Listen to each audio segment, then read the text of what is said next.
Hey guys, Loveless here. I just wanted to preface this video with a brief disclaimer regarding our approach to criticizing other content creators. I also feel as though it's worth discussing some of the fallout that came from the original episode 5, which as some of you know, was actually released about a month before this one. So real quick, I just wanted to say the logo of the YouTuber that we're covering in this video will be edited out, and I will not be linking their channel in the description of this video like I normally would with other creators. After the fallout of this video, the YouTuber we covered eventually reached out to us, and they were more than agreeable on how they wanted to handle the situation. Long story short, we're no longer on bad terms with this YouTuber, and we wanted to respect their request for us not to feature their logo and to not link their channel. Obviously, we still talk about them in the video, so you're gonna know who they are, but I would request, as a favor, that you don't immediately jump to their channel following your viewing of this video. Instead, simply keep all discussion related to them in the comments of this video and in my Discord server. We're not looking to give this person a hard time, we're only looking to discuss Devil May Cry 5 and various points brought up by the content creator that we're covering. That's it.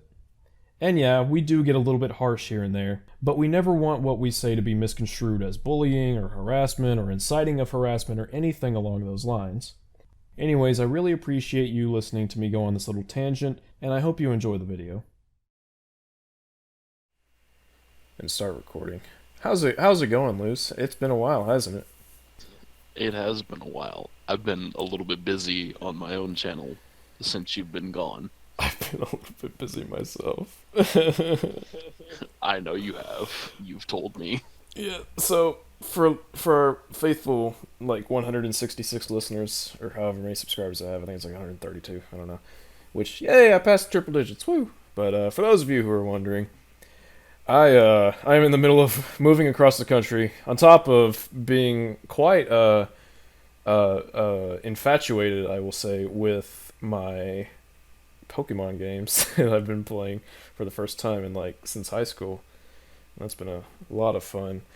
And also just working on video stuff. I was also dating someone at the time, which I am not anymore. F's for that, I guess. But I'm doing fine, so it's okay.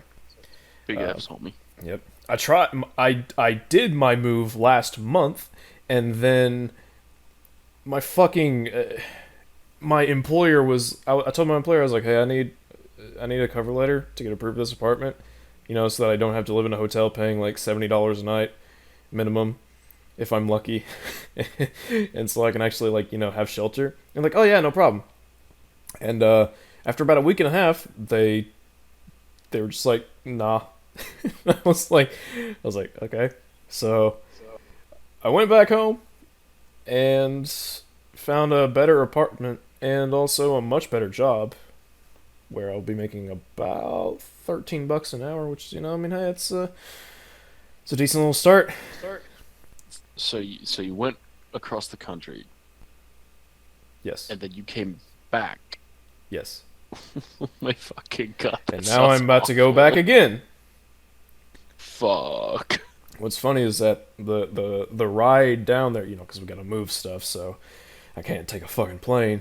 The ride down there was about, the expected Google time was about 12 and a half hours, but unfortunately, since I want to remain private, a certain state which shall go unnamed for the time being has some of the worst fucking drivers on this or any other godforsaken planet, and there were multiple traffic incidents that caused my 12-hour ride to become a 15-and-a-half-hour drive. So, fuck that state.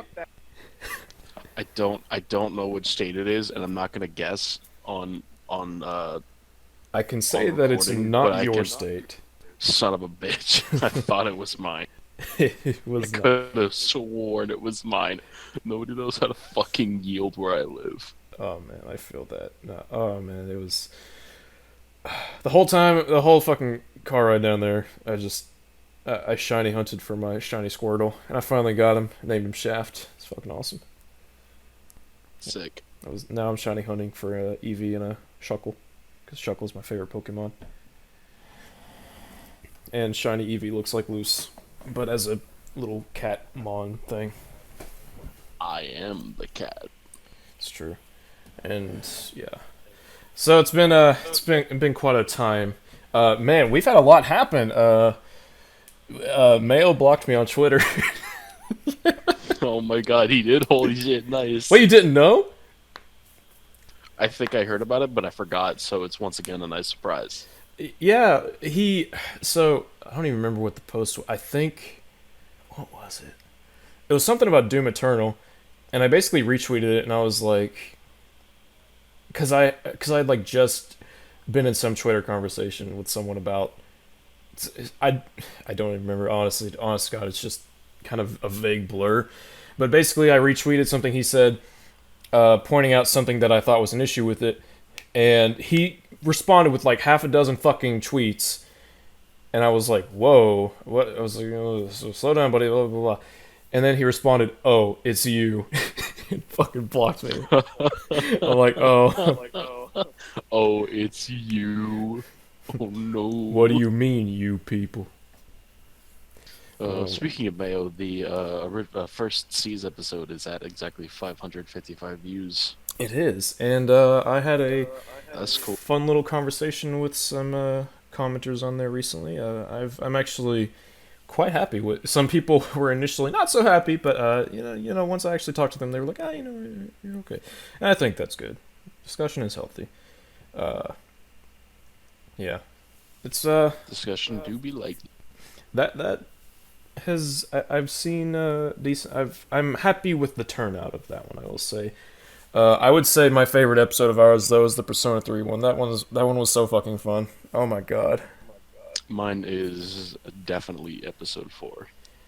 Oh god. The suffering. The one where you insulted our Oh, viewers, you monster. the one where I insulted our viewers. I fucking timestamped it too. I saw it. Every time I watch, I'm just waiting for the timestamp. Like, oh my god, it's coming. the, I the, gotta get myself. the one, I guess, regret so far, other than fucking episode 1 being in 480p, which is gonna haunt me to this day, is in the Persona 3 episode. I forgot to edit out like 2 minutes where we took a bathroom and food break, and I was I think you did. I think you did the same in episode 4 too, because there's like one section where like you edited out most of it, but there's still like a section where where I wasn't back yet, and you were kind of just talking to the prattling. viewers. Yeah, it was entertaining. I Like, think I left that in on purpose because I was like, I got a decent amount of little talkatisms. I So mean, yeah, it sounded nice. It wasn't unpleasant to listen to. that's good. It's better than the absolute fucking silence in the middle of A little, episode 3. Um, a little. oh, by the way, I've recently discovered my favorite breakfast item of all fucking time. It is Starburst Yeah. yogurt. Oh my fucking god! What the hell? Dude, oh, it's so fucking good. That sounds like way too much sweet, especially when you've just woken up. It's actually not that bad, but oh, dude, it's Okay. it's literally just it tastes exactly like a fucking Starburst, but in yogurt form. It's so good. It's all right. I also found out that I can render my videos on my editing software at 60 FPS, so the rest of my no damage run isn't going to be running at 30 FPS. Thank God. There you go. Oh, and I discovered how to get my clips in 4K, so that is gonna make my video look a lot better when it finally comes into existence. It is being worked Oh, on. on the DL was the footage good? So about that, I haven't actually I haven't actually watched it yet. God fucking damn it. Okay. So for No context, loose, because right now most of the stuff that I own is in a storage unit where I'm gonna live, and I was like, oh fuck, I don't have my PlayStation, so I have this little bit where I talk about DMC4. So I messaged Luce. I'm like, hey, I need you to, or, just look over this section, record some DMC4 bits that you think would look good. And he was like, yeah, no problem. And I very much appreciate that he did it. And I have it downloaded. I haven't watched it, but I have it downloaded. I really liked the thumbnail that I made for it. Oh yes, the I'll probably Don't make watch. it public at some point, just so that people can see it. There's Do it. literally no video. Please, no click. Do it. It's a piece of our history now. Pretty much. But It yeah, took me like fucking 2 hours to crop all of those photos. Jesus oh my Christ. god. I don't know if you noticed, but I've got uh two of those middle fingers that Nero gives Dante Yeah. right behind Sparta. Yep. So we actually have a pretty sizable little an appetite for criticism, if you will, today. We're gonna be going over two videos, two pretty long videos, at least relative to us in our hyperbolic time chamber. Now I do have a question. Yes. Okay, so in case anyone was wondering, we're covering two Dead Vector videos today. Yeah, we actually got this Um, requested. Our first request. Really, it was requested by somebody. Yeah, on the first S.E.E.S episode a while back. I don't remember exactly how long ago, but yeah, someone commented. They were like, "Hey, are you gonna cover the Twin Twin and Dead Vector?" And I was like, "Oh, we're definitely covering Twin Twin." And yeah, I'll look into Dead Vector, and then I did, and it's quite the Okay. set. So he's got one video titled Devil May Cry 5. Is this the best you can do, Itsuno? Which, I mean, first of all, great title. And then the other one is Devil May Cry 5 story ripped my arm off. So is this first video going to be talking solely about gameplay? I believe the first video is about gameplay, and the second video is about story. And there's a couple of things I should probably mention in the preamble for both of these videos. One, they used to be titled different things. I think he just kind of, I think he just kind of did it for the poops and giggles, which, yeah, it's fine. One was like the worst story in the series, and I don't remember what the other one was. I think it was like rehash of DMC4 or some shit like that. I really don't remember what the original was called. But also, he has turned off the like-dislike bar for these videos, which should tell you something, I'll say. Which is funny because most of the comments that I saw in the story video were actually decently positive. The last time I looked at his like-dislike ratio when it actually showed, it was like 1,500 likes to like almost 3,000 dislikes, which is not good, but like, Oh, it's like when you turn that off, it never goes well. It shows that you don't have confidence in your points or in your video to stand on its own two legs. Yeah, I mean, I can think of, there are so many things that anyone can get from seeing a turned off like fucking God. Do you remember the shit with Anita Sarkeesian when she started turning off like her like dislike and deleting comments and stuff? Just, oh my God, the I did. shitstorm. That's always the thing that I think of when it comes to that kind of thing. But yeah, I haven't watched these videos in a while. Last night I watched like the first couple minutes, well, not even couple minutes, like just the first little bit of the first video just to kind of refresh myself because I wasn't I like really didn't remember anything about what he'd said. And it's, At this, go ahead. sorry, go ahead. No, you're good. I was just going to say, yeah, that's pretty much it. At this point, you can pretty much assume that I will go into most videos on S.E.E.S blind. Yep. I watch things to decide on what we watch, and then typically Luce hasn't seen them. Some he has, or at least some planned videos he has, but that's for the future. I just get videos that have interesting thumbnails and titles and put them in the S.E.E.S coverage playlist. True. I don't watch them first. I like the surprise. Well, you've seen this actually helps to go into a thing I'd been wanting to talk about.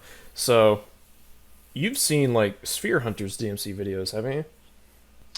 I've seen her videos on 5. I haven't seen her other videos on the other games yet. Oh, okay. Unfortunately. Well, my point pretty much is that we do have I do have some other videos planned, and as much as we may kind of come off as like the dudes who want to argue about things, it's the main point I want to make clear about this. especially clear. The main point of this whole thing is to use other, I guess, points as platforms for discussions of our own, not necessarily criticizing the creators themselves, although that's definitely a big part of it. I'm not saying it's not. But part of that also means that not every video we cover is going to be something we vehemently disagree with. A lot of videos I have planned are actually things that we do agree with a lot, or are from content creators that we really like, in any mix of us liking or disliking the video and liking and disliking the content creator themselves. So yeah, I just wanted to make it clear the point of the show is not to like trash on people or call witch hunts or whatever the fuck. Like, I don't have a problem with Mayo or Twin Twin or whoever. So, And also, obviously, don't go inciting hate upon these people or harassing them. They don't deserve that. They're just content creators voicing their opinions. Yeah. Even if we disagree with them or even consider them dog shit in a few cases. And you know, little insults and stuff, yeah, we do them. I expect comments to do them too. I expect the people we talk about to insult us to some degree. And that's perfectly fine. Like, it's not like when fucking like when what's his name? Umbasa Mufasa says that DMC and DMC5 are the same game, and I say that's fucking stupid. I'm not calling him stupid. I'm just saying like that's a really weird thing to say. I mean, it's essentially playground insults for the most part. Yeah. Like, we're not actually like we're not insulting them as people, and most of the time we're not. I don't think we've called, apart from maybe Twin Twin, Mayo, and simply that. I don't think we've really called like hardly anybody's integrity into question. I think the Specifically only that of I think the only person I actually just dislike is Simply Dad, and that's because he was just outright like, yeah. He reminded me of like Low Tier God, where he just talks shit about his viewers, and I'm like, dude, come on. yeah. I don't hate Mayo. I just think a lot of his points are vapid. Well, and oh man, something that both I commend Mayo for, and also something that like in another way pisses me off, is so in his review for the newest DLC for Doom Eternal, he basically tore into it because he was really upset about certain design changes, mainly towards a certain enemy that nobody liked. So the developers finally changed certain things about it because, you know, listening to your audience. And Mayo didn't like it, but he took down his original video and he posted like, "Hey, I wasn't being entirely objective, so on and so forth." I don't have the actual post pulled up, so I don't know like verbatim what he said. But essentially, he said, "I'm going to try and do better." And I was like, man, if only you applied that to other games. Like maybe a certain game where devils happen to cry. They may. Oh, I didn't do that. Sorry, my cat is lying on my little table and she rolled over on the fucking space bar. You're good. But yeah, like it's like like Mayo. I respect the fact that you were like with Doom Eternal. You were like, okay, I can do better. I can be more objective. I'm like, but yeah, then it takes a cat stop. It takes a lot of integrity and character to admit that you're wrong. well, So, you know, I mean, good on Mayo. I guess on the flip side of it, my problem is that like you're only gonna do this with a game you really love, aren't you? Like you're not gonna show that same respect. Well, I don't know. to other games. He said at the end of his DMC5 video that he really did love Devil May Cry 5. There was just a lot of stuff holding it back. So, you know, maybe take another look at that. Maybe lock on every now and then. Maybe stop calling it. Maybe stop saying that you can get through everything with just button mashing, because that means basically nothing. Because every game is a button masher to an extent, because you're mashing buttons. I got through Metal Gear Rising by just button mashing, but let me tell you, it's pretty hard sometimes. Bro, I made 2 Yuri's in practice videos on DMD. I just button mashed, man. I just mashed triangle. That's all I did. You know? Teehee. But yeah. Anyways, so Dead Vector, I don't know anything about him. like his a little bit of one of his DMC5 videos is all I know about the guy. So that's me. I'm like I recognize the like little skull logos, so I want to say I might have seen him in the past, but I remember fuck all about him. Yeah. So this may as well be the first time that I've ever seen him. Yep. But anyway, yeah. So it's gonna be one heck of an introduction, let me tell you. Without When further we both, ado. Oh, go ahead. Sorry. when and if both of us actually get around to finishing Nocturne, we might possibly cover his Nocturne video, depending on how it Yes. is. Depending on how many ages it takes for me to do so. Because I'm a slowman. I'm a Get the turtle. remaster. I have it on PS2. Yeah, that's probably the better version. I bought it for like $20, and I was like, "Ah, what a steal!" And then I didn't play it. So yeah, it's waiting for me down in my storage unit. $20. You can get it for like 10 on PS Store. On the PS3, which is gonna be gone soon. Oh man, I bought. Okay, I know I don't mean to carry off into another thing, but like, I bought so many fucking PS1 and 2 classics a little while ago. Not like a little, like recently. Can you still download them even when the store is gone? Because like most PS3s don't have that much space on them. I don't know. My PS3 has like it's like a 320 gig model, something like that, but it's mostly classic Jesus games. Christ. But I downloaded, what was it? I got Fatal Frames 1, 2, and 3, Persona 4 Vanilla, Persona 3 FES, Persona 2 Innocent Sin, Dino Crisis 1 and 2, fuck, what's that? Parasite Eve 1 and 2. I know I got the first one. I think I got the second one also. Yeah, I bought a lot of those. They're pretty good prices, like $10 or some shit for each of them. I think most expensive was like Yeah, P3. It was like $20. Yeah, most of the classics are pretty good price. I've got Persona 3, Persona 4, Nocturne, and Ratchet and Clank. Oh, I'm good. And also Metal Gear Solid 3 and 2. We Gucci. I got those on PS2, and and I bought GTA Vice City Stories and Liberty City Stories, which I used to really enjoy. I played those back in the GameFly days, back when that was a thing. Nice. I've never been a big fan of GTA, to be honest. Uh, I like the PS2 games. GTA 4 on PS3 had a good story, and GTA 5 Then is a mixed bag to say the least. then again, I've never been the hugest fan of shooters, so that might be part of the reason why. Mayhaps. But yeah, anyways, I've delayed it long enough. Without further ado, this is Devil May Cry 5. Is this the best you can do it, Suno? Yes, and he surpassed expectations with flying colors. Yeah, it's a pretty good best, to be perfectly frank. Let me just move that window over there. Alrighty. Time since Devil May Cry 5 came out, and that's given me plenty of time to think about it. And now that DMC 5 Special Edition has been made official, I thought now was the perfect time to release my thoughts into the wild. The Devil Wait, May but I Cry thought it didn't series exist. Yeah, so if you look in the comments of yeah. the video, he's like, yeah, so DMC5 SE is not on PC, so it doesn't exist to me. I'm like, huh. Yeah, at least in the story video. I looked in the comment section a little bit, and Yeah. apparently, as far as he's concerned, Special Edition doesn't exist because it released on PC. It's not really a huge point. I just thought I'd mention it. Video intros that did not age well.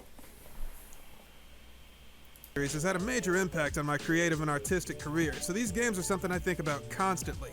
I like playing the games, but in the name of being 100% transparent, I think Devil May Cry's story is the best thing it has going for it. That is an unusual opinion. That is a very unusual take. I'm not gonna lie. I actually respect mean, it. You know, I respect it too. But like, 90% of the time, people are like, gameplay." Which, to be fair, Devil May Cry has some pretty chunky gameplay. But I've never seen somebody. I don't think I've ever seen anybody say that the story is the strongest thing Devil May Cry has going for it. That's certainly an interesting take. That's so interesting. Like, Again, that's the though, I opposite of what respect you it, always 'cause- hear. Yeah, but I respect it because I really do like the story of Devil May Cry too. Yeah, I mean, Devil May Cry as well, I should probably say. I don't even. In the case of DMC3 and somewhat 5, I don't even think I would necessarily disagree. I would kind of want to sit him down and be like, okay, so DMC 1 and 2 and 4, I need you to I need you to explain. Not even in like a mean 4 way. It's just like I don't understand. I think 4 is more justified than 1 and 2, because it at the very least has better acting, mocap, and all that stuff. And the story of 4 isn't horrible. It's just kind of lackluster. I'm looking forward to the inevitable DMC4 debate. I truly am. Oh, what are your thoughts on DMC4? Uh, Mixed bag. I'll say pretty mixed. Oh yeah, it's mixed. I just think that its story, like, if you're gonna choose one of the first 4 DMC games to praise the story of, 4 isn't a bad candidate. If you picked 1 or 2, I'd be like, okay. I mean, I feel like 3 is Okay. the obvious winner.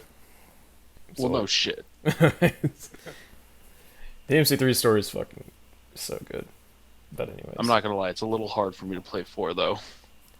especially after playing 5. Oh man. I will say though, like 4 definitely has, like, especially on Turbo, the special edition definitely has a certain speed to it Oh yeah. that I don't really get in Devil May Cry 5, but It's- the smoother gameplay of 5 is a little more worth it, if I'm in my opinion. For the sake of making a weird, I guess, quotation, DMC4 is kind of like the Smash Bros. Melee of Devil May Cry, where the gameplay is really fucking airtight and fat. Like, it's known for being so fast. Whereas DMC5 is like the Smash Ultimate, where it's like way more polished, way more going on, more depth, I guess. But like, you could argue do some for the you can do speed. some funky shit in 4, You can do some funky shit. Fucking, like In guard Burst. flying, yeah, guard flying and inertia and shit. It's cool. which guard flying has no practical purpose. It just fucking looks dope. It's just awesome. The potential for a good story is there, but as we all know, the actual story is pretty bad. Well, that's not right Oh, either. okay. The stories are good, but the problem is that those stories just aren't told very well. I actually don't entirely disagree. I agree for 4, 1, and 2, but for 3 and 5, I'm gonna have to disagree a little bit. I would say for the most part, I like how 5 is told, but there are definitely, I have some, I don't even know if I'd call them serious issues, but there are some points where I'm like, okay, you can do a little. So one example right off the bat, I guess, would be Morrison and Patty. It's like, okay, if you've read the manga, or read the manga, what the fuck, watch the Read anime. the anime. Yeah, if you read the cartoon or watch the comics, you know who they are. Although you're probably wondering why Morrison's back in black, but that's beside the point. No, L. He had a cold in the anime. He had a cold. That's why he was a completely different skin color. What if it becomes a running gag and he just like changes his race every fucking game? I would actually praise him for that. I'm gonna be honest with you. I would really That would be enjoy the funniest shit. Like next game he's like him in the next Hispanic. game, he's Hispanic. Oh my god, that would be so great. And like they do like in the anime they're making for Netflix or whatever, they show Morrison and he's like Native American. Dude, that'd be so awesome. You there? Yeah, I've just got push to talk, so it's not as Oh, you're good. sensitive as usual. But yeah. Please change Morrison's race every game just to fuck with people. Be awesome. Fucking do it. Fucking do it. It literally has no effect on the story, so you can't even call it a negative. It's just funny. With the 4th game in the series, Capcom made it explicitly clear that when it comes to DMC, gameplay comes first, which is exactly the way it should be. You should never sacrifice your game's actual mechanics for the sake of the narrative. The DMC games prove without a shadow of a doubt that as long as the game plays well, your plot doesn't need to be perfect, or even make sense, or even be somewhat acceptable for a high school level creative writing class. I mean, Okay. All right. Those got progressively more passive aggressive. I mean, I don't even know. He's just. I think he's just kind of having a laugh. But I think the delivery was fine though. oh yeah, no, that was funny. It's you're gonna have to. Okay. Here's the problem: is that some DMC games have really good stories. Some DMC games have really not good stories. So Two. he needs to. When you say Devil May Cry, Devil May Cry's story doesn't even need to pass for high school creative writing, whatever the fuck. I need you to start specifying, like, okay, do you mean the story as a whole? Do you mean every game? Like, when I say as a whole versus every game, I mean every game has a shit story versus the story as a whole is shit. Things like that. Or if he's just referring to, like, if he were to just say, like, DMC4 is proof that you can have a bad story, but gameplay will make up for it, I'd be like, okay, present the case, but I don't entirely disagree necessarily. But when you say just Devil May Cry, it's like, okay, now you're kind of... It's hard to specify, and, part of that's on DMC for being such a mixed franchise, but, Yeah, it is. It is one of the. It is a franchise that's doesn't have the most consistent quality in a lot of aspects. Yeah, that is for sure. So yeah, it's just his opening point. I know he's gonna obviously talk more about it. I just wanted to make it clear what I'm, I guess, looking for. I guess would be for lack of a better phrase. I mean, I don't know why you'd go through all the trouble of creating deep and complex characters with sympathetic motivations if you weren't planning on capitalizing on that, but whatever. Game over story, I get it. So let's talk about Devil May Cry 5. But it does capitalize on them though, I thought in fairly satisfying ways. I thought DMC5, especially in 5 and 3. Yeah, I thought DMC5 was like that was the point, was capitalizing on all the like. There's definitely an argument for Virgil. Excuse me. That's Starburst yogurt, man. But I would argue that Virgil. I would argue that Virgil is potentially one of the weakest elements of 5 story, but it still capitalized on him in a pretty satisfying way. El Vorgel, El Exterminador de Pregnancy. Oh my fucking god! It's funny because I'm playing through Virgil's Speaking of bad downfall DMC stories. Right now. Oh man, yeah, but I don't know. It's I don't know if I'd say DMC5 doesn't capitalize on Virgil as a character. I would say that it doesn't round out his story, because maybe they're saving him for his own game. Who fucking knows? That would be nice. Or maybe they're just setting him up for future DMC stories. Yeah. It's something that, if DMC6 comes out and literally has nothing to do with Virgil, then I'll look at DMC5 and be like, okay, you should have capitalized on this. Yeah, then I'll be pissed. Because it's like, you brought back this character. Right. Arguably, possibly from the dead. Although it wasn't ever confirmed, admittedly. Yeah. And yet you did nothing. And you set up this whole game where he sets up this whole redemption arc. And then he does nothing for all of DMC6. Then I'm going to be like...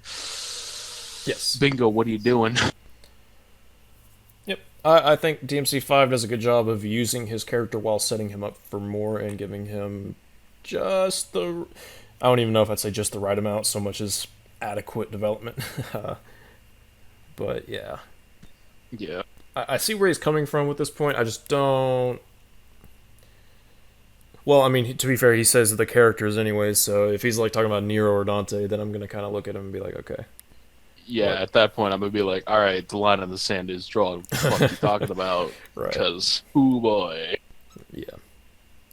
And how well it functions as a game. Let's talk about the core. Let's talk about the heart and soul of the Devil May Cry experience. This game sucks, and everybody who likes this game sucks. I happen to like this game a lot, which would seem to imply that I suck. I also bite, but only if your mother gets on her knees and begs me to. Oh boy, that's Like- huh. Dude, I'm rolling in the Rafflecopter right now. You have me fucking wheezing over here. Oh my god, that was comedy.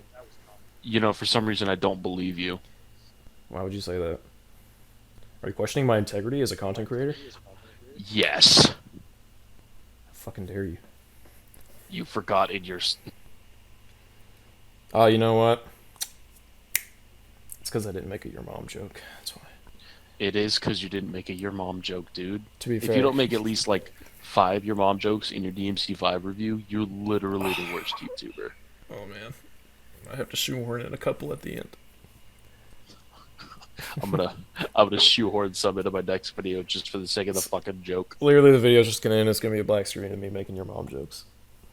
Pretty much. Like, I'm literally just gonna, like, halfway through the video, I'm just gonna be like, by the way, your mom. Oh. I'm not making fun of him for making your. I made a fucking your mom joke in my Shuckle videos. I'm not giving him the piss for that. I just didn't think it was that funny.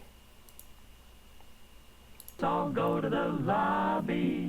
Like any good sequel, DMC5 should be a refinement of all the best parts of the previous games, but it's more like a compilation that throws in everything in the kitchen sink, including a lot of the bad stuff. At first glance, DMC5 might appear to be just an expansion pack for Devil May Cry 4, but if you dig a little deeper, you'll discover that that's exactly what it is, actually. In what I would press to ask, in what regard? Because in a lot of ways, it's. Go ahead, El. I'm just gonna have to completely disagree right off the fucking bat. I don't think I could disagree. I felt like DMC 4 was a best of DMC 1, 2, and 3, and then 5 was like an actual, like, I feel like, and you know, I praise 3 and 5 all the time, and like, yeah, whatever, but 3 and 5 really are the games that epitomize, like, taking what came before and just expanding the fuck out of it. Like, calling it a best of is like, I don't know. That doesn't register with me, I guess. But to call, man, I remember when I first played DMC5, I was like, wow, like the demo. I was like, wow, this is so much better than 4, like feeling wise and mechanically and all that. Like, if you want to call it an expansion of DMC4 in the sense that it takes a lot of what DMC4 had and expands upon them, then yes. But if we're talking about just the gameplay of DMC4, like, no, it's a completely different gameplay engine in general. Yeah, there's many more mechanics, a whole new character that plays unlike any character in this franchise. Bosses that play unlike any other boss in the it's like, no. I could not disagree more, to be perfectly blunt. You might as well DMC 4.5 instead of a full-blown sequel. This decision is completely baffling to me because every fan of the series I've ever known agrees that DMC4 was the second most incomplete and unsatisfying entry in the series. After 4 was released, everybody complained about the recycled bosses, the shit. I would assume. I wasn't aware there was another game in the franchise that was incomplete. 2, because it had like 7 months of development, basically. Well, I mean, yeah, but it was still complete. It just sucked. Yeah, I don't know about that.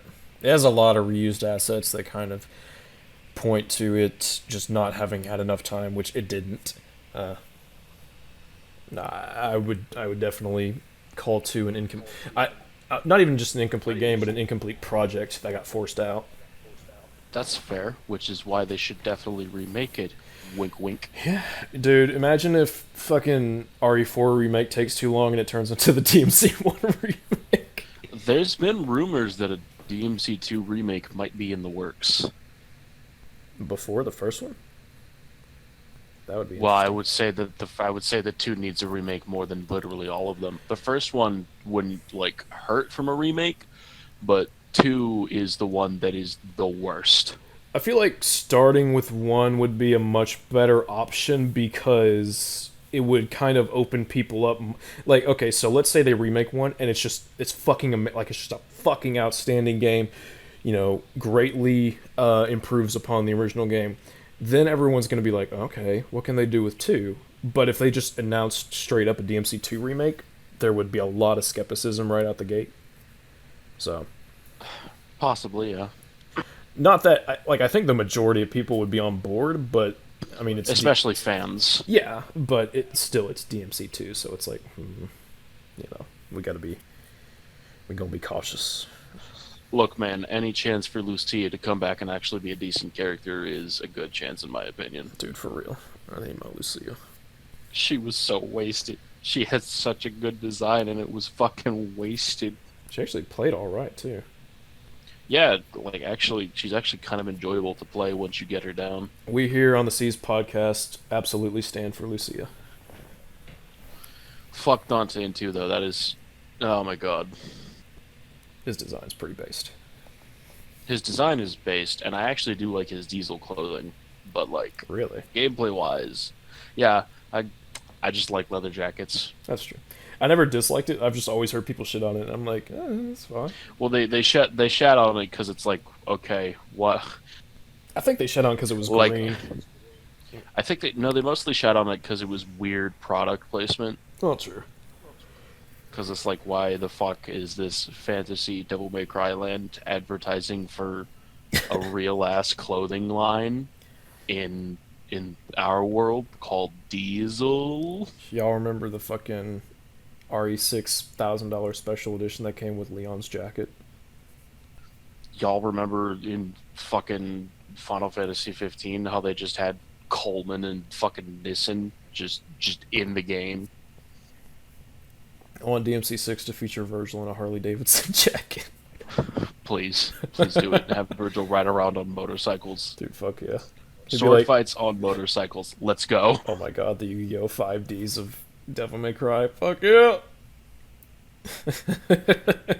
Is 5Ds any good? 5Ds is fucking no, unironically, 5Ds is actually one of the best Yu-Gi-Oh! Animes. It's fucking based. Alright, sick.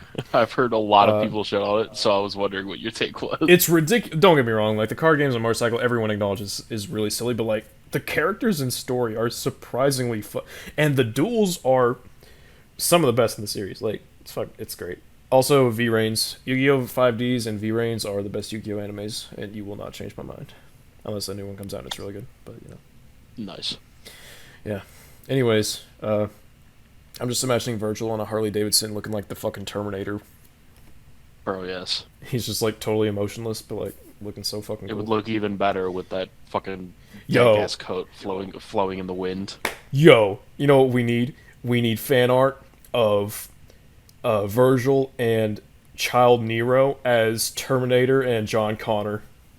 Oh my god. Dude, fuck yes, give me that. I'll pay so much fucking money for that shit. It'd be awesome. I'll make that my YouTube wallpaper. Fucking hell yes. Anyways, what were we talking about? Oh yeah, this is a incomplete game. Devil May Cry gameplay, yeah. Fuck. Yeah. Is the second most incomplete and unsatisfying entry in the series. After 4 was released, everybody complained about the recycled bosses, the shitty camera system that made platforming sections a nightmare, and this fucking monstrosity who's Fuck this monstrosity. Yeah, fuck that one in particular. Like, at least the first Dice game, it's like, okay, they're trying to shake things up, but then with the second one, it's like, oh my god, they're literally just padding out for the 20th mission. Holy shit. Remember fucking the Dungeon Dice Monster filler arc in the original Yu-Gi-Oh! Anime? This is that. You literally could have had, like, I think what would have been a much better Mission 19 for Devil May Cry 4 is if you literally just had, like, just some rooms that were gauntlets of enemies.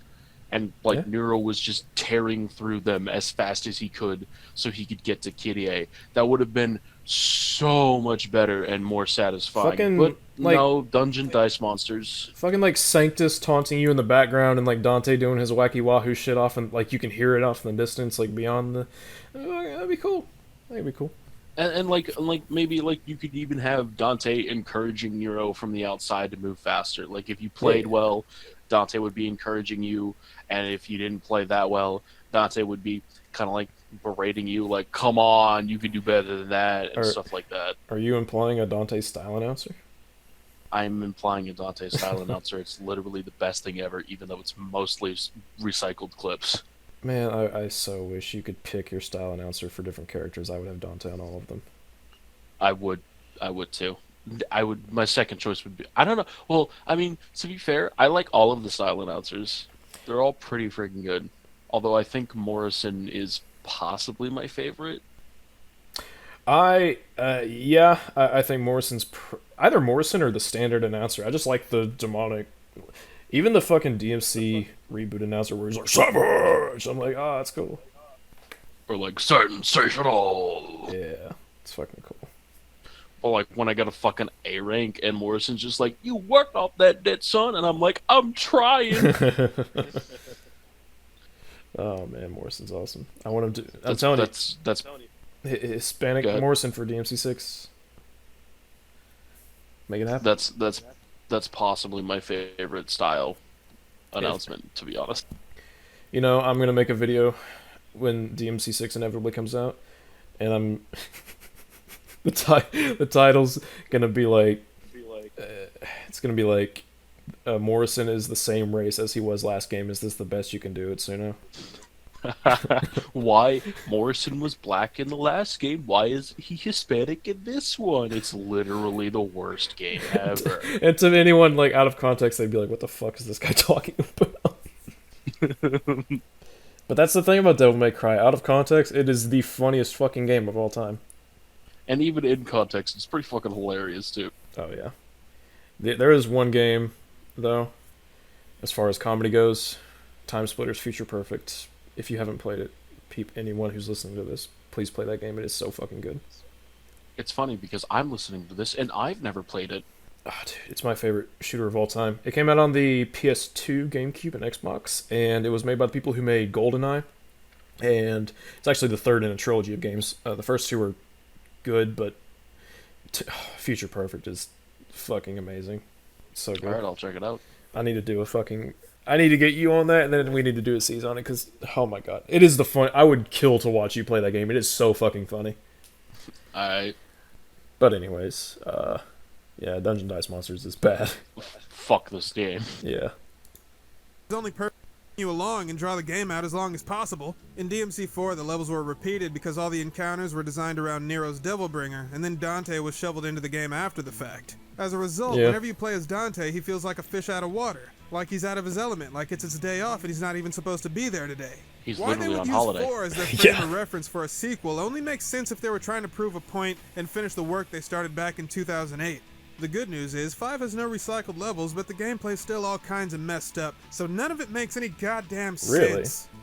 I'm gonna start with Nero. To be clear, Nero's my favorite character to play in DMC4 and 5. Based. Why? Because he's actually fun to play. And unlike Dante, I don't get carpal tunnel when not playing so as based. Nero. One of the biggest... No, I gotta say based. It's fucking... It started out based, but then he was like, so I don't have to play as Dante, and I'm like, not as based. What the fuck? I'm getting a call from... Okay, that was some fucking, I don't know. But anyways, Nero is your favorite character to play as, based. Dante gives you carpal tunnel. True. Yeah, that's very true. Jesus Christ, oh my god. Yeah, like I love playing as Dante, but I can only do it for so long, man. Have you seen that meme where it's like it's a picture of V and then right beside him it's a fucking like automatic stick shift and then like it's a picture of Nero and it's a fucking standard stick shift and then it's Dante and it's just a fucking plane pilot. That's pretty much it. Dante is a plane that is simultaneously a submarine. Yes. I've never heard someone describe him so perfectly as a vehicle that is also riding a motorcycle. It's true. The plane submarine is riding the motorcycle. Yeah, that's what I meant. Oh my god. But yeah, Nero's your favorite character. I'm on board with that. I don't even know if I would agree. It's just like, it's fucking awesome. He's my favorite character to play as. He might be mine. It just depends on my mood, honestly. Because he's actually fun to play, and unlike Dante, I don't get carpal tunnel when playing as Nero. One of the biggest criticisms about Nero in DMC4 was that his moveset was limited compared to Dante. To literally combat this, director Hideaki Itsuno and his team have worked to increase Nero's potential with the new Devilbreaker system. Not including DLC, Nero can equip 8 different robotic arms, each one offering unique ways of altering his moveset. After you purchase some upgrades, you can have up to 8 Devilbreakers equipped at once in any combination. There's just one tiny problem. The Devil Breakers are a limited resource. These things earn the name Devil Breaker too. If you get hit while one is active, they'll do exactly that. Break. Permanently. Or you can press a button to break it on purpose. Now why would anyone want to do that? I'll fucking tell you why. You can't switch between Devil Breakers whenever you want. No, that'd make too much sense. The only... Okay. Well, you can't switch between Devil Breakers whenever you want because Nero has to literally rip them off. Well, okay. I want you to think about this from a game design perspective. Now, if I was able to just repeatedly use the breakaways without them actually breaking, do you have any idea how fucking trivial the game would be once I got ragtime? Well, there's also the fact that like they don't allow you to switch between breakers at will because it's sort of to promote that the player plan ahead and be smart with their breaker usage rather than using them flippantly. Yeah, and also he talked about why would anyone break them on purpose. I'm like, I can think of a multitude of reasons. I've literally done combos where I've had to break. Well, like, I guess not had to, but like I chose to break them. It brings the enemy up in the air, and I'm able to do more stuff. I've seen people do this a lot. I mean, it's not uncommon. It extends airtime. It has iframes, which is literally it's literally in the tips. It's the Yeah. main reason why you do it as a new player specifically because it has some iframes to it, and Yeah. it can also juggle enemies and all that stuff. It's like it's Or almost like a parry where it's like if you see something's about to attack you while you've got the Devil Breaker active, instead of taking damage, being stunned, and losing your breaker, you can just break it yourself. You still lose the breaker, but you don't get hit, and you knock the enemy up, and it's like, hey, it's got a little AOE, so anything else that was around you, it also gets hit. I mean, they do a lot to account for this. oh, It's not just a limited resource for the sake of being a limited resource. oh, I literally also did the exact same thing in my first no damage run episode where when yours and shield broke, I broke off my Gerbera so I could have access to my ragtime. Like there's a multitude of reasons to do it. Yeah, there's a strategy right there. Using Gerbera to dodge Urizen's attacks while you work on the crystal. Then once it's down, pop it off to ragtime and then wail on him. I mean, that's just one of a Pretty million much. possible strategies. And then I killed him in his first run, which I didn't even actually think I could do. Yeah, I mean, I don't know.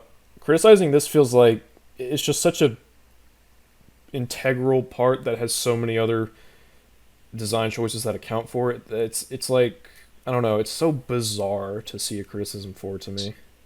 Like it's like I see, and this is a criticism that I see levied at Nero a lot. Like, why can't we switch breakers at will? And I'm like, it's not something. It's intentional that you're not able to. It's not like a design oversight. They don't want you to change them all They the time because that would defeat the purpose of you planning accordingly and being smart with your usage. Well, not only that, but the breakaway attacks. Like, I mean, people seriously like when they make this criticism. I don't think they actually think about just how insanely powerful the breakaways are. Like, if you could just constantly, I mean, you pretty much can if you just equip 8 of them. But if you just constantly were able to use Sweet Surrender to, heal yourself to no consequence, and then switch to ragtime and stop time without consequence, and then Buster Arm to just basically one shot every fucking enemy around you. Like, that's just completely trivializing the game. It's just, In a lot of ways, yes. yeah, like, you'd be insane almost not to do it because they'd be just so utterly powerful. It would be like. It would be like having unlimited fucking what is it, Quicksilver in DMC3, which you do if you get the Sparta costume. But Yeah, but you have to go through hell and back to unlock that. yes, and And even then, you're still not invincible while you've got it. yeah, and I mean I guess you could No. make an argument for like Super Nero to have some special Devil Breaker ability where he doesn't break them or whatever, or can switch between them. But I don't know. That's like a whole new system you're talking about. So I don't know. Like, like if I was able to just if I was in the Urizen fight and I was able to switch between breakers and I was switching between Overture and Gerbera constantly, do you know how fucking busted that would be? Especially God. considering the fact that at base Overture has the same damage as Nero's A combo. Or I mean, think about Bloody Palace and no longer doing in between so many stages, picking out certain Devil Breakers and having to think ahead. Like, Yeah, there's a reason why you're only able to have 2 of each breaker except for Ragtime and Bloody Palace. yeah, well, Ragtime and Buster Arm, you only get one of each Oh yeah, right. per go around. Yeah, like there's Now you can get more if you manage to keep your breakers in when you get to the next stage, but you have to earn that shit. yeah, I would maybe sort of be willing to see where someone is coming from with this criticism if they were to really go into depth about how, hey, do this to balance the breakaways, make the switching process like this. So, like, you'd really have to specify it. But, like, when you're just talking about, like, hey, they shouldn't break, I'm gonna be like, bro, like, just no. Like, that's so crazy. It would be like if you could.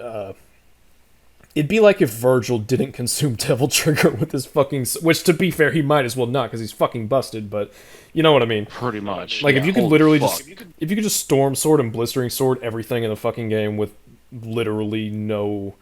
or fuck his, like, his super moves, if it didn't consume his SDT, and he could literally just repeatedly use them, and it's like, holy fuck, man. You talked about blistering swords and storm swords over and over again, and I'm like, bro, Super Virgil literally can if you don't have Doppelganger. Yeah, it's kind of crazy. It's kind of a Pandora's box. You gotta really go. If you're talking about replacing a whole system, you need to give me more. But the point is, there are quite a few reasons as to why someone might want to break away. Like, it's not a wasted mechanic. There's a reason it's there. Yep, as well as many reasons why they designed it that way in the first place. Like, literally, I remember the first time I ever used a breakaway was during the Goliath fight, because I didn't know how to dodge his fucking Vornado. And, like, I was literally able, like, with a breakaway, I was able to negate all of the damage that would have done to me. Like, breakaway is a useful mechanic, don't fucking at me. Vornado. No. Vornado. No. Oh, no. Oh, no. Why'd you have to say that? Because that's what it fucking is. That's nasty. Oh, yeah, and when I played the demo, that was actually the first instance where I was like, breaking these things is actually pretty fucking... I get out of his fucking fire tornado. I'm not calling it that. His fire tornado by doing that. It's awesome.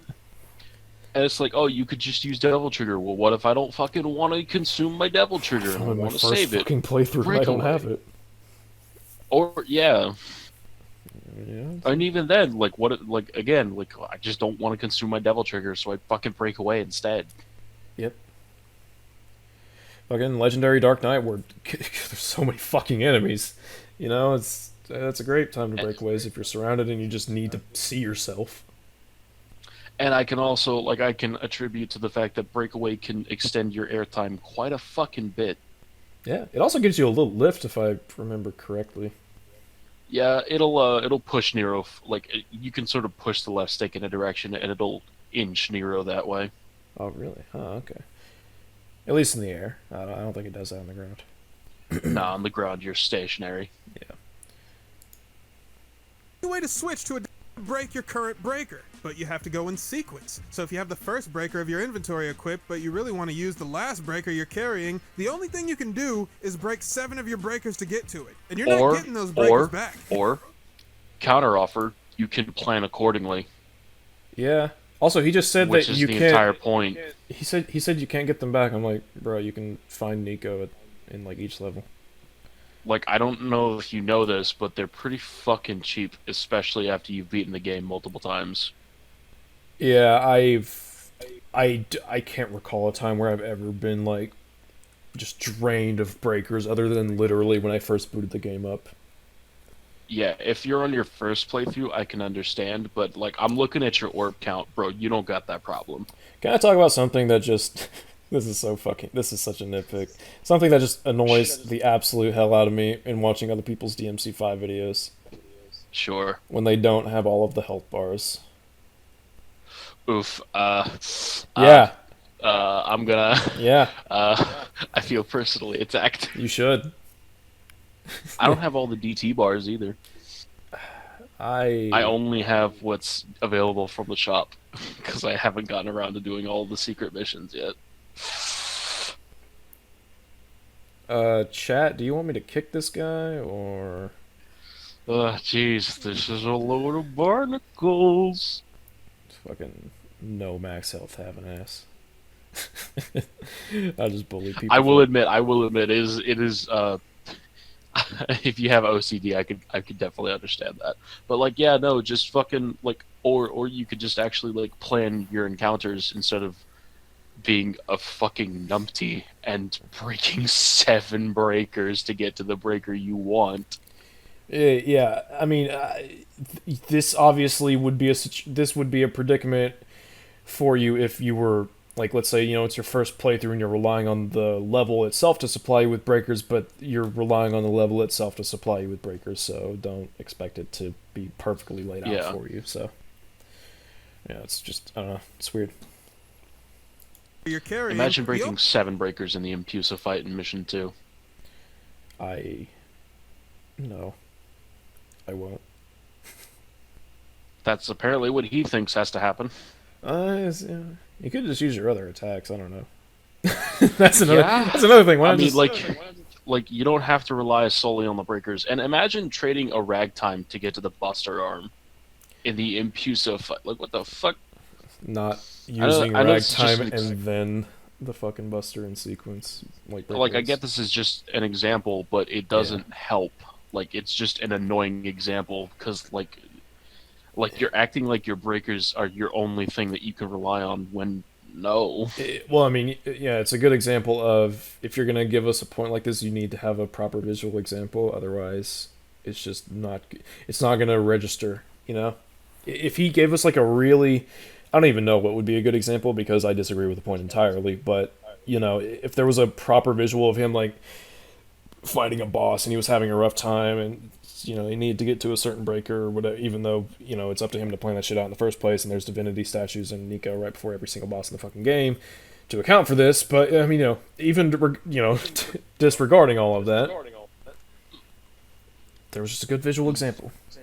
The one thing where I could see this point working is if it was either the Urizen or Goliath fight and he needed to like switch to a Gerbera or an Overture to reflect his meteors, which why would you use an Overture to reflect the meteors in the Urizen fight anyway? I don't know, but I'm just providing an example. Yeah. But even then, it's like, well, okay, why didn't you just plan your breaker usage to where you would have the Gerbera when you needed to reflect these? Like it's I can think of one semi-decent example, and that's in Bloody Palace, where, let's say, for instance, I start off Bloody Palace with Nero, and I pick a bunch of Devil Breakers. This is what I always do. Pick a bunch of Devil Breakers, and my last 2 are Ragtime and Buster Arm in that order. Because, slow down time, hit something really hard, and then use up the rest of that allotted time. When I get to a boss, and it's like, oh, fuck, I have all these other breakers that I don't really intend to use on the boss because once I Ragtime and Buster Arm, it's fucking game over for them, so I have to go through them in order to get to the end. But at that point, it's like I know that I plan to use those 2 busters on the boss, so why not just use the busters on the like if I'm enemies about in the to previous encounters anyways, or just break them. like if I'm about to fucking go through 7 breakers to get to 1, like I'm not gonna break away. You can bet your ass I'm break aging. Yeah, I was gonna To say begin with. I would use breakaways for fucking, or like the super attack, whatever, with all of them. Break age. Yeah. Yeah, it's just no. No. I think this point is a The only little thing you can flawed. do breakers to get to it, and you're not getting those breakers back. You broke those broken breakers, and if you want more, you better take your broke ass to the shop and buy some. Or you can Imagine walk around breaking a broken 7 city and breakers break for a your back pasta picking breaker. up breakers off the street. Wait, you don't? Fuck no. Pulsar Breaker is the fucking best. How dare you? Is it? Like, are you being unironic right now? Being mega ironic. It's the okay. Well, Okay, I'll thank God. say it's arguably maybe the best before Ragtime and Buster Arm, because those 2 are just like there's not even remote competition with those 2. How? Well, you can use it to break through armor similar to Helter Skelter, but then its breakage is Oh, similar. it's also punchline, right? Yeah, well, its breakage is it functions like Overture's breakage, but it goes into a punchline sort of thing where it juggles them, and you can really do a lot with your combos. Like it's pretty versatile, I'll say. Interesting. Yep, Pulse Breaker's like actually good. I would probably take myself, I would probably take like Helter Skelter and Rawhide before it, but it's up there for me. Yeah. Needless to say, this system broken. Luckily, No, it's Devil not. Breakers are completely unnecessary to play the game, which means there's a really easy patch. But don't fucking use them at all. Because inventory Well, yeah, management that's an and option. stockpiling ammunition yeah. is the last thing I want out of my Devil May Cry. But by doing that, I also have to acknowledge that trying to diversify Nero's moveset was a completely pointless endeavor, which would imply that this entire game was a wasted No, venture because too little has been done to set it apart from the last game. What? Bull fucking shit. I'm so confused. He says that it's used to separate from the game. Okay, I'm a little bit lost. I'm not gonna lie, man. I'm just. Just rewind. Just rewind like 30 seconds and I let's need hear to his point again. Yeah, I need to listen to that again and just try to process. I will And if you talk want this more, time, you better sorry. take your broke You're good. ass to the shop and buy some. Or you can walk around a broken city and break your back picking up breakers off the street. Needless to say, this system is, broken. Luckily, Devil Breakers are completely unnecessary to play the game, which means there's a really easy patch built right in. Don't fucking use them at all. Because Okay. inventory management and stockpiling ammunition is the last thing I want out of my Devil May Cry. But by doing that, I also have to acknowledge that trying to diversify Nero's moveset was a completely pointless endeavor, which would imply that this entire game was a wasted venture because too little has been done to set it apart from the last game. Therefore, ergo, quaderat demonstratum DMC 4.5. Holy fuck, you sure said a lot in quite a short span of time, and a lot of it doesn't make any. Okay, fuck. Okay, Alright. let me break this down to a much simpler way of which I know is fucking ironic coming from Mr. making a 5+ hour DMC5 video, but for the sake of brevity, I don't want to worry about inventory management in a Devil May Cry game, therefore I think this attempt to diversify Nero's moveset was pointless, thus making this entire game just a pointless expansion of DMC4. And I am also acknowledging the fact that I am willfully not engaging with a certain mechanic, therefore a certain mechanic is bad. Yeah, well, I don't know if I don't know if I'd say it's as bad as a certain other condiment, if you will, but in their refusal to engage with a mechanic. But if you're basically acknowledging, hey, there's this whole system, but I don't like it because of, X reason, therefore the entire therefore I don't want to use it, therefore the character's the same. And I'm like, but you're ignoring the thing. Yeah, and if I do ignore the thing, the character's the same. It's like, well, yeah. My man over here acting like Bringer Knuckle ain't the MVP of Nero's moveset. Oh, fucking for real. Like, I just no. Like he's literally saying I that was just habitually mashing the Devil Bringer button.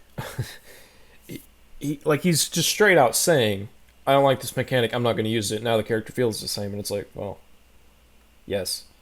No, he doesn't.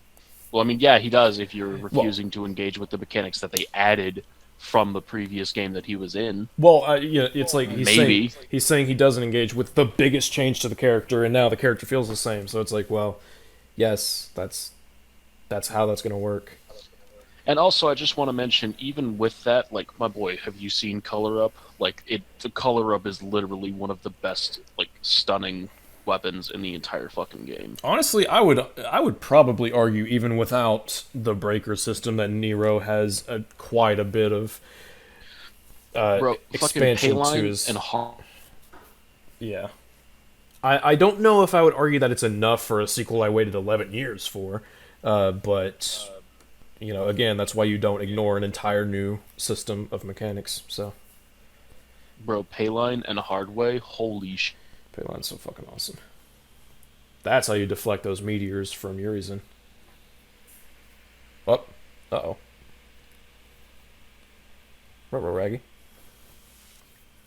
You good? Hello, buddy? Hello? Hello. Sorry, I seem to have died there. But, yeah, F. bro, Payline and Hardway, oh my fucking god. Yep. Payline, best way to get those meteors back in Urizen's face. And like Hardway is like, oh my god, it's a simple gap closer, but it's like it does so much damage and it's so effective and it just fucking looks cool. Oh yeah, fuck yeah. Like there's just something so fucking cool about Nero just fucking lunging into the air at his enemies. Bonk. That's what it is. It's a bonk. Yeah, it's a giant fucking bonk. It's oh my god, Nero was the ultimate horny bonker. Oh god. He's sending all the demons, including Virgil. Yeah, he's one of the few characters who's canonically had sex. He was sending Virgil to horny jail. That's what DMC5 is all about. Hell yeah. That's why there's no Dante boss for Nero in DMC4. It all makes sense. Yes. Or in DMC5, whatever.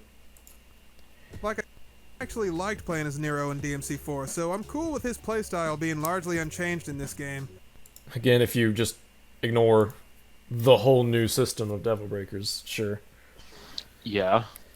It's like, okay, now he's proceeding as if what he said is true, and it's like, no, you're deliberately, like, this is worse, this has actually gotten worse than Mayo saying he fucking spent half of his second playthrough watching a movie. It's like, no, you're actually just, like, he's straight up acknowledging, like, yeah, no, this character's the same now, and it's like, well, no. Yeah, like don't say something and then pretend you're right when you haven't provided sufficient evidence to support that. Yeah. And if you want to say, oh, it's his opinion, yeah, bullshit. Not when you talk authoritatively like this. Look, if someone's going to make objective claims, and then someone else is going to defend them saying it's just their opinion, well, then our claims here are just our opinions, so boom. Like when we get in, like when we're talking about like game design, that we're not talking about opinions no more. We're talking about what's objectively there in the game. Yep, there is a difference between what is objective and subjective. Subjective is a good example. Is fucking. Actually, I don't have a good example. Like, I completely brain farted on that. Well, I actually do. It's like how some people are like, well, I actually prefer Devil May Cry 4 to Devil May Cry 5. And it's like, yeah, that's okay. There are sufficient enough reasons why someone might prefer 4 to 5. Yeah. But, like, even then, to say that 4 is an objectively better game than 5 overall, ugh, Yeah. a little bit of an oof. A little bit of an oof. Yeah. I'm not saying that's what he's saying, but, like, that's what we mean when we say that, like, you know, Subjective. it's okay to have opinions. Yeah. Yep. Actually, in the comments of the first S.E.E.S episode, someone had said something to the effect of it being just Mayo's take, and I'm like, okay, but here's and I listed out my problems, and I'm like, this is when, like, you know, when you're making a big video reviewing something, and you start making these claims, that's when you cross the line of, okay, you're making claims about a game now. Well, you're making a claim about anything, and now we need to look at that. So, yeah. It's like if Mayo's video had been like 40 minutes of him just giving his opinion on the story, then like, what the fuck ever. But like, it wasn't. He was talking mostly about the game design, and in order to talk about game design, I don't know if you know this, you kind of have to be objective because video games are a little more science than art. Yep. And we're not saying there's not value in subjective takes or opinions either. There's absolutely... I mean, honestly, even if a video was entirely subjective, I'd still want to discuss what's being said. I mean, that's... I don't think... Yeah, because even subjective opinions can be grounded in objectivity to an extent. I honestly hate the defensive... We're going on this whole tangent for something no one's even said, but, you know, it's something worth discussing. But, like... I hate so much the defense of, oh, it's just their opinion. I'm like, oh, so opinions aren't worth discussing? Like, really? That's where we're going? Also, in fairness, it is, you know, a casual discussion podcast with certain topics as a basis. It's so, literally, you know, we're just a couple schmucks who love talking about stuff, and that's what we're doing. It's not... But, yeah, you know, there's a difference between subjective and objective, and even subjective opinions can be founded in objective, which is why it's good to discuss opinions as well. Yep. But anyway. Like, even if Mayo's video was just, again, 40 minutes of nothing but a story discussion, which definitely isn't foreshadowing for anything, then, you know, even if he said it was all his opinion, it would still, to some extent, possibly be worth discussing. Absolutely. Big agree. Like I said before, I actually liked playing as Nero in DMC4, so I'm cool with his playstyle being largely unchanged in this game. But even though I'm cool with it, that doesn't mean it's free from issues. Nero's sword, the Red Queen, is an unholy abomination that's been crossbred with a motorcycle. It's also the most badass thing in the history of the universe. Yeah, Hell yeah. even more badass than the sword that's an actual motorcycle. The Red Queen has a throttle built into the handle that lets you rev the sword up and increase your attack power. You can do it manually, like a punk-ass little bitch, or if you press the rev button at exactly the right time, you get one of these. It's the most satisfying noise ever. If your timing is absolutely perfect, all your special attacks get buffed up like somebody laced your steroids with a Charlie Sheen-sized crack rock. Oh my god. It's really cool. All right, that was fucking great. That was good. That was good. Nice one. 100% base take. Can't agree more.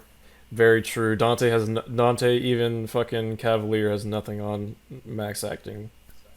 Bro, like, oh my god, every time I hear the max act noise, it's like a shot of just serotonin directly into my face. It's like if when you were playing Doom, every time you shot something, the best part of BFG Division kicked in. It's like, oh my Pretty god. much. Like just No, it's like every time I get a max act, it's like the fucking chorus of Devil Trigger just immediately starts playing in my head. oh yeah, for sure. It's like I just got a video idea. Holy shit. it's as if you took the chorus of Bury the Light and just compressed it into one simple sound file. Pretty much. And like, it's just Jesus played Christ. so perfectly. Oh man, it's so good. Yeah, max acting's great. Red Queen, best sword. Best sword. It's literally one of the coolest fantasy swords I've ever seen in my life. I fucking love it. It's Cool basically mecha- what the engine weapons in Final Fantasy 15 should have been. Oh. It's a really cool mechanic when you can pull it off. And the best part about it is that you can rev up every single one of Nero's attacks, Fuck meaning yeah. it's hypothetically possible for the Red Queen to be supercharged at all times. I say hypothetically because it's not actually possible. Even though the ability has been programmed into the game, each of Nero's attacks have different rev timings, and you gotta be so precise it feels like you have to hit the button on a single frame of animation to get it right. Trying to do that in You the actually middle of kinda do. combat isn't just difficult, Yes. it's inhumane. And what makes this frustrating is that the game offers absolutely no audible or visual cue to let you know when to press the button. The only way to figure it out is through hours upon hours of experimentation. Actually, no. In the ability description for Max Act, it tells you when your attack starts. This is so interesting because I've seen so many criticisms of DMC5 of people saying that max acting is so much easier than in DMC4, and then finally someone comes around and they're like, "No, max acting is too hard." And I'm like, "What?" Like you're complaining about a skill-based mechanic in a skill-based video game, and actually, like, what the fuck? Requiring quite the amount of skill. I mean, like I've seen videos of people being able to max act every fucking attack they do. I mean, it's Like I was playing Devil May Cry 4 the other day, and it was on turbo mode, and I was actually having an easier time max acting with Nero in 4 than I was in 5. really. Yeah, I keep in mind when I was gathering footage for you, it was the first time I had played as Nero in Devil May Cry 4 in fucking forever, and almost immediately I was just fucking X and max acting like off the fucking wall Damn. almost immediately. I mean, shit. And keep in mind, this is DMC4 on turbo mode. True. I transitioned from regular ass DMC5 to 4 in turbo. So, I mean, I can't add to the discussion of whether 5 or 4 is easier to max act on. Yeah. From what I've played so far, it seems as if they're both about the same. Maybe. But I mean, regardless of that, like, the point is, it's like, yes, this mechanic which allows you to greatly buff your weapon with precise skill, yes, it's going to take precise skill. And it should, because holy fuck, have you played as Super Nero even without Devil Oh my Trigger? God. He's fucking insane. He's He wicked. does so much damage. Yeah, like, there's a reason that it requires so much skill. And like there's On how- You're good. and you know, it's like he said, you know, it wouldn't be that shot of dopamine to your fucking skull if it wasn't for how hard it is to max act. Yeah. Like, like This feels like what, this feels like the equivalent to someone. This might be a little bit mean, but it feels like when the game, like GameSpot and IGN, whoever it was that was complaining it was too hard to hear the best part of the music because it required you to S rank, and it's like, dang. I mean, to a didn't get much good. to a. I mean, yeah, like to a much more specific degree. Like it's not that easy, but Like whenever I first started my no damage run, I couldn't even max act off of Nero's first move on the ground or in the air consistently. And by the time the first episode was up, I was able to do that consistently. And now I can pretty easily X and max act off of most of Nero's moves. And it There you feels go. fucking great. And it wouldn't feel as great if it wasn't so hard to do it. For me, what I have done is I've gotten really good at max acting off of specific moves, so I've found ways to sneak them into combos or into combat scenarios whenever they're most appropriate. Like for example, what is it? Caliber, where the air slash forward thing. I think that's what it's called. Yeah. Or is it? No, it's Caliber. Yeah, and like that's a really easy move for me to max act off of. So a lot of the times, what I'll do is I'll use some kind of launching move where I bring myself into the air, and I can usually max act off of that also, but then I'll go for that move, which is immediate max act, which I can do a pay line, helm splitter, or I can, use a devil breaker to go, like GP01 to go down to the ground and then start a combo. Like, there's all kinds of things. That's just off of one attack that I've learned to max act. Like, you don't even necessarily need to learn how to max act literally every attack of his. Like, his combo C, I think it is, where he just repeatedly beats the fucking shit out of the ground with Red B. Queen. Yeah. It's like, I can't max act off every hit of that because that's just such a... Like, that's a rhythm at that point, but I don't need For to. anybody who's wondering, from what I've gathered, it seems that in order to max act off of Nero's attacks, you need to press the exceed button, like about when Red Queen's hitbox becomes active during each move. About so, I think. And yeah, it's not quite the same for every move, but Yes. for a good majority of them. But for the most part, just know that, like, if you're trying to X-act even, you want to press the exceed button when Nero starts pulling his sword back. Yeah, Like- that would Like, also... you'll get at least one charge. That also kind of counters this point of there being no visual like there's no specific visual cue of like a flash on his sword or any, like like the tip where to flash or something at the precise moment you're supposed to, like, well, like with Yamato when you're supposed to repeat judgment cuts, but it's something you just get a feel for by experimenting with. Like, it's pretty straightforward. You generally just figure it out by trying it. Yeah, and like the fucking description for X-act tells you that you have to press the exceed button during Nero's attacks. So, One would I think mean, there you go. One would think with all that time not spent on the Devil Breakers, you'd be able to figure this out pretty easily, but Oof. I'm just shit. That's a bit of a spicy takeout. I'm just shit talking. But I mean, it's partially true. But yeah, I like, as long as it's not horribly unbalanced, I have no problem with a skill-based game requiring me to have a good amount of skill to get its more complex mechanics down pat. Yeah, it's like I'm going to Smash Bros a lot for some. I guess because I've been playing it so much. But an example to compare is Roy and Marth in Smash Bros. For Roy, the best placement for your attack is towards the hilt of your sword, whereas Marth, the tip of his sword, does the most damage. And it's like, yeah, okay, realistically, maybe you're not going to land literally every attack off the tip of your sword as Marth, but that's, you generally try for it as someone trying to play as Marth. Like, that's, that's so weird to It's kind of like his that counter not also. Yeah, well, it's like not every hit is expected to be a max act. Like, yeah, maybe, because it's hard to do. It's a great reward for it. Like, it's a skill-based mechanic, man. I don't know what to say. Also, there's this I believe Japanese YouTuber who plays Devil May Cry frequently.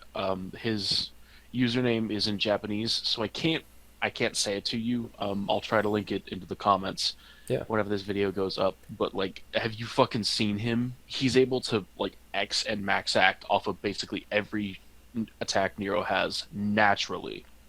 You know, another good you know. example. I started playing Overwatch again recently because it's a really fucking good game, and one of my favorite characters, Zarya.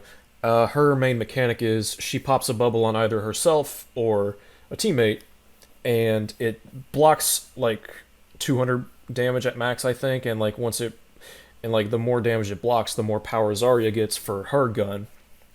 So realistically, you want all of your bubbles to be taking as much damage as possible. Now, one would expect, unless you're a fucking amazing player, that's not always, sometimes your bubbles aren't going to take, sometimes they won't absorb anything at all because the enemy team will play around it. But there was this one player a few years ago, I remember seeing a video titled, like, the best Overwatch player in the world, and it was this girl who played, I want to say she was from South Korea, I might be completely wrong, but some girl who played Zarya, and, like, her bubbles were like, it was unfucking real. Like, they literally tested her for drugs to make sure she wasn't using like reflex enhancers. She was so fucking good, and she wasn't using any drugs or anything. Like, she's just she's fucking good. So And like also I should mention, like, I don't know if he's going to mention this or not, but it's basically, as far as I can tell, it's basically the same for Devil May Cry 4. yeah, And its Exceed mechanic. I know we're talking about 5, so maybe he won't mention 4, but well, you've we know he played referenced 4 quite DMC4, so yeah, you've referenced 4 quite a bit here. So if you're gonna rag on 5, then you should rag on 4 for doing the exact same thing when you keep referencing it. especially, I don't know, it's just so weird, like, to criticize a skill-based reward for requiring, skill. Skill, yeah.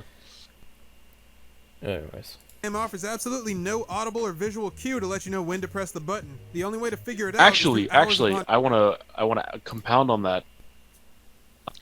It does offer an audio cue. I heard a microwave go off. Sorry. Yeah, sorry about that. My power just flickered for a moment there. One moment. Oh, Raggy. Anyways. Dang, how long have we been going now? It's been about an hour and a half. It's not... Over an hour. Hold on one second. Okay, you're good. I'm gonna take me a sip of Wawa because I'm a thirsty boy, and also it's fucking hot in here.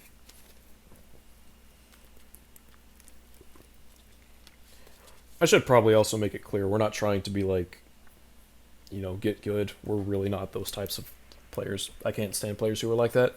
But it's a very straightforward skill-based mechanic where it's like, yes, you need to perfectly time, your inputs in order to get the maximum reward for it. So it's like, yes, it does require a lot. But, it's also kind of mitigated by the fact that there are the single charge, X-acts, whatever. If you don't time it absolutely perfectly, which is perfectly fine, that's still a reward for a fair amount of skill. A reasonable amount of skill, if you will. So, reasonable reward, reasonable skill. High skill, high reward.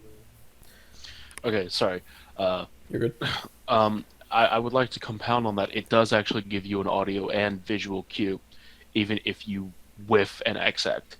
So, if you press the Exceed button at the wrong time during Nero's swing, Yeah. not only will a sort of exhaust sound play, but the X-act meter will sort of, it'll lightly glow red. Mm-hmm. It won't like, burst red like it does when it exceeds, but it'll sort of like somewhat glow red. And so that sort of tells you, and I believe the closer you are to getting an X-act off, the brighter it glows. I think it does, yes. So, first of all, no. Second of all, also no. Like, you're wrong on both of those points. There is both an audio and a visual cue. Yep. So, it's actually... So, yes, to an extent, max acting or X acting is actually kind of easier than the Devil May Cry 4, but only by virtue of having a visual and audio cue, which you claim there isn't. But as somebody who has spent an inordinate amount of time practicing max acting, I can tell you, you're fucking wrong. Yeah, I don't even know what type of visual cue he would necessarily like. Maybe he hears your example and he's like, "Well, that's not really what I'm looking like what I'm thinking of." And I'm like, "Okay, well, what about the the tip of the sword glowing? Like, during your swing, a shine will gleam up your sword, and at the point of max axe, it would be at the tip of the sword, and that's when you want to do it." It's like, yeah, okay, I can see that being a thing. Well, it's like, well, I just don't think it's needed. I mean, sure, I guess it would be kind of nice, but then you would have that other section of people who'd be like, "Oh, it's so easy," and I'd be like, "Well." Again, it's not like Virgil's Just Judgment cuts where it needs that visual cue because there's Yes. nothing else that would happen. It's just you press, like it literally says in Max Act and X Act, you press the exceed button at a certain time during Nero's swing and you get a charge. That is a good distinction because with Virgil, it's literally the Yamato shitting. The Yamato is sitting in the sheath where like there's no animation for you to try and memorize the time for. It's literally just you have to know when it's sheathed to pop it again. Whereas with Nero, you've got a whole swing and animation to account for. So yeah. Hence why it's necessary for Yamato to have that sword gleam. Yeah, and what the fuck? Anyways, we'll let him continue. On hours of exploration. On higher difficulties, you're not supposed to spam the rev button, but that's exactly what I do. Sometimes I Okay. get the damage boost and sometimes I don't. At this point, I've just decided to tell myself it's tied to an RNG. Some people might argue that the system wasn't designed What for the you to fuck? rev every single attack. It could be you're only supposed to rev up specific attacks at certain times for maximum effect. I've seen no one argue that. I've That's- seen literally nobody argue that. That's what I do, but I wouldn't argue that's the way to play. No, I'm talking about the whole people arguing that it's not meant to be revved every attack. Well, yeah, but like what I described earlier was my gameplay where I know the attacks that I'm best at max acting off of, so I generally rely on those for the max act. But I'm not going to argue that that's like the way to do it. That's And like backhandedly remarking that you just tell yourself it's RNG, like what the fuck? No, just practice. yeah. Like it's I can literally I can attest to the fact that it's about practice and that it's there. Trust me. Yeah, I mean, it's like I don't know. At this point, it's like anything, it's practice. And if you go, he seems to have this kind of attitude where it's like if it doesn't work out for him, he just doesn't give a fuck. Like with the breakers, he didn't like the system, so he just doesn't fucking use it.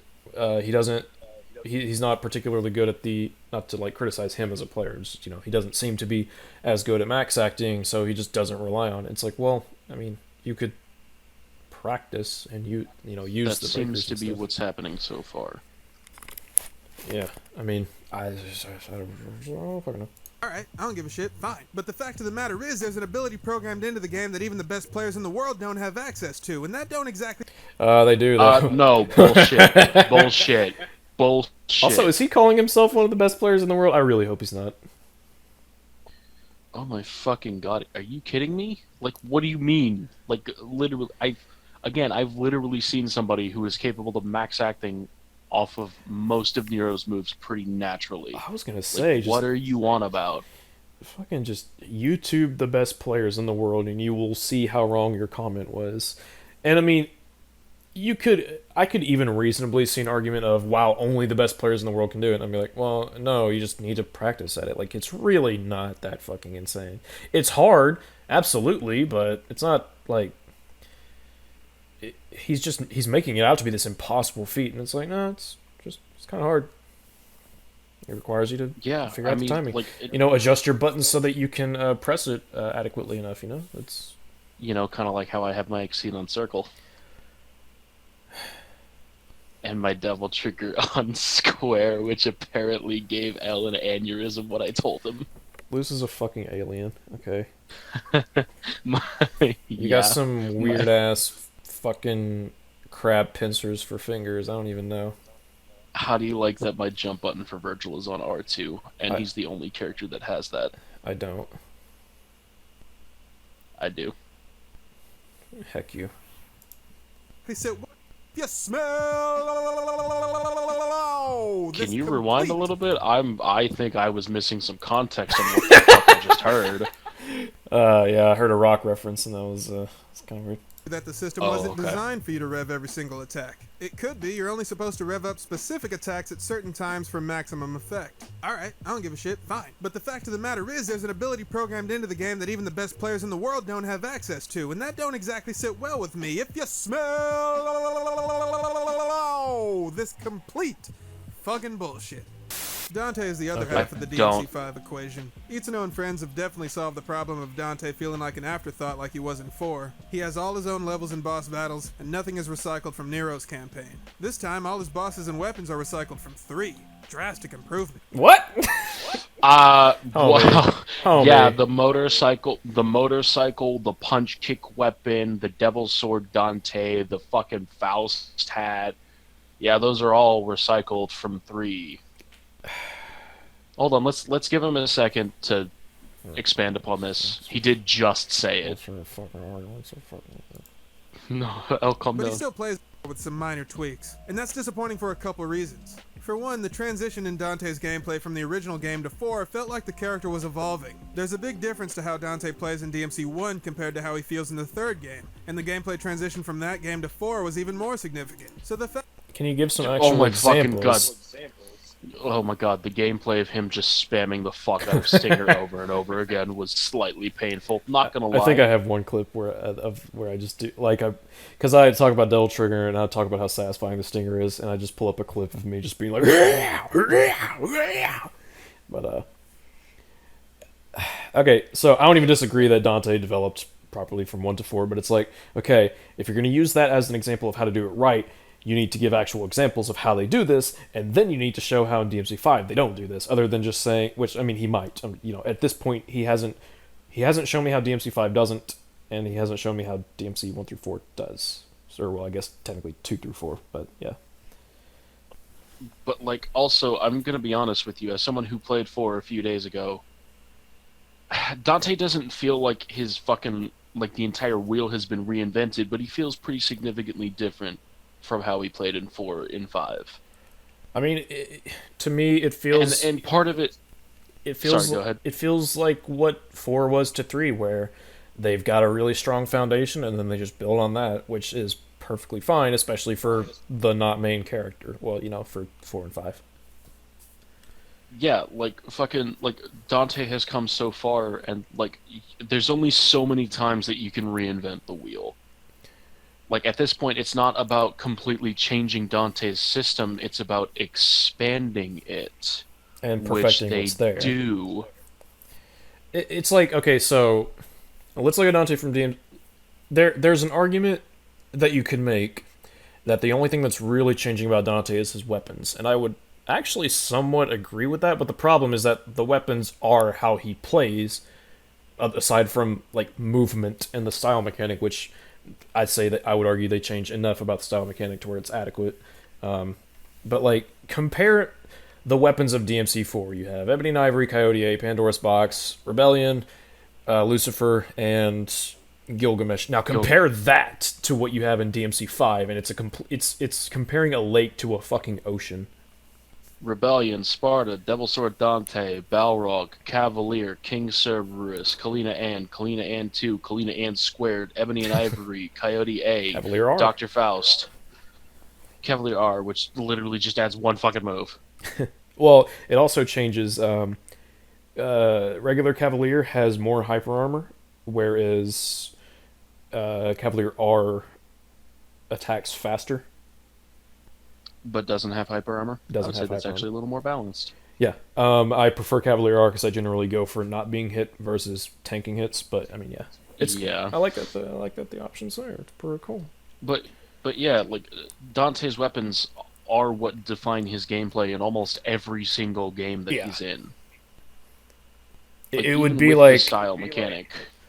It would be like saying Mega Man X plays the same as Mega Man because he jumps and shoots, and it's like, well, I mean, okay, but come on. No, I mean, kind of, but like the addition of dashing in Mega Man X completely changes the fucking game, and that's not hyperbolic. It changes it in quite a few significant ways. Yeah, Mega Man X is fucking dope. I watched that Ego Raptor video actually like last week, and I was like, man, this video is so good. Yeah, too bad his Link to the Past one isn't as good. Yeah, it's not great. And also, like, as someone who has the Switch port of Devil May Cry 3, where you can freely switch styles, which makes it feel quite a bit like it feels almost exactly like Dante does in DMC4 at that point. Yeah. It still feels fairly different from 4 because of Dante's weapons. Like, Dante's weapons in every Ooh. game are part of what defines his character. I just saw my most recent recommended video on YouTube from a YouTuber called The Fourth Snake, and I think I've seen some of his videos before. I don't really remember, but the video is titled. It was posted 4 days ago. The video is titled "Devil May Cry is still deeper than you think." I'm like, we should Nice. base title, and also maybe we'll look into that at some point. Wait, hold on. Yes. Okay, never mind. He had a video. He has a video called "Silent Hill 3 equals The Last of Us 2 parallel plots," but it's like 45 seconds and it was posted 2 weeks ago. Probably. I'm gonna guess on April 1st. Probably an April Fool's joke. All right, this guy. I haven't even watched his videos and I'm already fucking subscribing. So, Doom equals John Wick parallel plots. Oh my fucking god. I like this guy. I'm subscribing. I haven't even seen this guy. For all I know, I'll fucking hate him, but it's for now. Base titles. Anyways, that was completely off topic, but Yeah, maybe rewind just a little bit so we can hear him a little, again. Game. And the gameplay transition from that game to 4 was even more significant. The fact that this Dante feels just like the old Dante with a new coat of paint is a major letdown. Besides that, who the shit thought Dante in 4 was the best the series had to offer? Style switching is the stupidest thing I've ever seen. I hope he's joking. I will say that's a solid Christopher Walken impression, but solid Christopher Walken impression aside, that's a bit of a hot take, and not even the pain of Christopher Walken can save you from my wrath if you're actually serious right now. I have a deep concern that he's basically going to say the same about thing that he did with Max Acting, where it's like it requires too much skill. I'm very oversimplifying what he said. Obviously, I'm not trying to misrepresent him or anything, but style switching bad. That is a new one. That I've literally never heard anybody say that in like all of my time. It's like I've never heard anyone see the Switch port of DMC3 and be like, "Wow, why would they add style switching?" It's like, well, I mean, I've heard people say that, like, in the spirit of keeping, the spirit of the original game, maybe not add such a huge mechanic, but most people don't lean on that side of the fence. And like even then, like, what the fuck else were the directional buttons doing in the previous game? Literally nothing apart from like maps and fucking files, which was weird. It was. We don't really need weird. all that. Oh boy, an argument against style. This is a first. Let's hear him out. This is an interesting take. Style switching is the stupidest thing I've ever seen in my entire That's a good life. impression. It's ghastly. I hate it. I shoved a watch up my ass Oh as my. a prisoner of war in Vietnam, and style switching is worse torture than that. Any way you slice it, it's the shittiest gameplay mechanic ever to be implemented in an action Wow. game. And if there's any fragile and pathetic fanboys who take issue with that statement, don't forget to hit the like button on your way out. Get the hell out! Get out! Okay. Now that that's Don't taken use care Caleb of, we City can like finally that. have a mature and civilized discussion that deeply explores the ins and outs of Devil May Cry's total package, including. Why all are the you tools not that locking come in the on? box. That's what she said. Oh my god. That's Style painful. is the name of the game for Dante. That's his trademark. In Yes. fact, when the first game was released in Japan, its official genre was marketed as stylish action. After DMC2 crashed and burned and the series needed to be reinvented, DMC3 introduced different styles you could switch between that gave you additional techniques. The catch was you could only equip one style at a time. If you wanted to switch, you had to do it in between missions or at predetermined locations in the levels. Picking a style in DMC3 was a lot like selecting a character in a fighting game. Whichever one you chose determined how you'd play the game. And as you used a particular style, it would level up, rewarding you for sticking with just one by giving you new abilities. I I would say that don't think I will say I've never seen it that way, and and I don't know if I agree. I'm just trying to process that he said that style switching was one of the worst mechanics ever implemented into an action game. Are you well? I don't know. Man, Like, obviously that's a joke, but like on a serious note, like what the fuck? Like I'm just trying to think of how he's actually going to qualify this point. I can't think of any. This isn't even me being hyperbolic. I can't think of any way that he could justify saying that. I think, and this is only an assumption, but we'll obviously see. I assume that what he's going to try and do is argue that the way DMC3 handled style selection is better than style switching. However, the problem with that is it doesn't have anything to do on whether or not style switching itself is a good mechanic. You're only arguing that DMC3 implemented its system better than DMC4 or 5, which is a completely different argument anyways, which I don't even agree with in the first place, but... Oh boy. Are you there? It says you left the room, the watch together room. I'm still here. Okay. I should still be. Hold on.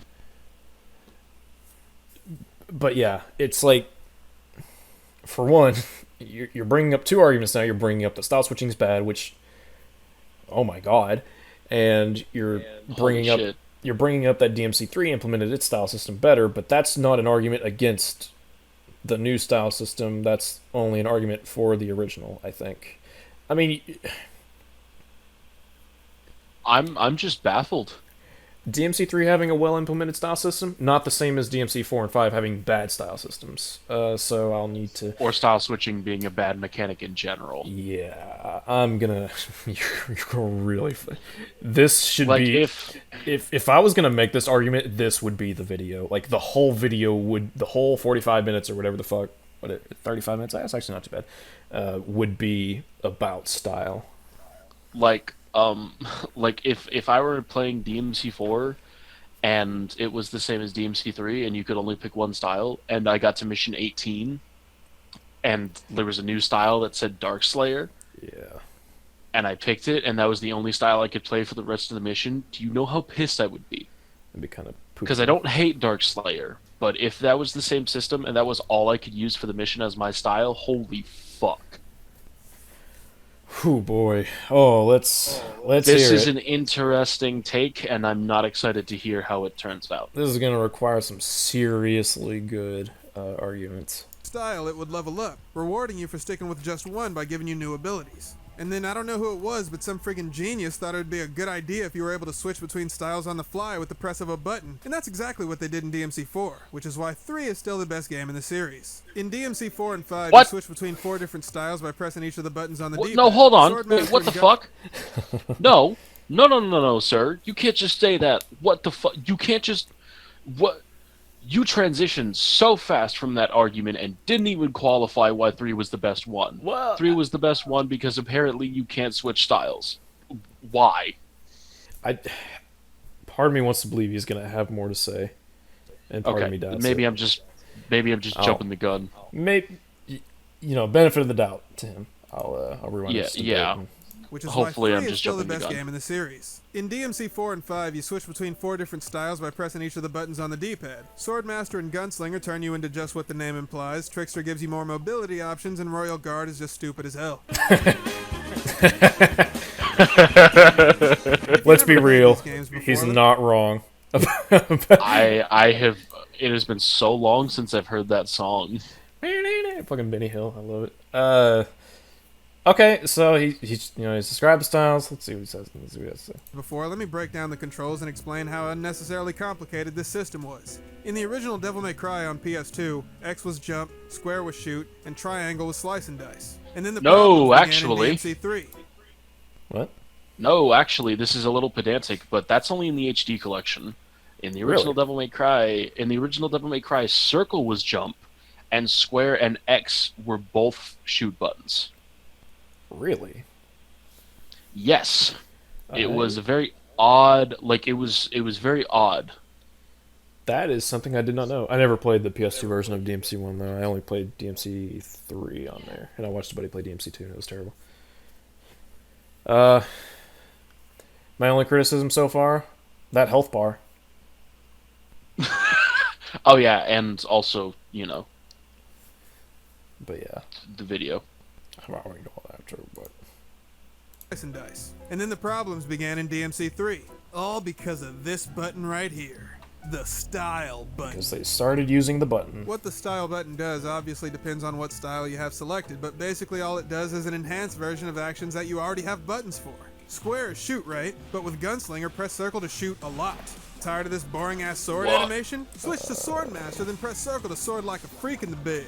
Normally, you can press the X button to jump towards and away from enemies, and you can even use it to dodge. But you see this weak-ass fucking roll? You're not gonna avoid no damage with this garbage. Switch to Trickster and press circle to dash around the level like a coked-up Zabuma fool.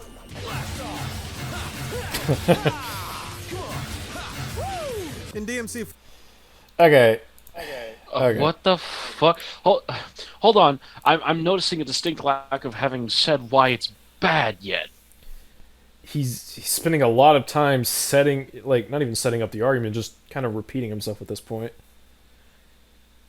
Like, he started out by saying, okay, the system's bad, and then he said, alright, this is how the system started, and this is how it became bad. I'm like, okay, I'm waiting for the part where it's actually bad, though. Like, okay. I mean, it's like, I don't know, there's just really nothing to argue against. He's just kind of describing it, and it's like, yeah, they started using the circle button, and that's what the things do. Yeah, that's how he progressed. That is. Yeah. Anyways, I like Monkey. Monkey. In DMC 4 and 5, playing as Dante at a high level requires you to rapidly switch between these styles during combat. But because there's no effective way for your thumb to manipulate both the analog stick and the D-pad at the same time, the best DMC players on YouTube have taken to utilizing this hideous claw grip that's guaranteed to give you arthritis by the time you're 35. What the fuck? So anyways, I sometimes transition to the claw because I'm comfortable with using it, but if I wasn't, I would just readjust my control scheme. Kind of like how I readjusted my control scheme to have lock on L1 and fire on R1 for Dante, and also Devil Trigger on square, because fuck L, I guess. I mean, yeah, like, I don't know anyone who honestly... Well, actually, no, I do. One of my best buddies, he doesn't change the controls because he's a fucking normie. But, like, most people just... Yeah, if they don't like the controls, they change it. And that's not a bad thing because everyone has different, comforts as far as handling controls do. Also, you predicted that it was going to go towards it requiring a lot of skill, and so far that's looking like it's going to be what's happening. Once again, well, you know what's weird is that for the Max Act thing, he said the best players in the world can't do it, but we know they can because we've seen their videos. But now he's referencing the quote-unquote best players in the world by showing what they do, and it's like, wait a minute, why didn't you do this before? Sometimes you have to adjust how you play the game in order to play it at a high level. That's just how high-level gameplay works. Yeah, like, yeah. It's kind of like if I didn't change my control scheme for Dante and Nero and V to a control scheme that was more comfortable for me personally, I probably wouldn't have gotten to the skill level I'm at as quickly as I did, because I'm not comfortable with it. Same. I mean, yeah, I think it's worse if a game doesn't let you change its control. I don't expect a game to have a perfect control scheme, mainly because there is no one universal control scheme, I think, for at least most games. Some games you can argue that, like, like that are really kind of simplistic mechanically, like, I don't know, fucking Call of Duty. It's like, yeah, movement, aiming, shooting, crouching, jumping, grenades, etc. It's like, okay, yeah, you can kind of easily determine what most people would find comfortable on a controller, fine. But with an action game where you have like a fucking bajillion inputs, it's like, okay, yeah, we need customizable controls, or else there are just some people who are not going to be able to play at a high level because they can't change their controls. Yeah, exactly, and that's not a bad thing. That's why DMC3 started the whole trend of it happening. And like overall, I do think that every Devil May Cry game so far has at least had a decent starting control scheme. Like, it's decent to start off with while you're learning the mechanics, but obviously if you want to play at a higher level, you'll need to experiment with control schemes to get to get where you need to. It's kind of like with my Virgil control scheme. I sort of I sort of based it around being able to hold the doppelganger button and mirage sword button while still having access to all of my options, because of the fact that I obviously need to charge my Sin Devil trigger and I need to hold down the fire button for a lot of its moves. So Yeah. For put me, fire on R1 and put doppelganger on R2 and put weapon switching on X and square. no, but for me, it's just I played through the game once with the standard, or at least for a couple missions with the standard control scheme. I sort of figure out, okay, where would I prefer this, and I just kind of move it around a little bit, but it's not too far off typically, except for Dante. My Dante's just kind of really jibble jabbled, but whatever the fuck that's not even a word, but hey, it is now. But yeah, I mean, everyone's a control. It's kind of like the first time I played DMC5 once it released. Like I said before, I played it with a friend, and like as soon as I got into the game as Nero, like it didn't even take me 10 minutes. The first thing I did was change his fire button to R2, and he was like, "Wait, what?" And I was like, "Yeah, that's so that I could hold it down." And he was like, "Whoa!" Actually, like his fucking mind was blown. Come to think of it, the way I actually did it was with DMC4. I started with the standard control scheme. Then I sort of figured out what I wanted over the years. And then from DMC5, I started based on that control scheme and then adjusted a little bit to fit DMC5's added mechanics. That's kind of what I did too. Like at first, I didn't see the point of charge shot for Nero, and then I started like seeing some more higher level players, and then I was like, oh, and then I was like, it's like wait a minute, one of the most overpowered fucking things in his arsenal. Yeah, and then I was like, but wait a minute, I can't comfortably hold this down while doing the other moves. And then it was like, oh, but I can change the control scheme to be more comfortable for me, which is the most like the point of rebindable controls. Yeah. And now my fire button for Nero is on R2. Man, I remember when I first played the new God of War and it didn't have customizable. It had like 3 controller layouts that you could choose from, and I was like, no. All of these are shit. There's my hot take for this video. God of War 4. Oh, my hot take was so hot it killed Luce. Oh my god. I am alive. Your icon changing killed me. My icon didn't change. Yeah, it did. It changed to the no background version. It's been that way for since we started. What the fuck? Mind blow. It's been the one with the GeckoCon symbol. Fuck it, whatever. Just press play. But yeah, now there's my hot take for this video. The new God of War, or newest God of War. It's not that good. Oh, I didn't even hear you. I didn't even hear your hot take. I cut out before then. Oh, I was talking about how in the new God of War, there's like 3 preset control layouts, and that's it. And I'm like, yo, what the fuck? All of these are bad. Why can't I just fucking change my goddamn controls the way I want it to be? Every game, I think that it should be the baseline standard that every game has completely rebindable controls. Yeah, absolutely. Even for movement, I know it sounds weird, but like there are people who, I mean, there are people with like disabilities even that can only they have to play with certain buttons only, and it's like, hey. Yeah, I think there is nothing wrong with making it. Like there's literally no downside to rebindable controls. There's only upsides. Yep. I think the only possible downside would be if there was no option to set it back to the standard. Because then if you fucked something up, you could be like, oh god, wait. But even that would be fixed. Yeah, but you have to be pretty fucking incompetent not to put a default option for your control scheme. Oh yeah, for sure. But anyways. The right is by the time you're 35. Like I said, the actions for everything you can do with the style button already exist, so there's absolutely no reason to have a redundant button that does an enhanced version of the thing. Hey, Devil May Cry 5. Hey, Devil May Cry 5 players, do you think there's a point to using the style mechanic? Like what? No, you can't. What? No. All of the attacks that you have for the style button don't already exist. You can't fucking tell me. You can't fucking tell me that the fucking breakdance move is the same as the move where Dante charges up his fucking kick mode. You cannot tell me they're the same. They are not. Fuck off. Or even just the most basic of things. Trickster, the forward style, warps you at least closer, typically to the enemy. Whereas if you just jump towards them, it's going to take significantly longer. You're going to have less frames of invincibility. You're going to have more area covered. Like there's there's no. even like the back to forward trickster move, which teleports you to the enemy, but on the ground. Like there's advantages to air trick and ground trick, both of them. Like, what the fuck? Man, well, okay, to be fair, he's not talking about Special Edition, but if he were, I would say, like, man, there was so many fucking problems with Virgil's air trick that you could talk about, and, like, this is... But obviously he's not, but, I just want to make it clear, I have problems with the game, so... Why does Virgil not have a double jump? Why? Why, indeed? It's been 5 fucking games. Wait, Where isn't Itsuno? Don't you understand that his air trick, neutral unlocked on, is actually his double jump? No, fuck off.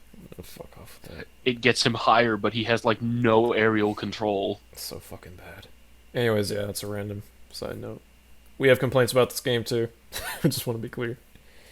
Why does it Virgil have a Instead fucking double jump? It would make way more sense to have a button that modifies jump, shoot, and slash when you held it down. That's... What? Hold on, rewind a little bit. Whoa, okay. No reason to have a redundant button that does an enhanced version of the thing. Instead of switching styles, it would make way more sense to have a button that modifies jump, shoot, and slash when you held it down. The obvious choice for this modifier is the lock-on button, which just so happens to have been the button used to modify sword and jump animation since the very first game in the series. Oh, And it still does. Hold on, what the fuck? I'm kind of confused. What are you saying? So, as a good comparison, think in the DMC reboot where you hold down a button and you access your demon stuff. He's essentially arguing you should be able to hold down a button and access said style. But, like... Or, well, instead of the style, it should modify... Like a modifier. Yes. But, like, okay, the style buttons are set to directional buttons. So you're advocating that, at base, for Dante's original control scheme... I don't know if because he said that like the lock-on would be a good way of doing this, and they started talking about how lock-on changes. Here's the thing: when you start talking about having to hold down a button in order to access a set of abilities, you're inherently talking about restricting, to some extent, further inputs, because that button is now locked off, and in addition to that, your hand is now firmly in place and having to work around the use of that button. Hence why tapping and changing manually is much better in accordance to DMC, where you're typically, like, there are just so many fucking attacks and inputs. Like, that just would not be possible with what he's talking about. It's kind of like how in DMC, whenever I switch to Angel or Demon mode, automatically, suddenly I lose a finger. I could use my middle finger for something else, but instead it just has to hold down L2 or R2 like a fucking jobber. Does DMC have a customizable control scheme? I know it has modifiers. Oh yeah, like you can change lock-on to toggle and stuff, but... Nah, it has completely rebindable controls for both Virgil and Dante. Good. That was the standard set by DMC3. If they hadn't done that, I would have flipped my shit. You mean like in the vanilla DMC launch? I don't think vanilla DMC launch had rebindable. I know it didn't have a lot of fucking basic mechanics like, lock on, but... I wasn't aware that the original didn't have rebindable controls. I think it doesn't. I might be wrong. I know I played the demo of it, and then I barely played the vanilla release. I know that you can't... Back in, like, high school, I don't even remember. I know that you can't use summon swords in conjunction with Virgil's melee attacks, and it pisses me the fuck off. Yeah. Every time you press the summon sword button, like within a second of pressing the melee button, it just does his launcher. Which means they intentionally made it to where you just, like, they didn't want you using summon swords at the same time of using his melee. It's fucking stupid. And I'm like, what the fuck? Man, I'm gonna, I guess, announcement, in a sense, I am going to make a video one day where I just fucking eat DMC. I guess, bit of a spoiler, not gonna tell too much, but I'm currently making a video at the moment, and let's just say I'm not going to be very kind to DMC Virgil in it. That's all I'll say. A wise choice. Since the very Fuck first that game in the character. series. Oh, but what about Royal Guard? How do you solve that? Easy. Just make circle the block button. And that way you demonstrate through the game's mechanics that Dante's become a more effective devil hunter, because he wouldn't need to change his entire mindset to access certain moves. Instead, it would show that Dante had perfected each style to the point where he was able to unify four. Okay, now he's trying to argue about fucking canonical shit, and it's like, dude. Okay. Wait, can you rewind a second? I apologize. I'm having trouble syncing, like, taking in his arguments. What the fuck are you saying? I'm a bit puzzled. Used to modify sword and jump animation since the very first game in the series. Oh, but what about Royal Guard? How do you solve that? Easy. Just make circle the block button. And that way you demonstrate through the game's mechanics that Dante's become a more effective devil hunter, because he wouldn't need to change his entire mindset to access certain moves. Instead, it would show that Dante had perfected each style to the point where he was able to unify four seemingly unrelated disciplines into a unique martial art designed specifically to fight demons. Okay. But no, that's the point of Dante. He's a jack of all trades.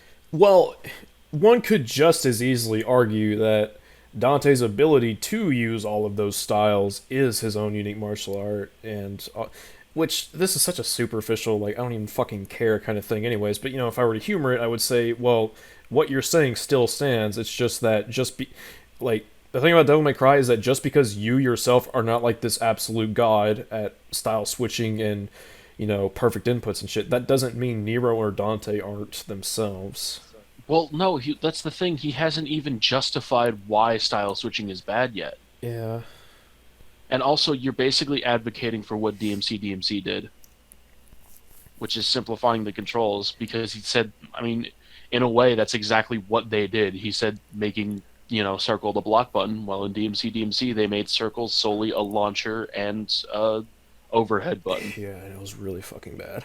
It was really fucking bad. This reminds me of Twin, like, pitching ideas to quote-unquote fix, quote-unquote, the story of DMC, and I'm just like, okay, you're saying a lot of things without actually realizing how that impacts everything else, or how the same effect is being applied anyways. And also, we've been on this topic for a hot minute, and you still haven't told us why it's bad to be able to No, I style don't even know switch. why it's bad, other than it's Like, that's hard. essentially why I keep asking you to rewind, because I'm trying to, like, I keep thinking that I missed where he said why it was bad, but he just hasn't. He just keeps going. It feels like there's just some nugget of a point that someone's gonna comment and be like, guys, he fucking said this, and then we're just gonna be like, oh, okay, so why did he waste all of his fucking time with everything else? But, you know. And he would call it Dante.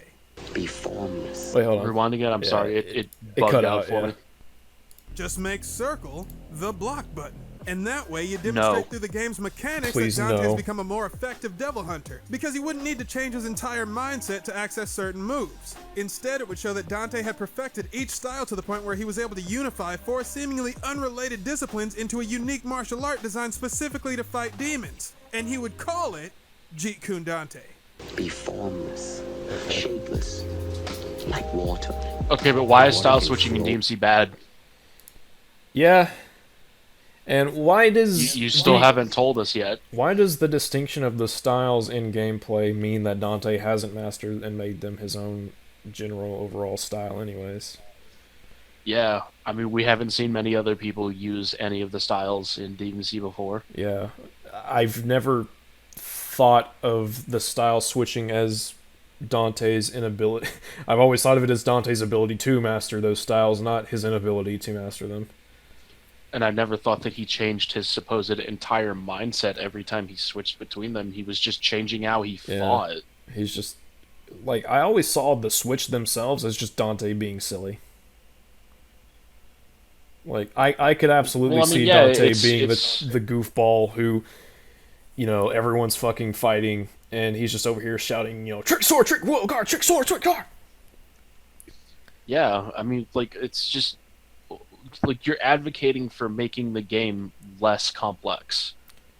Yeah, And complexity doesn't necessarily equal quality, but in the case of Devil May Cry, so far, Each game has only improved with its complexity. I'm not even saying that taking out style switching itself and just having one, one character with the concept of having all of those styles itself is taking out complexity, but like what he hasn't done is explain how this like he's explained the control layout, which itself is fucking weird, but he hasn't actually gone in he's trying to pitch something without actually pitching it. Well, that's the thing. Like you said, they might be able to make a character who has all the styles in one, but that's kind of what Nero was meant to be. Like he was supposed to combine not all of the styles necessarily, but he was sort of meant to be a combination of different style aspects. Yeah, such as like Table Hopper and obviously all of Swordmaster. Yeah. And maybe that would be kind of reaffirming why he likes Nero more. I don't know, but don't offer a substitute and then not actually go into man, an alternative to Dante's playstyle requires like a 17 fucking hour series.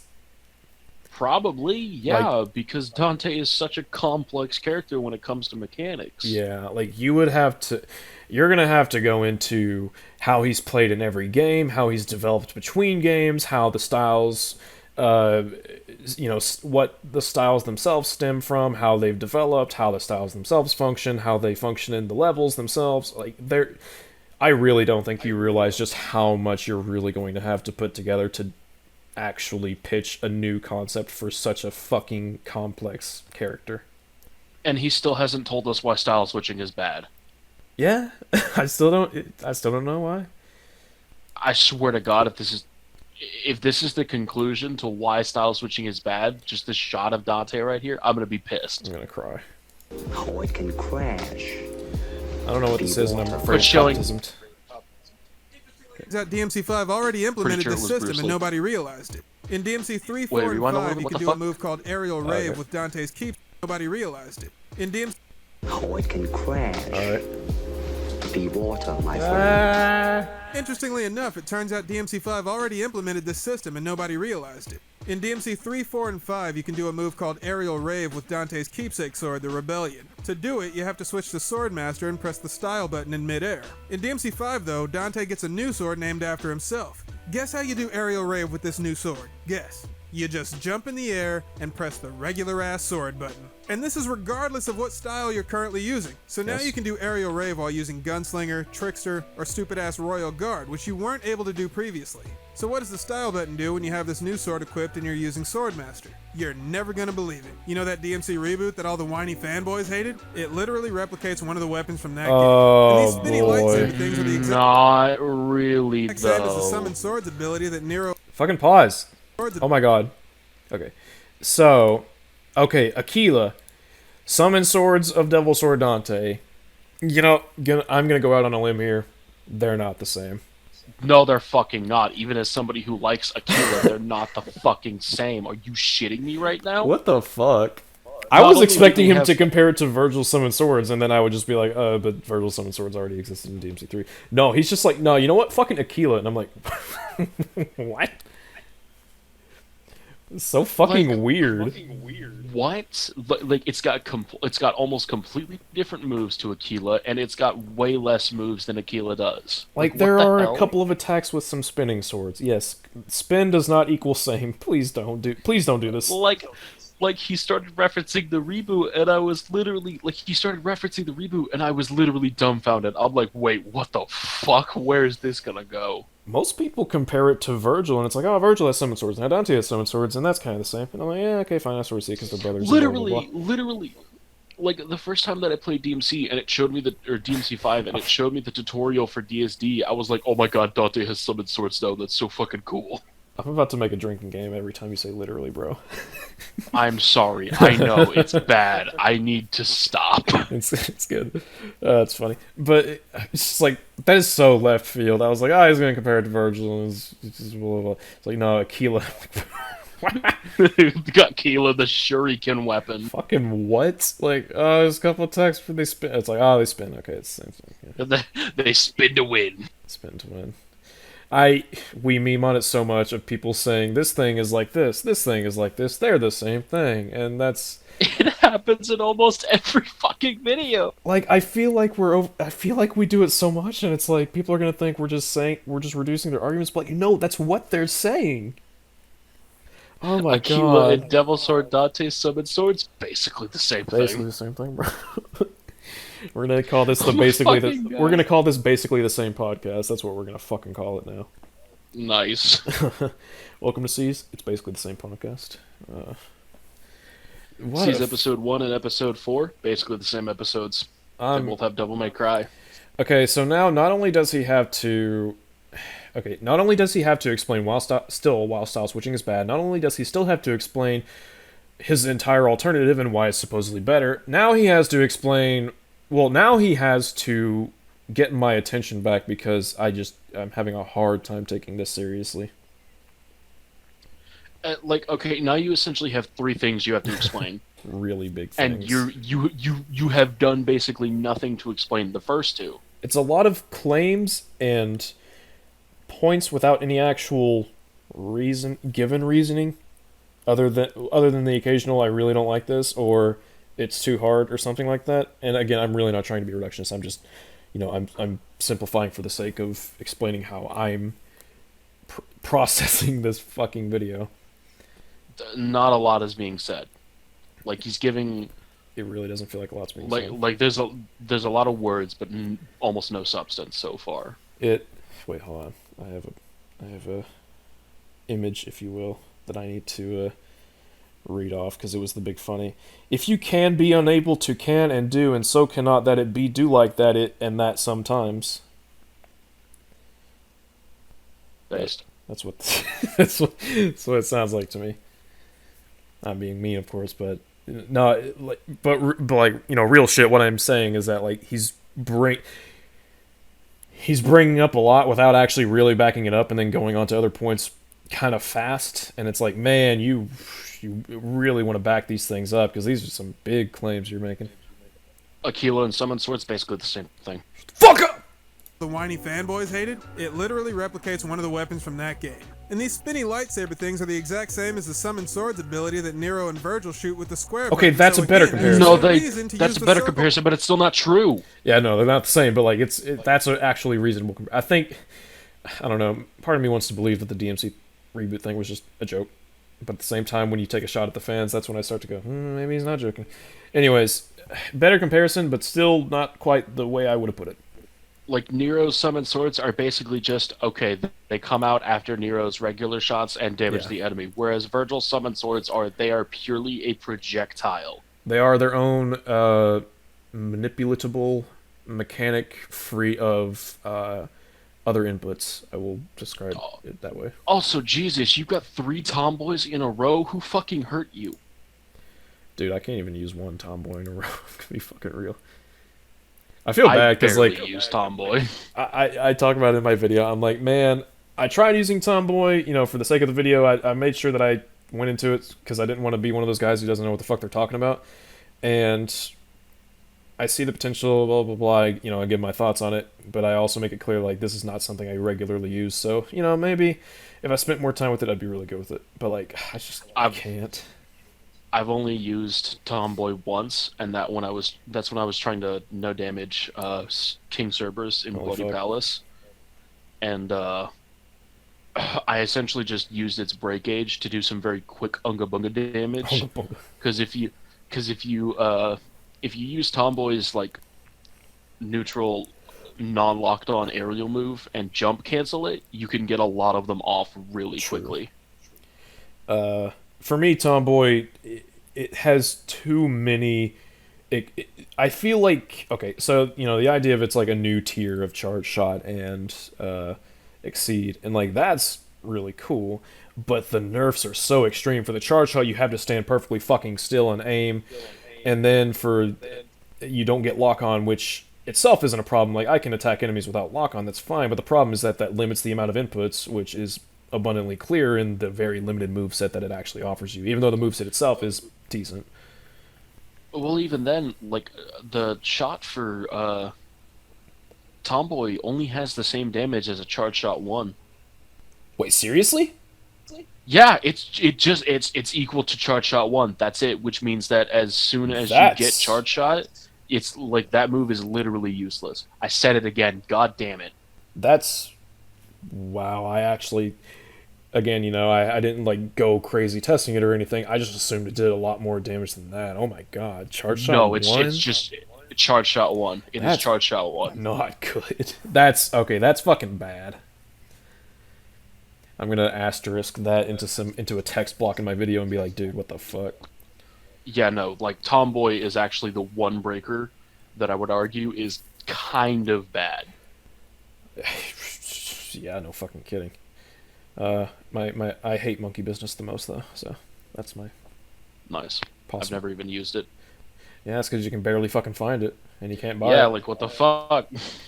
I have a bit in my video where What I'm does like, it even do? it's Helter Skelter reskinned. It's literally just Helter Skelter. Oh my god. Yeah, remember how Pasta Breaker was like one part Helter Skelter, one part other thing? It's like, no, monkey business is Just Helter Skelter. just straight up fucking Helter Skelter. I have a bit in my video where I'm like, I've played this game for 600 plus hours and I have found a grand total of 4 of these fucking things. Fuck you, Itsuno. Not actually, I love Itsuno, but I say something to the effect of like, what the fuck, Itsuno? Like, come on, man. Anyways.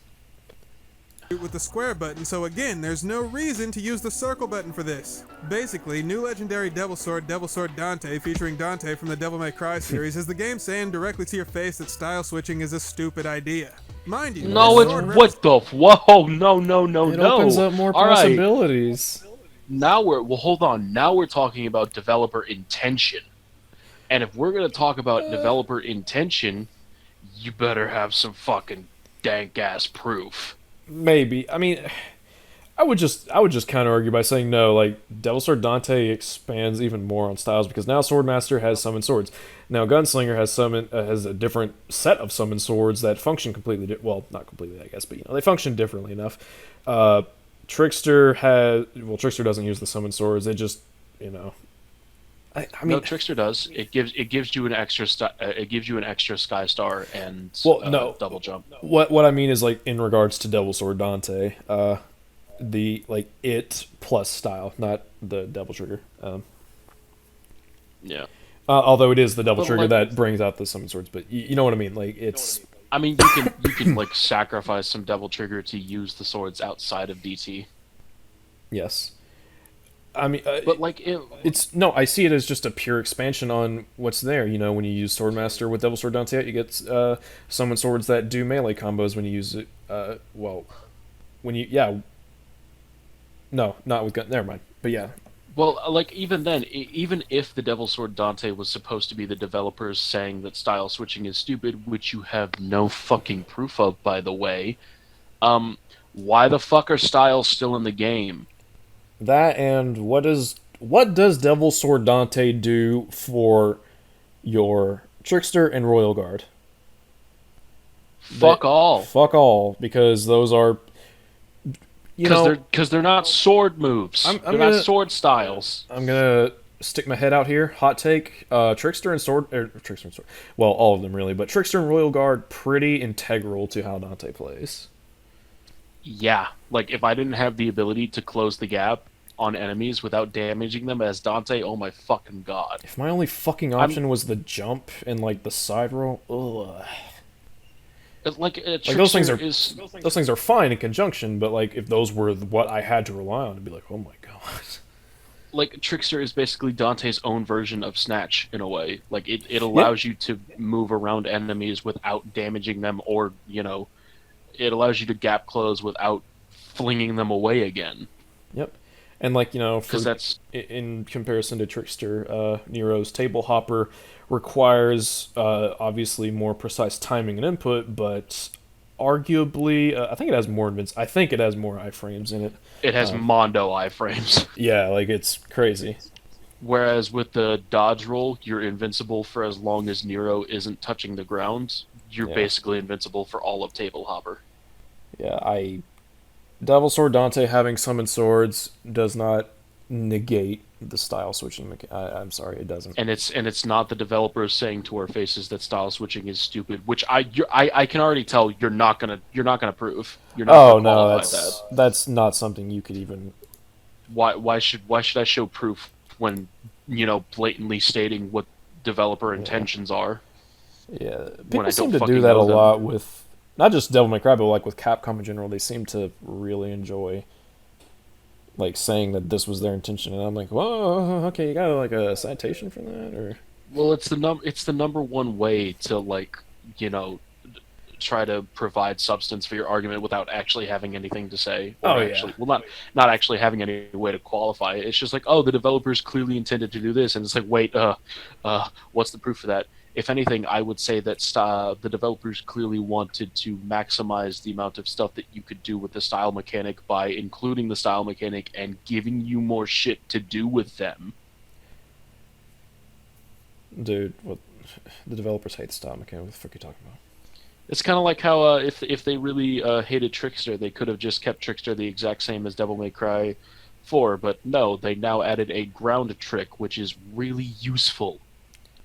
Yeah, if they thought Royal Guard was, not worth changing or expanding upon or whatever, they wouldn't have gotten rid of the fucking Dreadnought and replaced it with the basically auto release, and At the very least, it only uses one gauge of Royal Guard or one rune of Royal Guard. yeah.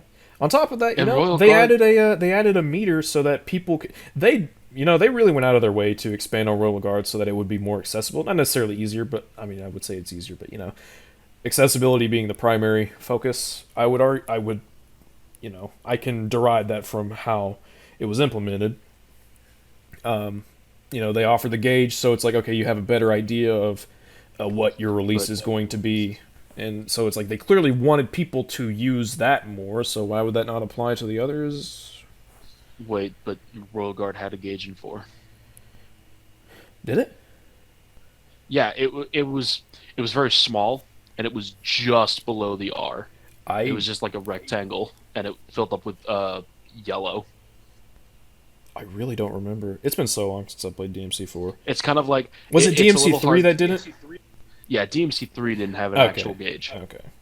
Well, either way, they changed. They made, they definitely changed it, I'll say. It's more apparent. But yeah, either way, Even then- they've clearly expanded upon every style, and I would argue pretty decently, adequately significant ways. And you're going to sit here and tell me that they don't? It's like, dude.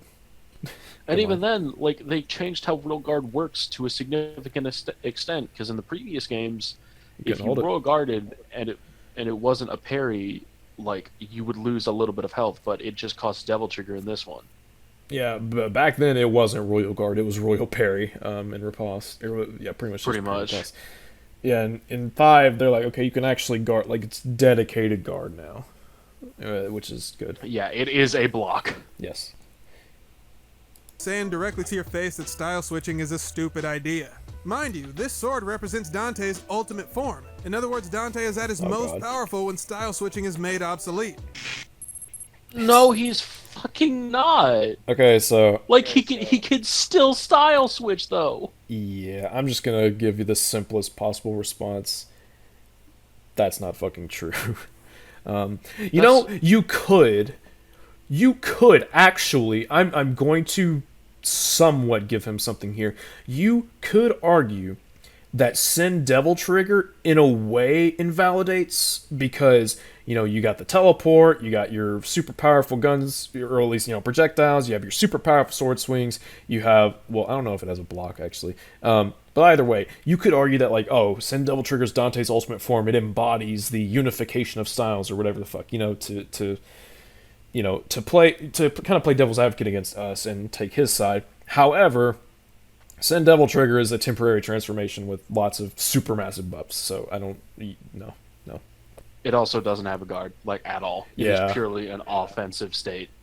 But, it doesn't rely on style switching for, your teleport, your projectiles, be powerful, blah, blah, blah. So it's like, okay, I could almost see, because, unification, ultimate form, blah, blah, blah, blah, blah. But that's a transformation, and it's a temporary, mega, super, ultimate buff, so... And even then, I would argue it doesn't really have a dodge because you can only use the teleport if you're like a distance from the enemy. No, you can teleport to the side, I think. Like if you're, because I'll like have to when try- I believe, bear in mind it's been a while since I played because all my stuff's sitting in a storage unit halfway across the country. But if I remember correctly, last time I fought Urizen in like mission 12, I was like, I would attack the crystal, and when because I was going for no damage, I would teleport to the side, basically how Nero table hopped. But I'll have to try that again because Yeah. I don't remember being able to, but I'll see. yeah, but generally speaking, I could almost see that argument for Sin Devil Trigger, and maybe it could have worked as an argument. You'd really have to your You'd other have to arguments that fucking do your other arguments that Good. preceded it would have had to have actually been good though. So, you know. and you would have had to do some fucking gold Olympic fucking mental gymnastics. Yeah. Have I lost my mind? Be honest with me. Am I Little talking bit. crazy? You are. I just... You've lost your mind. I need someone to tell me it's okay. I've been keeping this inside. It's not okay. This for video is so terrible long. so far. I Oh, just can't do it anymore. he's had some funny bits. Fair. なんだろう。 Ooh. へえ、まだ生きてたのか。知らんかったよ。 Oh, he speaks Japanese. That's cool. いやいや、違うよ。その分は俺の責任じゃねえよ。生き残りが俺の目標とは Wish I 関 had 係 some ない。 subtitles.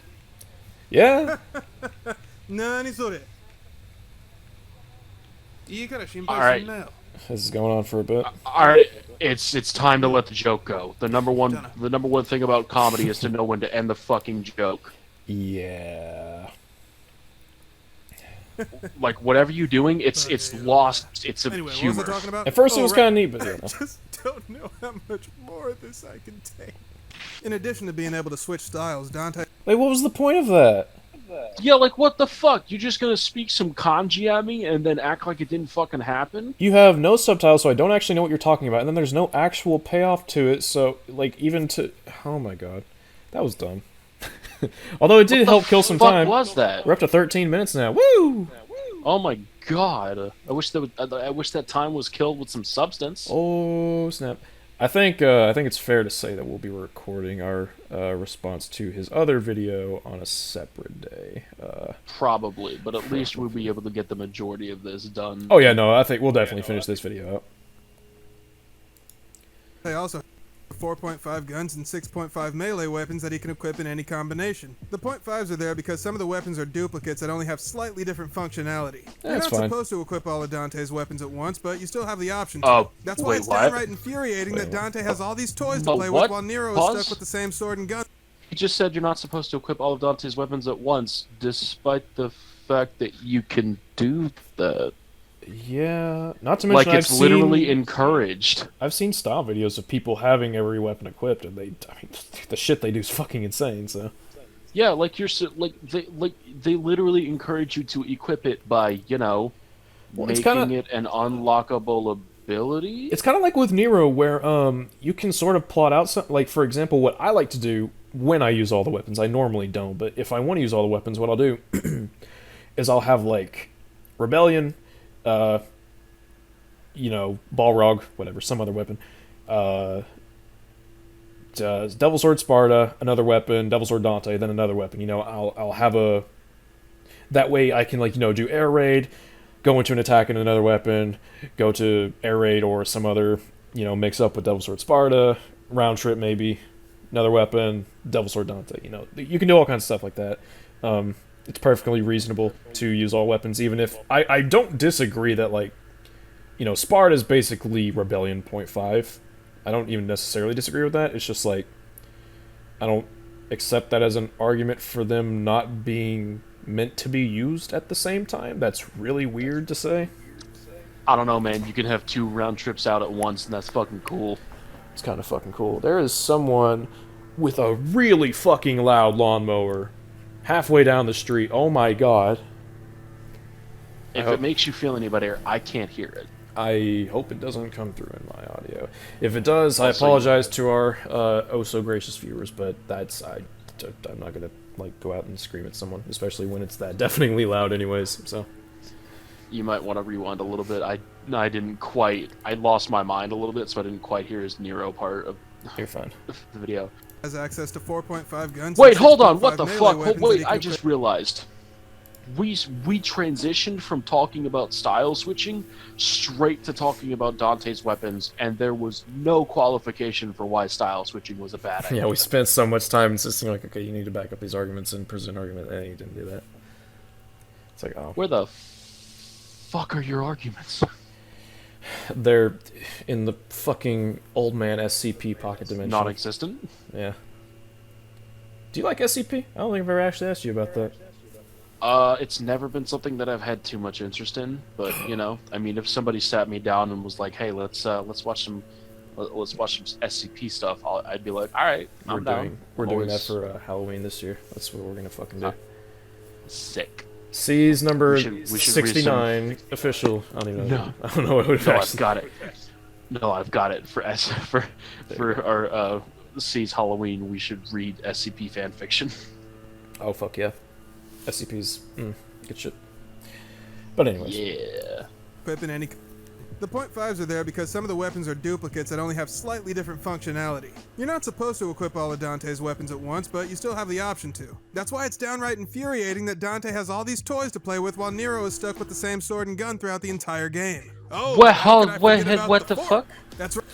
oh yeah, fork. But the devil breaker. But he has the devil breakers. No, but he didn't play with those. Oh yeah, the devil breaker. Oh, I didn't play with the devil breakers, therefore they don't exist. Okay, it all Whoops. makes sense. Okay, in fairness to him, based on the gameplay he's shown, he's always had devil breakers equipped, and I think he's used them a bit. So like, in fairness to him, I won't assume he literally did not use them at all for his whole fucking playthroughs, but he has outright said he doesn't like using them, so it's like, well, okay, I have to assume that he's not interacting with them that much, so, you know. And even then, yeah, Nero has the same gun and sword throughout the entire game, but they're pretty fucking versatile. Yeah, I would argue that Red Queen has way more going on than any of Dante's swords. Not even that Dante's swords don't have a lot going on, but Red Queen just... There's so much you can do between, like, single target focus, crowd control, large sweeping brushes, you know, single, like, helm splitter, just, like, you know, slamming attacks. You have agility, you have gap closers, there's so fucking much you can do with Red Queen. And even then, don't even get me started on exceeding and bringer knuckle, which is the best mechanic ever. I don't know if I've ever said that on C's before. Kind of have. The only weapon I think that even comes close is King Cerberus, as far as like how many options you have for attack, and even then, King Cerberus has some limitations compared to Red Queen. Yeah. I love King Cerberus, so that's my favorite weapon in the whole game. I don't know if I've ever talked about that, but it's fucking based. It's up there for me. Fuck yeah. Anyways, My I'll rewind a my little bit favorite- because we kind of missed some. They have slightly different functionality. Oh, and I'm sorry, you were about to say your favorite weapon. I totally. No, you're good. You're good. My favorite melee weapon, at least, is a tie between Cerberus and Balrog. Nice. Balrog is up there for me. It's my second favorite Dante weapon. Not well from his melee weapons. Dr. Faust is probably my second favorite because it's just insane. Mine are actually my favorite. My favorite ranged weapon is actually Ebony and Ivory. Nice. Always a good pick. Oh, reliable, if you will.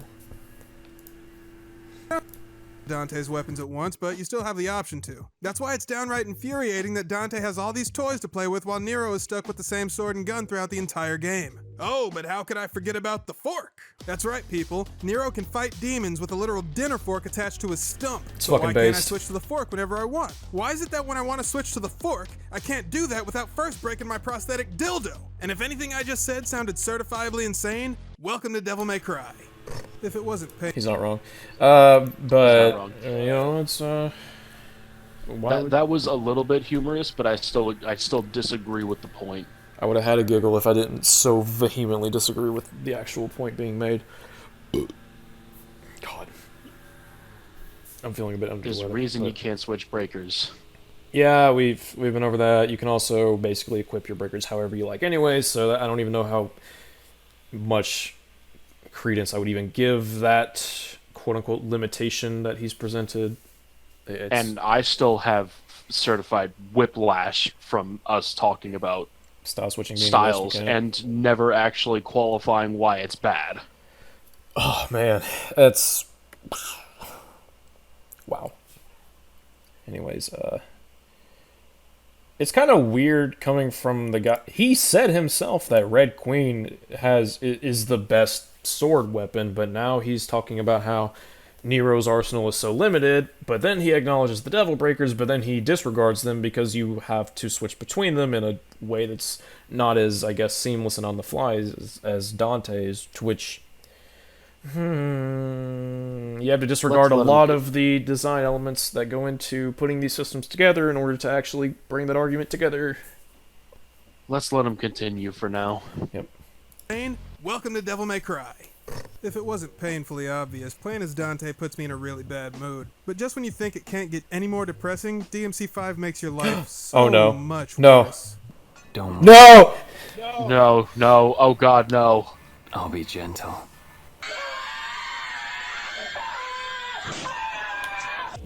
That is an old meme. Oh Okay. no. Also, imagine being in a bad mood while playing as Dante. How do you even?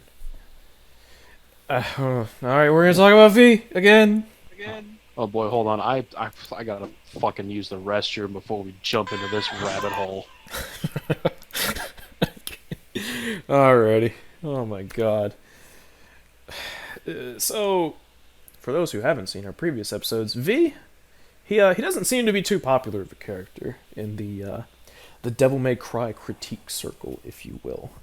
And I think that there are absolutely valid criticisms to levy against the character, but most of the criticisms that I see, I won't say that I'm too impressed by them. They are usually not great, especially when they, how do I put this so delicately? I will put this delicately like I do mayonnaise on my egg sandwich. When you watch a movie while you're playing as the character and just button mash, I'm just being mean. But no, seriously, I think there are arguments to be made against V. I absolutely think there are. In fact, I have some that I will go over in my Devil May Cry 5 video, which you can look forward to coming to theaters probably sometime in the summer of 2027.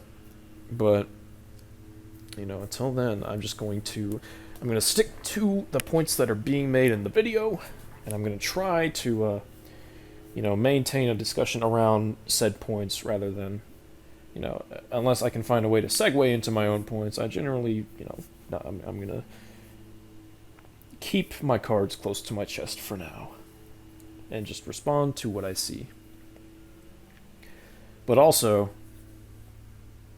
I love my V. Don't you be mean to my boy V, because he's a precious boy. And it's not very nice to be doing that to my boy.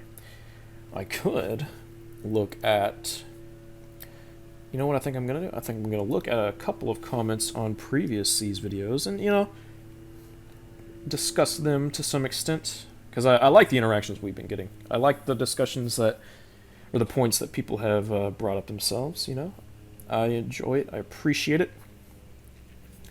There was I'm trying to find a point that isn't necessarily about the person we're covering so much as about V. There was one person I did mention that someone had asked us to do a Dead Vectors cover, and that was Mr. Lure. He said, "Are you guys going to make a response to Twin Twin review and Dead Vector about DMC?" And of course, we covered Twin Twin, and I wasn't too sure about covering Dead Vector at first, but the suggestion kind of pushed me into doing it, and I really appreciate that. I'm glad we did it. I think it's been a fun little discussion. I think Dead Vector is an entertaining dude. I vehemently disagree with him, of course, but I think he's he's not like unpleasant like some other fucking people we've covered have been.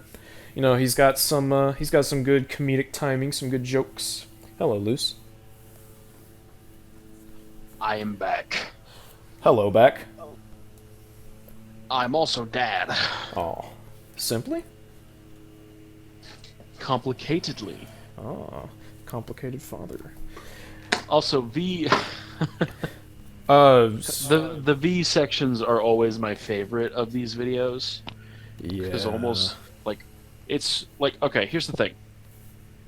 I perfectly accept that V is an acquired taste. He's not the most complex, and he doesn't have as many options as he probably should in terms of, like, attacks. But he's not a poorly made character. I basically went on a little bit of a ramble, and I said that for me, I have some points for and against V that I'm gonna kind of. I mean, they're not like, I'm not saying this as if they're like particularly fucking amazing points or anything, but I'm gonna kind of keep that to my chest for now. However, I'm more than happy to discuss what the videos say, because I do have criticisms of V's character, and I have points for V's character, and I'm curious what other people have to say, because I do think V is a really good topic of discussion for DMC5. There's a reason that every video talking about DMC5 has a whole section dedicated to V, regardless of the quality of said video and section. Yeah.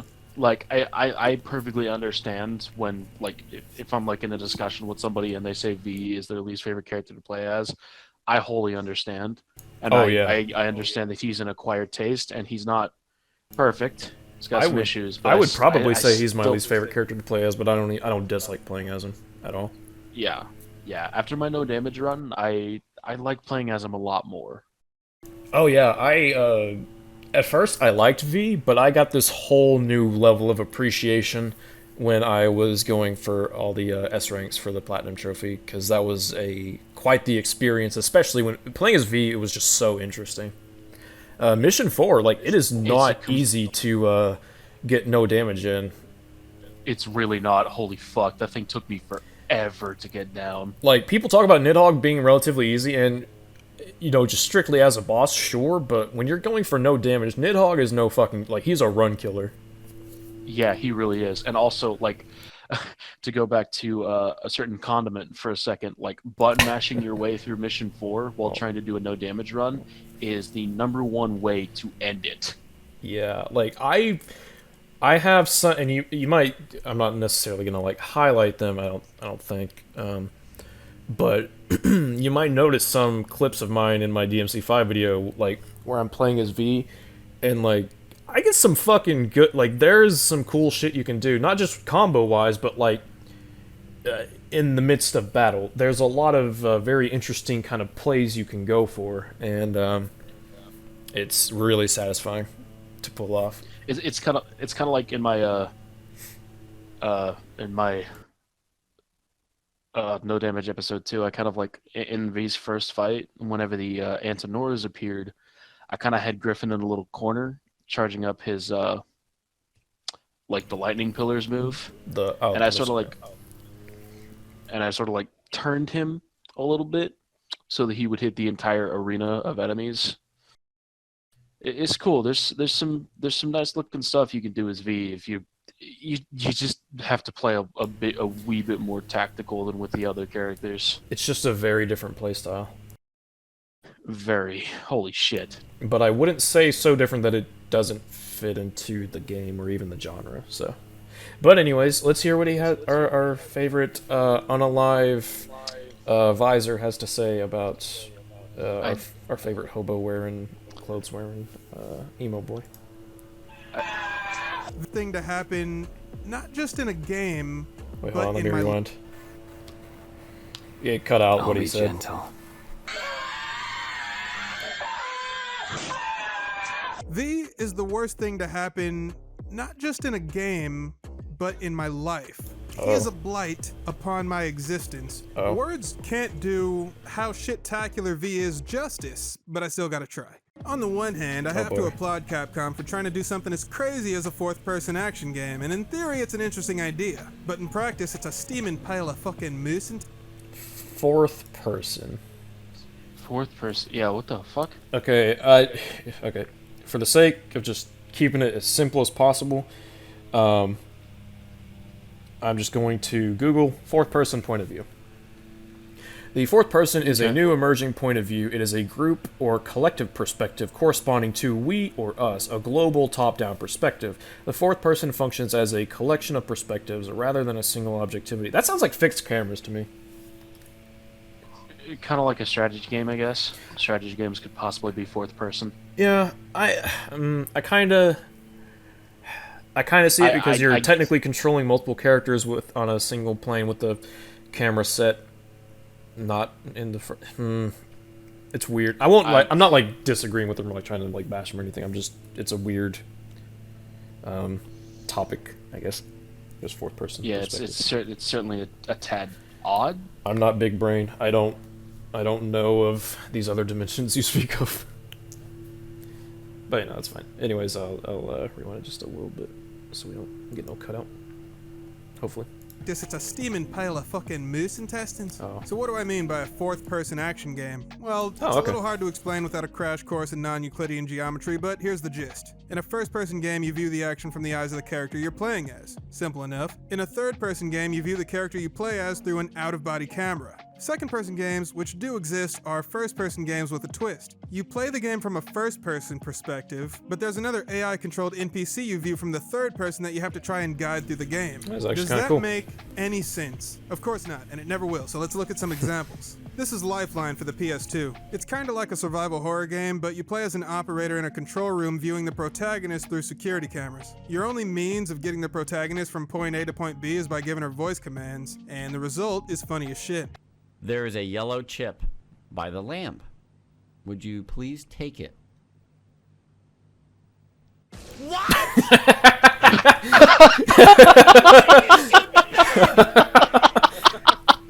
You're not gonna. All right. Some might see this as a detour, but no, I'm actually okay with him going in depth with this because it's not generally known. Yeah. I don't even know what the fuck. I didn't really know what second or fourth person is, but that's fucking funny. Hold on, there's another one. That's amazing. Gonna do it, are you? Dispenser. Which dispenser do you mean? The one on the right. Leave the room? Okay. No! What the dude? What the fuck? The original version of République had the same premise, only without the infuriating voice controls. That's a fun word to say. République! Oh. Pavilion is a really interesting game that was actually advertised as a fourth-person game, but the term was just used for underhanded marketing purposes. It actually wound up being possibly the best example of a second-person game. Okay. I highly recommend playing exactly 30 minutes of it. Okay, so now that everybody understands what a second-person game is, imagine you took one of those games and pulled the camera back, thus switching from a first-person camera to a third-person camera. Now imagine controlling this character while trying to issue commands to an AI-controlled NPC. Okay, yeah, that actually makes sense. I see what he's saying. All right. I have entered big brain now. I get it. Indeed. Yeah, primary source of control and third-person perspective with various, I guess, not indirect, but, secondary... commands. Yeah. Okay. It's kind of like how Gaming Brit said this might be how you want a next-gen Rido game to play. Yeah. Like Devil Summoner. True.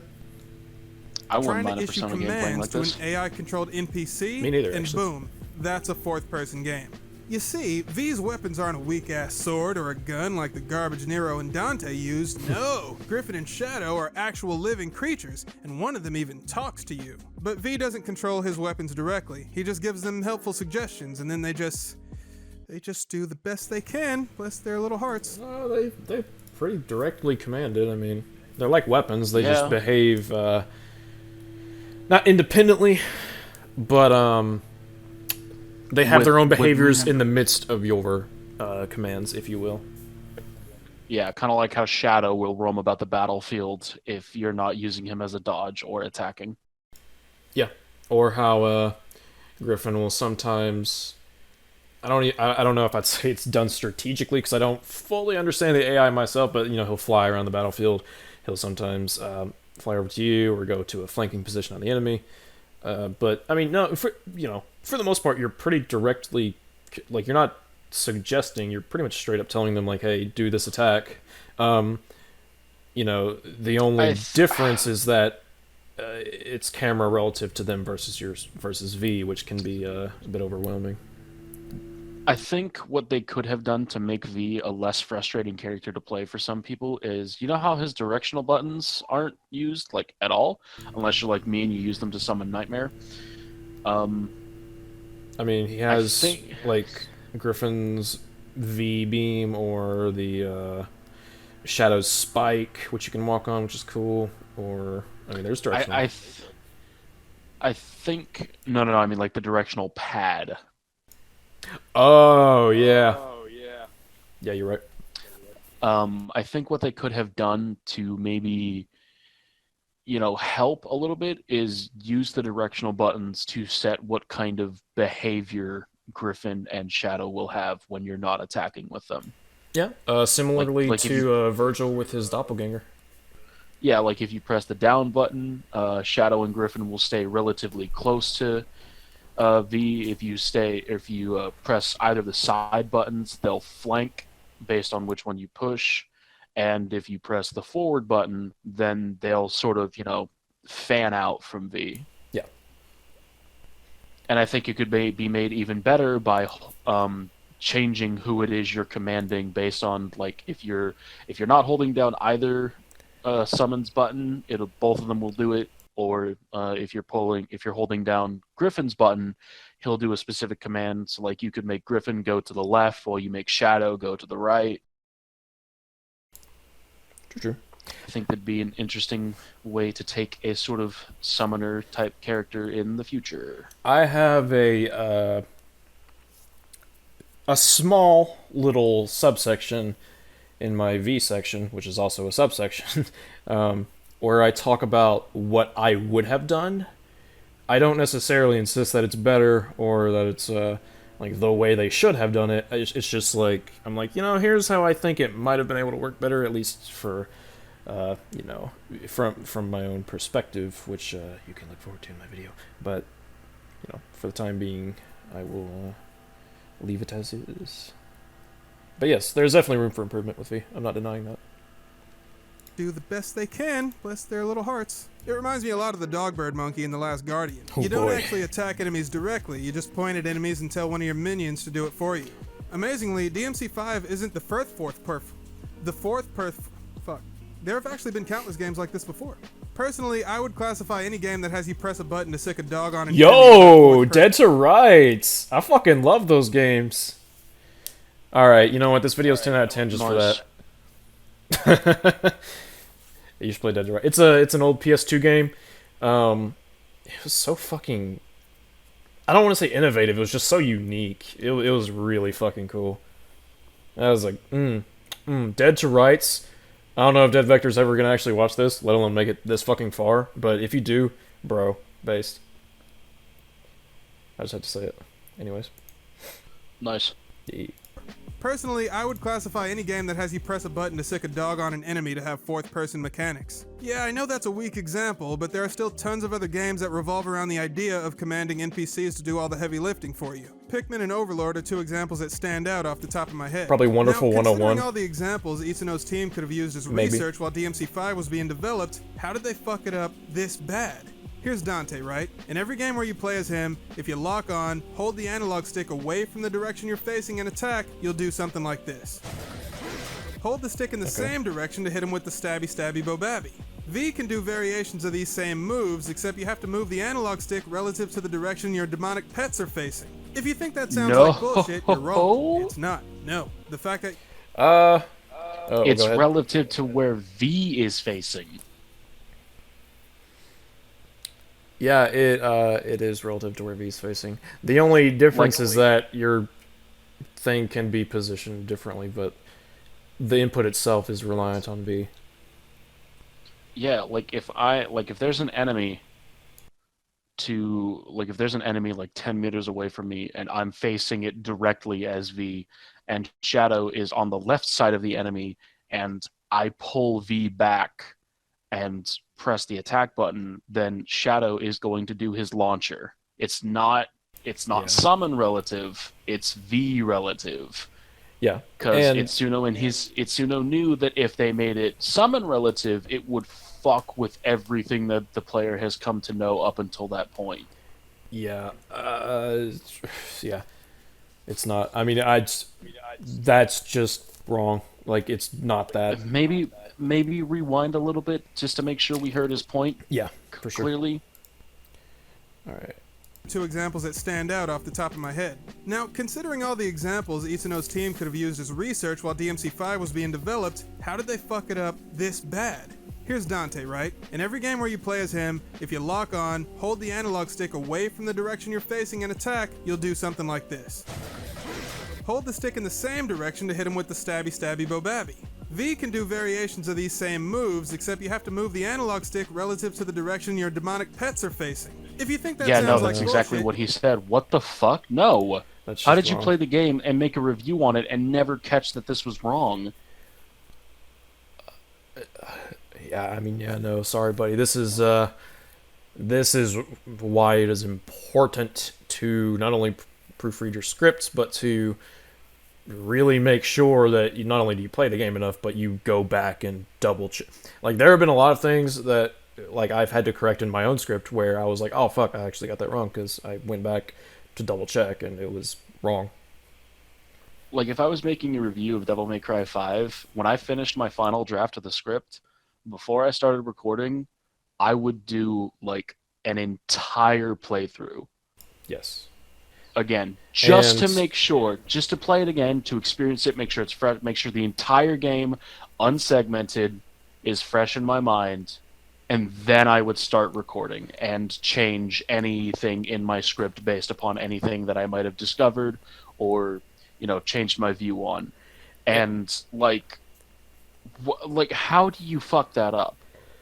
It would be one thing if it was something small, like if, I don't know, for, like, to use one example of a YouTuber I really like, my favorite YouTuber, in Mauler's Dark Souls 2, in Mauler's response to the defense of Dark Souls 2 by H-Bomber Guy, Mauler says that you can't backstab the Jester dude in one of the DLCs, and the reason that you can't is because of a piece of gear. Mahler overlooked that. It's like, well, okay, that's a small example. Like, it doesn't really discredit his points either way. It's just like, oh, that was an oversight.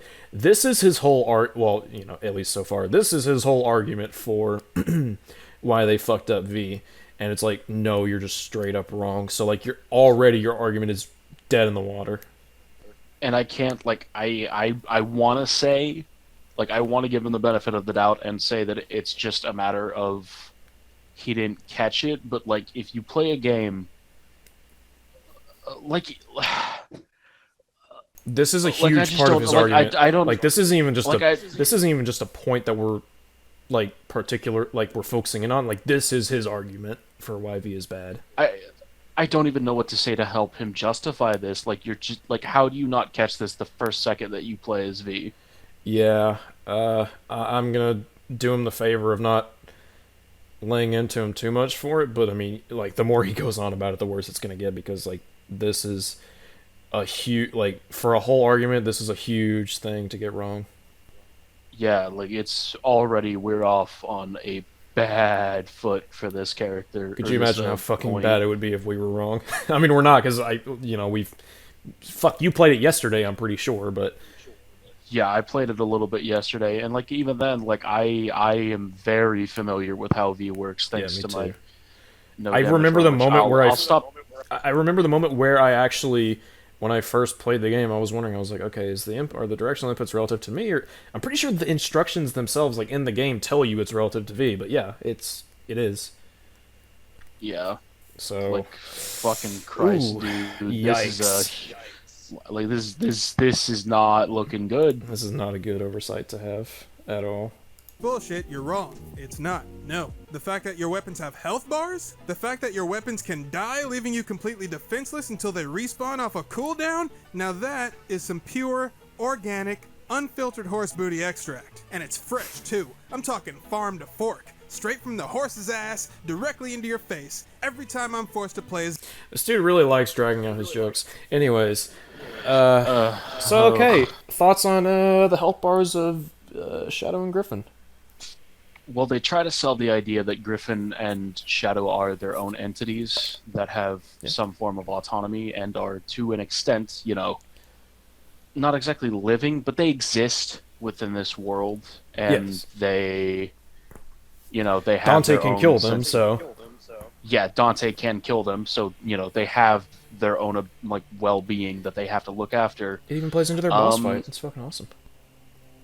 And I actually like it. It goes a long way towards making me cautious of where they are and their well-being, and it adds an extra layer of something that you have to manage in battle, which is something that V would subsequently have to manage as well, because he can't exactly have Shadow and Griffin dying, so he has to look after them. I think, and thus the player has to look after them. I think the biggest argument in favor of it for me is the fact that it goes a long way in showing V is defenseless. Like, he isn't half devil, Mr. Superman over here. He is a human. He needs these fucking things.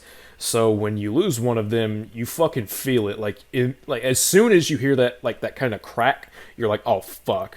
Like, it hits. And even you. then, it's really good. Shadow and Griffin even have their own unique screams whenever they go down into stalemate. And I mean, there's multiple.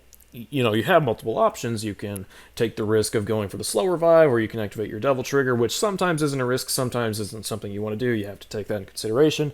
And I think it's a good strategy to implement into the game, because it's it's a good gray area of on the fly versus potentially dragging out the battle. Because if you drag it out, you're going to be fucking at least halfway defenseless for quite a while without without one of your dodging mechanics, and possibly without your double jump. Like, that's a huge thing to try and go without. Or, you'll be popping that devil trigger, which is something you might have been on the fence on, and then it's like, oh shit, one of them went down. Okay, yeah, I'm definitely using devil trigger. Or, I mean, there's so much that can. There's so many circumstances that can come up that I think are actually interesting, and I'm all for it. So.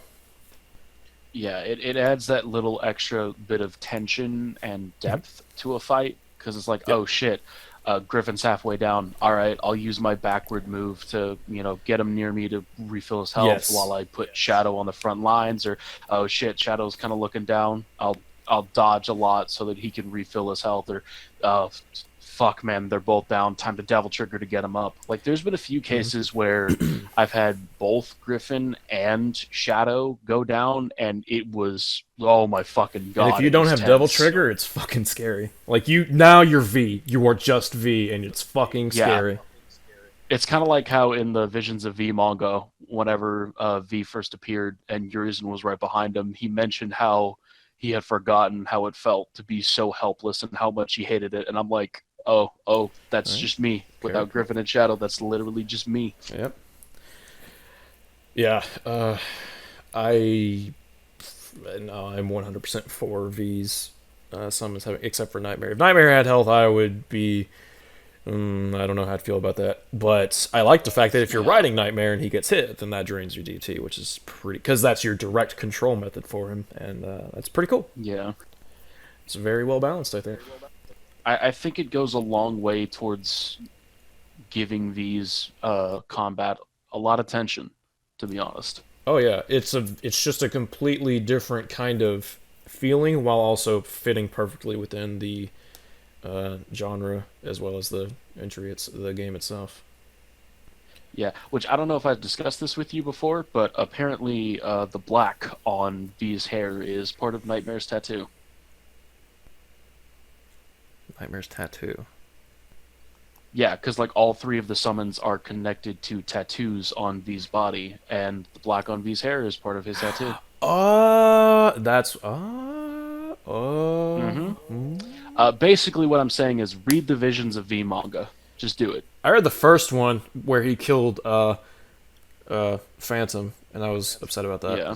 But yeah, that would have been so fucking cool if Phantom was oh my god. It would have been. I'm not going to criticize them for not, because I perfectly understand why they wouldn't have been able to fit it in with him, but oh man, that would have been so cool. Anyways, yeah, I like V. every time I'm forced to play as V. Honestly though, I could forgive how shitty it is to play as V, cause like I said, I have to give Capcom props for attempting to make breakthroughs in the fourth-person action genre, although I think it's kinda hilarious that a few months after DMC5 came out, Platinum Games was like, no you stupid pack of fart-sniffing monkeys, this is how you do it. It would have been possible for me to... Have you played Astral Chain? I have not played Astral Chain. I want to. It's on my bucket list. Well, my shopping list. I don't know, for my Switch titles. I've heard it's really good. It looks really good. I was excited when they announced it. I just haven't been able to afford it. At some point. Is he gonna talk about how Astral Chain did it better? I'm not. I don't think he is. I don't think so. But also, I just want to say I don't like this. This is a rant that's been a long time coming, and it's not necessarily against Dead Vector, but I do not like the attitude of this thing. Not even that I agree with the V thing, but I don't like the attitude people have of this thing is fucking terrible, but hey, props to them for taking a risk. I'm like, no. Why would you? Why? It's like, oh, because they took a risk. Okay. It did not pay off. It's like, well, yeah, but they still did it. I'm like, okay, but it was shit. It's like people. I'm cutting off into the forbidden territory. But The Last Jedi, people are like, oh, it was so daring. I'm like, okay, it was a fucking terrible movie. Like, it was really, really awful movie, though. It's like, oh, but they tried something. I don't care. It failed. It's great when they try. It's great when they take a risk and it pays off. Absolutely. It's not great. It's not good that they took a risk, though. If anything, I don't know why that's a good thing. That's my taking a risk is not in and of itself worthy of praise. Anybody can take a risk, but not everybody is competent enough to take a risk and make it pay off. It's the same as a participation trophy. It's like, oh, they took such a risk by, having all of this CGI in King of the Monsters be really dimly lit. And it's like, yeah, but I can't fucking see any of it. Hold the fuck up. Are you talking shit about King of the Monsters? I'm talking a little shit about King of the Monsters, but it's okay. Because I didn't have that problem with Kong v Godzilla. I could actually see them. This dude just said Kong v Godzilla. I did say Kong v Godzilla. sorry. Monkey v Godzilla. Monkey. Yeah, that's right. No, but, yeah, I just want to make it especially clear that at the very least for me, I don't give a fuck if someone took a risk. If it's bad, it's bad. It's not like I genuinely don't care if it was a risk. I just want it to be good. And also, it's like, DMC the reboot was a risk. It's funny, I literally thought about that when you first started this rant. DMC, but I didn't want to say it because that'd be the obvious thing to go towards. Not only was the original plan they had for it a risk, what they ended up actually doing with it was also a risk, especially considering that they were fucking backpedaling on their own ideas. And, honestly, I would have preferred if it had the original idea. Yeah, it would have been awesome. Well, it could have been awesome. I actually like reveal trailer Dante's design, to be honest with you. Well, I don't even know if I like his design, but I like the idea of taking Dante and being like, okay, what if he was quiet? What if he was just fucking full of spite? And, because then you can develop him as a character, and not even necessarily to be more like the original Dante, but if he did, that would be obviously a good character progression. Yeah, I mean, there's a lot you can do with that. But instead they were like, nah, he's a fucking slob, and he's a hobo that, fuck society. I think what they could have done with the original reveal trailer reboot Dante is have him start out as a really quiet, reserved character that has a lot of hate, and have him sort of make like a theme of, I guess, ways that someone can recover from trauma and regain themselves in a way. And so by the end he's his wacky woohoo self. Because one of the ideas behind the original trailer was that he'd been like fucking tortured by demons and shit, and I was like, wonder what they're gonna. I was still. Back then I was still unhappy with it, but I was open to being like, okay, what are they going to do with it? And then they completely changed it, and I was like, okay. I was a lot more interested to see where they would go with reveal trailer Dante than I was with actual reboot Dante. El Dante and El Vorgel. What could have been? Forgive being play as V, but the fact that he exists at all throws such a massive wrench into the system that it's impossible to ignore. That is going to have to come later, though. For now, I'm going to do more what I do best. Nitpick. All of this is going to come across as just misguided complaining, and that's a fair criticism. Yeah, these are super Believe me, minor that's your entire gripes, video. but think of it like... I was gonna say, you're a little late to that party, buddy. It's it's a little late to make that disclaimer when like the past 18 minutes and 31 seconds exists. There's been quite a bit of misguided criticism already. I you know, it's just but hey, let's see, if what he was posing before wasn't, then what the fuck's he gonna be saying now? I might agree with some of the nitpicks, but like I'm not sure about that one. Yeah, there's not a lot. I have a lot of criticisms for DMC5, but I don't know if there's anything for me that like really hampers the experience. I don't think there's anything that really hampers the experience, honestly, but that's for further discussion later on. These are super minor gripes, but think of it like this. If you're having lunch in the park and a couple flies start hovering around your peanut butter and spaghetti crab cakes, no big deal.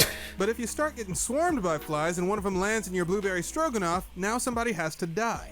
The point is, minor gripes can stack on top of Now, I have a bit of a problem with that analogy / joke. If you'd have taken that in the direction of if you'd have taken that in the direction of being spiteful towards the person that made your lunch, then fine, but like, the person that made the lunch can't control like the flies coming towards you. So, it's not a huge issue. I just take slight issue with how he structured it. I mean, I guess the idea is that I don't even know if it's just the idea of you're in this experience and then something happens that fucks with it, even if it's small, and it's like, okay, fine, I guess I kind of get it.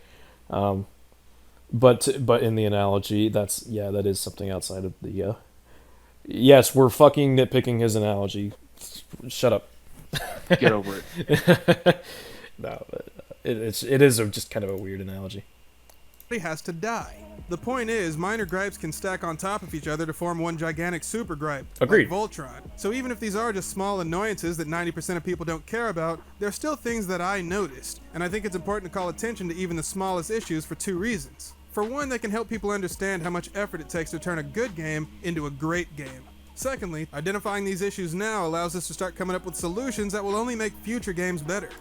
I actually wholeheartedly agree with this idea. I don't know if he's going to follow through with it properly, but like I absolutely agree that small issues can add up, and it's worth looking at them.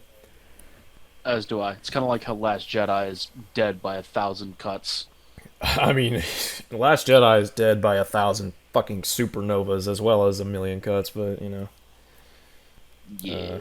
But you know, yeah, I absolutely agree with this preamble, I guess, this idea, this principle, this philosophy, but I am curious if it's like if he actually does raise up like a lot of smaller valid criticism against the DMC5, I'll be like, yeah, actually, I'm alright with it. I'll just, I need to see. Actually, reason for all of this, and that's just me needing a vent for a while. Hopefully, me putting my thoughts out into the universe will help me come to terms with the fact that this game that I waited 11 years for wasn't the life-changing experience that I hoped it would be. You're not doing a good job so far. For the most part, the audio quality in DMC5 is perfectly adequate. There are just a couple decisions that were made that made me scratch my head. The most egregious of these decisions was this. Just listen.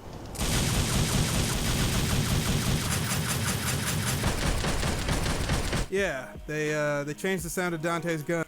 I actually agree with that. I think I talk about that in my video. I don't like how they changed the sound of it.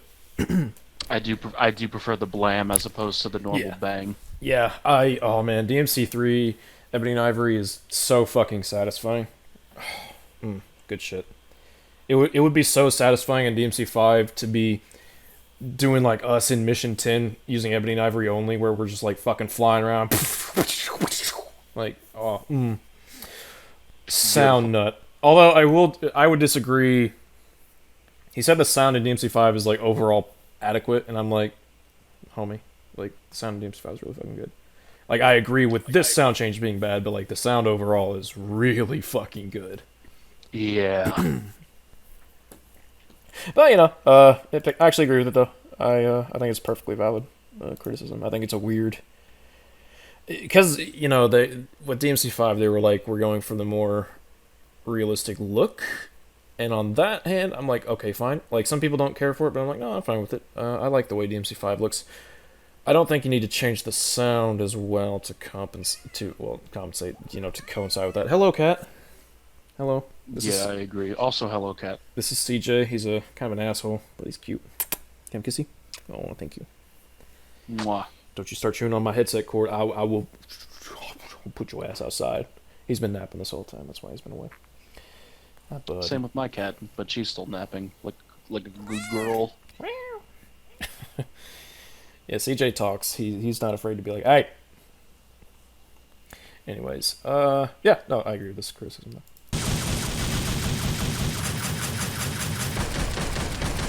Yeah, they changed the sound of Dante's guns. I don't know why they would change it when the original sound effect for Ebony and Ivory was one of the greatest gunshot sounds in history, Fuck but yeah. they did. Not the first time this has happened, in fact. You know what other game changed the sound of Dante's guns? Exactly.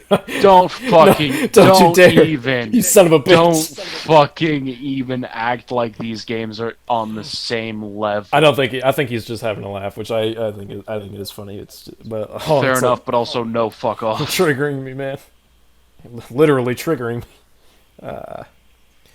But you know, it's fine. It's fine. It's fine.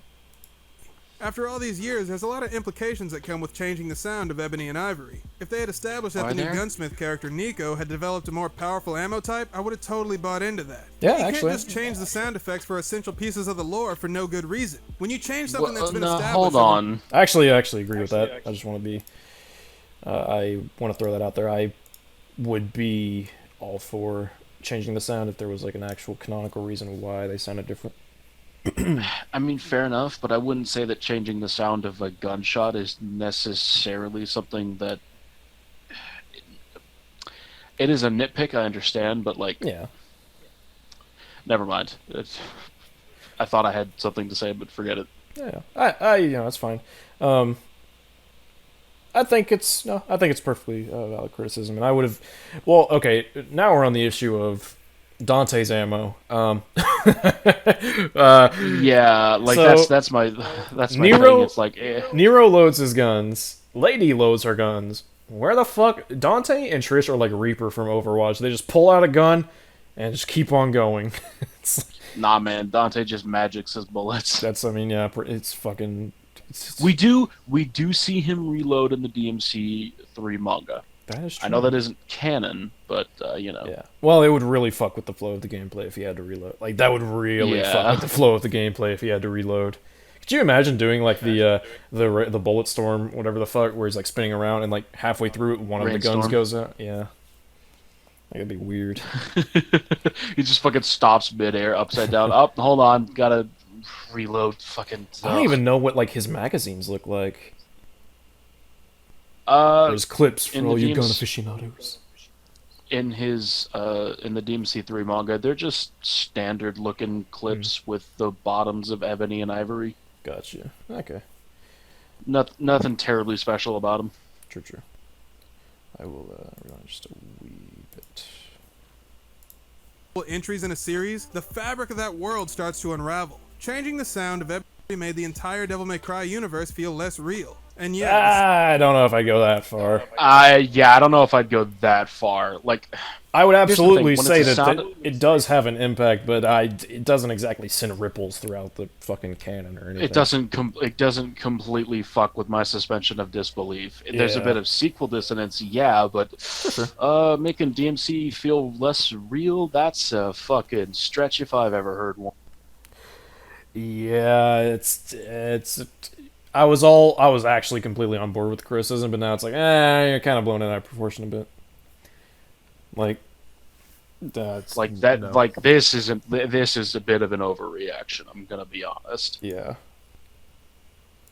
Changing the sound of Ebony and Ivory made the entire Devil May Cry universe feel less real. And yeah, the series is literally about stuff that doesn't exist. But to make a fictional world believable, you have to establish a consistent rule set so that your audience adapts to how things work in the dimension you've made for them to explore. Sometimes though, the audio quality of the sound effects for a 10-plus-year-old game are just no good. Maybe the audio had to be compressed because of hardware limitations or something like that. Putting low-fidelity sound effects in your big-budget AAA game is the absolute last thing you want to do. In situations like that, you want to start with the original sound and then layer more gooder sounds on top of it. Let me demonstrate how important it is for sound effects to stay consistent. I'm going to play a clip from an extremely popular game, but I'm going to change one of that game's most iconic sounds. I'm not going to tell you what it is, but you're going to notice it immediately because your brain is going to start hemorrhaging internally. Okay, you ready? Here we go.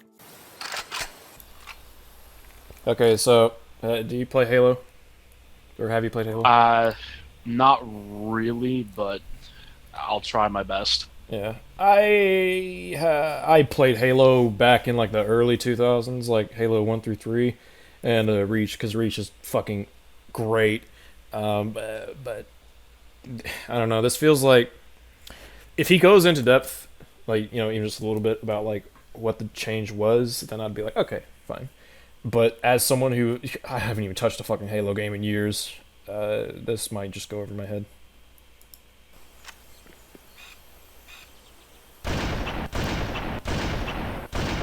I like that sound. Okay. Oh! I'm okay. You might be thinking Halo isn't the best example because the gun sounds are completely inconsistent throughout the series. And that's true, but that inconsistency is justified in the lore because all the human weapons have unique model numbers. So if the pistol in Halo 2 sounds different than the way it did in 3, that makes perfect sense because they're actually different variations of the same weapon. Okay. I mean, yeah, I agree, but it's like, it doesn't affect the universe of DMC for me. It's just like, I wish Ebony and Ivory was the same. Yeah, there's no need to put a huge fucking magnifying glass on this one. Yeah, props to Halo for having canonical reasons for it. That makes sense, at least, based on what he said. I'm not a Halo buff or anything. But, I mean, it's just like, okay, but it's not killing DMC to change Ebony and Ivory sound. It sucks. Like, I actually don't like it, but chill out. That's what I would say. That is some absolutely brilliant world building. DMC5 just needed that teeny weeny bit of attention to detail, and not only would I not be complaining right now, I would have praised the game for naturally merging its sound design with its narrative. As we all know, Actually, you know what? Can you do something for me? It depends what you need. Can you turn on DMC5 right now and go to the files, like the the Nico reports, and go to Ebony and Ivory and see if she has any comments on them? Yeah, 1 second. You're good. It may not say something about it. I wholeheartedly admit it probably doesn't even, but it's worth looking into. Just double check. I think it's just an idea I had. And while you're doing that, I am real quick gonna go throw away this empty little cup of yogurt. Do you want me to read the description verbatim, or just tell you if it says anything about his ammo? I would read it verbatim, but give me a second to come back. Well, it's gonna take a fucking second to load in anyway. This is Devil May Cry 5 we're talking about. It's got some hefty load times.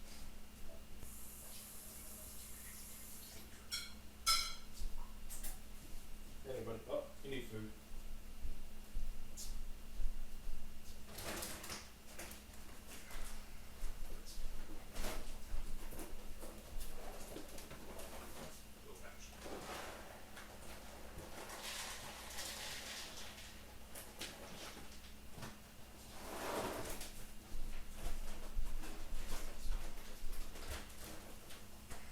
I should mention real quick, my whole take on this, one counter argument that I would pose. Okay, sorry about that. But I will say, to my knowledge, Nico didn't even meet Dante until mission 13, which is... She didn't. Yeah. So, but anyways, go ahead. And while the game loads, one counter that I would point to, if we're going to talk about this whole inconsistency and the noise breaking the world, he mentions how the game could have said that Dante or Nico sort of gave Dante a different type of ammunition in between games or whatever. To that I would say, well, is it really that hard to assume in that case that Dante just switched ammo types in between games? I wouldn't do that because at that point it's the audience filling in the blanks, which well, no, I wouldn't do that either. But he's presenting potential like ideas for what could have happened, and I'm like, well, I mean, it's not unreasonable to assume that Dante might have changed it in between games. I would need a reason to assume he would. Like, I would need a reason. First off, I would need to actually know about his ammo before, and then I would need to know about like any possible reason why he would have changed it. And also, I don't even know if ammo itself would change this, at least to that degree, the sound of the gun. Yeah, I was actually about to mention that. I'm not a gun buff or anything, but I'm 90% sure the sound that a gun makes is based upon the gun. Because it's kind of like how you can't put a suppressor on a revolver, right? Because of the fact that the noise actually mostly comes from, like, it wouldn't suppress the noise because of the gap in between the cylinder and the barrel. So a suppressor would be completely useless. So I'm pretty sure it's the gun that makes the noise, not the ammo. Yeah, not to mention it's the chamber itself and how like the sound, kind of like reverberates around it. It's sorry, go ahead. Again, not a gun buff, but it's. But like, I wouldn't necessarily fault him for not knowing that, because that's not something that everybody would know right off the top of their head. Yeah, that's a hyper-specific detail. Okay, so the description, verbatim, for Ebony and Ivory is a pair of gorgeous pistols made by Nell Goldstein, gunsmith and grandma to an equally gorgeous granddaughter. At first, you might think the only difference between the two is their color, but you'd be wrong. Ebony's all about accuracy, while Ivory's tweaked for rapid fire. If I had the chance, I'd disassemble the pair and see what makes them tick, but now's not the time for that. Still, what an artist grandma was. Can't help but be proud. Okay. So yeah, there's no actual... excuse me. Sorry. But there's no actual canonical explanation for why they would sound different. I realize someone listening might think, oh my god, you just wasted so much fucking time, but it's, we want to be clear on the points and make sure we're doing things right, yeah. It's, I mean, fuck, you've been here for 3.5 hours, you'll be okay. You'll be okay for like a 5-minute detour. Yeah, we're actually, like, we're definitely going to finish out this video today, and then we can do the rest tomorrow, I think. You're going at 5 tomorrow, right? Yeah. Okay, we'll definitely be able to. Right, but we'll let him continue. Merging its sound design with its narrative. As we all know, nobody at Capcom seems to give a shit about Devil May Cry's story, but at least somebody on the team understands how important. Oh my fucking god. It's so funny, too, because I actually saw a panel with Ruben, Johnny Young Bosch, and Daniel Southworth, which, if you don't know, that's Dante, Nero, and Virgil's voice actors in that order. And they're so clearly passionate about the work that they do on this series. Yep, Itsuno clearly loves it. Matt Walker clearly loves it. He's so fucking giddy every time he talks about DMC. Like, he clearly loves the hell out of it. Itsuno too. Like, when they were presenting DMC at 2018 E3, Itsuno could have just let Matt handle everything. But no, Itsuno went out there and proclaimed to the entire world in English, in the native language of the country that he was in. Yep. DMC is back. And he even, like, learned a few sentences for the presentation. Yep, he said, thank you so much. As a director, I've, like, practically memorized it at this point. He's like, as a director, I've waited 4 years for this. I'm so excited. Thank you. DMC is back. Like, and okay, we're only talking about 2 people, fine, but these 2 people clearly really fucking love what they've made, so. Like, if you're gonna talk shit about a director not caring about a project that he's working on, do not say that it is Itsuno in relation to Devil May Cry. Itsuno is one of the sacred cows of S.E.E.S. You cannot speak ill. Like, holy fuck, he loves this series so much. Like, it is his baby. There was even there's even a small video of Itsuno at like a party at some convention. He's doing the dance. Where he's doing the fucking Devil Trigger meme dance. Like, that, what the fuck? How many game directors do you know that actually keep up with the memes of the community? Like, I'm not talking like fucking, like, I don't know, some director shares like a lol troll face meme or whatever. I mean, like, Itsuno, like, he knows like as weird as it fucking sounds, like the meme culture. He knows about the dance. He knows about like the the cosplay. He really fucking enjoys it. He eats it up. He loves this franchise, and I can feel that with every game that he's worked on. Hence why it bothers us when people say he didn't. Well, and I know he didn't specifically say Itsuno, but seeing as how Itsuno's the director, it's it's a lot of the responsibility is on him. So. Well, I mean, the subtitle is literally "Is this the best you can do, Itsuno?" I mean, yeah, so, true. He's kind of dogging on Itsuno by extension. Yeah, you don't. And he also said. And he also said just now, since nobody at Capcom cares about the story in DMC, so if nobody at Capcom cared about the story of DMC, what we would have is a co-op Bloody Palace, Doom style game where it's just going through arenas of I mean, and you could argue that's how the levels themselves are structured, but there's a lot of story put into it too. So don't give me that shit. And there's also so much effort put into like the cutscenes and how most of them are mo-capped and all of the fucking camera work and all that stuff and the lighting. I want you to watch those like the making of cutscenes or like the unedited, those bonus clips, and I want you to tell me with a straight fucking face that they did not enjoy the hell out of putting it together. And there's even the fact that there's a song, there's like a custom song just for Dante's jukebox whenever it starts up at the beginning of the Mission 9 cutscene. Like there's a whole ass like instrumental, and it's also a dank ass instrumental. It's called "This I Like," by the way, in case you want to look it up. DMC5 has a really good soundtrack. Don't fucking at me. I'm waiting for the day someone says the soundtrack of DMC5 is shit. I'm waiting for the fucking day. I mean, dude, we've gotten a dude saying that style switching is the worst fucking thing. So I don't even know anymore, man. I mean, it's not entirely unreasonable to assume he might shit on the soundtrack. That threw me for a loop, man. I don't know if I can recover from the style switching. I'm still experiencing whiplash. Holy fuck, that was such a bad take. And he didn't even qualify it. He didn't even tell us why it was bad. No, it was literally just style switching bad. Bye. You know what? I'm not ready for the story section. I'm not fucking ready for it. This has nothing to do with Dead Vector or really any critique of DMC5. I just wanted to meme. DMC5 soundtrack fucking slaps. Pokemon Generation 5 soundtrack fucking slaps.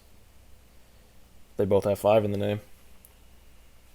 Basically the same. Basically the same fucking thing. Anyways, yeah, let's watch this. The team understands how important sound is to the overall gameplay experience. The decision to have elements of the battle music come in as your style rank increases was a genius move. Yes. This is such a good idea, it needs to be the industry standard. Yes. Maybe that would increase the chances of this same system being put in a game with good music. Music. No! Literally right! I was literally right! I was memeing!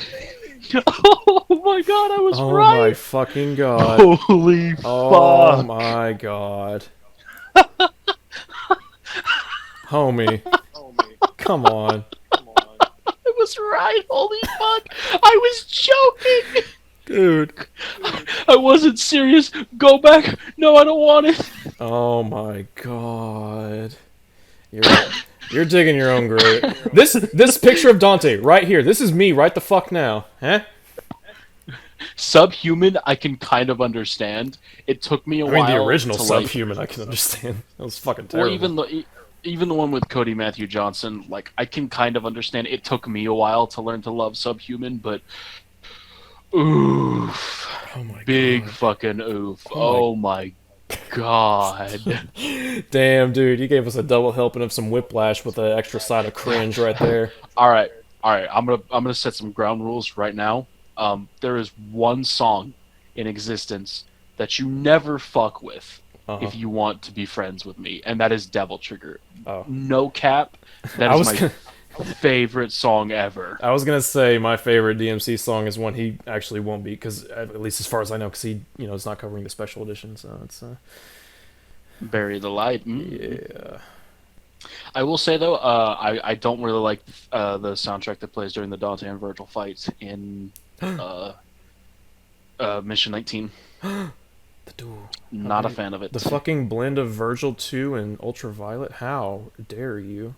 Oh, is that what it is? Yeah, it has the exact same rhythm as Ultraviolet, and the instruments and like sound design itself is more akin to Virtual 2. It's fucking awesome. Hmm.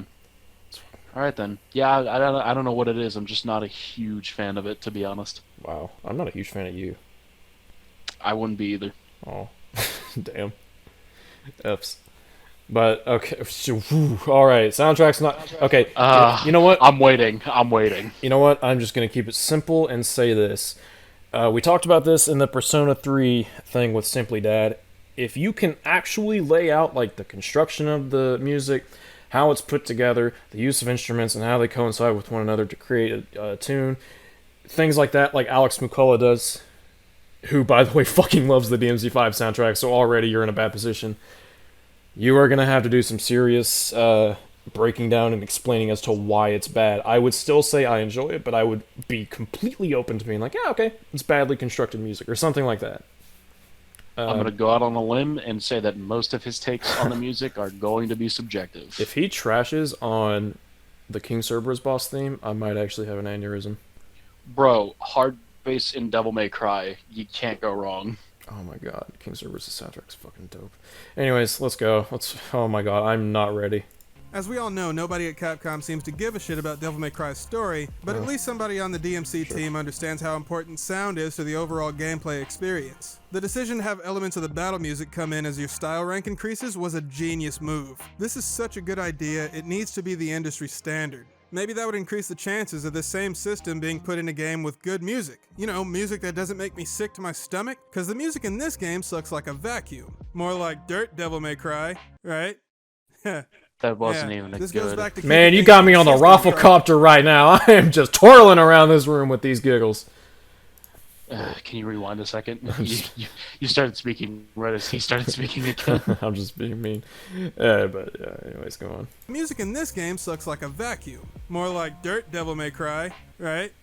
Yeah. This goes back to keeping things consistent across a franchise. The music in a game is so much more than something that plays in the background. A good theme song should establish the tone of the gameplay experience, and it should also give you a window into the personality of the character you're playing. It definitely does that. Theme Devil Trigger almost gets there. If you look at the actual lyrics, it tells this really tragic story about Nero feeling guilty for not being able to save his surrogate brother Kratos. And because he blames himself for that, even though he knows it's not his fault, his mind is being pulled in opposite directions. Yes. And because he doesn't know how to reconcile these conflicting ideas, he gets frustrated to the point where the only way he can process his past trauma is through rage. Yep, you're on the right track. Good ass shit. Yes. But it's impossible to feel those same emotions that Nero's going through when you listen to this song. Why? Because it's in a fucking major scale. It's like how most people think Hey Ya is just a fun, happy dance track, but it's actually about people who stay in toxic, unhealthy relationships because of pressure from society. And the funny part is Andre 3000 literally tells people they're being duped right to their face when he says, y'all don't want to hear me, you just want to dance.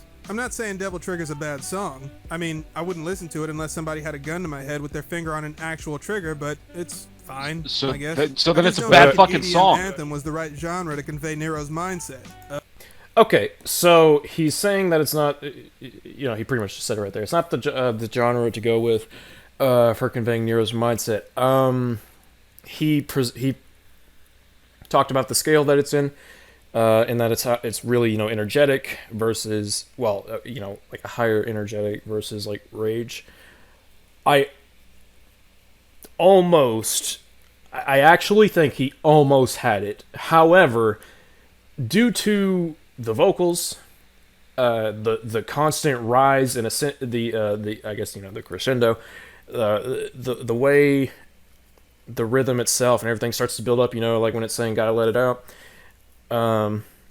the way it goes after saying "Pull my devil trigger" and it, you know, breaks out into the more energetic music. I think all of that's really good. And you know, bear in mind, I'm not like a music professional or anything, so there's that. But there's also Alex McCullough, who talked about... I'm just going to cite him for everything music because he knows way more about it than I fucking do. And he talks a lot about the construction of Devil Trigger and how it's the lyrics convey Nero's emotions while also... and also his story, while also giving just the right amount of rhythm and energy that feeds into not only a fight, but making you kind of feel what Nero does. Well, Alex actually goes into something else as well, and this is what I love about Alex, too, is that he'll sometimes show the instrumentation in Yes. with different instruments and different keys as well. And one thing that he did was he noticed how the instruments, if I think what he said that was that if you put them in a different scale or you put them on different instruments, the notes that Devil Trigger's instrumentation hits sound very sad and morose. And like he sort of made like a faux like 30-second sort of Bloodborne-ish rendition of Nero's theme, and it sounded very, very melancholic. Yeah, and so go ahead. But like that's the thing. It's trying to sort of convey how much rage and fire Nero has in his heart. So it's a very energetic And how it's song. constantly building up and just eventually exploding. Exactly, kind of like Nero in Devil May Cry 5. Before he But like pulls his even double trigger. yeah, but like even Allie's vocals as well help a man. lot. So Like good. Allie put in some fucking she put in some fucking She's work got for fucking this song. pipes. Yeah, I don't think that Dead Vector is super, like, I don't think he's ridiculously wrong or anything. I like that, you know, he referenced, what was it, Heya, you know, he talked about the scale it's on and how it's not necessarily appropriate, and I think that's actually alright. I don't know if I would agree, only because I don't know enough about, like, major and minor scales and, you know, fucking, I don't know, harmonics and shit. Oh, bye-bye. Loose note. There he is. Hello? Hi, I'm back. You're good. What I will say though is, from what I understand, major scales tends to sound a lot less sad, I think, whereas minor, you know, minor tends to be a key that you put it in when you're trying to make a sort of slower, more morose song. I think what I would raise as a counter to this is that he's interpreting what the lyrics and how it ties into what Nero's dealing with as more sad and, you know, like vitriolic kind of anger, whereas I think what they're really going for is how Nero is, and it reflects in Nero's character arc, how he's dealing with all of this stuff, but instead of like letting it drag him down, like, you know, a sad song, it eventually just it boils under the surface, and eventually just, you know, he lets it out and he pulls his devil trigger. Yeah, like rather than allowing it to pull him down, it instead pushes him forward. Yeah. You know, kind of like the song keeps pushing forward and doesn't stay in one place for too long. Yeah, and what he's suggesting for the music to do to be like more melancholic isn't necessarily wrong, although it would be fucking weird in a super action heavy game like this. If the song was just on its own, I could absolutely see it being in that kind of I mean, hell, there's even remixes in the game, like the tropical remix that plays when you're in the menu, which is one of my favorite songs in the whole game, where it's just this really mellow, you know, fucking vibing ass music. Or Silver Bullet, which the instrumental sounds really uplifting and oh fuck, it's just really good. Silver Bullet's so fucking good. Yeah, I don't think he's like necessarily super duper wrong. I don't think he's got the right idea of what he takes it as the song is telling a sad story, but he doesn't follow it to its conclusion, like with Nero's character arc of him, you know, of it pushing him forward and eventually exploding, devil trigger, you know, all that stuff. But yeah, I actually like the point that he raised. Not that I think it's right, just that it's not like just like fucking stupid like we've heard of some other points. So. Yeah, like it's a sad story, but it's like Nero isn't going to allow it to keep him from moving forward. Yes, absolutely. Again, they're a consistency. The battle themes for the other 1.5 characters in this game are such a gigantic departure from the music in the previous games that DMC5 feels like it's meant to take place in an alternate timeline. Wait a second. I'm gonna come back to that. Oh, no. Whether you thought the music in the previous I swear to God, if we fucking go into why does what the fuck is everybody who dislikes this game going to just bring up the reboot every fucking time? I guess so, because people because other people like 5 and hate the reboot, and so they have to have the contrarian opinion. I'm not going to accuse him of actually doing it, but it's just weird how people keep bringing up the fucking reboot, and it's like, why? There are appropriate points to bring up the reboot in the discussion of DMC5. I don't think the sound is one of them. And here's the thing about the music in Devil May Cry. I'm going to be honest with you. Most of it sounds fire, but the music across the Devil May Cry series has never actually been 100% consistent. Yeah, I'd say the closest we really get is 1 and 2. 1 and 2 are mostly pretty consistent as far as like the... Yeah, like 3 and 4, holy fuck, they're two completely different sounds for the most part. Yeah. Like 3 focuses mostly on metal and orchestral tracks, whereas 4 has a majority of techno and like really hard metal.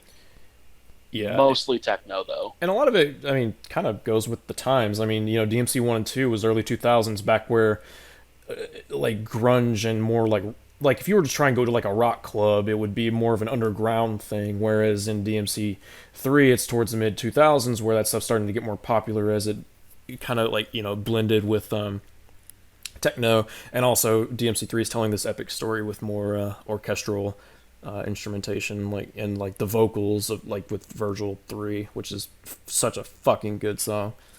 And now we're at Devil May Cry 5, where music has sort of hit a peak, and there's lots of variety in almost every aspect.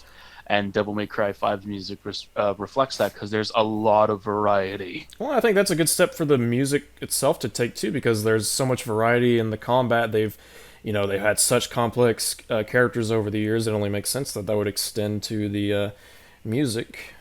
I mean, exactly. It's I think it's perfectly fine.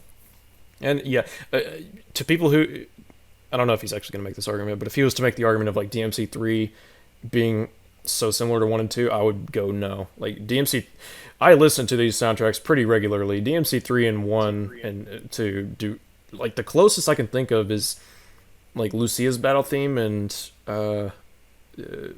Virgil 2, because Virgil 2 is actually a remix of Lucia's battle theme, which is fucking dope, and another reason why I stand for Lucia. But you know, like I listen to at least 1 or 2 Devil May Cry tracks almost every fucking day, and yeah, good. no, the music through the series has never had one consistent tone. It's changed with each game, and somehow, despite that fact, they still all feel part of the same universe because they're just really well implemented and composed. I think people who think that DMC 5 was the first like big departure really need to go back and play DMC 3 and 4, because they very much have their own unique sounds, if you ask me. Specifically 4. Have you heard Swipe of Sword? Oh my god. That's the best song in the fucking game. Oh, thank god we can be friends. Men of culture who understand that Kratos is fucking awesome. But then again, it only makes sense that the best boss in the game would have the best theme. True. Agnes is my second favorite. Agnes is fucking awesome. Can I be honest? Science will never die. I don't know if this is a hot take or not. I don't really like any of the Dante battle music. I don't like the... I am sort of in the same boat. A lot of people really like... is it Taste the Blood? Not Taste the Blood, that's DMC3. I actually like Taste the Blood. Forza del Destino is what plays during his boss fights, and Lock and Load, Black and Angel Lock and Load is what plays. Yeah. I don't like Lock and Load. I don't like the intro of it, like the... I've never liked it. I don't know why people like... I mean, I'm not saying it's bad, because I don't know music, construction or anything, so I can't be objective. I just don't like it. Well, here's the thing. I liked Lock and Load in Devil May Cry 1. Really? But I don't like Lock and Load in Devil May Cry 4. I just don't. Partially because it doesn't really sound all that much like Lock and Load. Like, apparently there's a small meme in the Devil May Cry community where remixes of Lock and Load just sound nothing like Lock and Load. Yeah, I can see it. I mean, to be fair, DMC4's soundtrack was on a whole new, not just game engine, but like sound engine, so yeah. Yeah. But anyways, yeah, that's our little rant about that. Hot takes. Also, Lock and Load's not good. Oh. Well, no, the original Lock and Load is good, not DMC4 Lock and Load though. Also, Capcom has put all of the soundtracks for Devil May Cry 1 through 5 on Spotify. Mm-hmm. Go fucking listen to them. They're really good. DMC is not on there though. Get fucked. Well, I mean, some of it is, but that's because Comic Crisis is an actual band. So Well, it's not under a Devil May Cry banner or Right, anything. yeah. It's just Comic Crisis album. So get fucked. I think there's a playlist that someone made that has like some of the music, and then it just like adds in music from other DMC soundtracks because there's nothing else, and it's like, lol, fuck you. But anyways, Back to that. Whether you thought the music in the previous Devil May Cry games was any good, you can't deny the soundtrack to those games felt 100% unique to that series. I have no Nope. idea what genre you would even call it. Some people think it's industrial metal, but that's an oversimplification. How the hell ever, since industrial metal is the fusion of two things you think wouldn't mix, heavy metal and electronica, it's perfect for Devil May Cry, because Dante, Virgil, and Nero are themselves the unlikely fusion of a human and a demon. In the Okay. end, I don't think it matters what genre it actually is, because this particular sound is exclusive to Devil May Cry. So in a way, the soundtracks of previous Devil May Crys were in their own genre. DMC... I would just repeat. I would make it. what we said about I don't think DMC 3 and 4 are remotely consistent. Well, some consistency with 3 I would accept, but over like boss themes especially, fuck no, they're completely different. I would argue that yes, Devil May Cry songs tend to sound like they're just their own unique thing. Like I don't often hear tracks that sound like anything from Devil May Cry that much. Like, Yeah. the tracks that are in Devil May Cry feel pretty fucking unique, but like they're not consistent across the series at all. And that's not a bad thing. It gives each game their own personality. Yeah, And kinda like despite the fact Persona. that they all Yeah, and despite the fact that most of them have completely different sounds in a lot of ways, you know, they still feel like part of the same universe. Yeah, this goes back to what we were talking about like way earlier with I don't think Devil May Cry has been a remotely consistent franchise. I think it's had some serious it's been a serious mixed bag, and I think the same applies to the music. Not necessarily in quality, just I don't 3 and 4 I don't get 1 and 2 vibes from. I don't even get 3 vibes from 4, let alone in fucking 5. So Like literally, there's a remix of a song from Devil May Cry 1 in 4, and it sounds nothing like Yeah. the original. yeah, and again, I don't even think it's a problem. I wouldn't even fault DMC 5 if it like Metal Gear Rising is a fucking departure from from Metal Gear Solid as far as soundtracks go. But are you seriously about to fucking tell me that Metal Gear Rising's soundtrack isn't the most bomb ass fucking soundtrack ever made? At least one of them. And, you could argue, oh, the different types of games. I'm like, well, I would argue that DMC 2 and 5 are different types of games, but, it's a whole other thing. Devil May Cry 2 is a third-person shooter with melee mechanics. Devil May Cry 5 is a fourth-person game. At least 1/3 of it is. Apparently. Well, not 1/3, about 20%. Yeah, about. A But anyways, fifth. yeah, it would need to...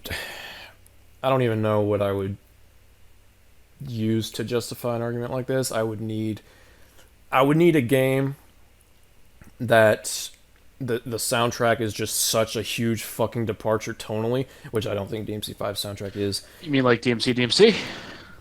It's a decent example. Honestly, it sounds nothing like anything from Devil May Cry. Fucking left hook incoming. I think DMC's soundtrack should have been more like rap. I know it sounds so Honestly, fucking weird, but like it would fit so much. Honestly, I could fucking vibe to some rap in that game if it was appropriate. I think it could totally work. But like just picking a fucking screamo band and being like, "Hey, make our soundtrack," it's like, I don't know about that. And also some other, like, I think dubstep techno artist. I don't know what kind of genre Noisha is, but I'm pretty sure they're about techno or dubstep. There's some wub-wubs in DMC's soundtrack which kind of fits. Lilith's nightclub. That's so weird. I hate saying Lilith. Lilith's nightclub.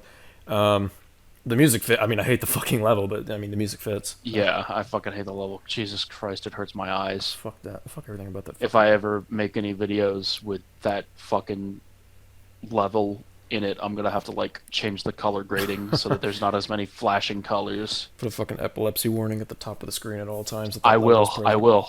Like literally, like 10 seconds before it plays, I'm gonna be like, "Hey, you got epilepsy. Don't fucking watch this part. It's really bad." Yeah, if you're one of those people fucking playing a game while listening to this in the background, continue doing that because you don't want to fucking look at this.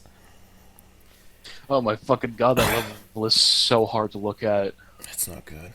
But anyways, we've rambled for. We always get into pretty good talks about music. Like we did the same thing with like Persona 3 when Simply Dad brought up the soundtrack. We talked about it for like 30 minutes before we even got back to this video. Well, yeah, it's because there's a lot that you can do with music, like a lot. Well, and it's an interesting subject I think for us to tackle because 100% self-admittedly I'm not a music expert. So it's interesting for me to, part of this discussion is me trying to dissect it and come to my own conclusion. Hence why I didn't necessarily disagree with his point about Devil Trigger until I really started talking about it more. Also, I just want to say, Casey Edwards putting Devil Trigger at the end of Bury the Light is the best callback of 2019. Bury the Lights. Bury the Lights. The best. 2020. Bury the Lights. The best thing about 2020. I think. Pretty much, yeah. Yeah. But anywho, without further ado, Dead Vector. We actually only got about 10 minutes left. It's not too bad. Thank fucking God. 5 sounds a different story. I can tell you exactly what genre this is. Noise. It's just noise. Okay. Especially V's theme. Oh, god damn it, kill me 2 times. If you never heard it before, I'm going to play a couple seconds for you, but any more than that would be a war crime. Don't say I didn't warn you. Okay, good luck. Hey, that's a good movie. So funny. Much hilarity. I kind of wish you actually just played the actual theme so that you could, This prove Rafflecopter your has point. no brakes. I didn't want to. I was actually ready to turn it down because I thought I was copitisms. But okay. First of all, that's a good movie he referenced. You should go watch it. It's Invasion of the Body Snatchers, 1974. What is it? Anyways, okay. He's just kind of being reductionist. It's like, yeah, music's noise. V's soundtrack is bad. It's just noise. And I'm like, okay. I love how he went into actual detail, Yeah. or some detail with Nero's soundtrack, and then the second we get to V, it's just like, nah, it's just white noise. Dude. It's like, what the fuck? Dude, fucking Simply Dad did the same goddamn thing when he was talking about the track that he loved, Memories of the City. He was like, hey, this is so great. It fits in tonally. His characters, blah, blah, blah, blah, blah. And we were like, yo, you're going into depth about this. This is fucking good. Same thing with this guy on Devil Trigger. And then he starts talking about the thing that he hates, and he's like, yeah, bro, it's just shit, bro. And I'm like, I fucking hate when people do that. we're on Like, a fucking yeah, roll, man. gush- Come on. Yeah, like, gush about shit that you like, but, like, when you dislike something, don't just fucking oversimplify it and be reductionist and be insultingly basic. Oh. Like, Jesus fucking Christ, you had it. You had a great formula for criticizing the music with Nero. Yeah. And it wasn't exactly correct or anything like that. And But I was on board. It wasn't necessarily something I agreed with, but you did a good job. You went into depth. You went into detail. I was And with you, legitimately you're just like, nah.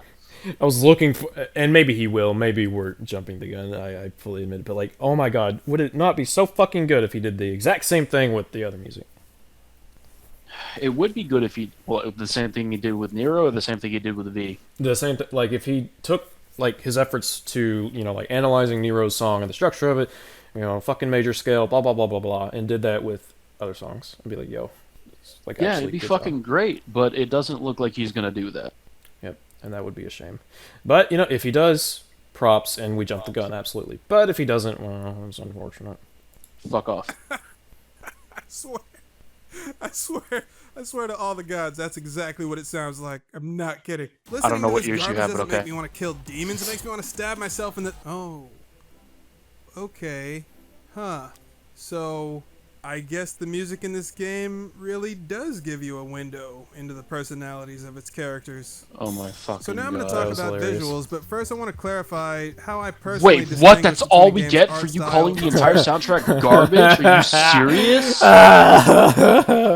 You call the soundtrack garbage, and then you essentially call it terrible, and then you talk about Nero's theme and go into depth about why you don't like it, and then we get like maybe 30 fucking seconds of V's soundtrack with some stupid fucking gag that didn't even land. Oh, man. And now we're just talking about Are you shitting He me? dropped the ball so fucking hard, man. He didn't drop the ball. It just plummeted out of a goddamn bomber plane. He yeeted it. Oh, man. What the fuck? Man, like, I say this as someone who actually liked, even though I disagree with it, what you were doing with the Nero song. Like, you had it, man. You fucking had it, and then you blew it.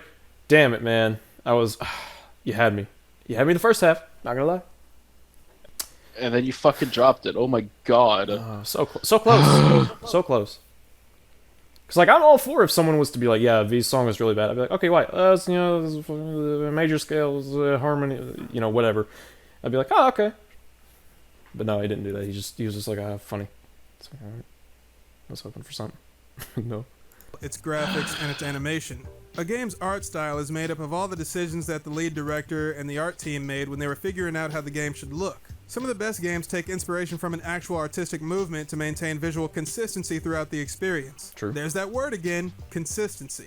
Good examples include the 1950s Art Deco aesthetic in the original BioShock, the 15th century Renaissance art motif in Deus Ex Human Revolution, and the high contrast, high saturation minimalism of Mirror's Edge. When I say graphics, I'm talking about the rendering technology that allows the game to look like its concept art. Okay, yeah. That's stuff Fair like polygon distinction. count, texture resolution, and it also includes all the biffs and whiffles you see in the graphics settings like anti-aliasing, subsurface scattering, ray tracing, and all the other reasons why I'm selling a kidney on the black market to buy a 3090. Animation is the third piece of the puzzle. It should be pretty self-explanatory, but it's important to note that good animation is dependent on the game's frame rate, which is actually an aspect of the game's graphics.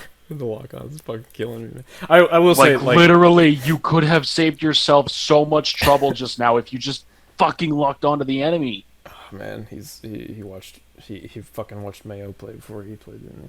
No, no, but I actually, you know, good job setting up that, like, yeah, graphics, animation, art direction, very distinct things. Yeah. Is he gonna drop the fucking ball? Possibly. Oh man, one can only. Although art direction might be the part where I agree with him the most, and I'm the least, like, critical of. I'm kind of undecided on DMC5's art direction, honestly. Some parts I fucking love. Like, there are parts of the game where I'm like, holy fucking shit, this is so, like, artistically it's cohesive with, like, the themes, the story, the mood, the pacing, everything. And then there are times where I'm like, yeah, it's, you know, it's fine, it's good, like, it looks good graphically, you know. I don't hate the visuals of DMC5, but a photorealistic art style is not what I would have chosen. I'm not too sure. Well, and you know, it's running on RE Engine, which I don't know how. Okay, I don't know of a lot of games that I could even, like, reference, like, that are based on anime, that, like, with an anime style that really look exceptionally good. Like, there are some good-looking games, especially with, like, 2D rendering, like fucking Dragon Ball Fighter. Dragon Ball Fighters looks fucking incredible. But, you know, of course, Devil May Cry 5 doesn't. It's not that style of game, so it's going to be completely different. Wait, did you say 2D rendering for Dragon Ball Fighters? Isn't it 2D rendering? Isn't it rendering in 2 dimensions? Well, it's 3D. Is it 3? Cool. Well, because it was made by the people who made Guilty Gear, and I thought they, like, actually drew the and, you know, that might have been my own misconception, but, like, I thought they drew the frames and that the animations. No, really? No, Dragon Ball Fighters and, like, the newest Guilty Gear games, they're all 3D. They're animated with 3D models. They're just made to look 2D and mimic an anime almost. Was BlazBlue also 3D? No, I'm pretty sure all BlazBlue games are 2D, but no. Okay, the latest might have been what Guilty I was Gear thinking game, of. Yeah, no, the latest Guilty Gear games and Dragon Ball Fighters, they're 3D. Okay, yeah, I was thinking of BlazBlue. Yeah, because fucking BlazBlue Cross Tag was what that's the most recent of either BlazBlue or Guilty Gear that I played, and yeah, okay, that's my own bad though. But either way, the point remains that I don't know. I don't know of a lot of anime games that really look that good that are 3D that don't. I should say don't. Most of them go on a don't. 2D plane. Yeah, like most anime games have a lot of dissonance between the character models because, of course, they're highly stylized and, you know, stuff like that. But then you get to the backgrounds and all the architecture, and it's all realistic and stuff like that. And there's a bit of a dissonance. So yeah. Then there's the issue of, like, DMC 1 through even 3. I don't even think were that anime. Like, DMC 4 was the first one that I thought was really, like, you know, started going in that direction. They had a bit of, like, they were rendered in realistic textures, but they had a bit of stylization to the characters and stuff like that. Definitely. You know, because, like, like Go ahead. Dante and Virgil's styles, if you will, were very anime, but the rest of the, like, you know, Lady, Arkham, the Timony Grew, even the demon designs, they weren't really anime. It's kind of like how the best example I have is sort of like how Final Fantasy VII is Yeah, stylized, but it's rendered realistically. for sure. Yeah, but anyway, the whole point of that is, like, I genuinely don't know, and, you know, I'm not an artist or fucking whatever, but I just don't know what direction I would have gone between, because, you know, like, DMC1 was essentially a Resident Evil, almost a spinoff, and it had a similar style, and Resident Evil has always tried for more realistic looks, at least, you know, for the most part, with the mainline entries. Yeah, so if anything, Devil May Cry 1 was trying to look realistic. Yeah. And, you know, with DMC5 being announced, and not only announced, but pushed to be released alongside and announced alongside RE2, or the remake, it makes sense why it would not only have a similar art style, well, why it would have a similar art style as well as it having been run on the same engine. So I can understand why they would go with that art direction. I just don't know what I would do. That being said, the RE engine is one of the best engines I've seen render photorealistic I think it's the best games engine so far. Can we get a shout out to the RE engine, please? Our engine's fucking dope. All right, thank you. It's easily the best engine since Fox Engine. Fox Engine was, oh my fucking god. Imagine what could have been. I would also like to give a shout out to the engine of Final Fantasy XIV, because that shit's been running spaghetti code since like fucking 2012. It's been running your spaghetti laptop. Oh yeah, it has. Like I don't know if I've talked about Final Fantasy XIV much on this podcast, but I play it. It's an MMO, and I play it on my little laptop, and it runs it at like 14 frames per second. I think you talked about it in like the first episode, and me and Arlo were just like, dude, what the fuck? Oh my god. I love showing my friends how 14 plays on my laptop because they always die inside. I mean, low-key kind of based, can't lie. But anywho, that's a little mini discussion on the art style.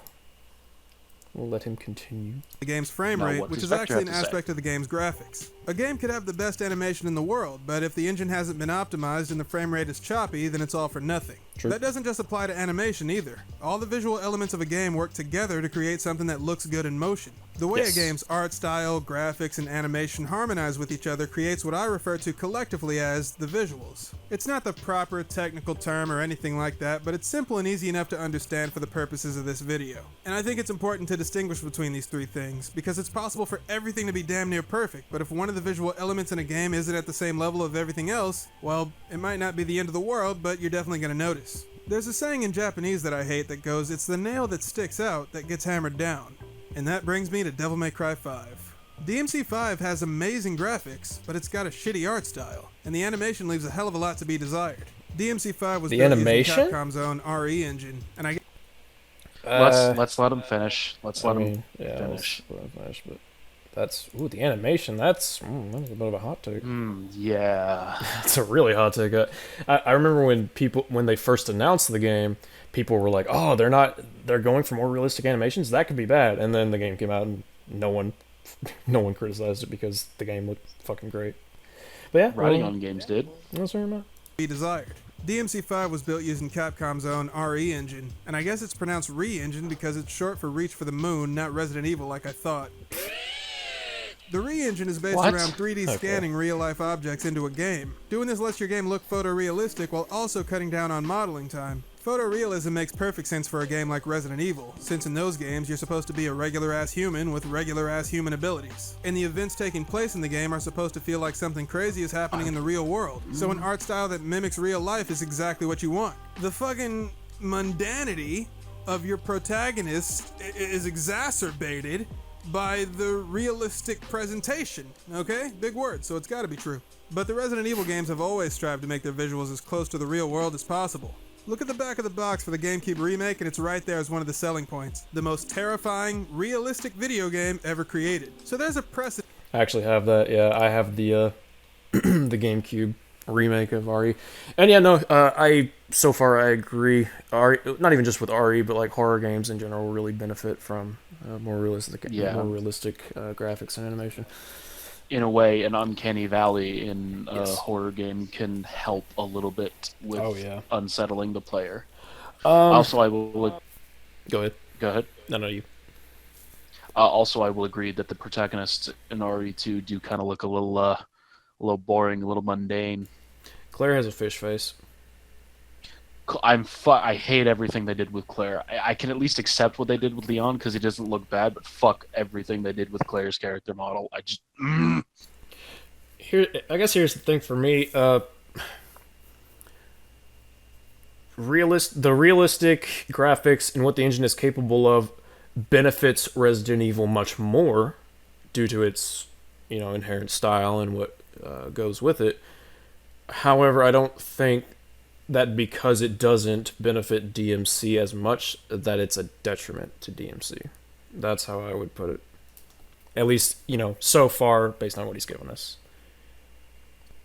Yeah. For Resident Evil's use of photorealism. Even though the first DMC originally began development as a Resident Evil game, it deviated so much from the formula that Shinji Mikami decided it should be turned into its own thing. And thanks to that decision, the world of Devil May Cry was familiar, but at the same time, the environments were these cool, magical places that you wanted to explore and learn about. That's why the castle on Malay Island is such a work of art. Unlike what you'd expect to see from a normal castle with perfectly aligned bricks and 90-degree walls, the features of that building were warped and twisted into curved organic shapes that sold the idea that the castle itself was possessed by a demon, and if you weren't careful, it would consume you. Spooky. The series eventually began to verge away. I mean, yeah, but I don't think that means realistic, like a realistic appearance wouldn't work. If anything, it'd be fucking scary. Yeah, and again, like, Devil May Cry was originally supposed to be Resident Evil 4, so, if anything, they were trying to go for a realistic rendering there, too. Yeah, I mean, honestly, I would classify, this may just be my own weird take, but I would classify DMC 1 as a horror action game, just in a different style that led to a whole new genre. That's actually something that I've heard a few other people say as well. Yeah, I mean, I don't think it's Devil May Cry 1 feels like a horror game in a lot of aspects, and that's because it originally was. Yeah, it originally was. Artistically, there's obviously a lot of horror elements. Some of the narrative beats, even though obviously, voice acting's silly and the characters are kind of goofy, but that's also something in Resident Evil, so I don't know if you can really count it against it. Like some of the story beats are pretty scary, like Dante's undead brother being possessed by this all-powerful demon king. Like that's, it's kind of scary. Maybe not scary, but... Yo, can we get an F in the chat for DMC1 Griffin? Can we get a F in the chat for... Can we get Fs in the comments for anyone who's fucking made it this far?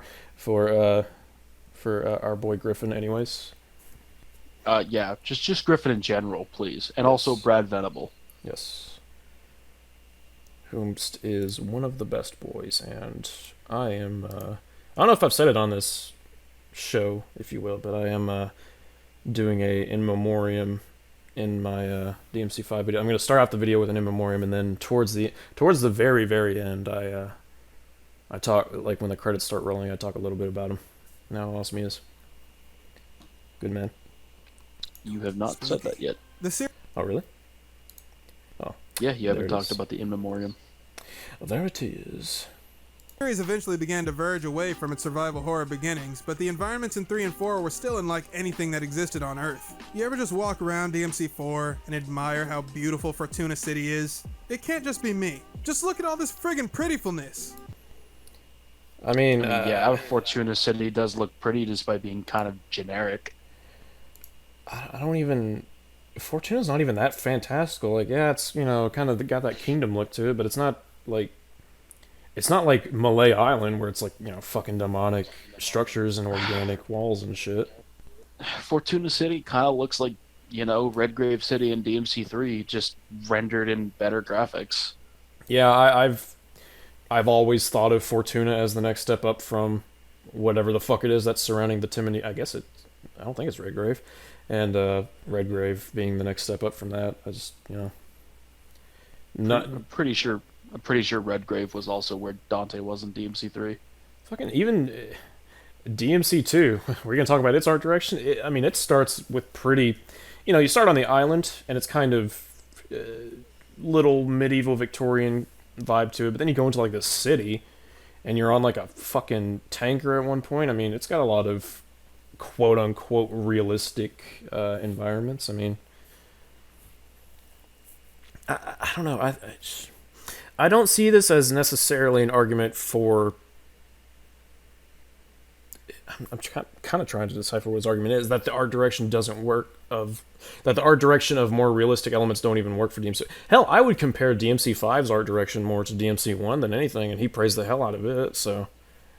I think we're just going to have to see where his argument for 5 goes. Yeah. But yeah, I guess that would be my main point, is that I would compare DMC. I think DMC5 is the closest to DMC1, strictly artistically, because you have the organic, demonic structures and all that stuff. That is just my input. It can't just be me. Just look at all this friggin' prettifulness. DMC5 and the re-engine in general gets massive props for avoiding the uncanny valley. The faces in this game don't even get close to making me want to cut my own eyes out, unlike a ton of other games. Ugh. Oh. Ugh. As good as the faces look, though. Can we talk about how bad fucking the remade Spider-Man is on PS5? I haven't played it. Oh yeah, yeah. They changed the original. I know they changed Peter Parker's face. Yeah, it was so fucking. They made him look like Tom Holland. And it's like, I don't even dislike Tom Holland. It's just like what you had was so good. Why did you have to ruin it? Yeah, like it actually fit. It was good. But anyways, whatever. I'm glad that the faces don't make him want to cut his eyes out. That would be not good, not healthy. I dare say. The faces look, though, the levels in DMC5 are just meh. It's just London. I have as much incentive to explore this place as I did the Getaway back in 2002. No. None. It's not that the not environments just are London, poorly though. designed, they're just boring as hell. You run through city ruins for about Are half they? the game, and that kinda ruins the game for me. I'm not a fan. Well, okay. Nah, this is kind of where I draw the line real quick, is with the city vistas, because like the city environments are some of the most striking parts of the entire fucking game. I think it's one of the best looking games I've ever seen. and excuse me. Okay, he called it boring. I'm like, all right, well, that's not to be dismissive, but like that's your opinion. Like I don't think it's boring. I don't know what else to say. Like fucking like I don't know if I think I've talked about it before on the show, but like Mission 3, that small section where you're in that in that like sunken city is my favorite area in the entire fucking game. It's so cool. My favorite level is artistically, and like as far as the level itself, is Mission 14, where V goes into basically that weird pocket dimension with Malphas, and like it's so fucking good looking, man. It kicks ass. Yeah, like I mean, just all the city sections in general, like they're so fucking striking and just they look good. Yeah, I mean, I don't. Maybe if. All right, boring. It really is. Like, different people find different things boring, and if he does, I'm not gonna like knock him for it. I just would kind of want to know, and he might talk about it, how he would kind of spruce things up, like what he would do to improve on it, and then we could go from there, maybe. But until then, it's just like, he found it boring. It's like, well, okay, I didn't. Like if we're talking about boring, like DMC4. Oh my god, its areas were so plain. Got an upset doggy. I do have an upset doggy, and unfortunately, there's not much that I can do about it. Fuck Rocky! But, yeah, I mean, DMC4, it's like, yeah, it's got diverse environments, I guess, but, like, and they look good, they're kind of lacking in color, and they don't really... There's nothing that really stands out visually, even though they do look good. Like, there's nothing... When I think about the forest, in DMC4, it's just like, yeah, it's the forest. You go to the obelisk is kind of striking, where the bosses are, but... yeah, like, the forest is... The frozen castle, where, like, the big painting of Sanctus is, like, frozen and you have to smash through it. Like, that's kind of cool, but it doesn't stand out. Give me 1 second. You're good. But yeah, that would just have to be the extent of what I have to say about just art, like finding the artistic direction board. I think there's a lot of exciting and very memorable vistas and just general like appearances of levels that stand out to me in DMC5. The level he's in is probably one of the more generic. Like Mission 11, it's pretty much just collapsed buildings and stuff. But even then, you know, you navigate it, you move things around. It's pretty cool. And then you get in this big road where you fight Cavalier Angelo, which I think is kind of cool. It's a different kind of arena than you get with other bosses. You know, and Mission 3, you get that sinking city that Luce talked about. By the way, you should play The Sinking City. It's not very good, but it's an interesting game. It's worthwhile, especially if you like Lovecraftian horror. It's beside the point, though. Mission 14, I talked about. I think Mission 14 is fucking gorgeous.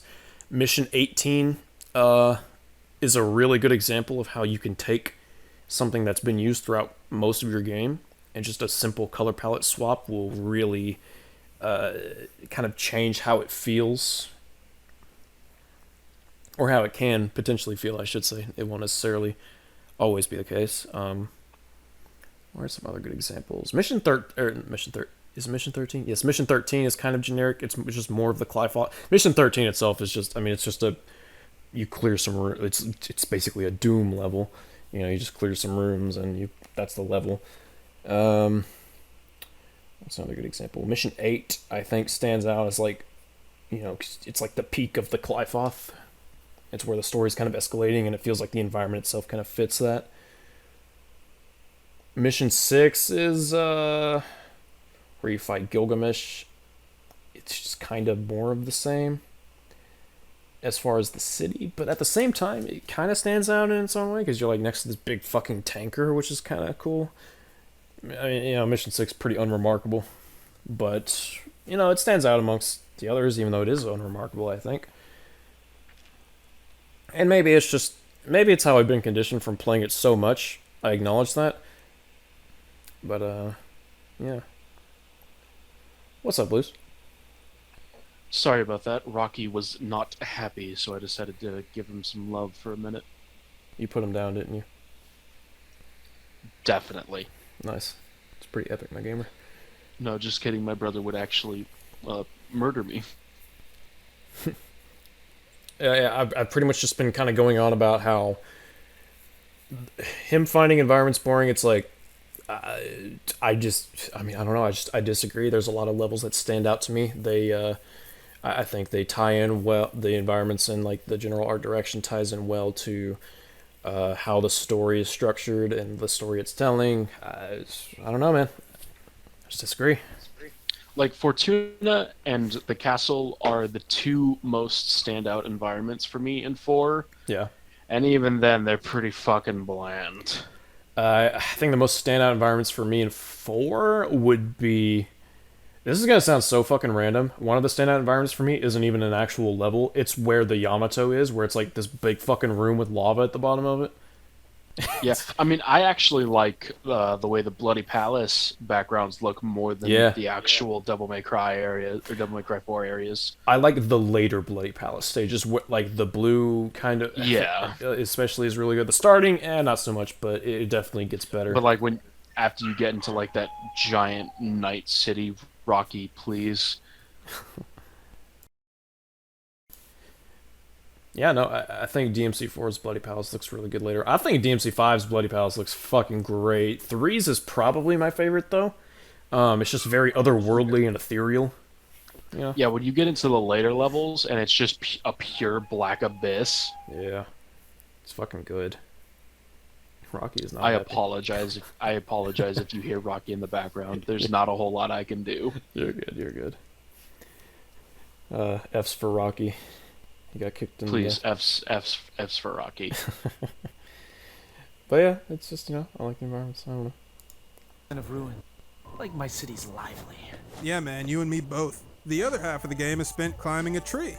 What, you think I'm joking? I am, because sometimes you run down the tree in order to go back up the tree. As you can imagine, all the later levels look the same, and despite the fact that they're supposed to be these fantastical, otherworldly places, they're somehow even more boring than the London garbage. At the end of the day, I don't think the art style in DMC5 is terrible, I just don't think photorealism works for this particular series. I don't have a good reason for feeling that way either, aside from personal preference. One of the reasons why Thank God. I can actually, I respect that. I definitely respect the distinction. Thank you for that. Yeah, I totally see where he's coming from, even though I disagree with it. I get it, and I'm cool with it. I don't have any real. I disagree completely. Especially with the levels looking like the Clyfoth itself. Does it look the same? Sure, but I think missions, and I talked a little bit about this while you were gone. I think missions 14 and 18 are really good examples of how you can make a level look so fucking different just by changing the color palette. Obviously, the levels themselves are different, but just changing the kind of color palette to like purple for mission 14 or white for mission 8 and blue for mission 18 goes a long way in making it stand out, at least for me. And, I acknowledge that maybe it's just from where I've played the game so fucking much. But, I don't know. Yeah, like, I love the progression in Mission 16 to where it's just a white fucking wasteland. Yeah. Oh, man, fucking the end of Mission 16 looks so good. Cerberus's arena, during all of its phases, man, Cerberus's arena looks so fucking good. King Cerberus is based as fuck. King Cerberus is based as fuck. Rocky, my buddy, you gotta calm down. Fucking dog. Oh, man. I'm sorry, I can't. Oh, fuck. Rocky! But yeah, I respect the fact that he was like, yeah, this is my personal preference. I know and he said he didn't necessarily have the best reasons, which, I mean, you don't need the best reasons for having a preference. It's fine. I appreciate the distinction greatly, especially after Simply Dad and Mayo. Oh, fuck Why yeah. mayonnaise? Why mayonnaise? Why not? I'm never gonna let it go. I just want to know. I just want to know. Why did you choose mayonnaise as your avatar? I genuinely hope one day that Mayo is willing to come talk to us, and only so that I can see him tell you no. That he won't tell you why. Oh my fucking god, I would kill you. Mayo, I will clip this, and I will... Well, I mean, I guess I can't send it to you because you fucking blocked me on Twitter, but... I can! Oh! Anyways, yeah. He didn't block me. But yeah, we're decently far in. We don't have too much left, so let's get it rolling. Oh yeah, we can get done. That way either, aside from personal preference. One of the reasons why I got into the series in the first place was because it was heavily influenced by anime and manga sensibilities, and it wore that influence on its sleeve. Dante's character design and a lot of his personality, for example, were based on the protagonist from Space Adventure Cobra. And Virgil is straight up king of the weeaboos, right? Oh yeah. Oh, competisms. Oh, it's Bury the Light, hell yeah! Let me know. Just let me know when. Yo, my fucking video I had Oh my god, what the fuck was that? Somebody was fucking singing in the background, and it was not Victor Borba. Oh, really? What the hell was that? I don't even know. I'm not gonna risk it, though. Oh, boy. Alright, it's done. Okay. Rewind just a couple of seconds. Okay. So for me personally, the paradigm shift from weeb trash to Michael Bay was an unwelcome one. I just feel like if I'm sorry. Action game, most people I've talked to still think it's weeb trash. This is fucking new to me.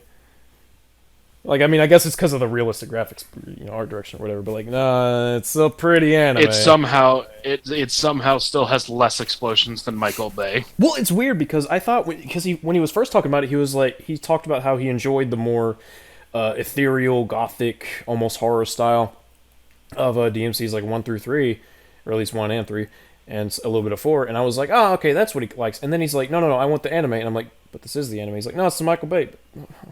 What? Why?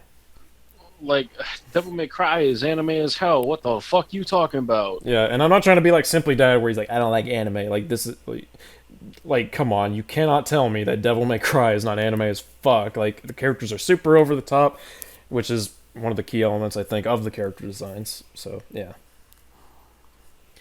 Michael Bay. That's an interesting distinction. That is so weird. Maybe if, like, the bosses had, like, 1,000 bajillion moving parts that brought the frame rate down to a crawl, I'd be willing to agree, but... Yeah, exactly. I'm in the camp of and if they thinking also that... destroyed the legacy of the characters that they were based upon, you know, kind of like Michael Bay. Snap, crackle, and pop. Hashtag Optimus is not a fucking psychopath. Usually. Yeah, usually, when he's not in the hands of a also psychopath known as Michael Bay. Just so we can make the distinction, that was a joke. I've heard enough He crap still from all of cancels me you. on Twitter. You ever see their epic rap battle with the film directors? No, and that's I fun. don't plan to. How dare you? Anyways, yeah. Like if Devil May Cry is going to be marketed as a stylish action game, its visuals should be more stylized. Obviously, the switch to a more realistic art style was done because the re-engine allowed them to get the best possible looking game with the least amount of resources. I mean, it's still pretty There was no stylized.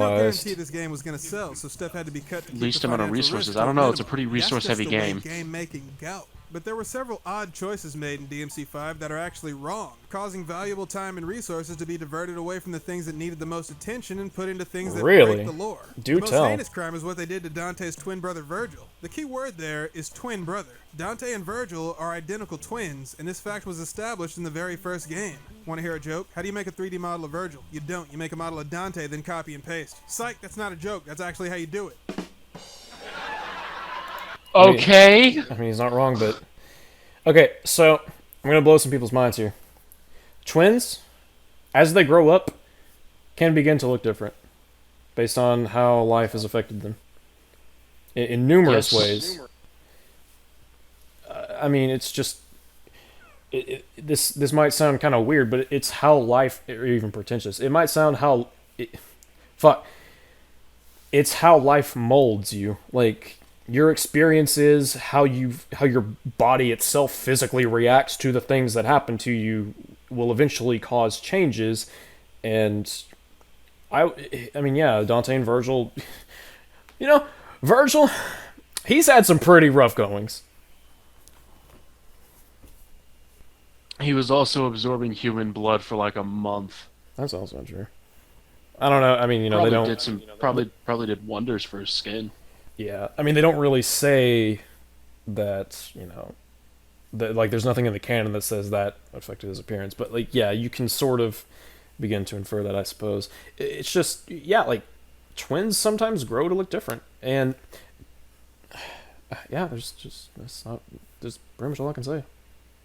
It's kind of like, you know, Dante's body could have changed a little bit based upon him, you know, not taking care of himself, which is implied that he wasn't before Devil May Cry 5 happened. I think what I would really want is for someone to, like, take the like, you know, go into the game's, like, data or whatever, and, like, take the character models of Dante and Virgil, and I know this is gonna sound weird, but shave them both down completely, then put their facial features side by side, and then we can really kind of look at, you know, because there are some similarities.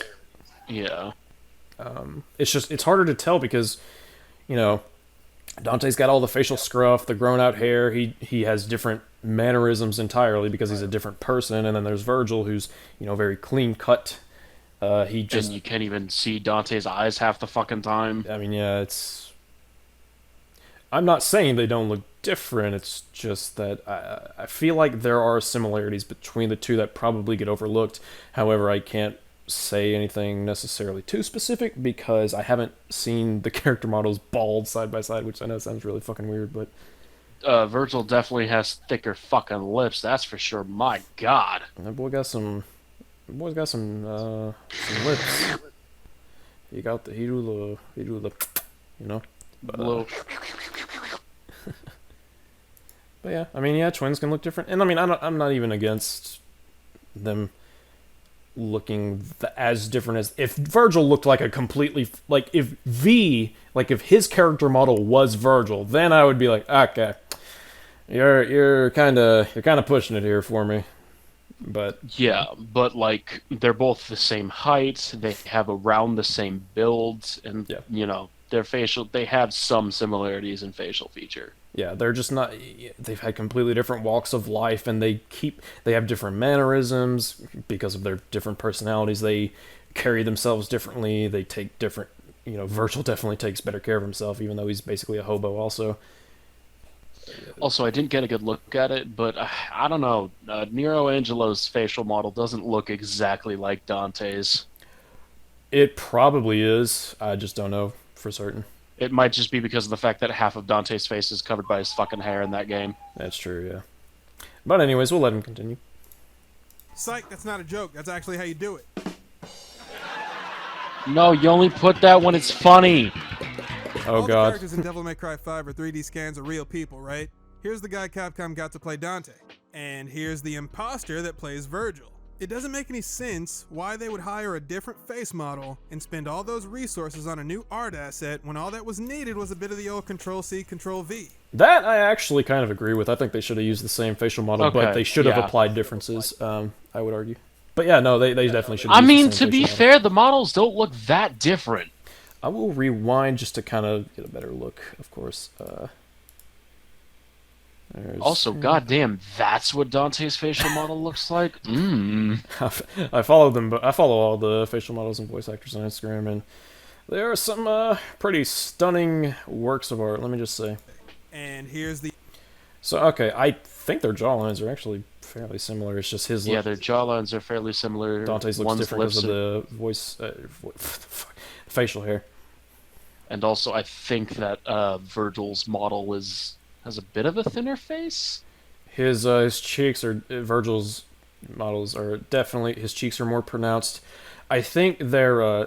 this is like such weird specific like stuff, but like... their eyebrows, like the structure of their eyebrows are relatively like not the eyebrows themselves, but like that piece of their faces, if that makes any sense. Yeah. Their noses are kind of similar. Virgil's guy is a bit more rounded. I also like they look kind of similar. I feel like in the sake of, or in the fucking whatever, in the spirit of fairness, I feel like if we're gonna compare pictures, they should be making the exact, like they should be in the same pose and making the same face. Yeah, no, not at completely different angles, making the completely different faces. Yeah, it just makes it a bit harder to. I think you should have at least gotten a Rocky, buddy, Babushka, Babushka. Shut up. If you were going to compare them, then you should have at least gotten one where the guy on the right was facing towards the camera from a front-facing shot instead of from a quarter turn. I imagine it wouldn't be that hard to find pictures of them being scanned for the game, like at the same angle. Yeah. But I mean, yeah, it's. I do agree they should have had the same facial model. Whichever one you want to be the facial model is up to you. I'm liking the guy on the left. I am partial to the man on the left, I must say.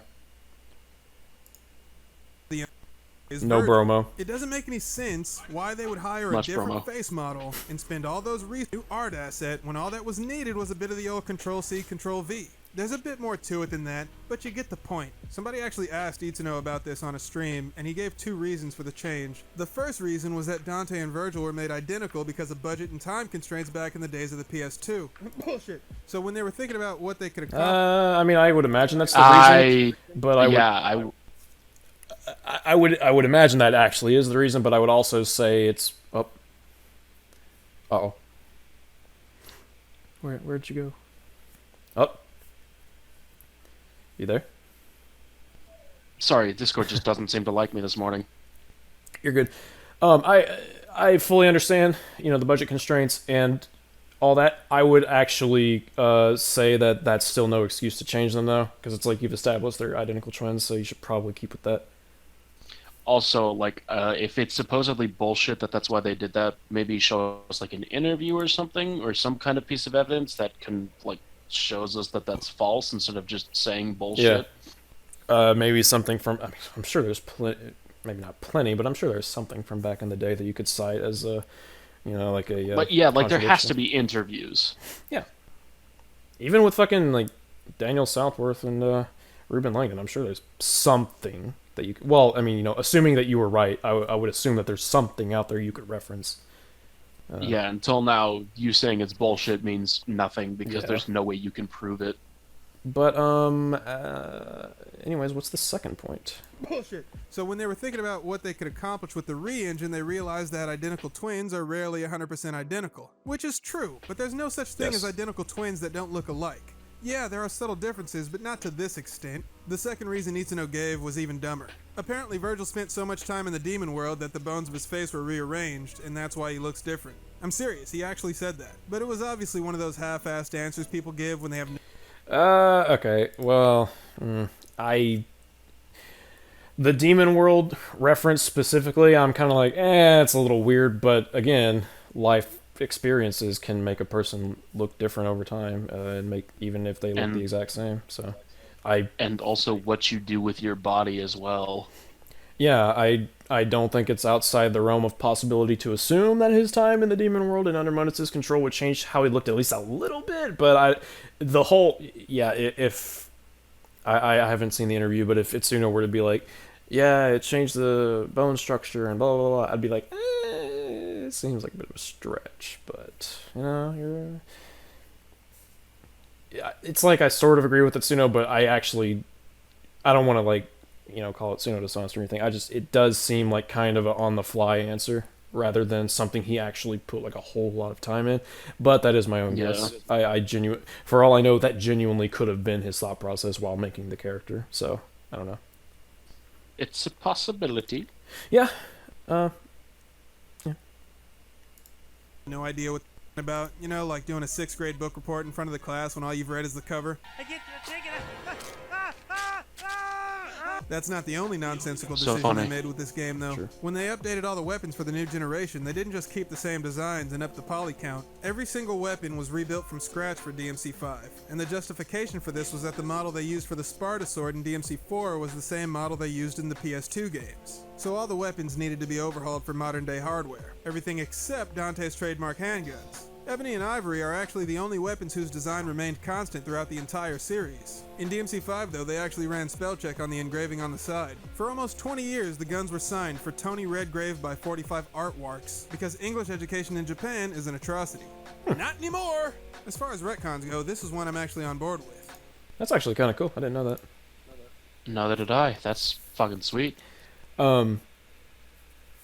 Which does kind of make it all the more weird that they changed the sound of the guns. Maybe if he brought it back that point, it would actually be good. But, you know, whatever. Potentially. I mean, I think the redesigns of all the other weapons work only because they don't feel too drastic to me. Some people might disagree, but I feel like for you to really criticize the differences, like you just have to look. Like, you have to look at the weapon models themselves rather than how they look during gameplay. And maybe that's just my own lack of eagle eye or whatever, but I don't know. It's just... The one weapon that I hard prefer from a different game is Rebellion. I much prefer the model in 4 to the one that's in 5. Yeah, I mean, to me, I just never really... I noticed the differences. I'm not saying that, like, it just went over my head. It's just... It never stood out to me. I was just kind of like, you know, when I was playing, I was like, oh, it looks a little different. Yeah, it makes sense. You know, it's a whole new game 11 years later, so I get why they would want to touch up on its design a bit. Like, nothing feels completely different. Yeah, like Rebellion still feels like Rebellion. Absolutely. It's just that, you know, the one in 5 or the one in 4 is just really fucking bulky and huge, and it just looks like a big, powerful sword. And then the one in 5 is a little bit wibblier than I'd like. Yeah, but then again, it's still big, but it's like, yeah, it does, because, you know, part of, I could actually see that as kind of a criticism, where it's like, part of Dante's personality is him swinging around this fucking fat, huge-ass sword, and then, you know, and again, not like Buster sword huge or anything, but, you know, huge sword, and it's like, you shrink it down a little bit, and it's like, maybe you should have done that. Then again, the counterpoint that I might present to that is the much bulkier Rebellion of 4 might cause Devil Sword Dante's bigness to not stand out quite as much, because it wouldn't have been that much bigger than the regular Rebellion. So it's not. I'm. I mean, I don't think this. Not to raise that kind of a conversation, but it's like I don't think it's the size that really matters in that case. But I don't know. It's what DSD is packing rather than the girth, if you will. I mean, it's still Cat. It still doesn't matter because it's really fucking girthy. It's quite girthy. Anyway. You want to talk problematic retcons, that award goes to whatever the hell they did to the Rebellion. In DMC 3, the Rebellion's first chronological appearance, it starts off looking like this. After Virgil uses the sword to pin the tail on the Dante, it awakens. Hence, Dante's awakening. Several components of the sword open up, that's including not the bones on the side that... Wait, what? That's not what Dante's awakening means. It's Dante awakening to the justice like his father. I mean, yeah, it's him awakening his demonic power and stuff like that too. But it feels like a bit of an input. Gosh, why are you being so fucking mean to him? Look who's talking. I know what you're talking about. I've never said anything mean about Dead Vector. How dare you? Oh my God! It's just now dawned on me that the fucking spines on that model aren't aligned. Oh no! Oh no! Capcom, what have you done? Why would you say such a? It's your fault for pausing on that frame. Oh no! You know what? I'm glad they redesigned it. They're uneven. Side that form the crossguard. This design continued on through the animated series and DMC4 because consistency used to mean something 10 years ago. With this new design, there's no way the crossguard could have opened up the way the original did, and that makes me think whoever redesigned the Rebellion either forgot how it was supposed to work or they just didn't care. Why couldn't it have opened up? Yeah, how could it have opened up? It's a demon sword. I was gonna say, like, really? You're gonna fucking say the magic sword? Like, really? It's like, okay. I don't know what to say the that. Guards, it's like, okay. The fucking pieces sticking out of the guard could have just as easily folded inward as well. And the mouth could have closed. Hell, if it were in DMC3, you could have had it to where the horns weren't originally there, but the horns sprout out of the eyes once Dante awakens. Yeah. Like it's I'm not saying I'm like obviously consistency does matter, but again, it's a magical sword. Like there are ways that could have closed and opened back up. Yeah. And I mean, okay, so he said earlier he was kind of going into the nitpicks, and I would absolutely classify this as a nitpick, not as a defense necessarily. Definitely. Just, it is. Like, yeah, there are things I agree with they shouldn't have changed, like Ebony and Ivory's sound, but this just seems... I don't know. I'm going to be perfectly honest, and it's going to sound mean, but it's really not. I just don't care. Like, I really just don't care. Maybe it's just me. Yeah, I think the sword looks fine. I think it looks enough like Rebellion with just enough touch-ups that it's like, okay, yeah, I absolutely see this being on a game on a new generation of hardware, on almost the end of that generation's hardware 11 years later. It's like, okay, yeah. I'm fine with it. Just the same as I'm fine with fucking lightsabers in Star Wars having little touch-ups to an extent. Sometimes they just don't make any fucking sense. Like, but it's fine. It's fine. Is what I'm saying. That's all I'm saying. I mean, it gets destroyed, then Dante eats the damn thing, and now it's gone forever, but that's not the point. Maybe I'm the only one who even noticed these microscopic details. Maybe I'm the only one who even cares about this stuff in the first place. Who knows? The fact of the matter is I do care about it, and it's very clear to me that the people making these games don't hold the series with as much reverence as I do. It's heartbreaking, again, but at the same time... once again, if you're gonna talk about anybody not fucking caring about this series, don't put Itsuno's name or imply Itsuno is even in the same... Oh, you don't do that.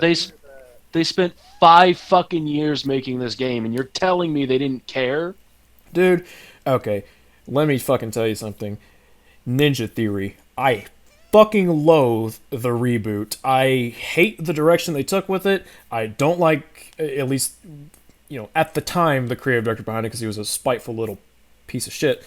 he kind of grew out of it. He's chilled out over the years. He's fine. I'm not saying he is a person that's a piece of shit. Just at that time, I couldn't fucking stand him. Good for Tamim. Yeah.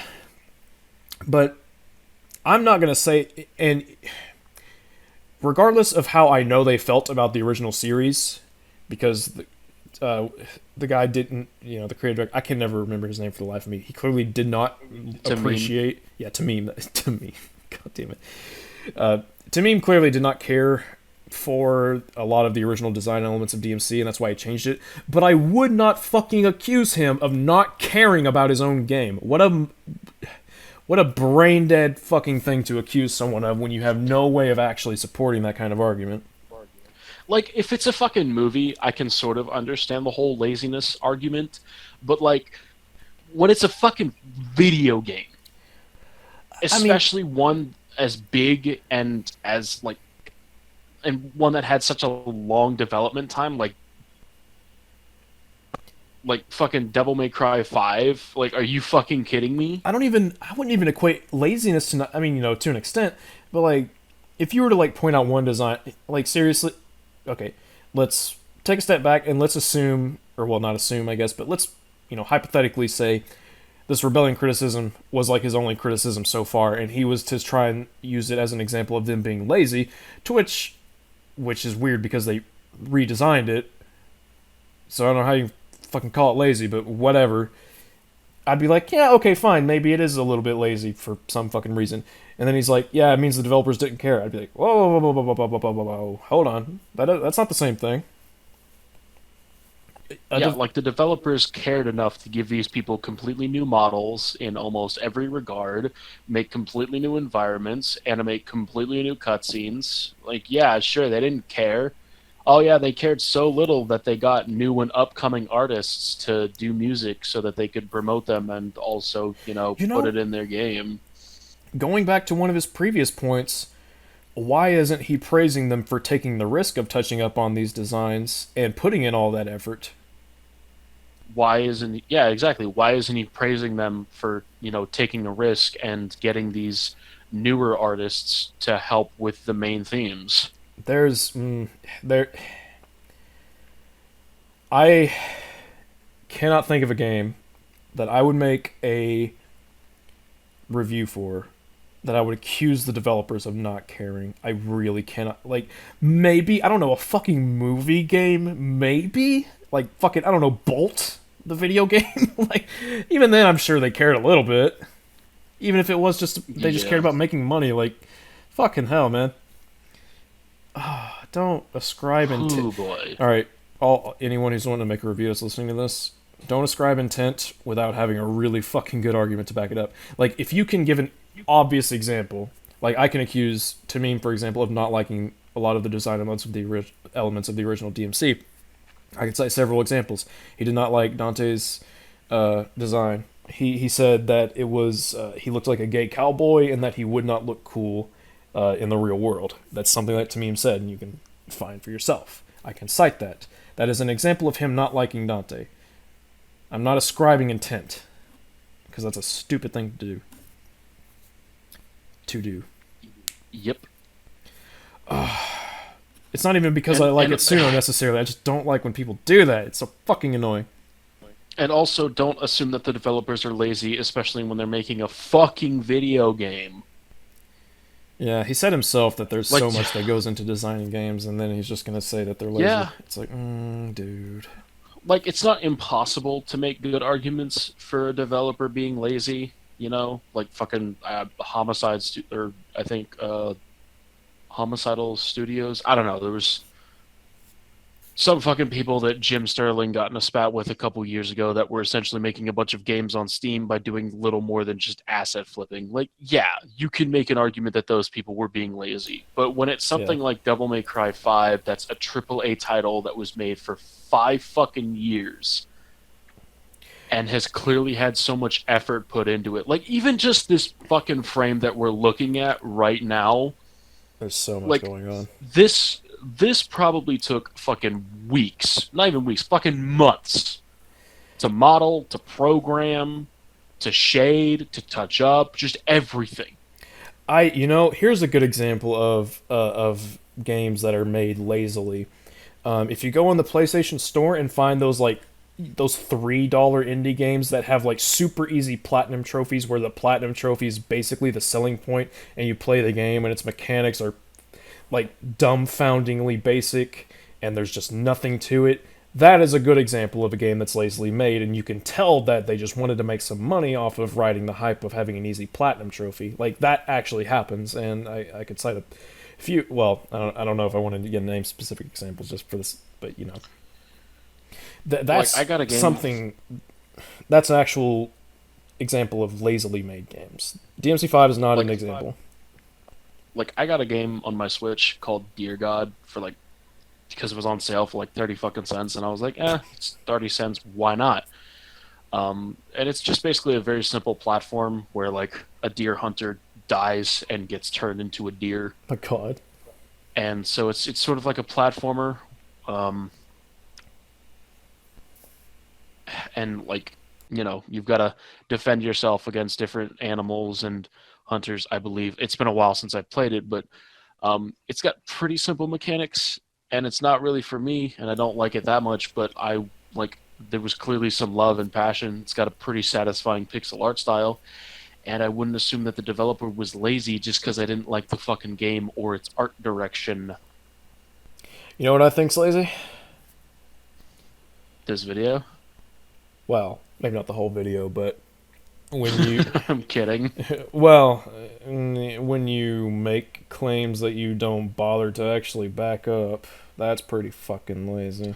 You mean like how style switching is the worst mechanic, or one of the worst mechanics in any action game ever? And then doesn't bother to actually go into, like, his own ideas. It's still bothering me. He said it was one of the worst mechanics in any action game ever, and he did literally... I said it again. God fucking damn it. He did nothing. Nothing to justify that claim. He gave a control scheme and was like, this would basically be the same. And it's like, what? No? And then remember fucking like 2.5 hours later where I was like, man, I still got whiplash. The only even more ridiculous thing I could believe is him saying that the soundtrack's fucking garbage. And then he fucking said the soundtrack was terrible. On fucking beat. Oh my god. Anyways.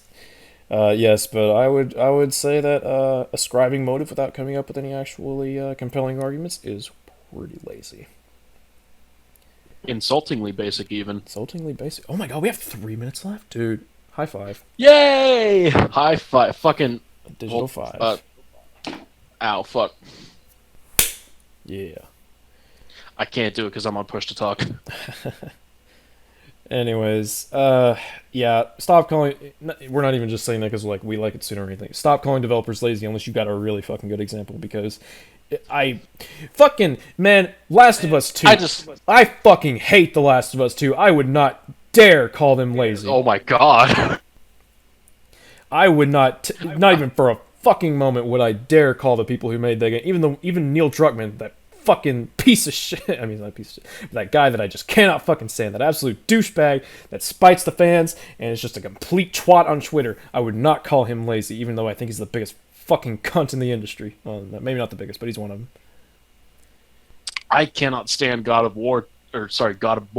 Yeah. But that doesn't mean that I would say that it's a lazily made game. Hell Absolutely. no. It's clearly got a lot of love put into it. Cory Balrog worked his fucking ass off, and I don't care for the game, but he fucking loved it, and he put his heart and soul into it, and I respect the hell out of him for it. I would not dare call him lazy. What a fucking ignorant thing it would be of me to say. And the voice actor for Kratos is also, like, really cute, and he's a sweetheart, and he loves the role, and he fucking did the Game Awards with the guy who played Atreus, and he was like, open it, boy, and it was the greatest fucking thing ever. Fucking awesome. Crowd marked out for it. It was great. Yep. Don't call people lazy. It just makes you look like a twat. That's what I'm saying. It really does. It's eye-opening in a lot of ways. I know for a fact I'm not the only one who feels this way, but I also realize that people who think like me are an extremely small subset of the fan base. Then show them. Yes, Cry you're fans special. don't give 3/16 of a rat's ass that Dante has cuts and bruises on his face when he's previously been shown to heal instantly after being impaled. The general populace doesn't care about... Okay, so there's this thing called graphical engines. They develop over time, and yeah. Yeah, just because Dante wasn't shown to have any sort of cuts or bruises or anything in a game that was made during the PS2 era, Fucking early PS2 doesn't era, necessarily. 2001. Yeah, 2001. Yeah, like And also Devil May Cry 3, which, probably didn't have the biggest graphical budget out there. it looked good though. I think it still looks good. No, it did look good. Yeah, and even then, like, that shot is still in slow motion. Like, you know that, right? That's also true. I didn't actually think that. I mean, yeah, there was that point where Virgil got cut in half and regenerated almost instantly. Yeah, but I mean, I still think that's believable for characters of their capabilities. So. And even then, Dante was tired out during his fight with Urizen. Remember when fucking Gaming Brit made a joke about, he was like, how are his clothes not torn up? I mean, hey, for all I know, his clothes are they made of some kind of, demonic blood? And for all I know, DMC enthusiasts might correct me and say they are, or something like that. Are they the son of a demon too? Yeah, it's like, it's clearly it was more of a running joke than anything. I never took it seriously. Like, do they have regenerative abilities? Absolutely. I mean, good God, stuff that they do to each other. Fucking he cleaves Dante with the Yamato. Maybe not in the fucking cutscenes, but like in the fights, he does. He does it with Nero too. I mean, that's a whole other discussion, man. That's completely reliant on what the developers are even capable of doing with the engine. It's like, all right. Yeah, I don't mind the developers not being able to show little cuts and scratches and bruises in a fucking PS2 game. Yeah.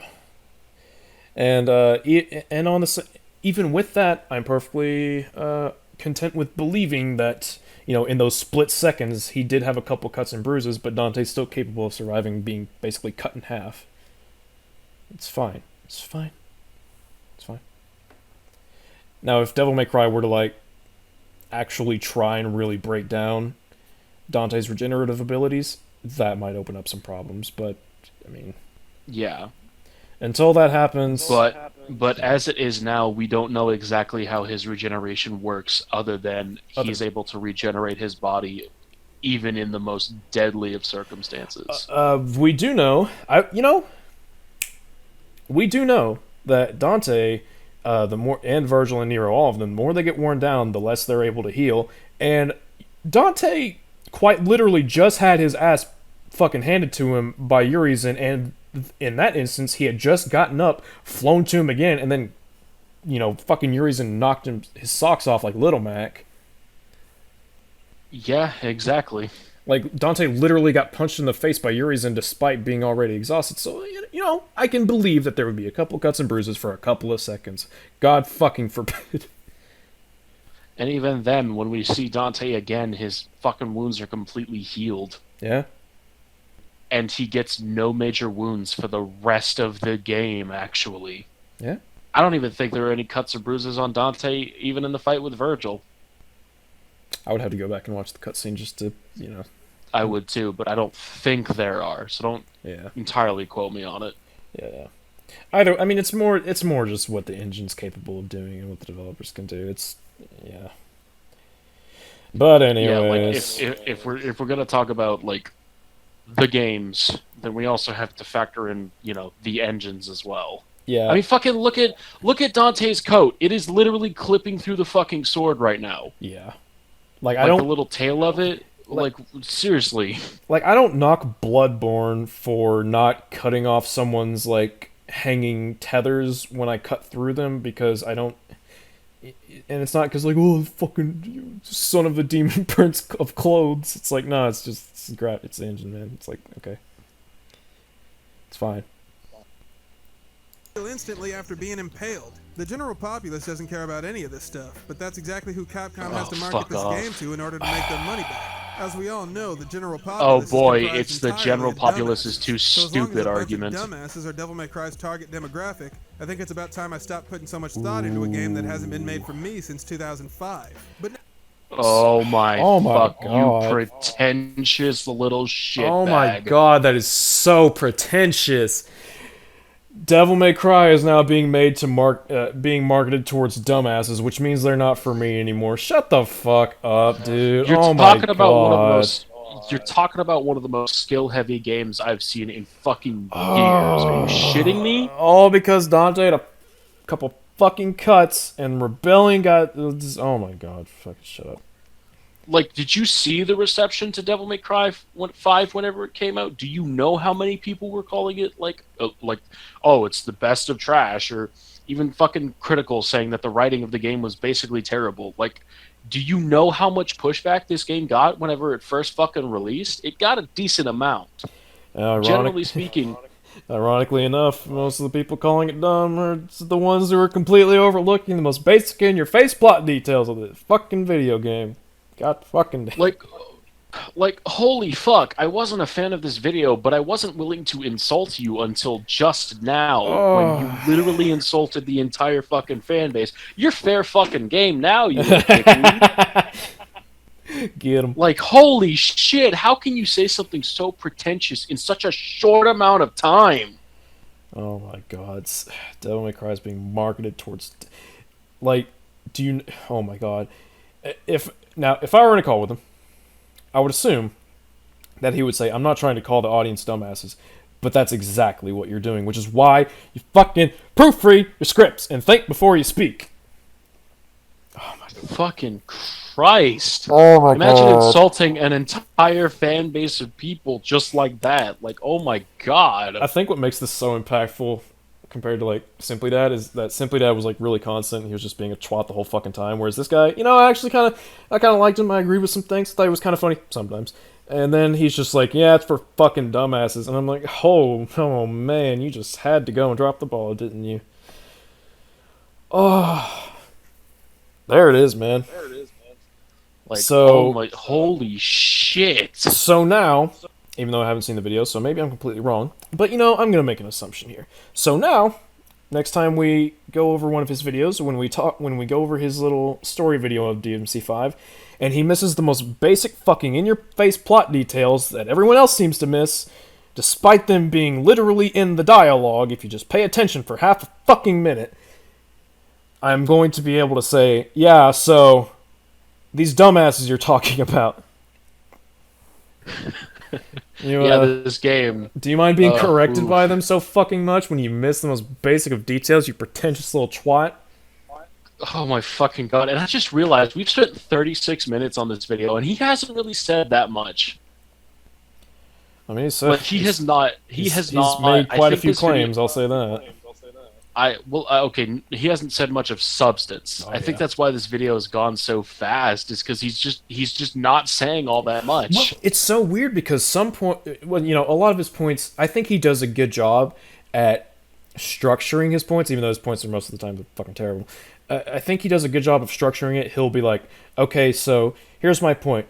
Now, hold on just a second, let me start to explain a little bit, or at least talk a little bit more about it, blah, blah, blah, blah, and then he keeps going for a little bit, so that makes it easier to kind of listen to him for longer periods of time, rather than he just says something, it's like fucking Simply Dad, where he just says something stupid, and then he says something dickish, and then he says something stupid again, and we just had to stop him a fucking second. Or Twinch-Win, where he fucking rapid fires like 45 goddamn points, all of which are fucking terrible. And oh my god. Oh, it took like fucking 2.5 hours to get through the first 15 fucking seconds. I know, it was so horrible. Jesus Christ. Yeah. So yes, credit to Dead Vector for actually structuring his even though a lot of his points were fucking terrible, structuring his points pretty decently, or at least adequately. Oh man! Even though he's not really saying much of substance. What a fucking! He just decides. What a fucking heel turn! Like, oh my god! It's a heel turn. What a fucking cherry on top! I actually liked him. What a last-minute twist villain! Holy shit! Oh, man. Like, I actually had a decent amount of goodwill towards him, but like all of that just went out the fucking window. This guy's like the opposite of Virgil, where I start out kind of liking him, and then he just does the dumbest fucking dickheadish ass thing possible. Yeah, pretty much. Like, oh my god. Virgil, it's like I start out like, oh, he's a fucking dickhead, and then like the more I'm around him, the more I'm like, oh, you're awesome. And then this guy's like, yeah, so all are you dumbasses? I'm like, okay. That's how you feel. What a fuck! It can't. I think what makes it more surprising. It literally came out of bumfuck nowhere. It really did. I was like, dude, come on. Like we're talking. What were we even talking about a second ago? I already kind of forgot. He was treading on thin ice by talking about the developers and calling them lazy and ascribing intent and things like that. But I was like, you know what? It's just, in a way, I can see how one might gather that from a product that they don't like. However, I completely disagree, and here are all the points against it. Then he's just like, yeah, it's being marketed towards dumbasses, and I'm like, wow, damn, dude.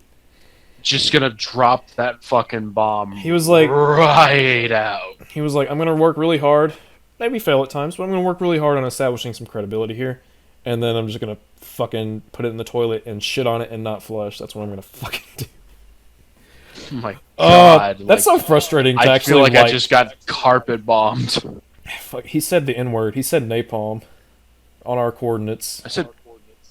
Yeah. Oh my god. Sergeant, I'm gonna say the N-word. No, don't do it! Napalm on our coordinates. God. He was doing so good. Some of his points I was like, hey, I'm totally on board. Some of his structuring I was like, this is good. I thought it was kind of funny sometimes. Sometimes it was kind of funny. I thought he was an overall likable guy. And then it just, boom, just ruined it, man. He fucking ruined it. And then he just called the entire Devil May Cry fan base fucking dumbasses. Fucking, ironically enough, the 5-hour mark, you just had to go and fuck it up, didn't you? The last fucking few minutes of your fucking video, you just had to ruin it. Son of a bitch.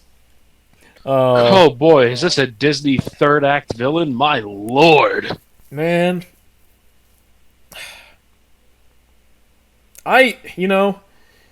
My girlfriend dumping me was more expected than that shit. Let me fucking. Oh my fucking god, Jesus, dude! You didn't have to just say that out of nowhere. I mean, happens. Lord. I'm gonna have a lot of fun with this next video. Let me fucking tell you.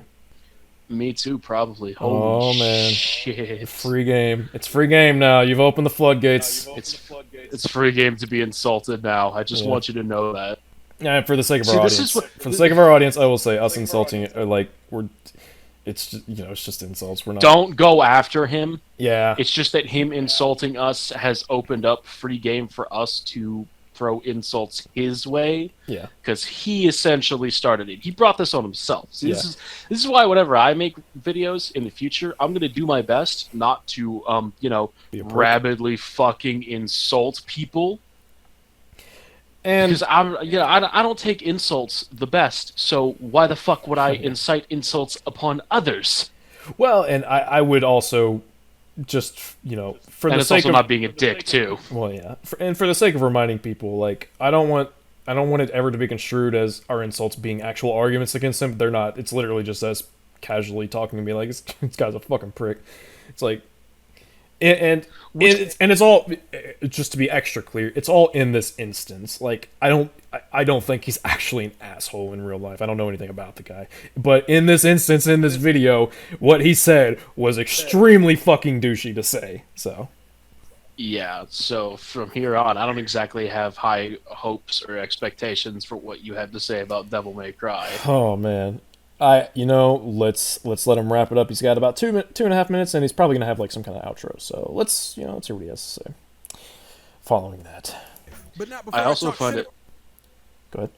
Oh, great! I also find it funny that he talked about the rebellion opening up in Devil May Cry 3, and I'm like, yeah, it opened up so much that they completely changed the entire fucking model within a single frame.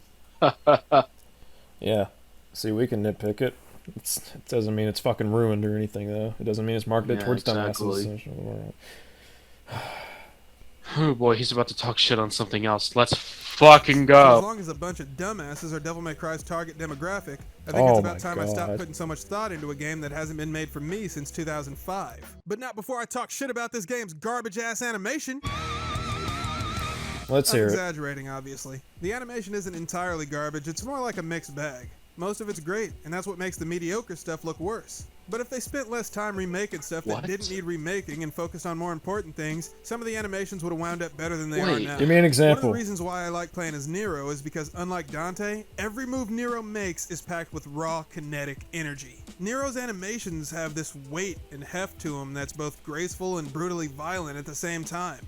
Nero's fighting style is also one of the most badass things on the planet. Dude friggin' lights his sword on fire and then digs into the ground when he attacks, and that sends burning chunks of asphalt and gravel blasting into the air like rocket-powered shrapnel. Like, are you fucking kidding me? That's sick as shit!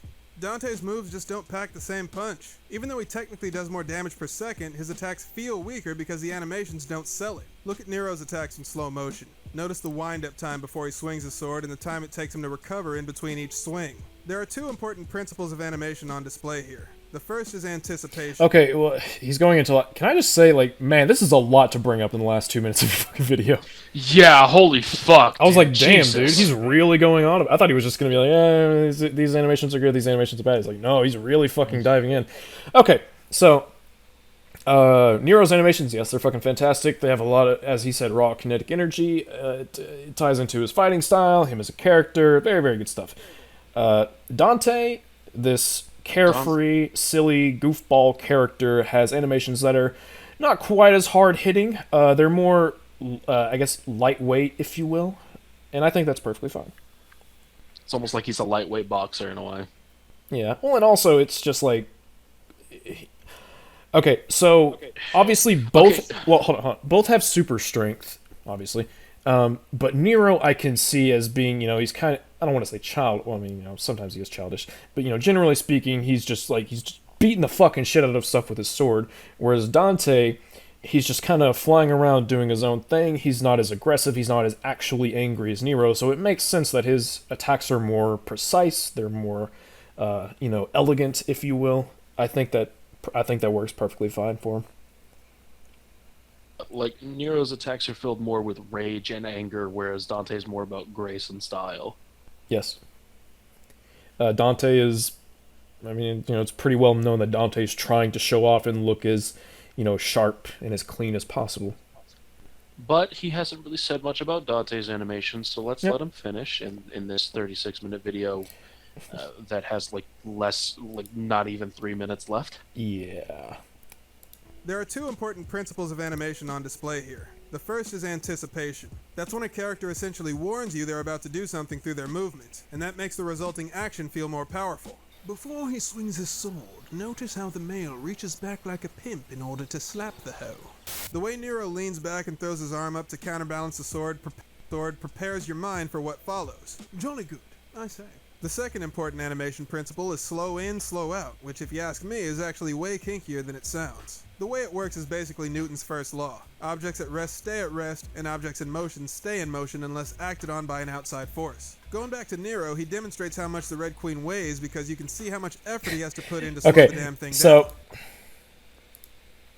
notice how, similarly to... I'm going to draw a little comparison here. Remember how with the soundtrack, with the thing he liked, he went into extreme... well, not extreme, you know, but he went into a lot of detail. He's going to go into basically none with Dante. I have a feeling, considering there's literally less than a fucking minute left of this video, so... Yeah, like before, props for going into depth with Nero and what makes it so good. And then I rip away those props because you're probably not going to go into any detail with Dante. I will hope that he goes to the same depth, but considering he's literally spent over a minute on Nero and he has less than a minute of the video, I'm going to assume that he doesn't. So. By comparison, tell me on the idea that he's even trying. And I get the idea that going back to Nero, he did how much the Red Queen weighs because you can see how much effort he has to put in to slow the damn thing down. And Dante's attacks don't sell me on the idea that he's even trying. And I get the idea that one aspect of Dante's character is that he's supposed to make it look completely effortless. Yes. But the way his attacks start and stop on a dime, it looks robotic, like Mr. Zed here. And because Dante's attacks don't look like they obey the laws of physics, they feel weak. And yeah, I'm aware of how ridiculous it is to expect a game about a superpowered demi-demon to follow the laws of physics. But I've said it before and I'll say it again. When you're creating a fictional world, your job is to take the absurd and the impossible. Are you fucking telling me that didn't have anticipation? Yeah, for real. Okay. Like you're taking like all he's shown us is judgment and one extremely fast combo that Dante has for his sword, which is aerial rave. He's not showing us real impact. He's not showing us rising Drive? slash divine dragon drive, dance macabre, million stab, stinger. Fucking He's not showing us. the Calpyra of Balrog has so much fucking weight to, like, you know, when he's breakdancing, when he's doing the backflip kicks. I mean, there's a lot to it. It seems like you're Or even nitpicking. fucking. Not Or not even fucking nitpicking, but he King seems. Cerberus. It seems like he's cherry picking a specific example to try and bolster his point without acknowledging the things that counter his point. Or even fucking Dr. Faust when he puts the hat on enemies, and Yeah. like it's just a really good animation. Dude, he Like has. you're picking one sword combo for Dante that's lightning quick in the air, He has 16 seconds left. It's like. while he's using his lightest sword in the game. Also, let's just pull up, like, the most fucking heavy ass attack in the game, Judgment, and be like, yeah, Yeah, no anticipation, no weight. Doesn't feel like it obeys the laws of physics at all. Yeah, sure, whatever. And also just the fact that he literally, here I go saying it, but no, like, he actually just acknowledged that Dante, as a character, is not only makes it look effortless, but he's trying to make it look effortless because he wants to look stylish. And then he's saying, I mean, if you don't like it, fine, but don't try and make this an objective argument, and don't use one attack as an example. Like, if you have you fucking seen Stinger? Like, have you seen Stinger? Oh my god. It's, yeah. Nero's streak doesn't have the weight to it that Stinger does, if you ask me. At least, you know, I personally don't feel that it does, I'll say. I personally like Streak a little bit more in DMC4. I do think the animation in 4 was a little weightier. Yeah. But overall, the animations in the game are fucking good. Don't cherry pick a single animation from one of Dante's weapons, which also happens to be his lightest sword in the fucking game. It is. And complain about it feeling weightless and acting as if that's Dante as a whole. Have you fucking Cavalier? I think we can agree that if Dante was much slower moving, he would be much less fun to play. And much more difficult to pull off combos with. Which is literally the point of his character. So yeah, I'm actually fine with this dude who is so strong he can punch a fucking obelisk apart, being able to swing a sword around pretty quickly. As, you know, I'm okay with it. You there, Luce? Hello? Sorry, somebody was at my... You're good. We're nearly done. Could happen. Okay, last nitpick and I'm done. I swear. Rainstorm. What the hell is this? You know goddamn well this is unacceptable, Capcom. Don't let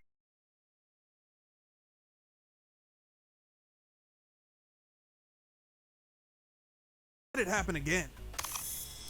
Okay. Okay. Okay. I don't even have anything to say. It's really just like, okay. Also, I wouldn't justify complaining about Dante's animations as a whole as a fucking nitpick. Yeah, I mean that's kind of a pretty big design element to criticize, and that's fine. You can criticize big things, but it's like,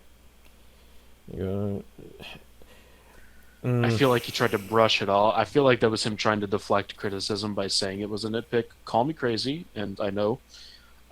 That's what it feels like to me. Yes. Personally, I understand. I don't know if I'd say it feels like he's trying to deflect criticism so much as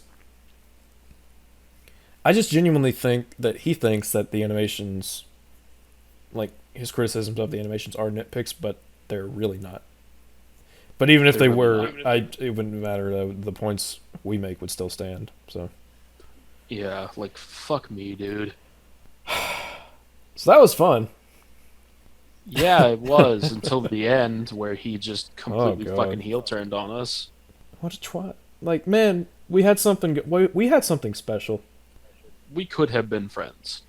But as it stands, M'Bassa Mufasa is still our favorite person. Actually, no, I think TC Nick. I think he's probably my favorite. Yeah, person. TC Nick is our favorite so far. Yeah. M'Bassa Mufasa is a second, but Yeah. TC Nick is definitely better. I don't have a problem with M'Bassa Mufasa. He's just kind of weird to me. That's okay though. I'm weird. TC Nick, come on the show. You're fucking awesome. Oh man, I don't even. That heel turn, man, there's so much fucking whiplash from this fucking video. First, there's the style switching thing, which I'm like, whoa, okay, all right, fine. Then there's the music thing, which just that was the funniest part of the whole thing for me. And then there was saying the it's dumbasses. for dumbasses. Devil May Cry's for dumbasses. I'm like, wow, dude, that's about as bad as Mayo. That's worse than Mayo. What Mayo said actually. Mayo was like, DMC fans don't want to challenge, which is like, okay, that's condescending. And then yeah, he made a backhanded comment, but he didn't just actually insult us. Yeah. Oh man. Now, in the spirit of fairness, if Dead Vector, even if he does it in the next video, he might not, I don't know. If he were to just be like, look, I'm sorry for insinuating that Devil May Cry fans were dumbasses, what I was really trying to say was the marketing or something, blah, blah, blah, blah, blah. I'd be like, you know what? It's fine. I understand, you just misspoke. Just, work on your script better next time. Perfectly fine and dandy. That's fine. If you apologize, that's good. You're owning up to it. Yeah. If he doesn't, though, then, whew, oh boy. That's not good. Not good at all. My fucking lord. Calling developers lazy and calling fans dumbasses. Woo, just double spicy, right fucking there. You got 2 S's for that spice, my friend. Yep, super spicy style. Super spicy indeed. That was a lot of fun. Oh man. So, we have another video by Mr. Dead Vector. This one is about the story. It used to be titled Devil May Cry 5's story, like the worst of the franchise or something like that, the worst in the series. He's now changed it to DMC5 story ripped my arm off. Probably a better title.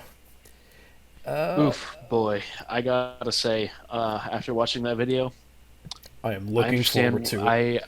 Well, no, that wasn't what I was gonna say. I was gonna say, I understand why he turned his likes and dislikes off.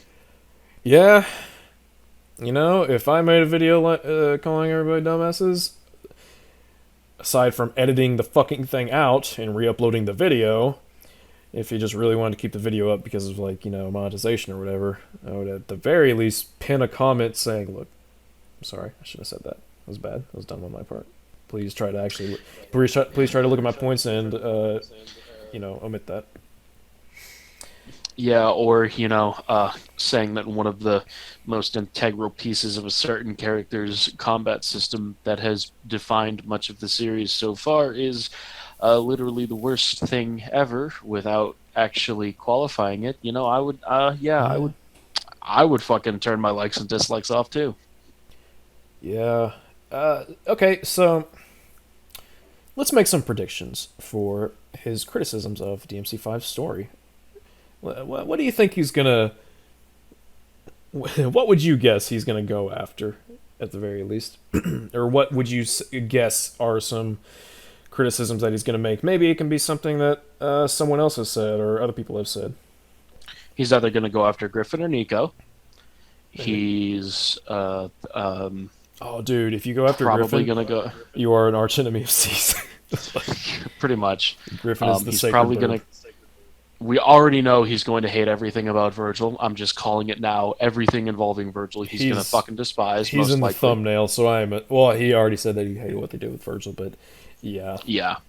I assume he's going to hate everything to do with Virgil. Might even hate V in the story. Probably going to complain about Dante and Nero as characters. Just everything. I just think he's going to hate almost everything in the game, to be honest.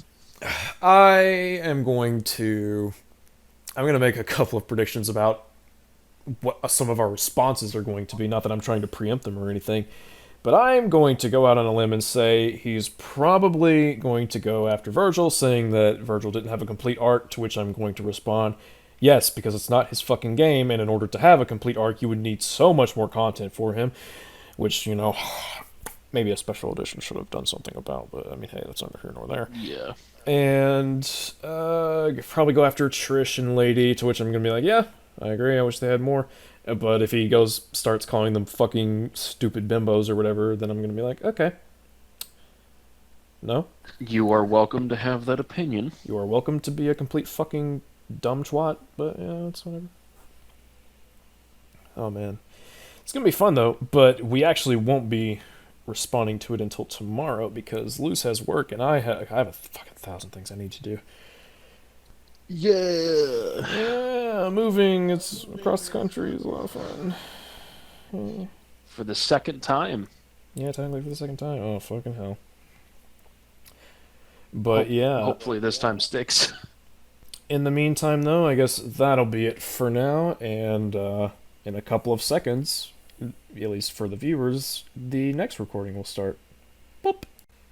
Boop. There we go. We're recording again. It's been... How long has it been since we recorded the other thing? It was last Thursday? I think. What? Yeah, it's been almost a week. About 6 days. But for the audience, it was a mere few seconds. Oh my god. Time really is convoluted in this land. Yes, but it's all a matter of perspective, Al. So allow me to rotate my eye real quick. Shut up. I'm not ready. So after we stopped recording from the last session, I actually thought more about what he said about the animation of the game, and it just annoyed me more. Like, you're gonna talk for like 2.5 minutes about the animation, and you're only gonna show like 2 Nero combos, 1 Dante combo, and one Dante gun move. Are you fucking serious? Yeah, it's there's a few more animations. And you're gonna call the animation of the game just a failure as a whole? Are you fucking serious?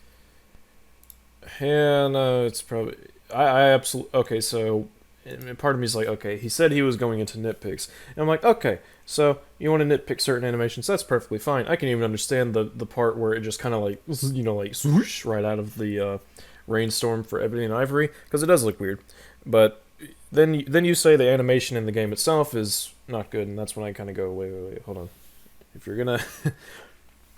If you're gonna argue that, you're gonna have to show a lot of examples, because most of the time when I play the game, I think it looks pretty good. Like, I'm just thinking of animation and all the different moves Dante has. Like, man, fucking every move that he had. Like, he claimed that none of Dante's moves had any weight, and I'm like, have you seen any of Kick Mode, where Dante like flings his entire fucking body into every single move he does? Are you serious? True. Oh, you know what I'm gonna do real quick?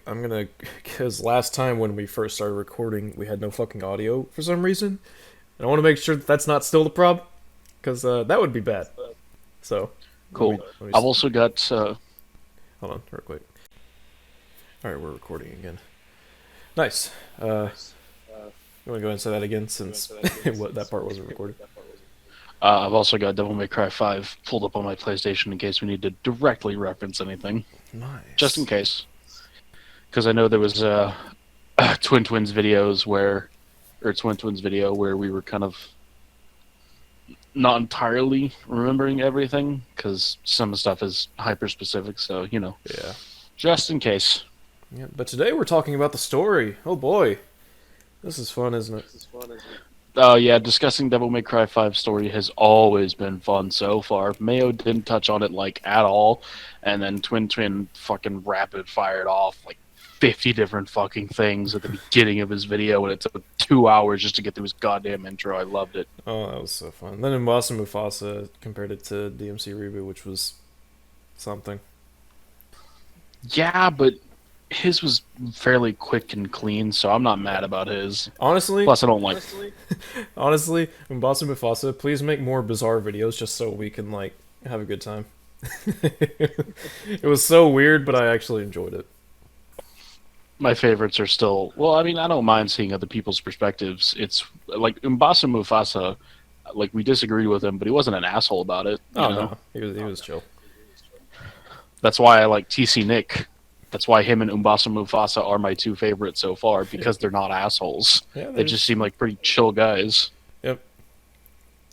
If you could tell TC Nick was like, you could tell when he was being hyperbolic, and that made it a lot easier to actually just kind of like not have to wonder, oh god, is he being serious? Like, And then there's Simply Dad. and there's Simply Dad, who's just gonna call you a piece of shit pedophile, and you're like, oh, all right.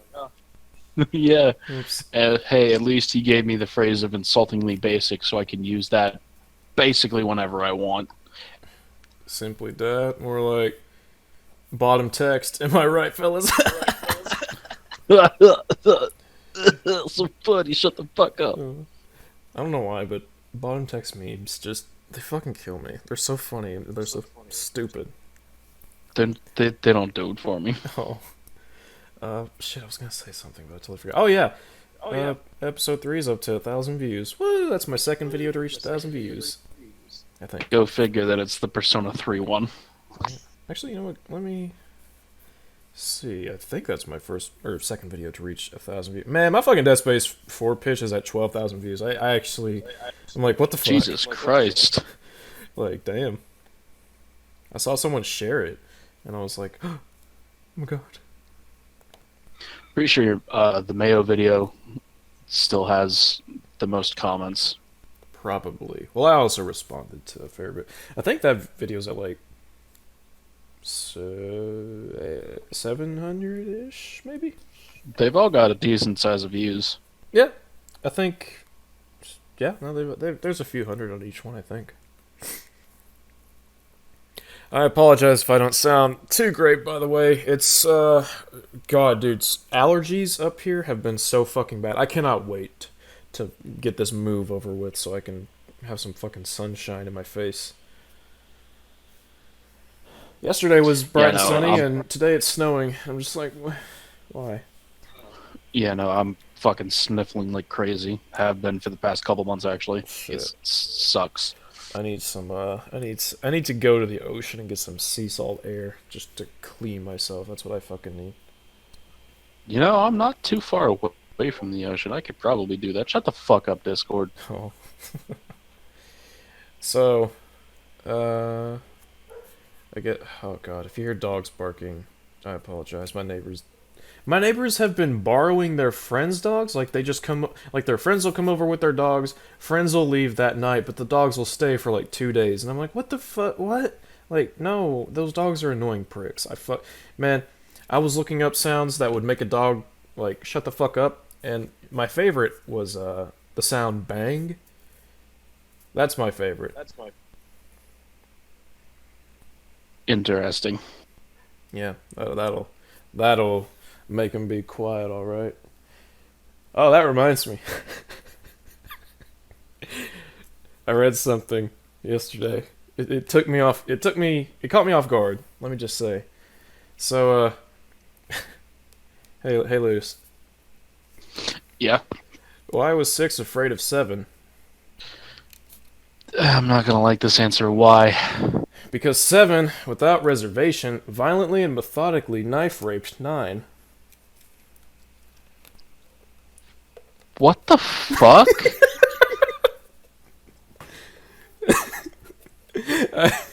I read that. It took me a moment to process, and then I just started laughing hysterically for like 15 minutes. Oh, I don't get it. But, I mean, but, you know what? I don't care. I bet the people watching this thought it was funny, or at least what surprising. does it mean? It's 7 violently and without reservation methodically knife raped 9. Is it a 69 joke? No, it fucking took a knife and shoved it into its 9 hole. Okay. Yeah. Methodically and violently, one might even say.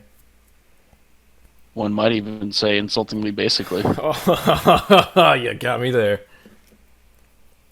You know, how do you even...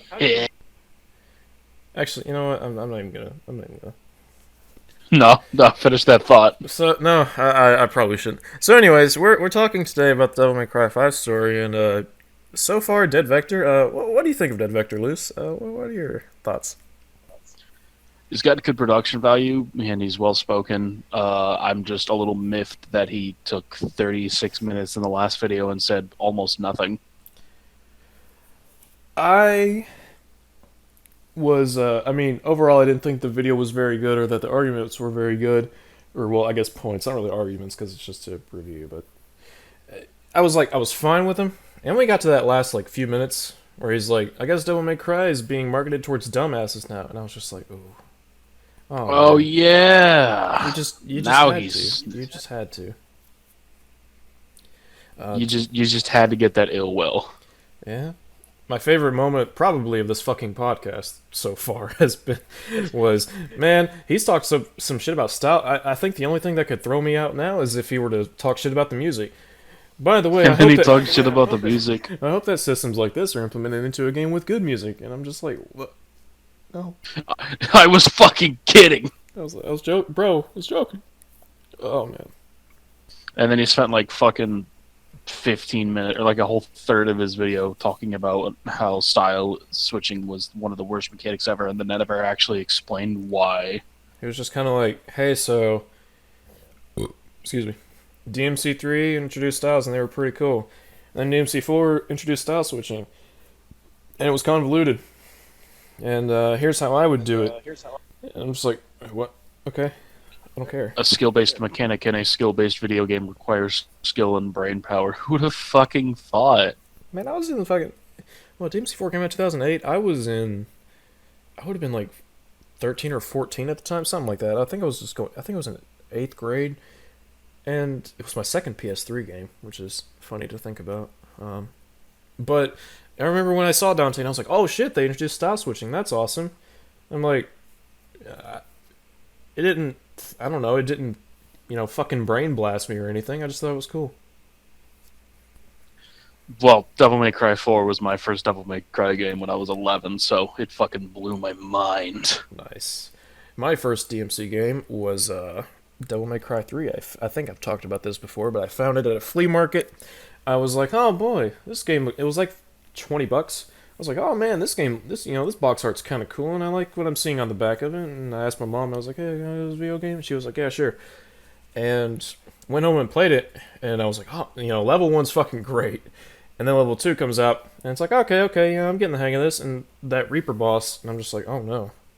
It was hard. It was a good time. And then Virgil just fucking one-shots it. That game took me a while to complete. It's not even a long game, it was fucking hard. I started playing Devil May Cry 3 on my PS2 when I was back when I was in 7th grade. Damn. And I could not beat it until after I had gotten the HD collection. That was how bad I was at it. God, I remember when I first fought Virgil. It was the coolest fucking shit ever. I was so hyped. And he kicked my ass, and I thought it was cool. I was like, oh man, I really gotta figure this dude out. And each fight was just so good. I have so many memories of DMC3, dude. Oh my god. I adore that game so much.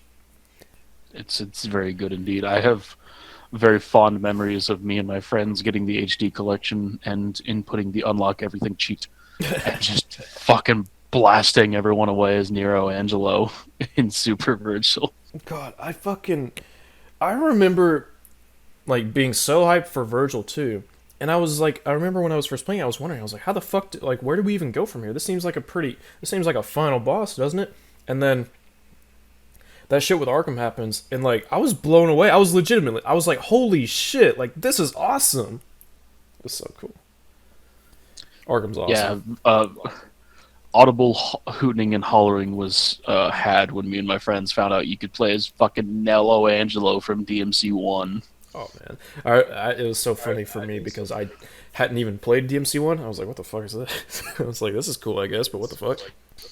And it's funny because I almost never see any reviews of DMC3 talk about the Nero Angelo skin or the Sparta skin for that matter. Well, I mean, in fairness, the Sparta skin doesn't completely and totally change Dante's gameplay style, but Virgil, like the Nero Angelo skin, just makes him into Nero Angelo. Super Sparta with Doppelganger and or Quicksilver sure does. Oh boy. Hey, did you know DMC3 had 2-player? Yes. It's awesome. Yeah, you could play as Virgil too. Yep. In Mission 19. Yep, and then they implemented local co-op in Bloody Palace for DMC3 Switch Edition. Dude, do you have any idea how fucking cool it would be if, like, for the Virgil bosses, you could have the second player take control of Virgil? It'd be so cool. That would be cool, actually. Can we just have multiplayer properly in Devil May Cry, please? Can we please? For the love of it. At least in Bloody Palace, it's like Bloody Palace is the perfect place for that because you have one platform, so it's easy to fix up a camera.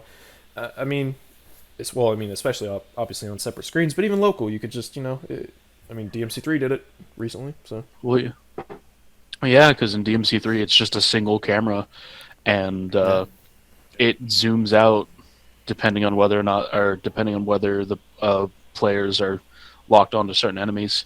Oh, yeah. And if both players are locked onto one enemy, then it has a mixture of both of the players' lock-on colors. Yeah. And then when you get to bosses, it switches to split screen. It's so fucking awesome. Man, DMC3 is good.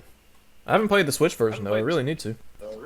Bro, DMC3 with style switching is fucking amazing. It's heaven. Honest to God, like, DMC3 with style switching, I haven't played it yet, so I can't really say, but I might like it more than DMC5. I don't really know yet, but I like it just a little more than 5. Just for how fast it is.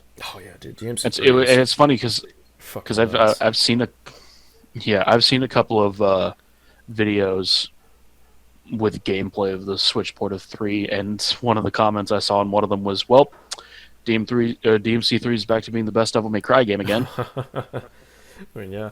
I saw some videos of, I can't remember the channel. I might link it in the comments or something. But, I remember some videos of DMC3. I saw, like, style combos with 2 players, like, with Virgil and Dante, and I was like, dude, that is so fucking cool. Yeah, I believe that was in Bloody Palace. I also saw some videos.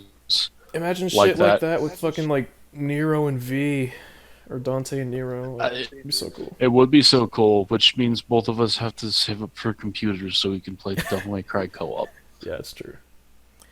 Yeah, actually, after I move, that is my first plan is to work on building a properly good PC. Granted, DMC5 is not that hard to run anyways, but it'll also help with video production because I use Sony Vegas and it runs fine right now on my current computer. This dog, I swear to God, I'm gonna go out back and I'm gonna 789 it.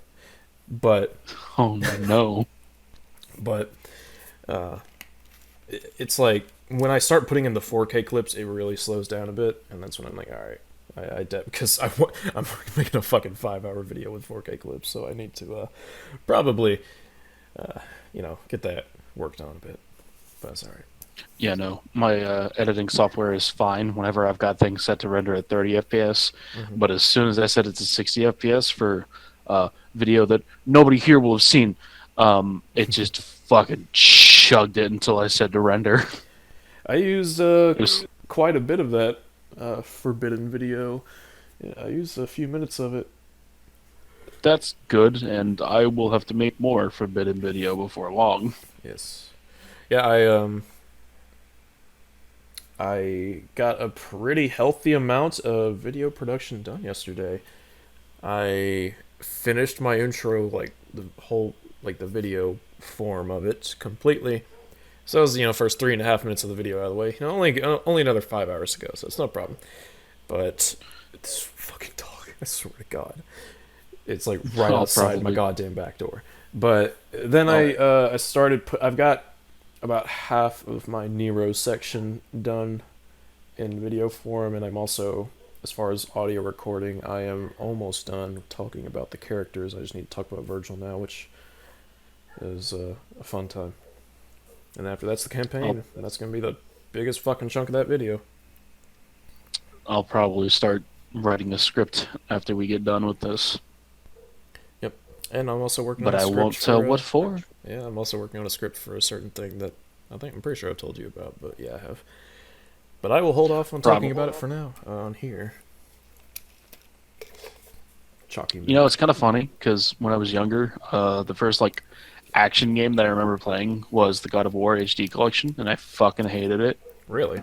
And then I played Devil May Cry 4, and I was like, whoa! I enjoyed the older God of War games. I don't think they're anywhere near as good as DMC, but I thought they were enjoyable for what they were.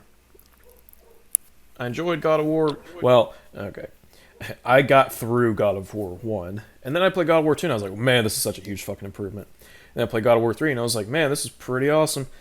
And then I played the new God of War, and I was like, huh. I don't know if I'd like playing the older God of Wars even now. I think because I got Devil May Cry. I mean, that's true.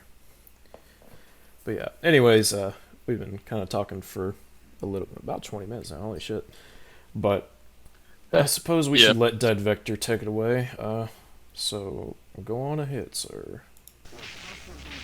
Alright, the last video was all fun and games, but now it's time to get serious. Time to get down to the reasons why I wanted to talk about Devil May Cry in the first place. The story. Il storissimo es de se in italiano. If you go into these games looking for a good story, you're just barking up the wrong tree, because in this series, gameplay always takes priority over the narrative. I mean, I don't think that means that story can't be good, though. Yeah, gameplay taking precedent doesn't mean that the story is lacking. Yeah, I mean, you can go into a game expecting whatever the fuck you want. If you go into, if you were to go into Devil May Cry 2 or the reboot, being like, hey, I want a really good story, then yeah, I'd say you're probably barking up the wrong tree, but 3 and 5, I don't know, man, that's pretty good. I started playing Yakuza 0 the other day, and I was just expecting some nice, wacky, brawler-style gameplay, and I ended up being invested in the story when I stopped playing, so, I mean... I've heard so much praise for Yakuza. I've got, 3 of the games, and I've never even fucking touched them. I started 0 the other day, and it was a good fucking decision. Nice. It's a fucking ride, let me just say that. Yeah. Yeah. I think, I don't know, I feel like I haven't heard this guy talk about DMC3, really, other than, I guess, I don't know, minor references in his last video, if there even were any. Well, I guess style, but I'm curious if he thinks the same about DMC3's story, because if he does, I'm going to have some questions. DMC3's story is really good. Yeah, because it's kind of like the second best one. Second? I think 5 is just a little bit better. You think the story of 5 is better? Just a little. Gasp. I am, I'm surprised you're surprised. I've probably said it on the podcast before. I don't think you have. I'm curious. What does it for you? What puts it over for you? A lot of it just has to do with the characters present, specifically Nero. He's my favorite character in the series, so watching the culmination of his character arc just really does it for me. That makes sense. I think for me, the 3 story is just so tightly written. Like, it's simple, but the character work in it is so fucking good. Dante's brother makes Big Demon Tower come out because the dude told him about it. And Dante's like, I should go kick my brother's ass. Then this lady shows up. It's like, what the fuck? Who's this? And then everything just starts coming together. Like, it gives you little bits, especially with Jester. Jester is so fucking good.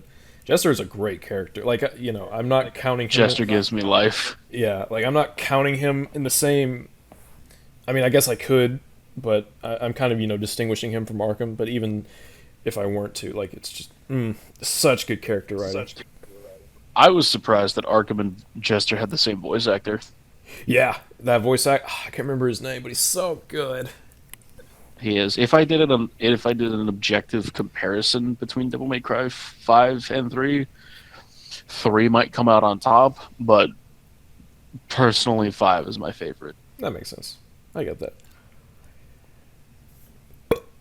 But yeah, I'm curious what this guy thinks of DMC3's story. I would I don't know if I want to see a video about it, but Also, 5 has Devil Trigger, which makes it automatically objectively better than like 90% of games. I was about to say 90% of video games. Yeah, it's pretty good. At least, see, in the Land of the Rising Sun, DMC 4 and 5 both had novelizations with tons of extra details that the games didn't get into. So in the games, you only get the essential story beats that allow you to understand the motivations of the characters to keep you moving through the game. Thing is, though, those motivations are terrible. I looked up a synopsis. Are they? I would say so. no. I mean, it's. I would say that I would say that pretty much every character's motivations in 5 are fairly solid. Yeah, well, okay, before I get on to the whole novelization thing, I mean, I think what the game gives us is pretty straightforward. Nero's motivation everyone's motivation at the start is, oh, hey, there's a big demon, we gotta go kill it because it's our job. It's like, okay, yeah, sure. Dante's told that it might be his brother, and he's like, I gotta go see this, because if it's his brother, he's probably got quite a few questions, since he has seen his brother die twice now, and he's like, alright, what the fuck, why does this guy keep coming back? Funny thing about that, actually, I read the Visions of V manga, and it actually shows us Dante's reaction after being told that it was Virgil, and apparently he was so pissed off that his Devil Trigger started coming out. Damn. Yeah, like his eyes started going into his Devil Trigger for a second, and V was fucking terrified. And then you have, well, I mean, first of all, it starts off, like I said, it's just kind of, everyone's like, oh, it's our job, or it's like, oh, hey, this Virgil guy, he might be back, that's kind of interesting. Nero's motivation is, hey, this dude yoinked my fucking arm, I kind of want to kick his ass for that. V wants to not die. That one's pretty straightforward, I think. Yeah. It's I don't want to die. I'm not letting me die, but... Pretty much, yeah. I mean, as far as the whole novelization stuff goes, I'm just like, okay, I'm not going to say I don't care about the DMC novels and mangas and all that stuff, because I've referenced them so clearly, I obviously have some interest, as a fan at least, but I don't... he hasn't really done it, but if he were to try and, I guess, use them in some reflection of the game, I'd be like, no, that's a separate piece of media. No. The way I see it is that the games will give you the essential details, what you need to understand the story. Yes. Whereas the novelizations or the mangas or what have you just give you that little extra bit of chunk to chew on, just that little extra bit of development.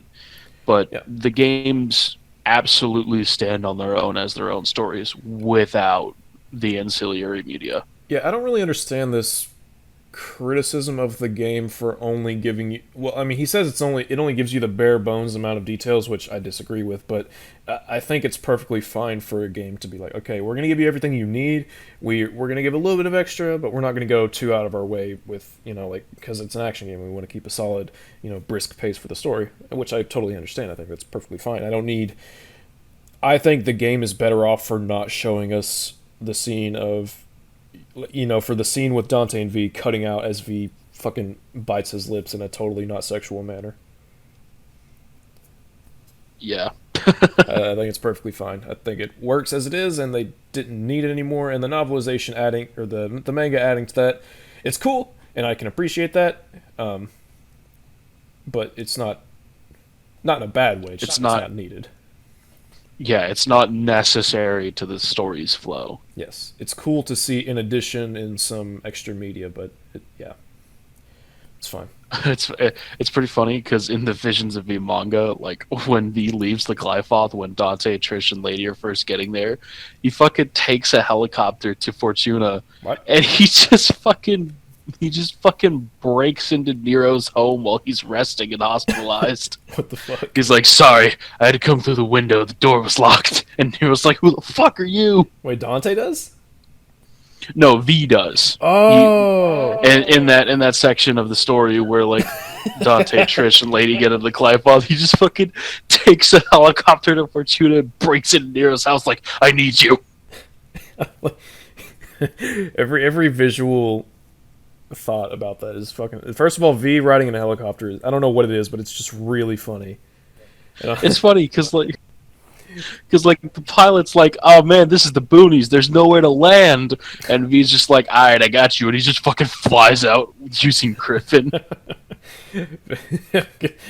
Nero's like, oh god, I feel like shit. And he just comes through the window. He's like, oh, what the fuck? He's like, I'm sorry, but I need your help with something. It's like perfectly, monotone, chilled out voice. I like it. Pretty much. Did I ever tell you why V's hair is black? Yes, it's a part of it. That was actually quite the cool thing for me to learn about, was it being a Nightmare.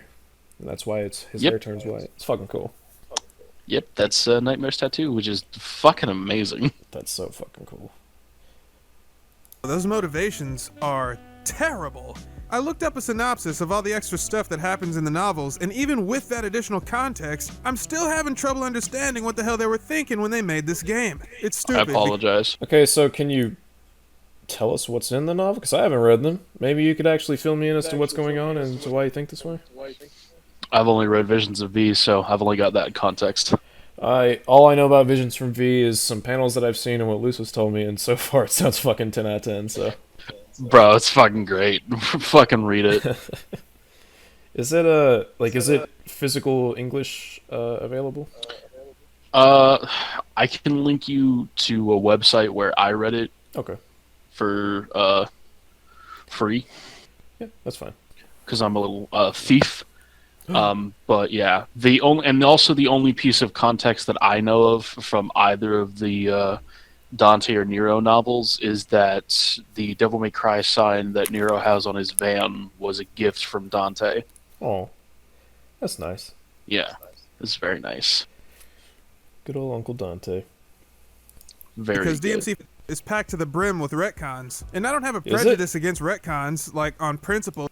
Wait, hold on. I would need specific examples before we go into this. The only thing I can even think of is the Sparta painting, which that's not even that's just a painting. I don't give a fuck. But yeah, that doesn't we've never actually seen Sparta in universe before, apart from costumes. So it's not even a retcon. It's just.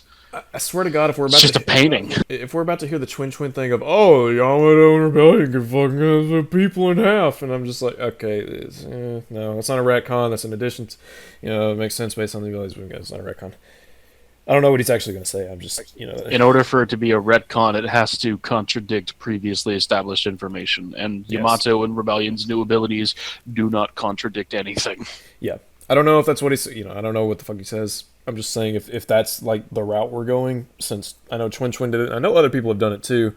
I think even Umbasa Mufasa was like, oh, that's kind of weird that the Yamato, because he said something about Yamato making like portals and doing it in the reboot. Yeah. Which is, I would need I hope he gives specific examples if he's going to. I mean, we got 36 fucking minutes. He'd better go into detail about it and actually say some shit. One would imagine in half an hour, one could come up with quite a few examples of. Certain things, but I don't know. We'll see. I don't know. He didn't in the last video. Yeah. Thinking when they made this game. It's stupid because DMC5 is packed to the brim with retcons, and I don't have a prejudice against retcons, like on principle or whatever. A retcon here or there isn't the end of the world. Where it gets ugly is when a writer runs into accidental retcons, a story contradiction that the writer didn't plan for. And as much as it pains me to say this kind of thing only happens when a writer just doesn't give a shit. Oh my fucking god. Once again, we're talking about writers and people not giving a shit. Alright, cool. First, it's Suno. Who's it going to be this time? Well, is it correct gonna be me Bingo? if I'm wrong, but the lead, like scenario writer, or whatever the fuck his position was called, I can't remember his name. Didn't he? I'm pretty sure he wrote, he's been writing for this series since DMC3, which I would assume in, 15 years, I think he cares a little bit. I think he cares a little bit. It's Bingo Moriyashi, and I would assume he cares too. Yeah, he's done a pretty fucking good job with DMC3 and other stuff. If he didn't give a shit, there wouldn't be a story. Yeah. He probably wouldn't have been around for as long as he is. Better yet, if he didn't give a shit, why would he go through all of this trouble to culminate or to finally bring a conclusion to Nero's main character arc? Why the fuck would he do that? Why would he bother making novelizations for a story he doesn't care about?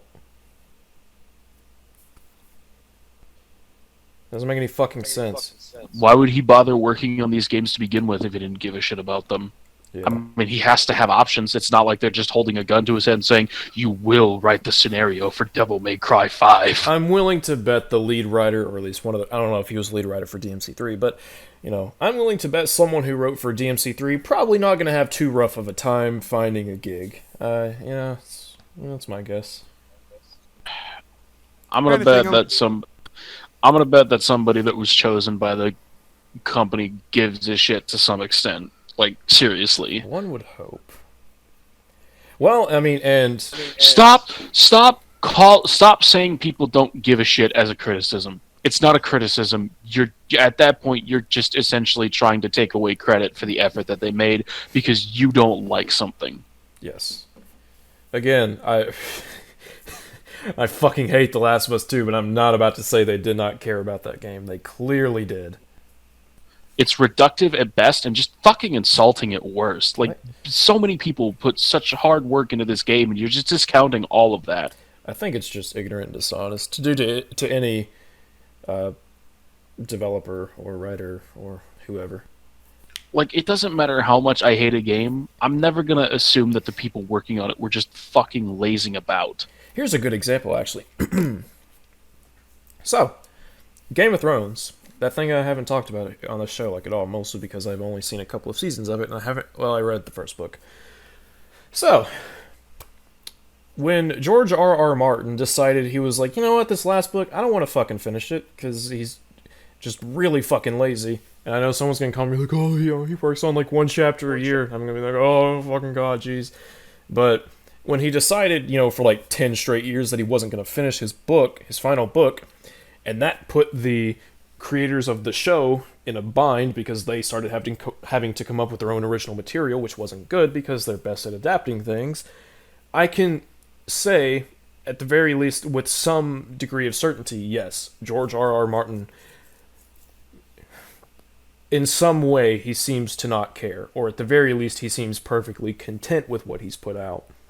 And however, the writers of the show, I'm not going to say they didn't care just because the last 4 seasons were fucking awful.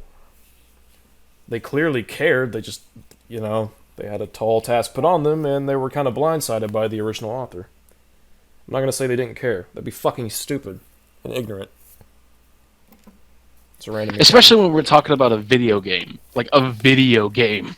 Probably one of the most taxing things to make ever. And they're only getting harder to make. Yeah, like, and more expensive. everybody spent like 5 fucking years working on this game, and you're just gonna call them a bunch of lazos? Are you shitting me right now? Yeah. You know, I could, I might infer from really lazy points such as this that you don't care much about your video, but I'm not gonna say that because that would be stupid, wouldn't it?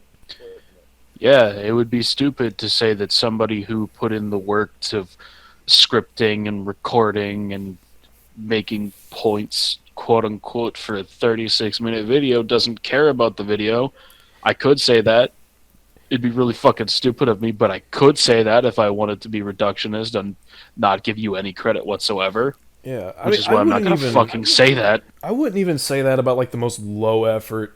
And I say this, you know, as politely as I can, but to get... Well, I'm not going to give any examples because I don't want to, like, call anyone out or anything. But, you know, even a low-effort video, like, you know, as an example, if you're literally just going to sit in front of a camera and talk, just kind of ramble about your first impressions of a movie that you just saw in theaters the night before for a little, you know, and then just upload that, I'm like, I'm not going to call you lazy because I'm not going to say you don't care because you clearly do. I'm just going to be like, maybe you could have put in a little bit more effort. But I'm not going to say you don't care. That'd be stupid. But hey, let's see what he means. I'm probably not going to give a fuck about what he means, but, you know, let's watch. Only happens when a writer doesn't give a shit. Bingo Morihashi has the grand honor of being this game's scenario writer. He also wrote the stories for DMC 3 and 4 in addition to the novelizations for 4 and 5. Knowing that, there really isn't any excuse for dropping the ball as hard as it was, but just wait, you'll see. Will I? Will we see that? Also, you were right. He did write for DMC3. In which case, yeah, I wouldn't. This guy even I wouldn't acknowledges imagine. I wouldn't say that anybody who wrote the story for DMC3 is gonna have trouble getting work. It's a good fucking story. It's a pretty fucking good story. Most people, even people who are like, "Oh, DMC's story's so dumb," most people even acknowledge 3 is like, okay, 3's story's pretty fucking good. Well, let's hear it. This is an anime thing. What is this from? I don't know. You tell me. You're the anime. Oh, boy. it's not playing. It's not playing for me. Oh fuck. Well, it's just on a still frame. Oh, okay. Pretty sure that's from Overlord. I don't know. Never seen it. Never seen it, but I've heard of it. Pretty sure it's from Overlord. Good voiceover, by the way. To the 2 or 3 Overlord fans that are watching this, I apologize. That I say 2 or 3 because our audience is small, not because there's like no fans of it. But yeah, I apologize for not. Yeah. Anyways, I'm being. DMC5 actually has a pretty good story. Not as good as it could have been, but there's definitely some good in there. The good stuff is just tucked away deep down under a crusty layer of chunky buffalo giblets, that's all. Not only that, but the story just isn't delivered to the player in any kind of effective manner. So I'm gonna try to point out the stuff that I actually liked about the game, but that ain't gonna. Okay, so you start off saying that you don't think that the lead writer of the game gave a shit, and then you say that the story is pretty good. Okay, so I want to kind of narrow on a certain thing that he said. He said the story is not told in a way that's effective to the player. Hey, Luce, you're a player of DMC5. Did you find the story to be effective? I fucking cried whenever Nero pulled out his devil trigger. That sounds pretty effective. Yeah, it still gives me chills to this fucking day whenever I see it. So yeah, for you to say that for the player it's ineffective, I'm getting a little annoyed. I'm not gonna lie. If he had literally, yeah, I'm saying it just said myself instead of the player, I'd be like, okay, it's fine. I don't get why, but it's fine. This is why you need to be really fucking careful when you decide to speak for other people on matters of media. Yep. I said the same thing about Mayo. I was like, man, I'm perfectly fine with you saying that, something is or isn't having a certain effect on you, but when you start talking for other, when you start saying for new players, that's when I go, I was a new player once and I didn't feel that way, so. Yeah. Don't tell me that it wasn't effective for me. Tell me that it wasn't effective for you, and then tell me why. Yep. When you tell me for me, without even consulting me, that just immediately puts me at standoff mode, because you're speaking for somebody you don't even fucking know. Yep. And as per usual with these kinds of arguments, if even one person says with any conviction something that contradicts what you say, your entire argument falls to fucking bits. Yep. But hey, let's hear about why the MC5 story is bad. We've only spent about 1 minute and 46 seconds basically saying the story's bad and the writers don't care, so let's, what else we got? But also the story's pretty good. Liked about the game, but that ain't gonna be easy, because before I can do that, I gotta go through the whole thing and take out the trash. Otherwise, whatever good I found in this story just wouldn't make any pennies.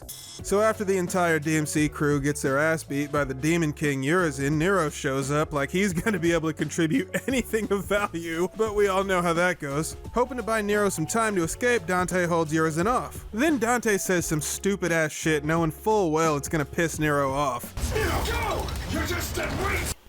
Okay. No, he's not trying to piss Nero off. He's trying to break his spirits down a little.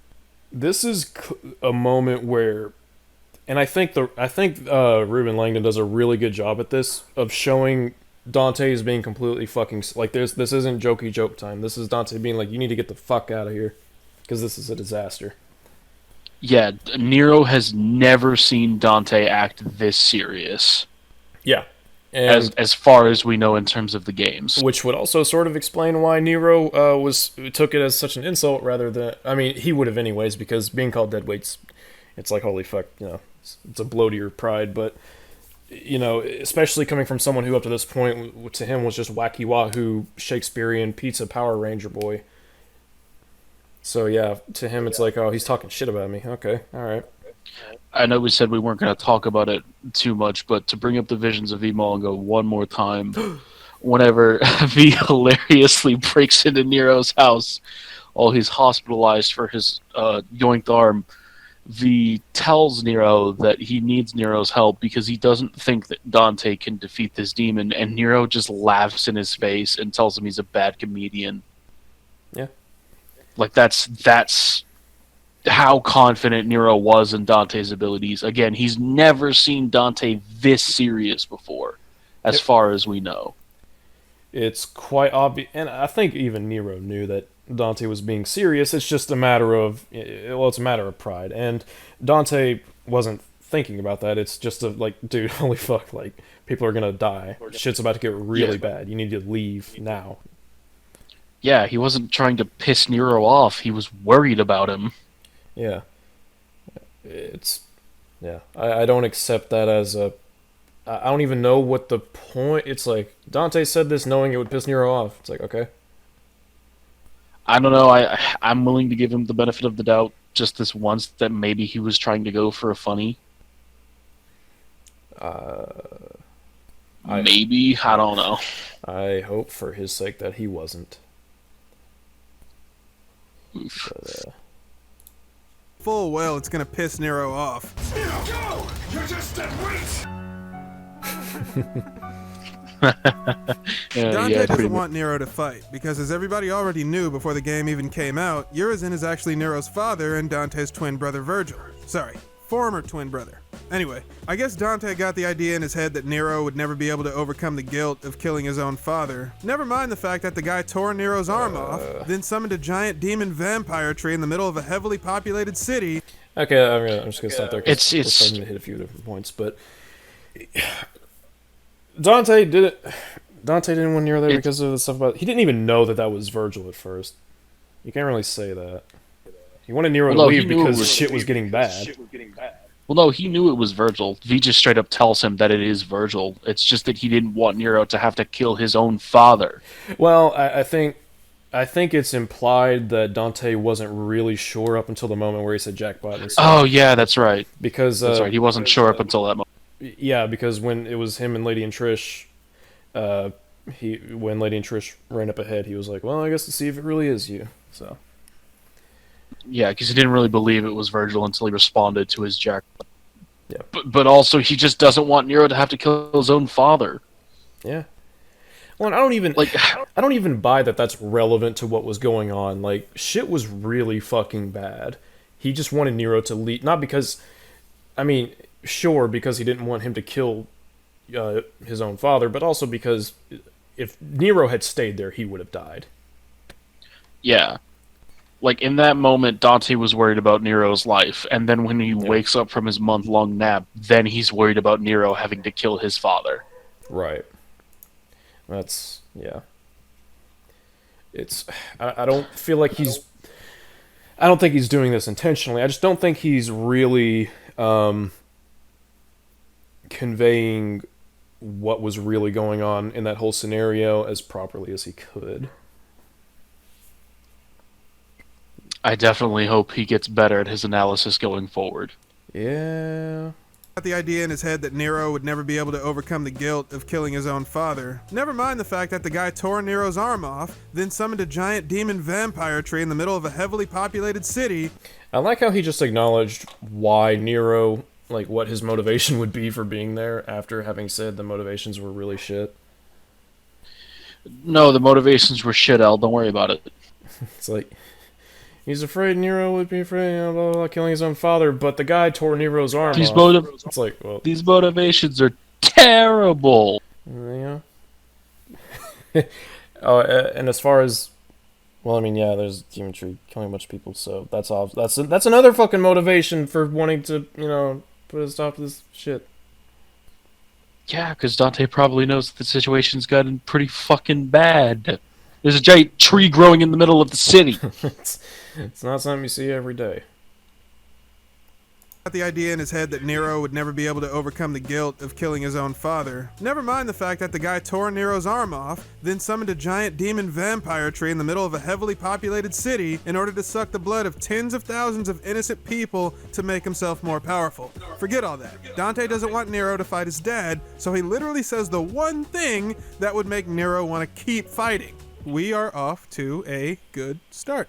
Bargain bin Adam Driver, who weighs about 85 pounds with his cane, is able to pull Nero out of there. Nero, the guy who can scissor kick half of a Toyota Camry. V was able to hold this guy back. Okay. Yeah, because he just got his ass kicked and he's on the ground almost dead. So I don't know if you know this, and I might come off as a little bit snarky, but it's also because he called basically every person who likes the game dumbasses, so I don't really care at this point.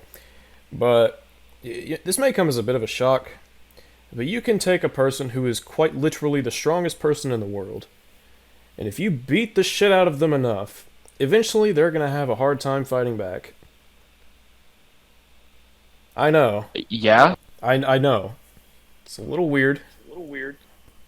But And the game makes it pretty clear that Nero got his ass beat to high heaven by draining the player's health bar. he could barely stand up. Yeah, he could barely even get on his hands and knees after Urizen was done with him. The most stable he was when V pushed him into a wall and he finally had something to lean on.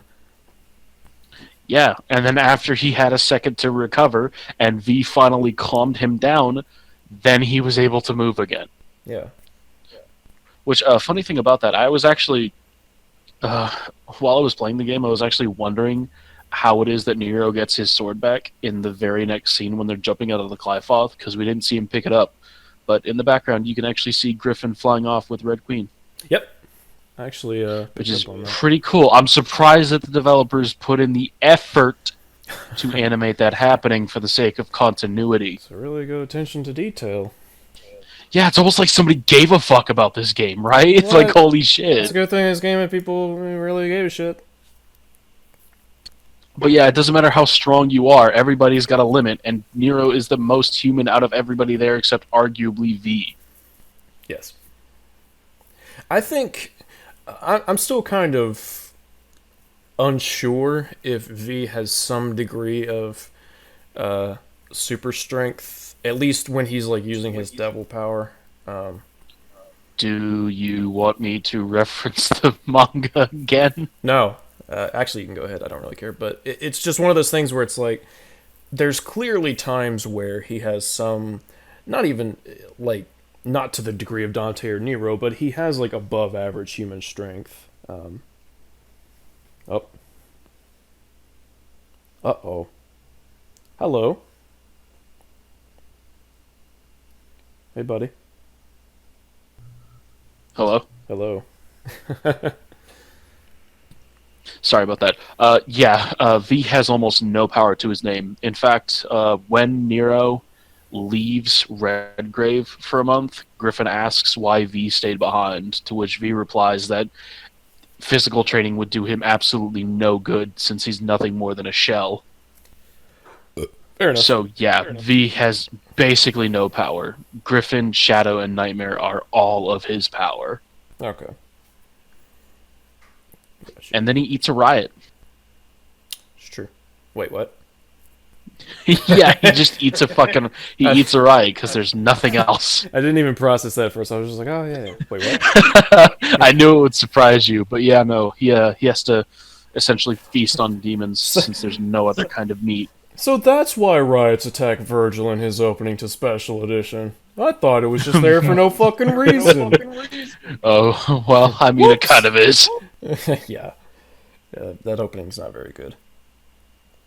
No, it's not. I don't like either of the Virgil cutscenes, honestly. The guy who can scissor kick half of a Toyota Camry. V was able to hold this guy back. Then the game fast forwards about a month. Nero's got a robotic arm to make up for the one that got stolen, and we get a quick glimpse of Nero using his new toy. Then things take a turn for the worse, and the story does the one thing you should never do.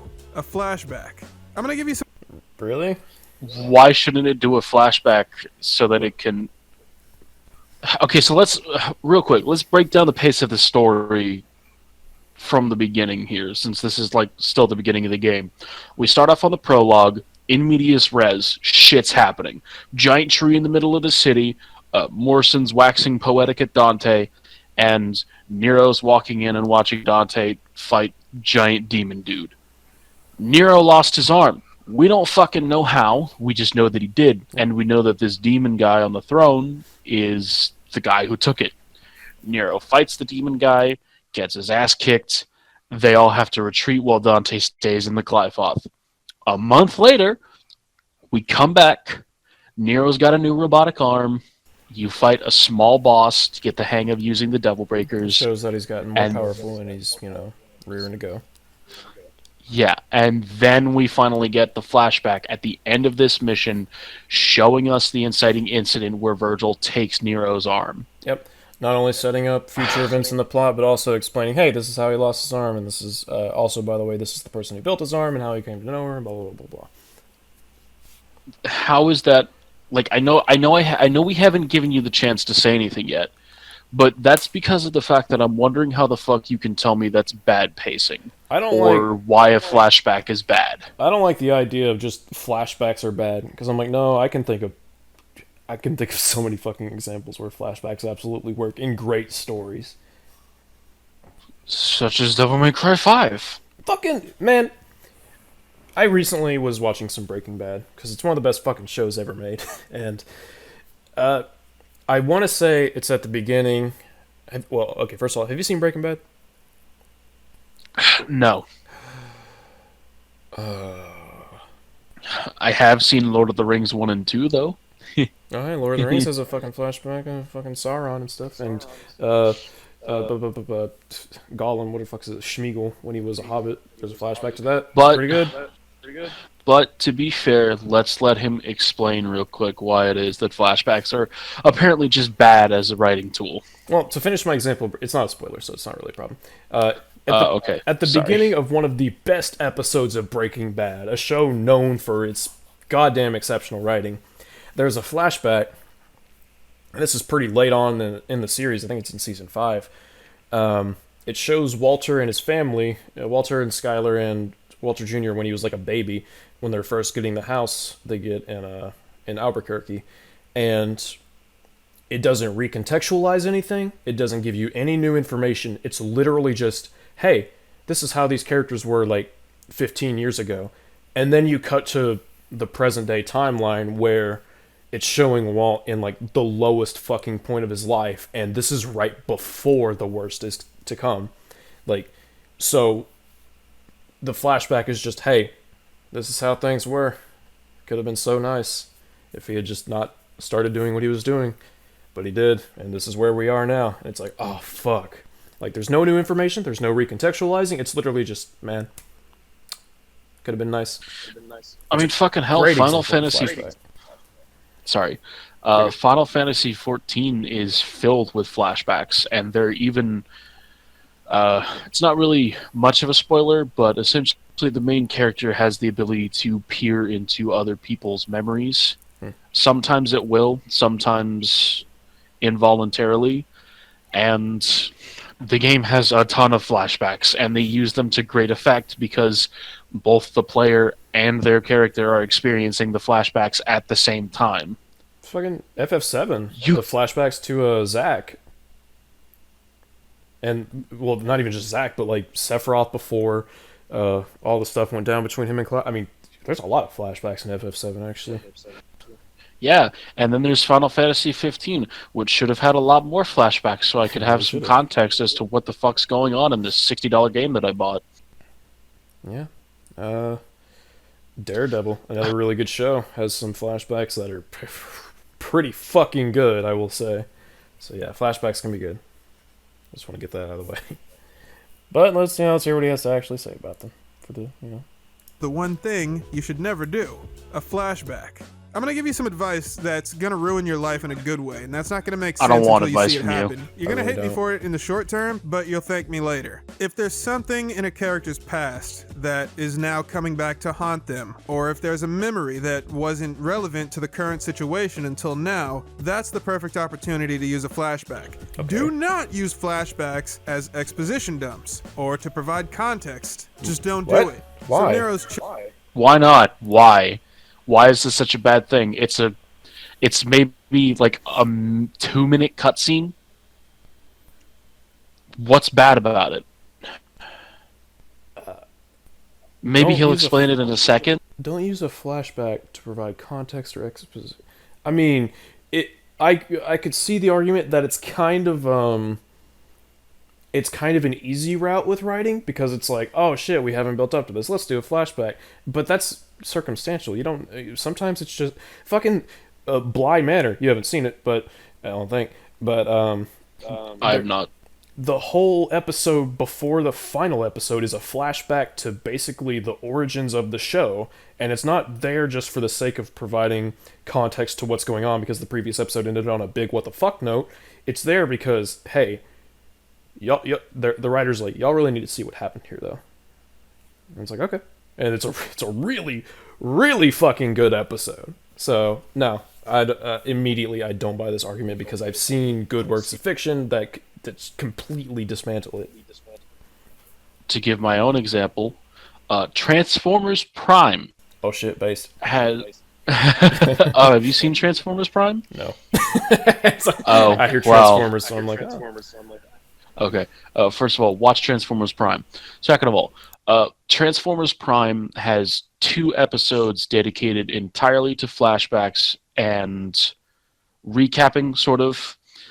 Because, it's made for a somewhat younger audience, so sometimes they might have, sometimes they might have forgotten some of the events of the story. And it frames both of them in 2 completely different contexts and framing devices, and both of them are great in their own way.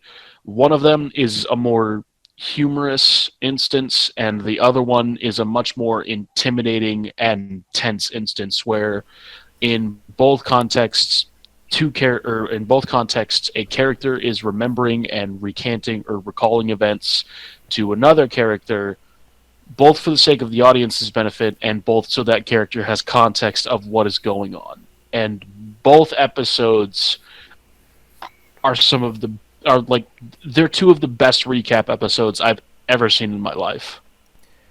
One more example of just a really good flashback is in Avatar: The Last Airbender. Have you seen Avatar: The Last? Please tell me you've seen Avatar: The Last Airbender. Yes, I've seen it. I don't remember a lot of it because I haven't seen it recently. But I love it. It's not even far into it's like episode 4 or 5 or something. The whole episode, more or less, is a flashback to when Aang was a really young, living with the Airbenders before the Fire Nation attacked. 100 years or whatever before the events of the show, and it's just him being a kid, and it's showing how he they figured out he was the Avatar, and it's like, oh, that's cool. And it's not even that much information. It's just like, hey, yeah, this is how they figured it out, and this is how he got frozen in the iceberg, which is a little bit contrived, but it's fine.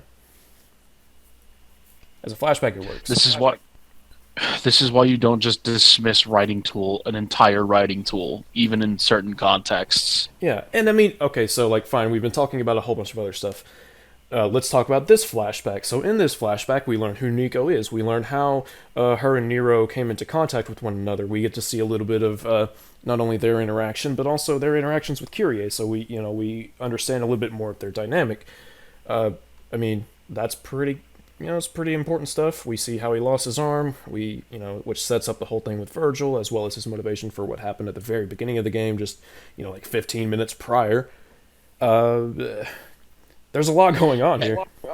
And at this point, the story has been moving at a pretty brisk pace with little to no stops, so it's good to give the player just a second to calm down and give some context. Yeah, I think, honestly, DMC5 does a lot of flashbacks and a lot of jumping around in time.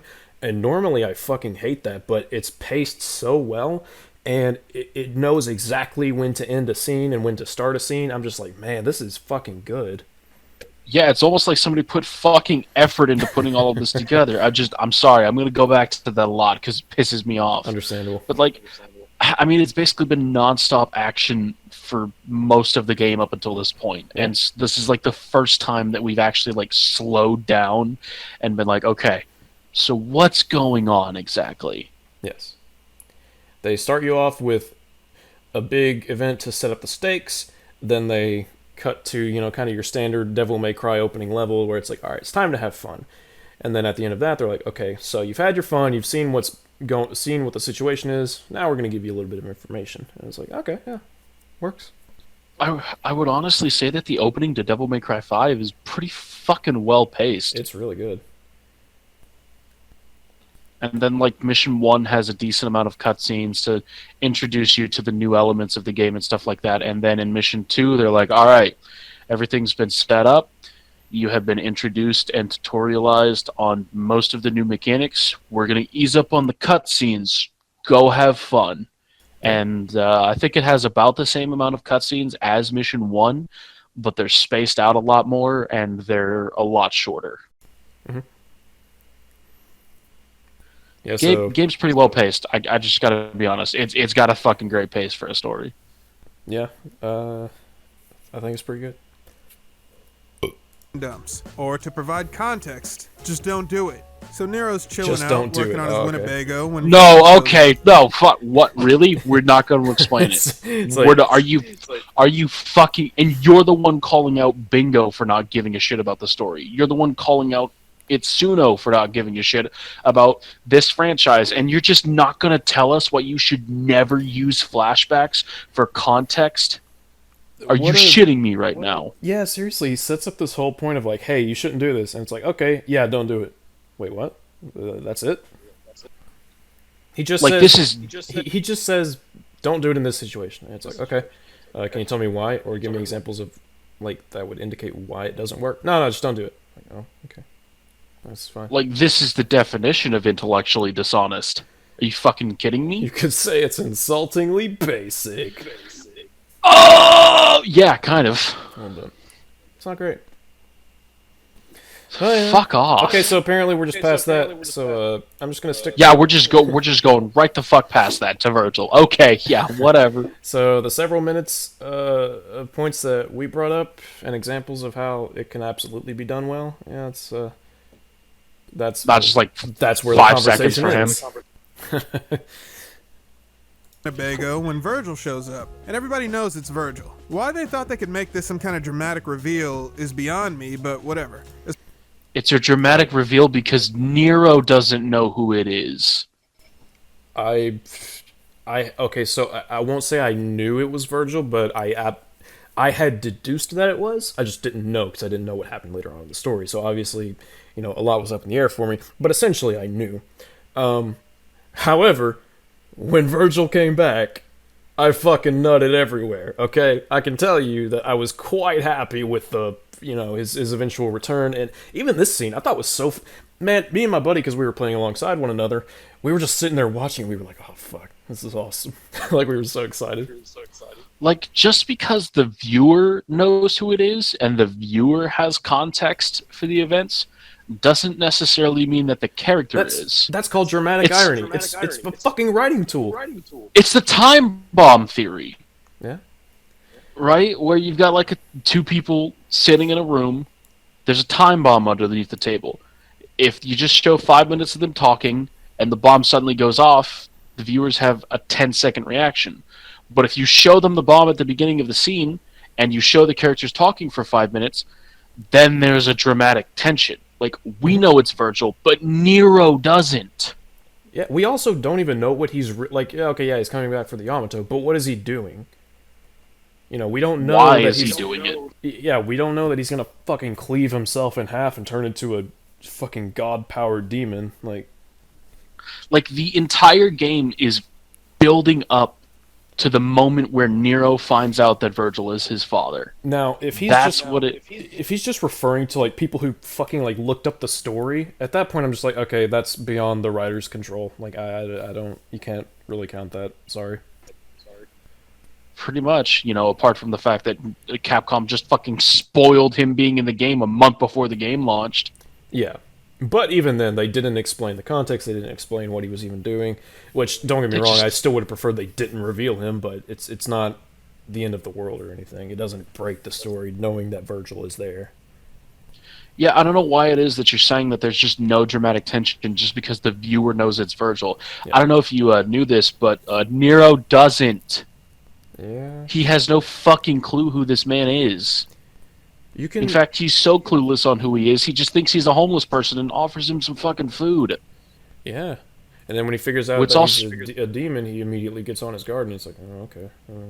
Fucking. And by the way, that also gives some depth to Nero because it shows he's got a bit of a nicer side now, which he didn't have in DMC4. Yeah, but Or he had basically. it in DMC4, it just wasn't as prominent. Right. Well, but basically, it's called dramatic irony. The audience can know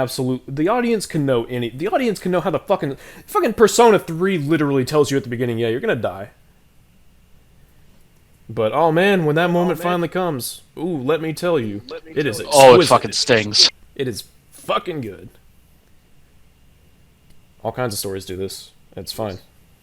But yeah, just because the viewer, like, I can't stress this enough, just because the viewer has context doesn't mean the characters does. And even the viewer having context and knowing who this person is doesn't make the reveal of it being Nero's father any less dramatic. Yeah. Fuck, we see it in... Well, I don't think you watch wrestling, but it happens in wrestling where it'll get leaked that this wrestler is returning or something, but when it finally happens, the crowd still fucking goes insane because holy shit, there they are. It's awesome. Like, you don't... People knowing doesn't necessarily... I mean, it depends on how much you tell them, I guess. Which they told us just enough. I mean, fucking... Like, the same thing happens when Virgil is actually, like, revealed and he turns around. Like, yeah, we knew it was Virgil. We knew he was in the game. But still, like, seeing him turn around and watching that fucking name drop, oh my god, it was the fucking Alpha great. and the Omega. What a... I didn't even... I was like, oh my god, this is so fucking cool. Like, holy fuck. Jesus Christ. Have you seen the Super Best Friends when Pat and Wooly reacted to Virgil's returning? I haven't, but I imagine they fucking screamed their faces off. Oh my god, we're gonna watch that after we're done with this video because it's so fucking awesome. But anyways, we'll let him continue talking about how dramatic irony is non-existent, apparently. Reveal is beyond me, but whatever. As far as Nero's concerned, it's just some random hobo. But then Nero's arm starts glowing, something that only happens when there's a demon close by. And because the protagonist in a story has exactly as many brain cells as the writer, he has to ask a stupid question. You a demon? Then this happens. I mean... It's not a stupid question because he's unsure of it. Like, it's a fucking random guy who looks like a fairly normal... Well, he seems like a fairly normal-looking person. He's not just going to start fucking attacking him just because he's got a hunch. Yeah, if you had a... Go ahead. If you had a demon arm that glue every time you were around a demon and some random guy just walked up to you on the street, just some random guy, he looked kind of hungry, and your arm started glowing, would you fucking attack him immediately, or would you try to investigate? Bro, I'd hit the S rank so fast he wouldn't even know what hit him. It's like...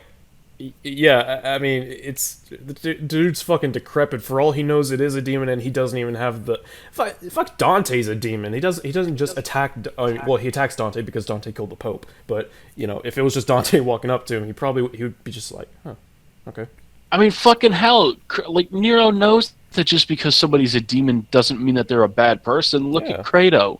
Credo became a demon, and Credo was still a good person afterwards. And Dante's half demon, and he's a good person. His arm glue when Dante appeared, and at first he thought Dante was Mr. Evilman, but now Dante is like his mentor. I mean, it's... Like, fucking Christ, like, just because Nero is a bit of a hothead doesn't mean he's just gonna attack random people.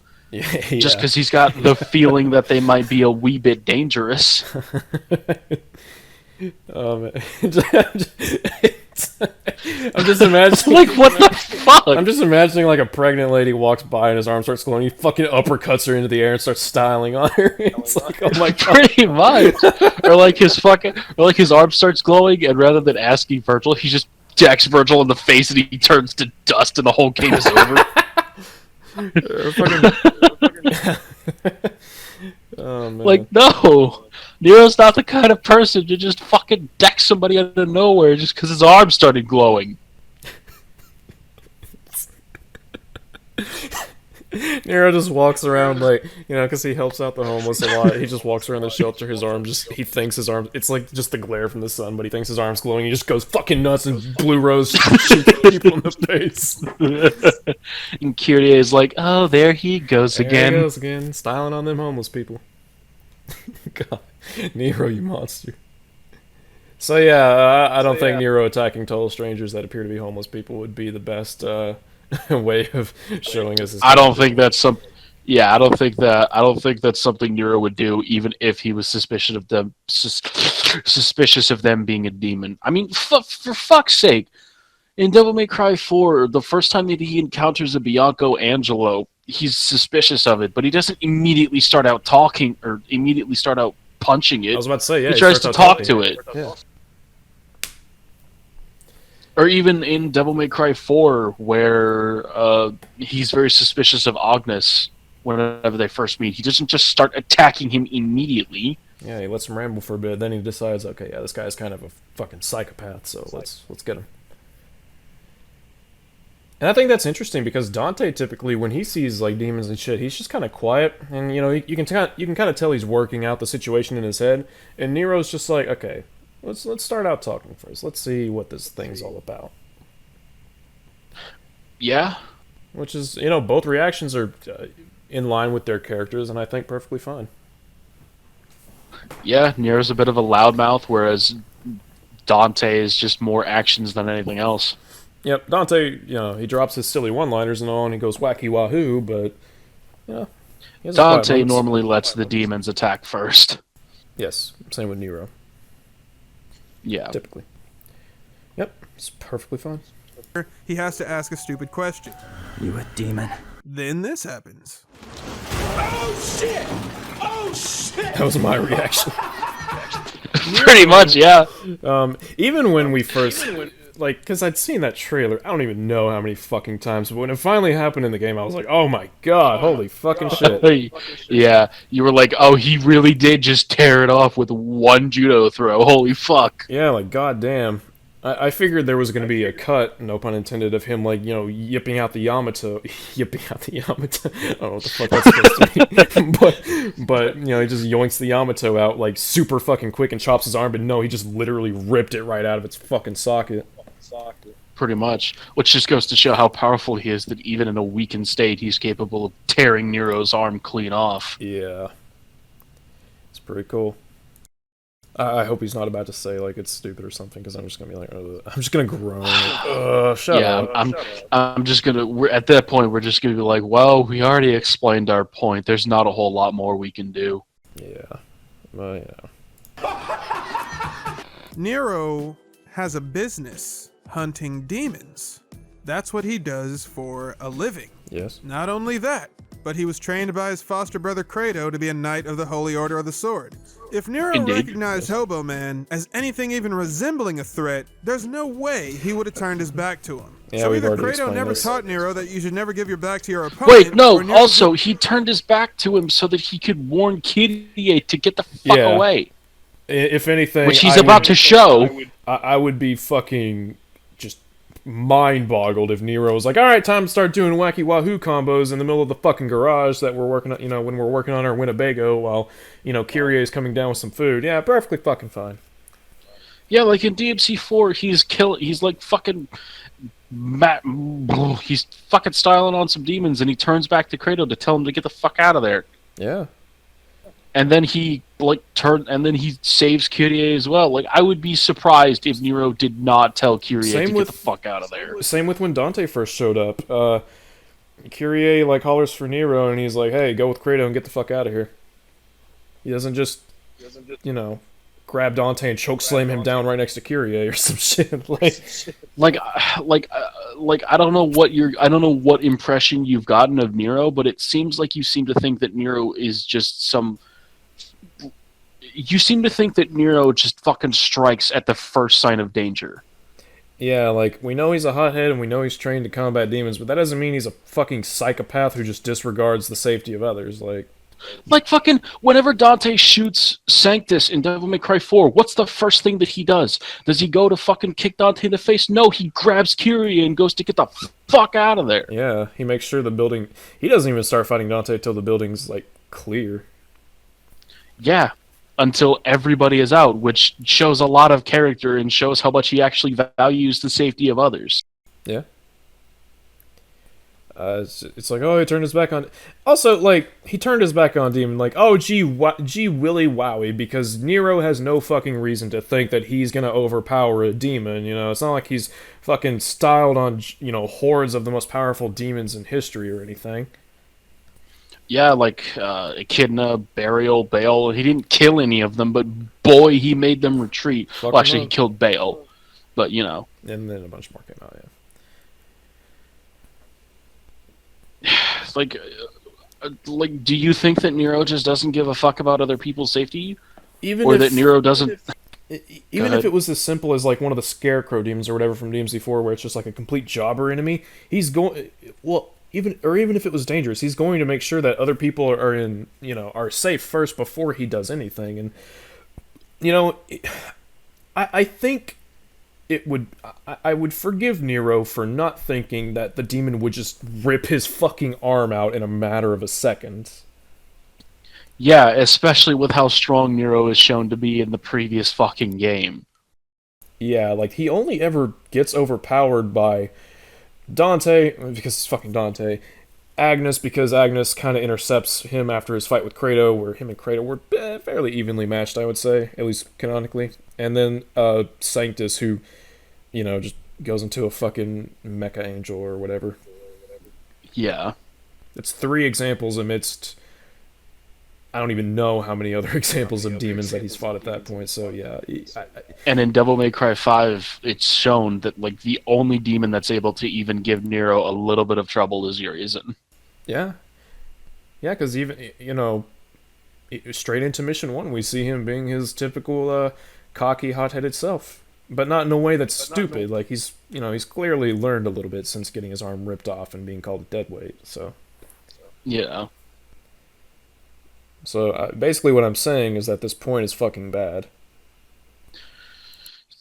Let's let him finish. Turned his back to him. So either Kratos never taught Nero that you should never give your back to your opponent, or Nero's doing a really shitty job of honoring Kratos' legacy. And that's ironic, because Nero's entire character arc revolves around not being able to save the guy. As with most of them. Really? Like, are you fucking kidding me? Nero turning his back on a fucking hobo means that he is disrespecting Kratos. It's like, okay. L, if you were in a situation where there was potential danger and somebody you cared about was about to walk into the room, would you try your best to warn them to get the fuck out? I mean, if I did, it clearly means that I'm disrespecting my dead brother, so... Yeah. You're a piece of shit, you know that? Oh.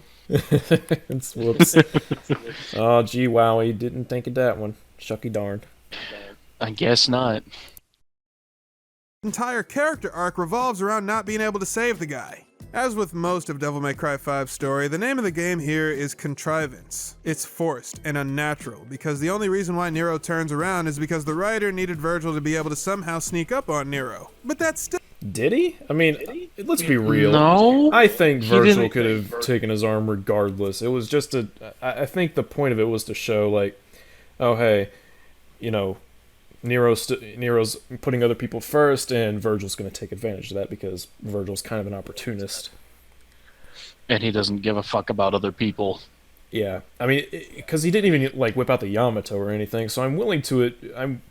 I'm willing to accept that if Kyrie wasn't coming down and it was just straight up like a 1v1, Virgil could just completely... I mean, because Virgil clearly looks fucking weak as hell. Like, I don't think Nero was expecting a dude with a dimension-slicing sword to just fucking yip his arm off. I don't know...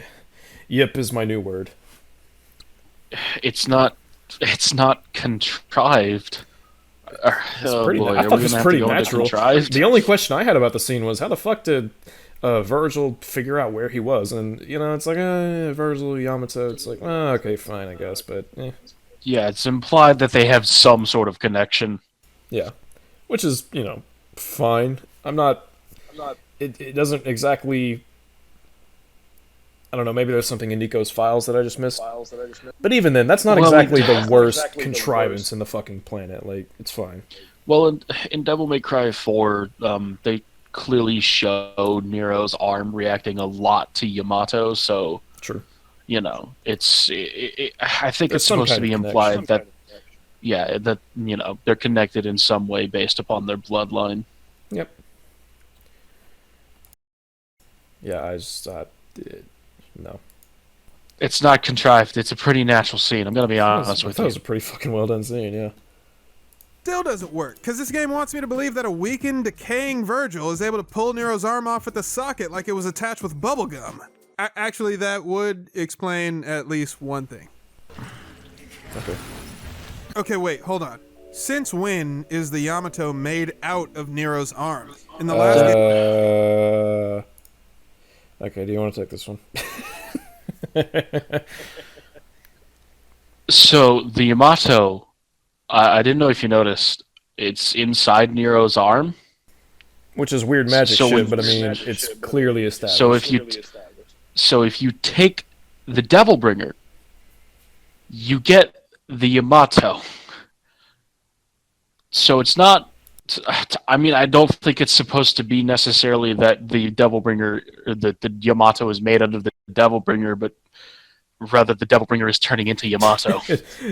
Dude, when they went to pull the Infinity Gauntlet off of Thanos, why the fuck did they expect the Infinity Stones to be in the gauntlet? Just because they were in it? I mean, come on, what the fuck? It's like, okay. I don't even... I can't tell if he's being serious. I honestly can't. Whatever, man. Oh, sorry. Like the Yamato I disconnected. in his arm. Oh shit. Yeah, it desynced on me for a second. Okay, so... Sorry. Say your thing again. I put it to... I basically said, man, it's fucking weird how when they were pulling the Infinity Gauntlet off of Thanos, they expected the Infinity Stones to be in it just because he put the Infinity Stones in it. It's like, Yeah, it's not fucking... It's never implied that it's made out of the Devil Bringer. It's just inside of it. Yeah, it's stored magically inside of it. And it's like... I honestly can't tell if he's being serious with this point, which... Like, I'm not saying that to insult him. Like, I genuinely... This is so fucking weird. But, you know. It's a weird thing to get stuck up on. It is. So is it on 510 for you? The video? Yes. Okay, wait, hold on. Since when is the Yamato made out of Nero's arm? In the last game, Nero stored the Yamato in his arm, but it's not like the Yamato was his arm, right? Whatever, I'll just ignore that. Let's keep going. Well, no, because Virgil fucking... takes the Yamato... He literally answers his own fucking question. L, what do you think would be easier? I'm probably going to be using this sort of tool a lot in this video. What do you think would be easier? Finding some fucking magical way to reach into the Devil Bringer and take Yamato out, or just taking the whole fucking Devil Bringer? Reaching up Nero's asshole like a puppet and yoinking the Yamato out, obviously. Oh my god, what the hell? Fucking yip that shit out of his ass. That really is your new word, huh? Yep. It is to yoink and or retrieve something from in an instantaneous situation. Yep. It's 11 a.m. and I'm already tempted to reach for the fucking alcohol. My god. Papa, yep. I don't know. But yeah, you literally answered your own fucking question. Or, you know, you could have paid attention. It's so weird. He's like, okay, so this is how they established it in the prior game. But then they do it in this game and it makes no sense. I'm like, what? Come on, man. Seriously? Whatever. I'm just fucking baffled at this point. Like, my brain is becoming mush. Was his arm, right? Whatever, I'll just ignore that. Let's keep going. Virgil takes the Yamato, and then he... Whoa!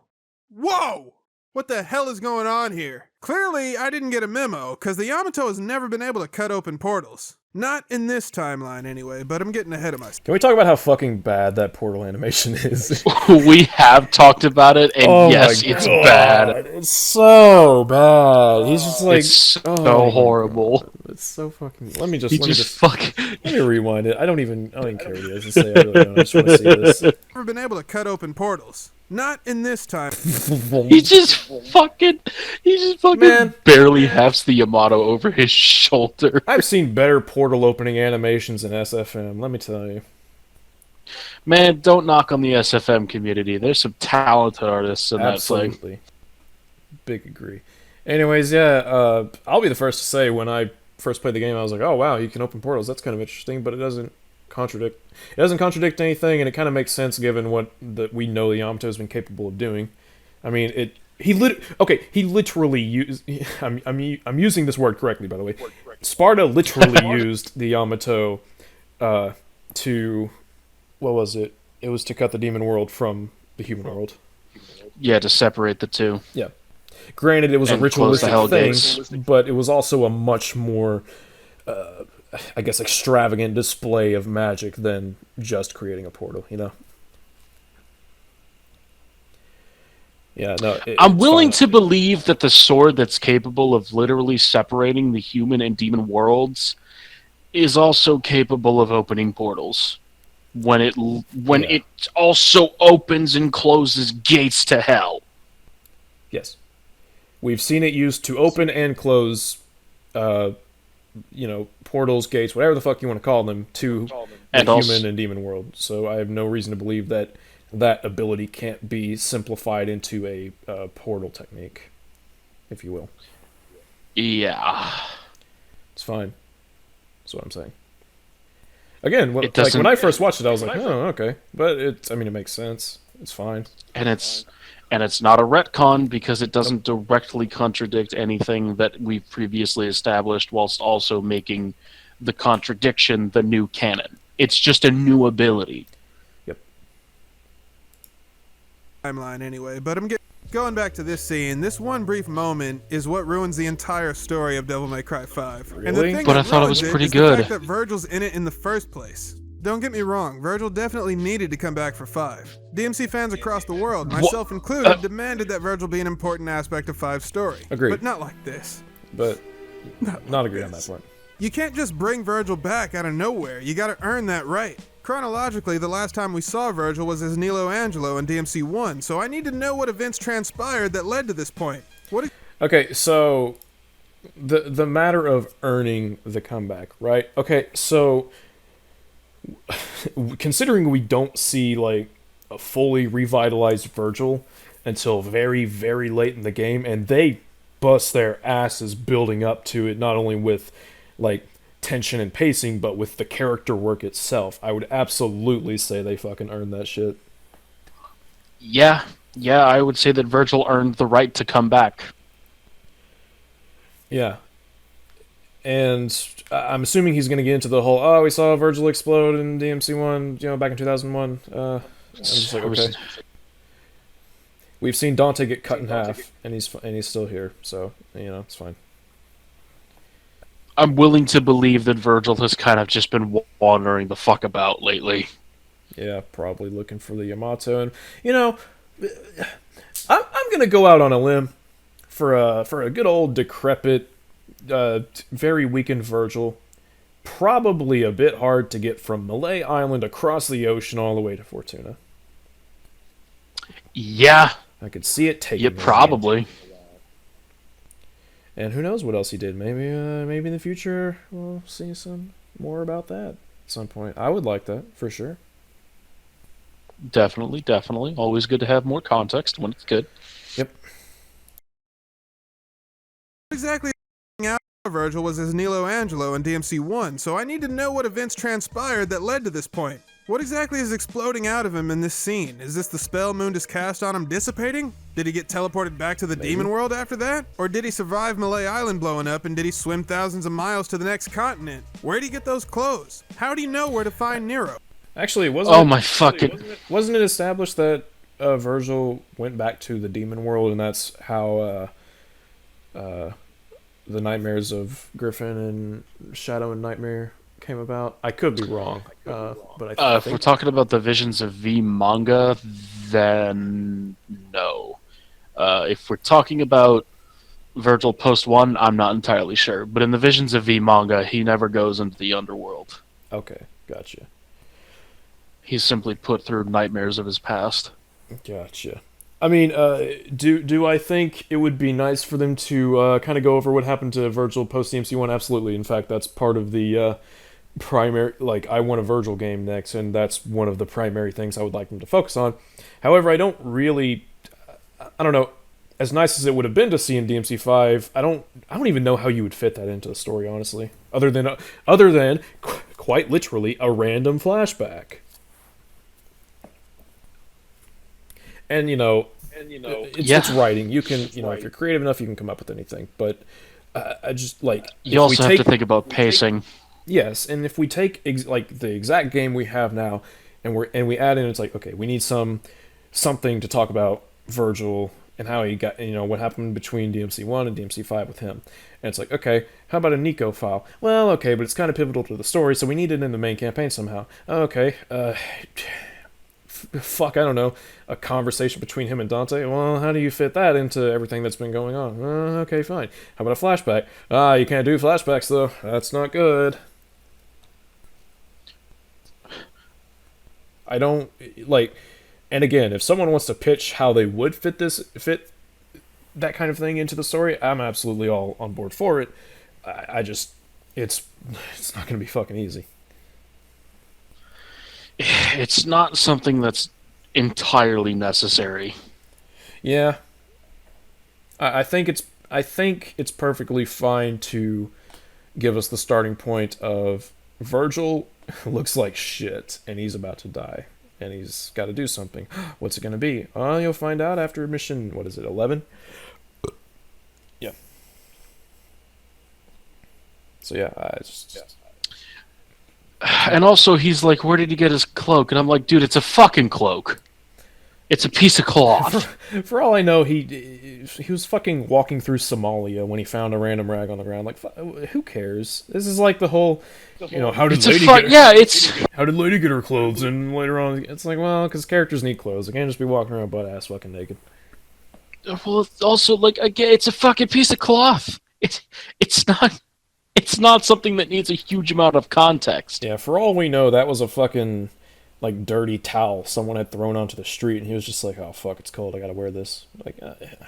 Not that that's in the game or anything, but it's like, really, do we need to go over the fucking lore of the cloth that Virgil is wearing? Like, seriously? Yeah, what? You might need a random flashback to explain how he got this fucking cloth, but whatever. Yeah. Fucking Christ. Of miles to the next continent. Where do you get those clothes? How do you know where to find Nero?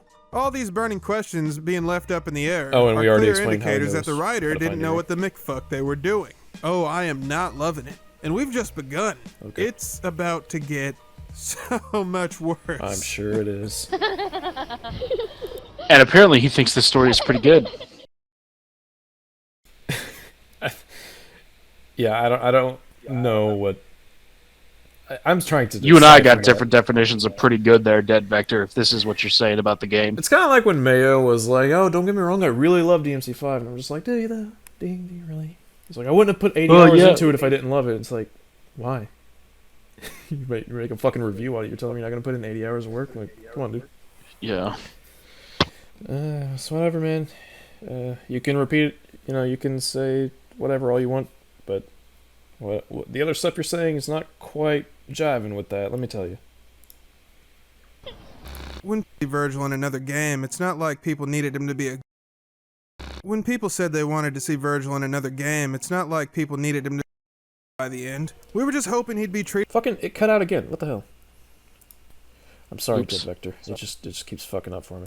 When people said they wanted to see Virgil in another game, it's not like people needed him to be a good guy by the end. We were just hoping he'd be treated with a little respect and be given some kind of believable story arc. If I'd Virgil turned say out to he be was Adolf treated Satan, with quite a bit of respect, considering how hard they worked to build up to his return. I would say he was even treated with a bit of reverence. They called him the Alpha and the Omega, like, bruh. Bro, they gave him the best battle theme in the entire fucking They really series. Are fucking you did. shitting me? They really did. Oh man, I would say they put Virgil up on quite the pedestal in this game. Almost definitely. And for some schlub on the internet to be like, they clearly don't care about him. I'm just like, I don't know about that, buddy. It's an interesting argument. Let me just put it that way. Odd another take. game. Indeed, an odd take. It's not like people needed him to be a good guy by the end. We were just hoping he'd be treated with a little respect and be given some kind of believable story. And also notice how he said "we" as in he's speaking for himself. Yeah. I don't know who this right. "we" is, but it's definitely not myself and a lot of other fans of the series. So, yep. If Virgil turned out to be Adolf Satan by the end of the game, that would have been perfectly fine, as long as his motivations were believable and in line with previous depictions of the character. When we first meet Virgil no, there is no way you make Virgil into Adolf Satan and make that match up with his previous motivations. No. Oh god. Let's let him finish his point. I don't wanna. We gotta. We can't just stop 7 minutes in. Oh my god, we're only 7 minutes in. That would have been perfectly fine, as long as his motivations were believable and in line with previous depictions of the character. When we first meet Virgil in DMC3, he's obsessed with obtaining more power. But there are reasons behind his actions. The main reason he gives us is because he wants to be as strong as his father, Sparta. As the older twin, he feels that the legacy of Sparta is his birthright. Unfortunately, Virgil mistakenly thinks it was Sparta's demonic power that made him strong. He never understood that Sparta's strength came from his sense of compassion and desire to protect innocent people. Correct. Why didn't Virgil ever get the picture? It's hard to say. People that have read the DMC3 manga think that Virgil was affected by his home being attacked by demons as a child. According to that interpretation, I inferred that without even reading, I played DMC3 first, and without even playing the other games, I inferred, oh hey, their mother was killed, so clearly that fucked him up in some way. I can totally see how one brother would be like, oh, I want to embrace my mother's side, and the other's like, oh, I want to embrace the mean man side. Yeah, and the Visions of V manga and DMC5 itself confirm this point. Yeah. I mean, yeah. So far he has described it, and I agree, because he has described it. manga think that Virgil was affected by his home being attacked by demons as a child. According to that interpretation, Virgil was under the impression that Eva escaped with Dante and left him behind, and because of that, he sees humanity as weak and insignificant. No. I haven't read the DMC3 manga in a hot fucking minute, but I don't... You can infer a number of different thought processes for him.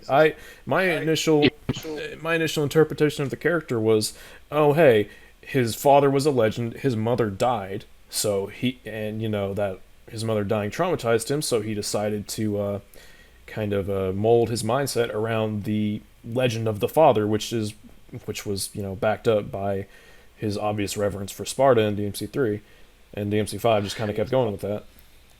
If you're gonna talk about us being able to infer something from the manga, maybe show more than one fucking panel, please.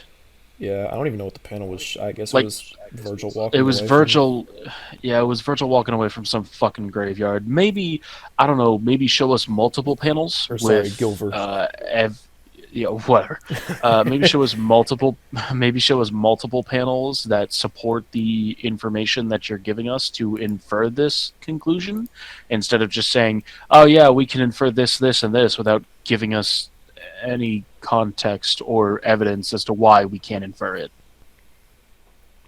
Yeah, and I mean, I don't even see it as Virgil assuming that his mother only went for Dante, because I don't even know how he really arrives at that conclusion, so much as he felt his mother wasn't there for him in a time of need. Not even that she necessarily abandoned him, just that she was, he needed her and she was gone, so he can't rely on that side of his heritage, which, I mean, that falls perfectly in line with how he's developed. I mean, yeah.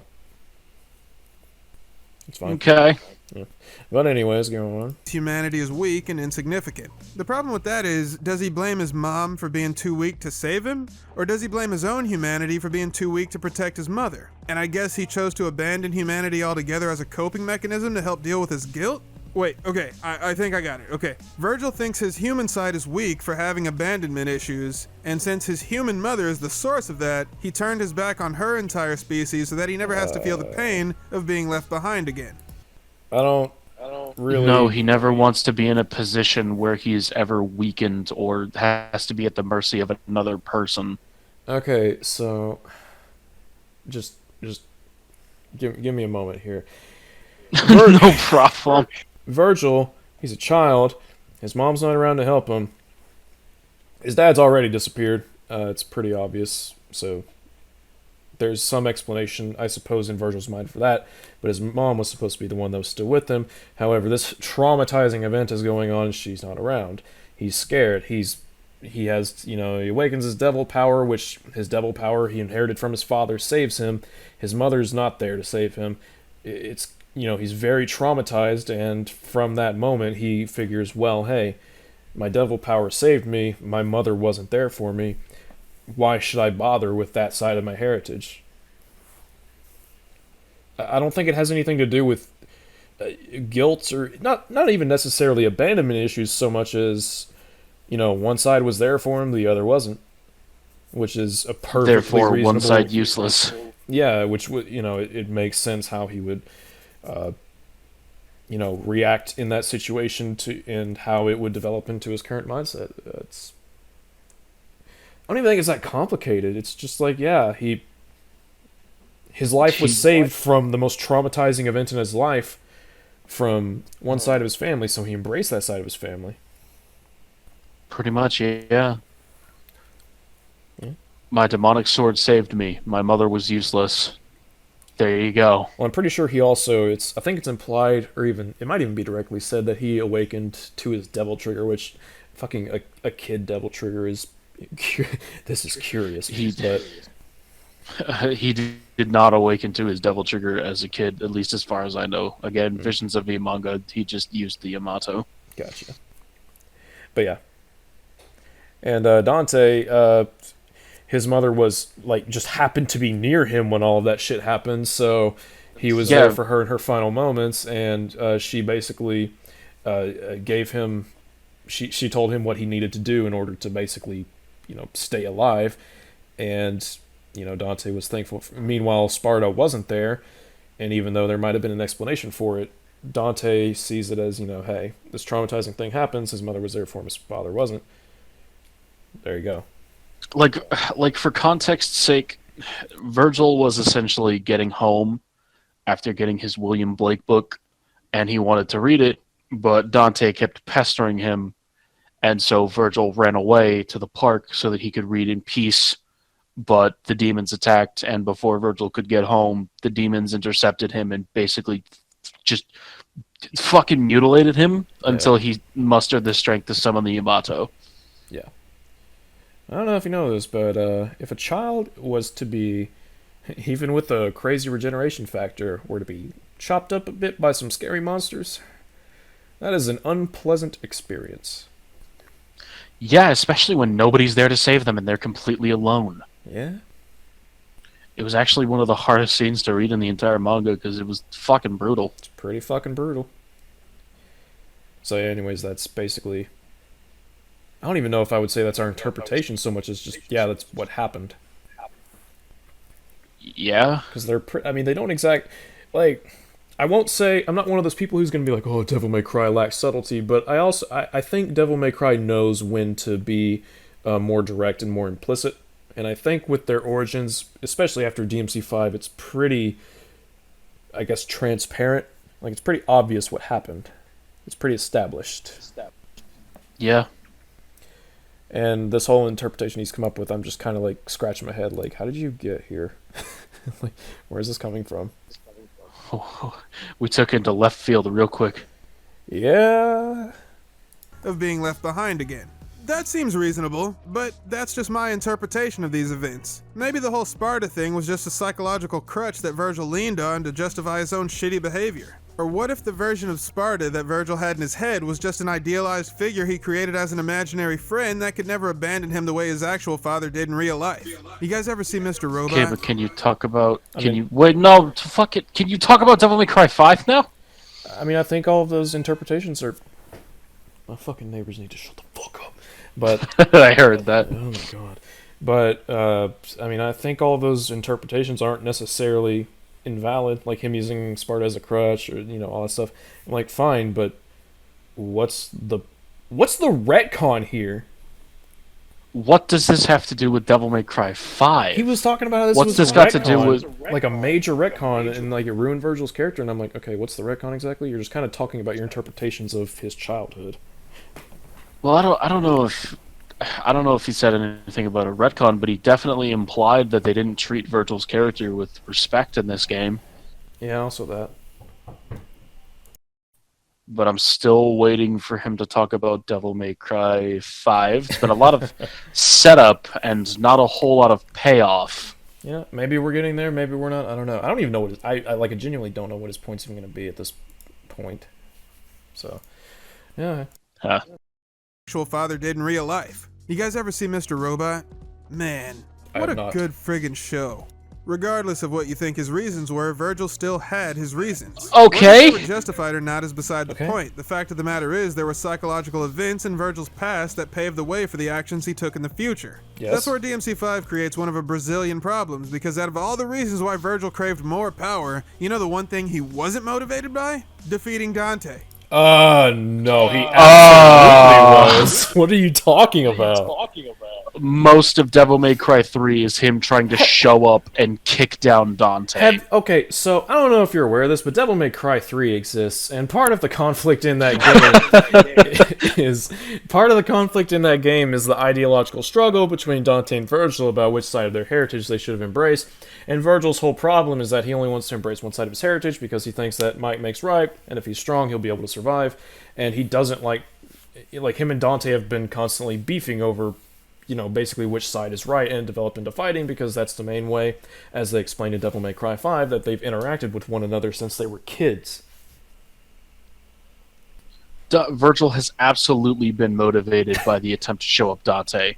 How do you play DMC? Man, have you played DMC3? Like, honest to God question. Yes, I've played. Oh, no, not you're you. talking to him. Okay, yeah, I was about to say, what the fuck? Yeah, no, I know you played DMC3. I know you played DMC3 because you're actually capable of talking about Virgil and Dante in a remotely cohesive manner. Thanks. Oh my god, I can't wait till we get to talking about Dante. Oof, boy. Oh my god. Virgil has never been...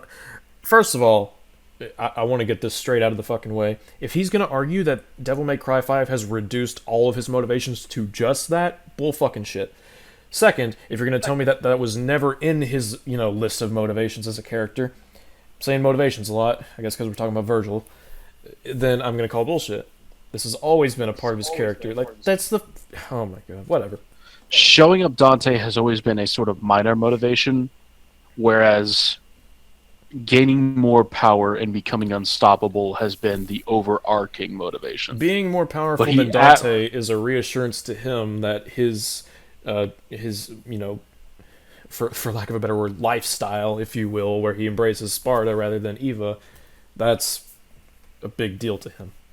He absolutely is at least partially motivated by the desire to beat Dante. Yes. Especially after Dante not only beat his ass so hard that he had to retreat into the demon world, but after Dante also beat him after gaining more power under the control of Mundus. Yeah, I don't know how many katana-wielding weeaboos, unironic katana-wielding weeaboos you've met in your life, but most of them don't exactly enjoy being humiliated by absolute giga-chads.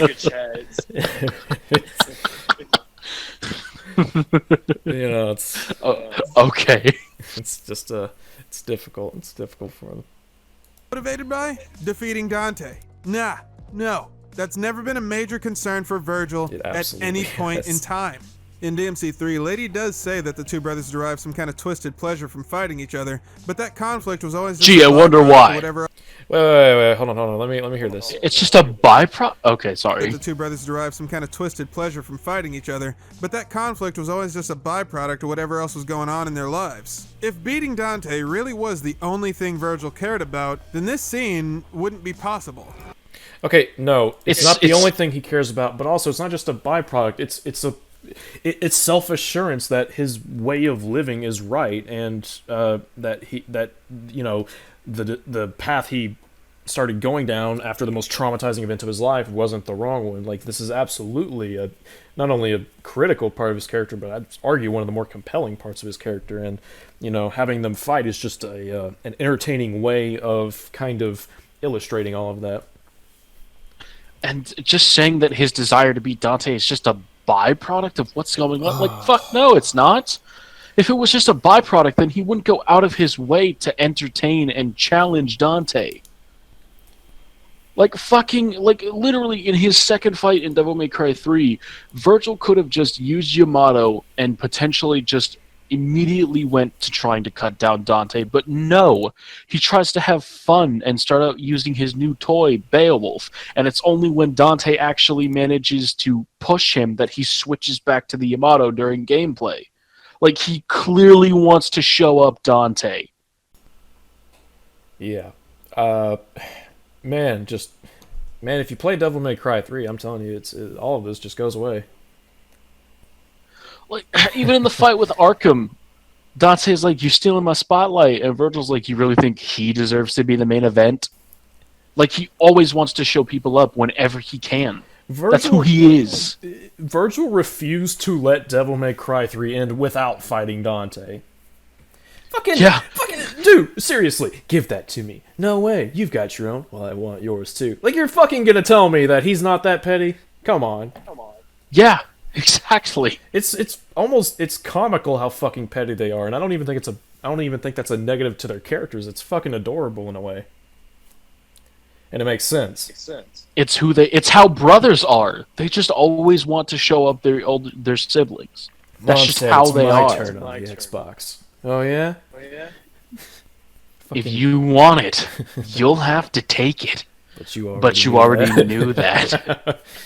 I had a feeling you'd say that.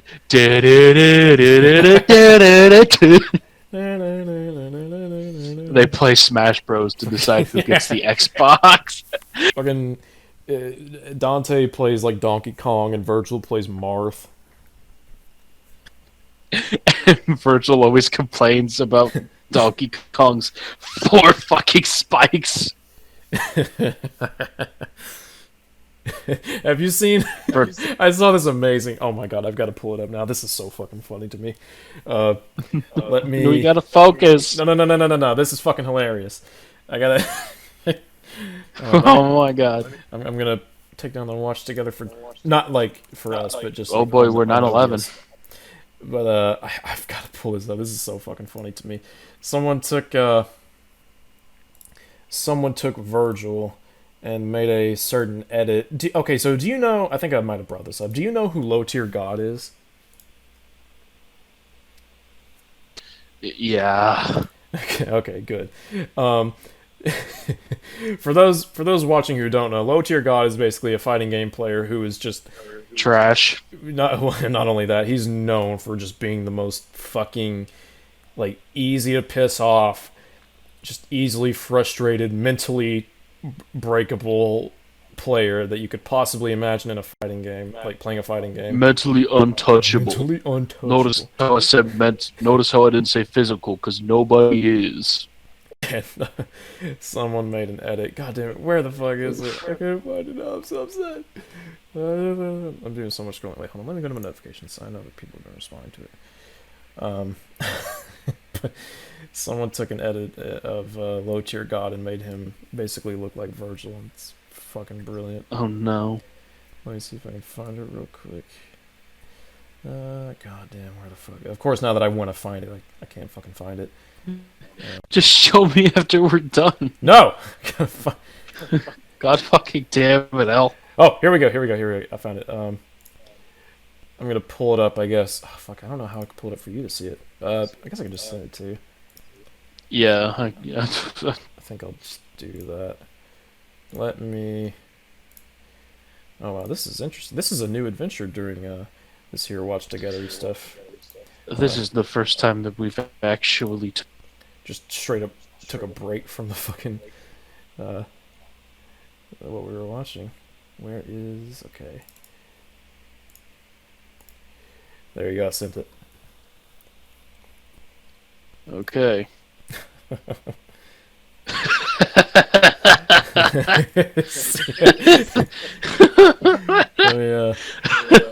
me open the image in a new tab, and then I can pull it up.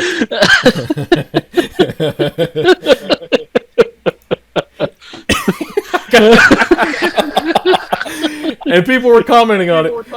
People were fucking commenting on it. Oh, I gotta read some of these fucking comments. This was so fucking funny. Whoever posted Where's your skill, scrub? Someone posted this in Sparta posting on Facebook, and it was the funniest fucking thing. The comments were so funny. Oh, he did the sword trick combo. You already know what time it is. Get that ass banned, scum. All these noobs. This fucking Yamato sucks, dude. All these noobs try to pull out double trigger. Dude, this wacky wahoo pizza man stringing. I get all these scrub double hunters. Look at scrub with his fucking royal guard. Mentally, get that ass motivated.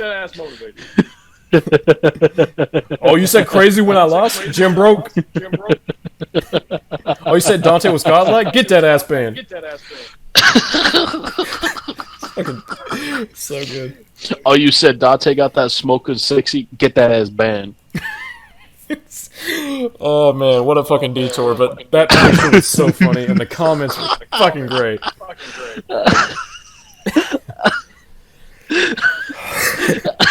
It's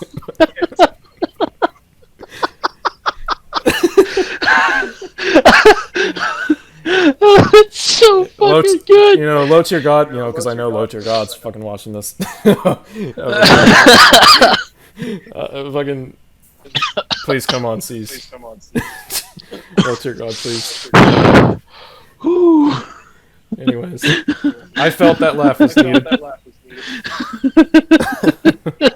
I'm gonna need a minute. Okay. So let's go watch this. Be like, oh, fucking video. It's like, oh, that's funny.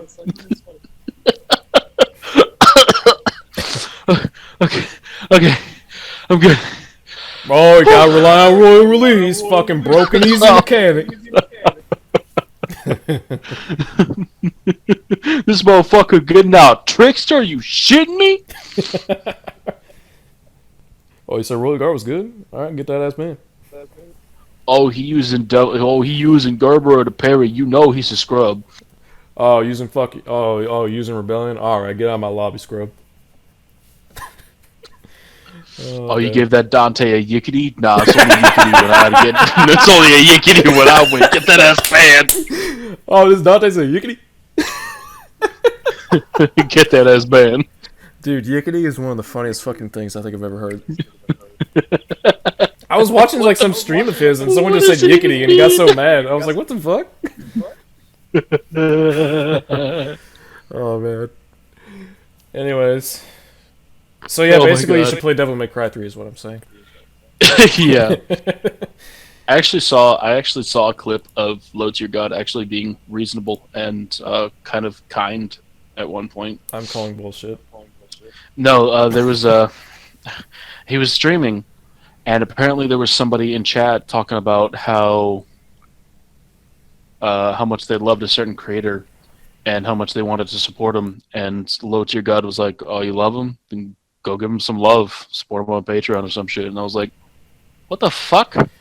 I saw I don't know if it's the exact same thing, but I know I saw one clip where he was like, don't be self-promoting or promoting other people in my thing. If you want to support them, go and watch them. I was like, well, I mean, okay, but... Yeah. I mean, he's proven he can be reasonable. He's just a fucking dick. I think he's just... I don't want to... I mean, it's logic. Who fucking cares? But he's just kind of petty. And, you know, I don't say this as like a... even necessarily an insult, because fucking Dante and Virgil are ridiculously petty, and I love them. So, but yeah, he just. We're no longer on 9/11 in the video. F. Wait, hold on. If beating Dante really was the only thing Virgil cared about... Okay, now we're back. Yes! Oh my god. We're on the exact frame, too. Yeah, 2 characters. One of them's about to get something going through him. Sure, that would be Virgil fun. can put that through me. Oh. No. Lose no. Go to horny jail. Bonk. No! I refuse! Oh, man. Anyway, continue. Dead anyways, Vector, yeah. fucking... Play DMC3's once In this scene... I see a devil inside you has awakened as well.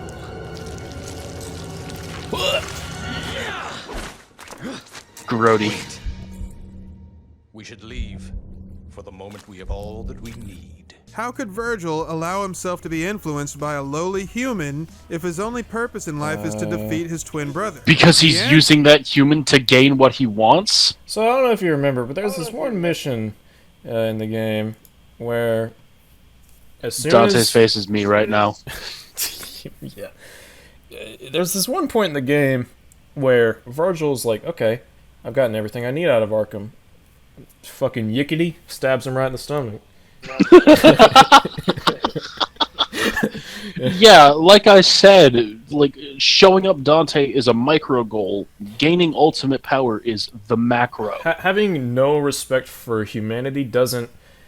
Fucking in the special edition, in the cutscene with Virgil where he meets Arkham, like when Arkham first shows up, he basically tells Arkham to fuck off. But as soon as Arkham's like, "Hey, I got something useful for you," Virgil's like, "Okay." Yeah, like just because of the fact that he wants to get his mission done doesn't mean that he's also motivated by the desire to be stronger than Dante.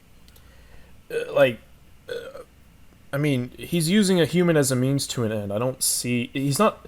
I mean, he is being influenced, obviously, but he doesn't know that. Arkham's been fucking playing him the entire time, which is another reason Arkham's fucking amazing. In fairness, he hasn't had the chance to finish his point quite yet, but even so, like, it is absolutely still possible for this scene to be congruent with Virgil's character in 5. Yeah, in 3. Anywho... himself to be influenced by a lowly human if his only purpose in life is to defeat his twin brother. The answer is because Virgil's objective was far more important to him than his sibling rivalry with Dante. That doesn't mean that it can't be a part of it, Yeah, though. and when he's failed at his objective, what do you think he's going to cling on to? When his macro goal is failed, generally people kind of cling on to their micro goal. What he's doing is cherry picking. He's taking one instance of Virgil's character and being like, see, this doesn't make sense, while completely ignoring several other scenes that would establish exactly why he doesn't, like, he wants to beat Dante, even with or without all the other stuff going on. He's not... Big oofs from me, homie. Yeah, he's cherry picking. Important to him than his sibling rivalry with Dante. Fighting with his brother was in fact trivial by comparison. Hey, I'm Virgil. No, it wasn't. Thinking that his robot arm is going to make a difference, Nero challenges yours into a rematch. Surprising it no does one make a difference. What the fuck are you talking about? Shows up with Like it makes a point of showing that Nero with his Devil Breakers is stronger than Dante with his regular Devil Trigger, because, you know, Nero with his Devil Breakers is actually able to break through the shield. Yes. And what's the alternative? Don't bother? Like, what? Nero's just... Yeah! Like, what the fuck? Like, this is like... I don't know why this... fuck it. I don't even care. It's just so... Like, what are you saying? He shouldn't try? Like, what's... Yeah. It would be, like, are you about to try and argue that it would be more in line with Nero's character to just be like, oh, yep, fucking world-ending demon. Oh, I lost to him once. I shouldn't even fucking bother. Yeah, pretty much. Also, which would be totally, you know, in line with his character from 4, where he got his ass kicked from Sanctus and totally just decided to sit out afterwards. Yeah, but thanks to his mentor Dante, he jumped back in the game. He yicketied right up. to Sanctus and My fucking god. gave that Stop Sparta saying the that Devil word. Buster yip. I'm being silly, but yeah, no, I prefer a story where a protagonist actually tries to stop the villain. I don't know. Yeah, I prefer a story where the protagonist is proactive, you know? Yeah. I mean, you know, in most cases, like, obviously, exceptions. But... Yeah. Man, this frame of Dante looks so fucking cool. Too bad I can't be playing Devil May Cry 5 right now. Oh, man, dude. That Sin Devil Trigger reveal was so fucking badass. It was. It was so fucking great. Oh, so cool. So cool. To make a difference, Nero challenges Urizen to a rematch. Surprising no one, he gets his ass beat again. Then Dante shows up with a new demon form to save the day. Okay, competition. My favorite, I think I saw. I've seen people meme on that a lot, and my favorite, I think I saw, was the what was it, the Yoshi's Island theme, where it's like, oh yeah. I don't even remember. Fuck, I don't even remember. It's been so long since I've listened to it, but yeah, it was funny. Someone will know. Yeah. Let me just. Then we get another horrible flashback. Dante's job-broker Morrison introduces him to... Whoa! Oh wait, no, never mind. I just remembered. Forget it. Keep going. The horrible flashback where we're given Dante's entire fucking, like... context for going on this mission? Yeah, what a horrible flashback. that one where not only does he meet V and have a really important interaction, but we're teased as to the return of you know who. Certain motivated man. A certain unironic katana wielding edgelord. Who is actually somehow unironically cool. Yeah. Introduces him to V, who wants to hire him to take out the new Demon King. Dante recognizes the book V's carrying immediately because it used to be his brother's prized possession, so at this point Dante's thinking, oh, you're my twin brother. Is that established? No, it's never implied that Dante recognizes the book. If anything, I would be a little more... Virgil had that book for a day, by the way. Yeah. He showed the visions of V manga, so I can talk about the visions of V manga again. Virgil, actually, no, he didn't even have it for a day. He had it for a couple of hours. Why would Dante assume that that's his prized possession? Okay, so two things. One, I don't think Dante has a photographic memory. Two... Probably not. It's also been upwards of 20 years. Two, if there is anything Dante is going to remember from that day, somehow the book that Virgil had in the house for a few minutes, probably low on the list, I'm going to say. Yeah, compared to the traumatic event, his mother going off to die, him being left alone as his house burns to the fucking ground, I would say that the book is probably pretty fucking low on the list. It's also implied that Dante repressed a lot of those memories for a while, so it's even more reasonable to assume that at the very least the memories of that day are hazy to an extent. Yeah, but to imply that Dante would in any way, shape, or form give that much of a fuck about a book that Virgil had for a few hours at best is some top shelf level reaching. Yeah. And here's this adorable little page of Dante trying to get Virgil to sword fight with him. It's fucking cute. Bro, Virgil doesn't even have a face. I'm scared. Remember the fucking... He's got a mouth. Remember the spirit Ko in Avatar: The Last Airbender that would steal people's faces? That shit was fucking horrifying. It was horrifying. There's a lot of kids' cartoons that have surprisingly horrifying shit in them. I remember watching as a kid, and that thing scared the fucking shit out of me. I was legitimately like, "Oh my god, that's fucking terrifying." I was always terrified of most shows' Halloween episodes. Yeah. It was just, oh my god, some of them were so fucking terrifying.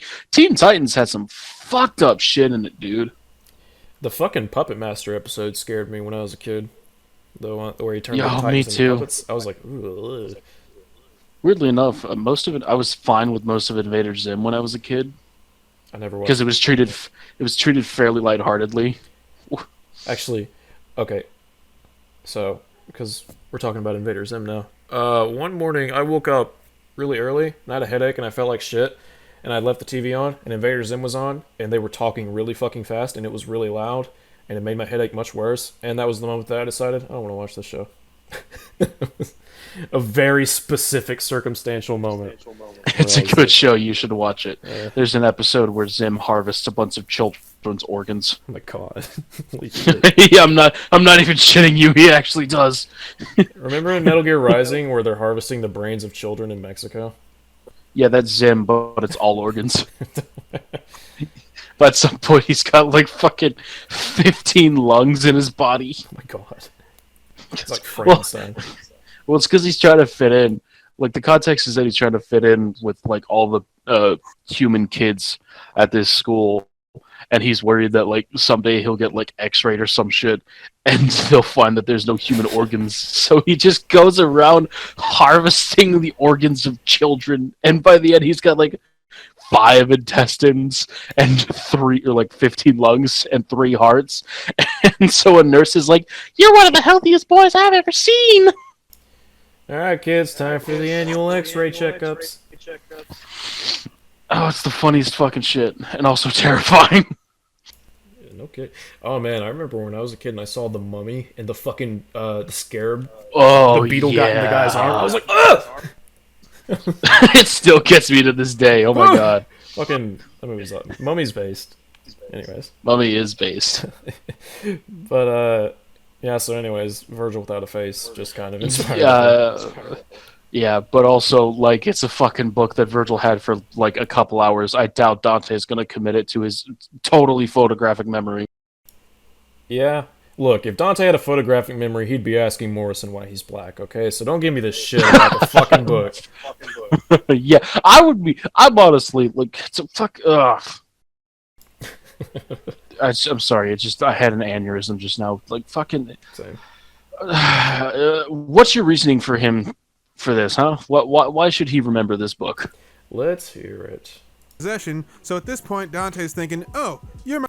You know what? As a matter of fact, show me... Hold on, let me... Possession. Let me just, So at this point, Dante's thinking...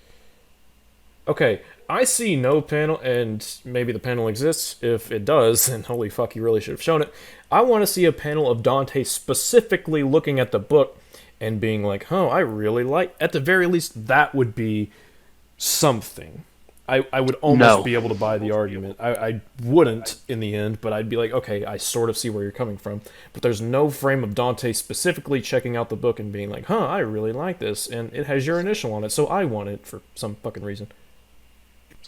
Yeah, no, as far as I remember, apart from Dante essentially, like, making fun of Virgil for wanting to stay inside and read instead of sword fighting with him, I don't remember Dante making any acknowledgement of that book in Visions of V. Yeah. It would be like fucking... It would be like me going up to a high school bully and being like, "You remember that fucking time you stole Z from Zachariah from me?" And they'd be like, "What the fuck are you talking about?" Like, that's the equivalent, I think. But anyways...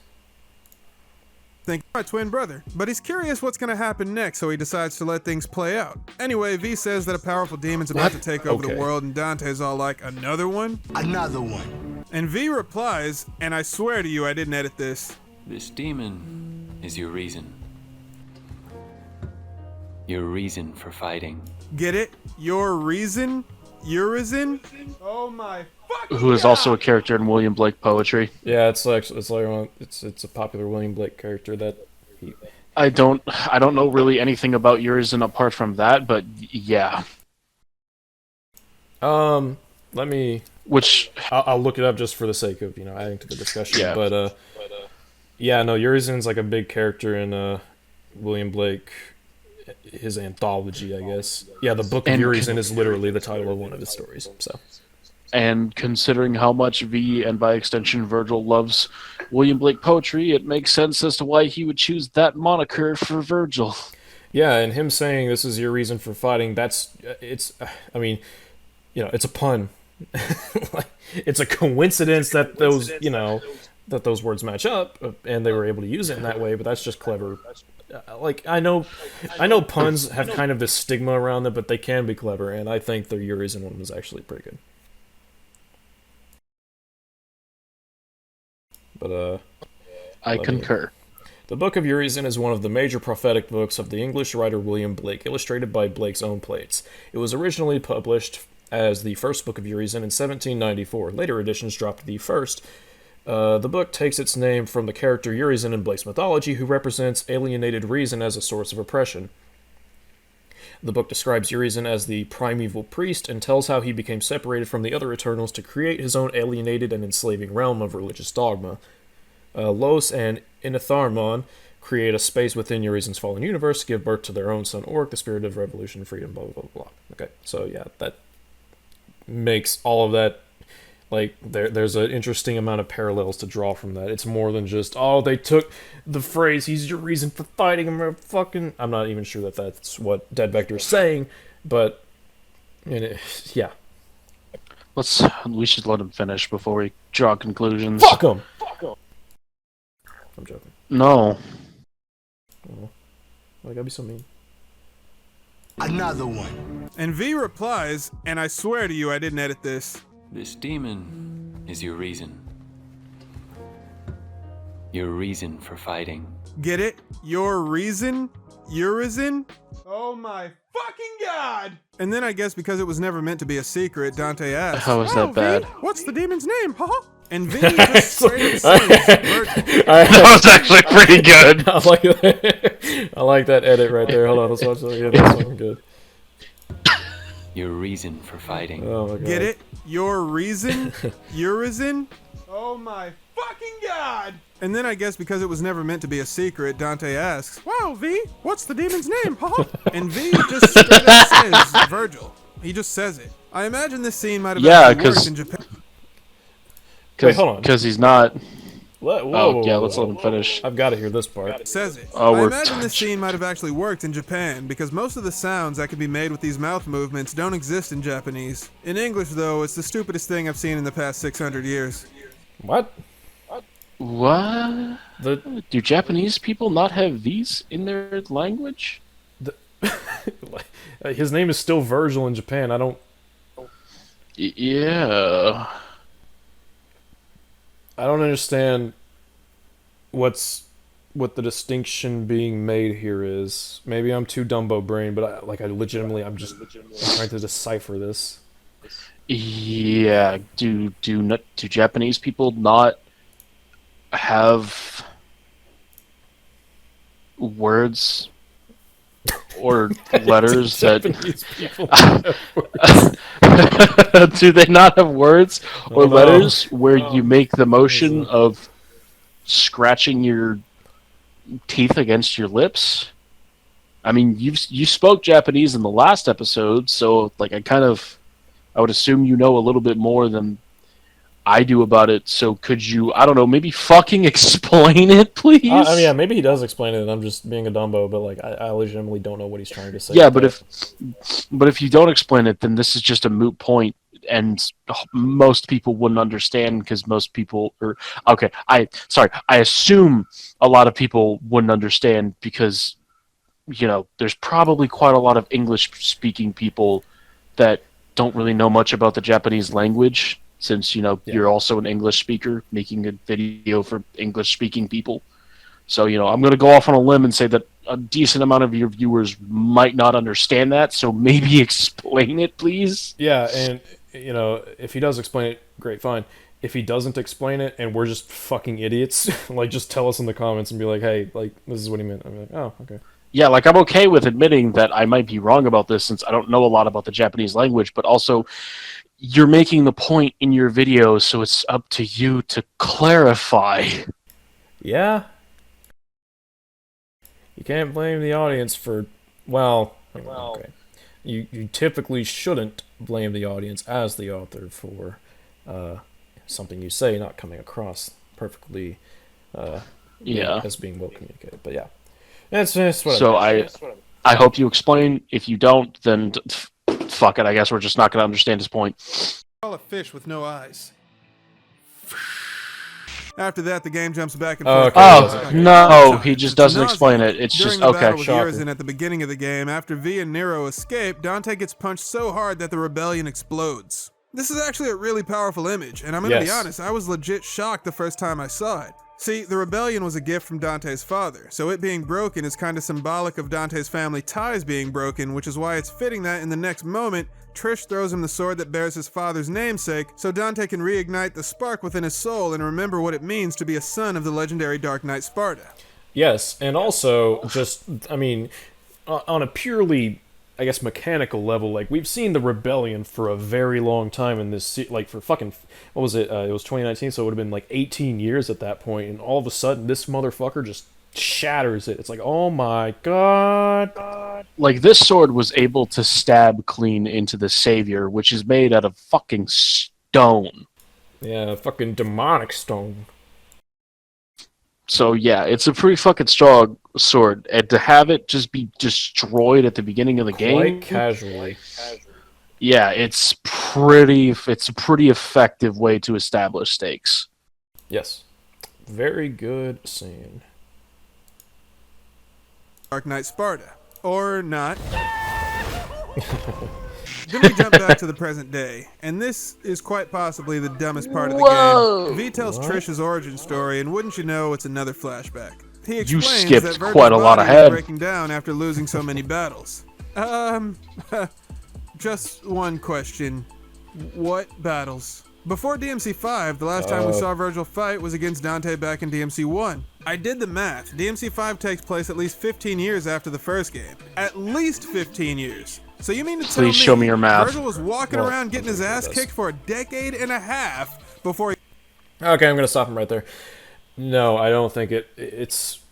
I think it's a simple matter of, okay, it's established that Dante... It's been established in pretty much every game that Dante and Virgil can only take so much of a beating before their body starts to not heal as much. So it makes sense to me, at least, that after so much just getting the shit beat out of them, their body would start to break down. Hell, it's even... I think it's in the prequel novel. It might be a novel or manga, I don't know. For DMC 5, when Dante's talking to Lucia, she asks, I think it's her that asks him about him aging, and he's like, I don't know what's going to happen. It's kind of weird, because he does seem to be aging a little bit faster, at least to a point, than other people. So I can accept that Virgil, after being near death, then, arguably, then being possessed by the Demon King Mundus, and having his body warped and manipulated for a long time, or at least a pretty unhealthy period of time by this dark magic shit, and then losing to Dante 3 times and having his body fucking explode with magicisms. I can understand that over the course of 15 years, his body might not be functioning quite as well as it once was. Yeah. I mean... Oh, I'm getting a call from a scam, likely. Oh, no. Oh, no. You gotta answer it now. The podcast is over. Oops. Like we're complaining. Yeah. So, I think it makes sense that Virgil's body would eventually start to break down. I don't know how you could... I mean, if we just look at the chain of events, right? Like, he goes through 3 battles with Dante in Devil May Cry 3. He gets his ass... Like, he fights Dante the last time, and it's not even a close fight. Like, let's be honest here. Dante is pretty clearly the winner. Yes. And so he falls down into the underworld. He fights Mundus, gets his ass beat. Something happens, and he's transformed into Nero Angelo. Fights Dante 3 times, gets his ass beat. Once again, it's pretty fucking clear by the end of the 3rd fight that Dante is the winner. Yeah, I'd say he's taken a bit of a beating. Just gonna be honest with you. Yeah, and who even knows how... And, maybe this is something another game could follow up on at some point, but who even knows how the fuck Mundus dying or getting sealed away or whatever the fuck, how that affected him, because it clearly it released his, his grip on Virgil's mind. Who the fuck else know how it affected him? And again, I'm perfectly fine with this game not telling us that, because, it's... That's the kind of thing that I'm perfectly fine with having kind of open to speculation and then eventually followed up on. I don't have a problem with that necessarily. Just as I don't have a problem with DMC4 not showing you know, what happened, what's been going on with Dante necessarily since the first game, other than, you know, just he's got his business. You know, because the game's about Nero primarily. Well, yeah. Kind of like this game. It's interesting. He was breaking down after losing so many battles. Just one question. What battles? Before DMC 5, the last time we saw Virgil fight was against Dante back in DMC 1. I did the math. DMC 5 takes place at least 15 years after the first game. At least 15 years. So you mean to tell me Virgil was walking around getting his ass kicked for a decade and a half before he randomly decided, hey, I got an idea? No, weird bingo. thing to infer. Sorry, Okay. that's not how this works. You owe me 15 years worth of answers before you can jump to this point. Okay, well, I will say, as far as your interpretation goes, you don't come up with an interpretation for something you clearly have no fucking actual evidence for, and then assume that that's what the game is telling you. That's ridiculous. Like, it's not implied that he just battled for 15 fucking years. Yeah. It's just implied that it's because of the battles he fought against Dante. As Which, well as you know, the I'm going to stuff be on honest, they were Mundus. pretty... Yeah, which I'm going to be honest, those battles were pretty fucking vicious. He got cut in half. Yeah, you know, even with the regeneration factor, your body can... Fucking... It's just like fucking, I don't know if you've seen it, but Logan. It's Old Man Wolverine, and over time his body just... I have. Yeah, oh man, that movie's so fucking good. It's also got some good flashbacks in it, but... Yeah, it's just throwing that out there. But yeah, in Logan, his body's just not healing as much, and he's getting way more tired, and just he's not able to go on as much. He's dying. And you know, people are like, "Oh, it's the adamantium poisoning." I'm like, well, I don't even know if the movie says that specifically, but either way, we can infer it based on what we've seen in the previous movies, even with the huge fucking time gap between them. Like, it's fine. It works. If Dante and Virgil were truly, like, indisputably invincible, then they could just go on fighting for fucking ever. But that's not what happens. They clearly have to pull back at times. Yes. Are they a hell of a lot more durable than most other things? Absolutely. But I don't think the games ever implies that they're 100% invincible. Even in real life, like pro wrestlers, they can wrestle, you know, for a good 15 years, and all of a sudden, once they hit their 50s, their bodies are in rough fucking shape. Like, they need to do a lot of rehab and like yoga and shit in order to even have any semblance of health. Yeah, I mean, if you don't take care of your body long enough, it's just going to continue breaking down. These fucking dogs. I've been muting my mic in OBS, so like you're still able to hear me, obviously. But like, I mean, I'm unmuted now, but I have been muting my mic in between when I talk, just to keep all the background tisms gone. But yeah,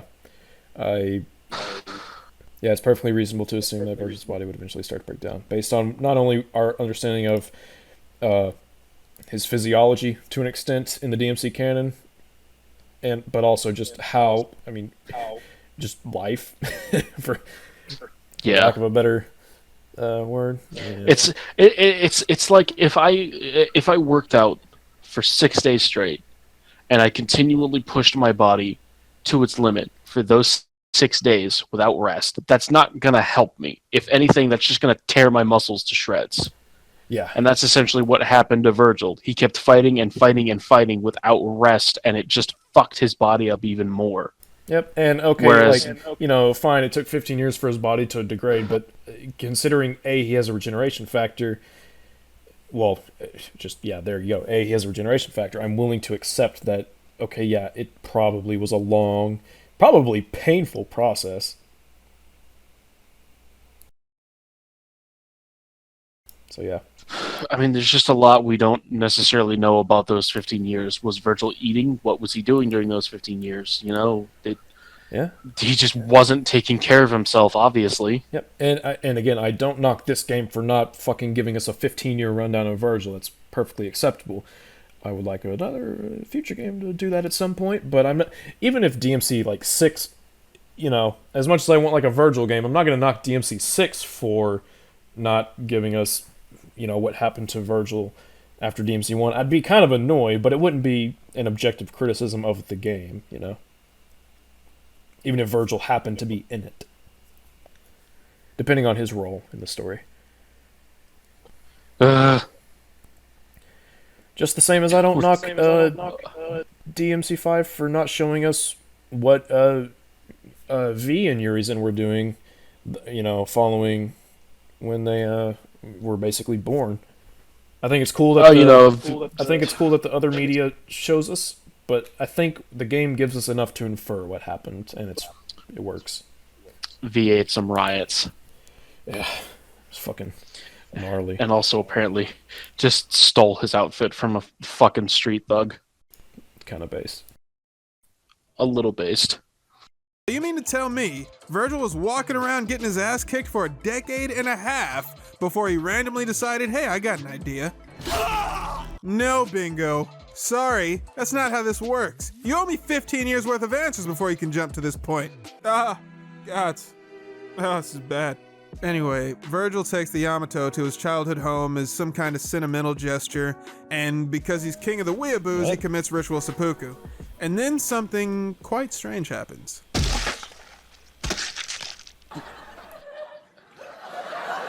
Yeah, when they were coming up with ideas for this story, somebody had to have been like, hey, what if we took key objects from the lore that have had their abilities and limitations clearly defined over several entries in the franchise and then just fucked it up? Okay, so yeah. Okay, first we talked about this earlier. I already said like he's gonna fucking bring out the fans. And it's like nope, we already Yamato's or the other guy. Yeah, Yamato has had things established about it, but it's never had set in stone limitations. None of the weapons in this series have had set in stone limitations. I don't even know if I'd say it doesn't have set in stone limitations, but I want him to cite the moment in DMC's 1 through 4 or even any of the other media that have established. So yeah, the Yamato can't open portals or cleave people or in half. I want them to tell me when that limitation was specifically established. Or give us a moment where it contradicts this being possible. Yes. And before, I swear to God, if he fucking cites a DMC3 where Dante gets stabbed with the Yamato, I'm going to be like, nope, he didn't awaken to his devil trigger. Shut the fuck up. That's not a good example. Because I'm pretty sure someone else already tried that. And even then, Devil May Cry 5 makes it pretty clear that that's something that Virgil has to want to do. Yeah, it's a you like know, he recites an entire incantation before he does it. Well, he's just reading William Blake. I think it's more. But the game, fair enough. The game treats it sort of like some sort of incantation. I don't know if I would necessarily buy the whole. Well, fucking, actually, you know what? No, in DMC4, Nero gets stabbed with the Yamato, and his, that's when his devil trigger awakens, but it's as a separate, He doesn't get stabbed with Yamato. He doesn't? Oh, no, yeah. No, he gets stabbed by the Angelos. That's right, yeah, he got stabbed by the Angelos. And then the Yamato, okay, yeah.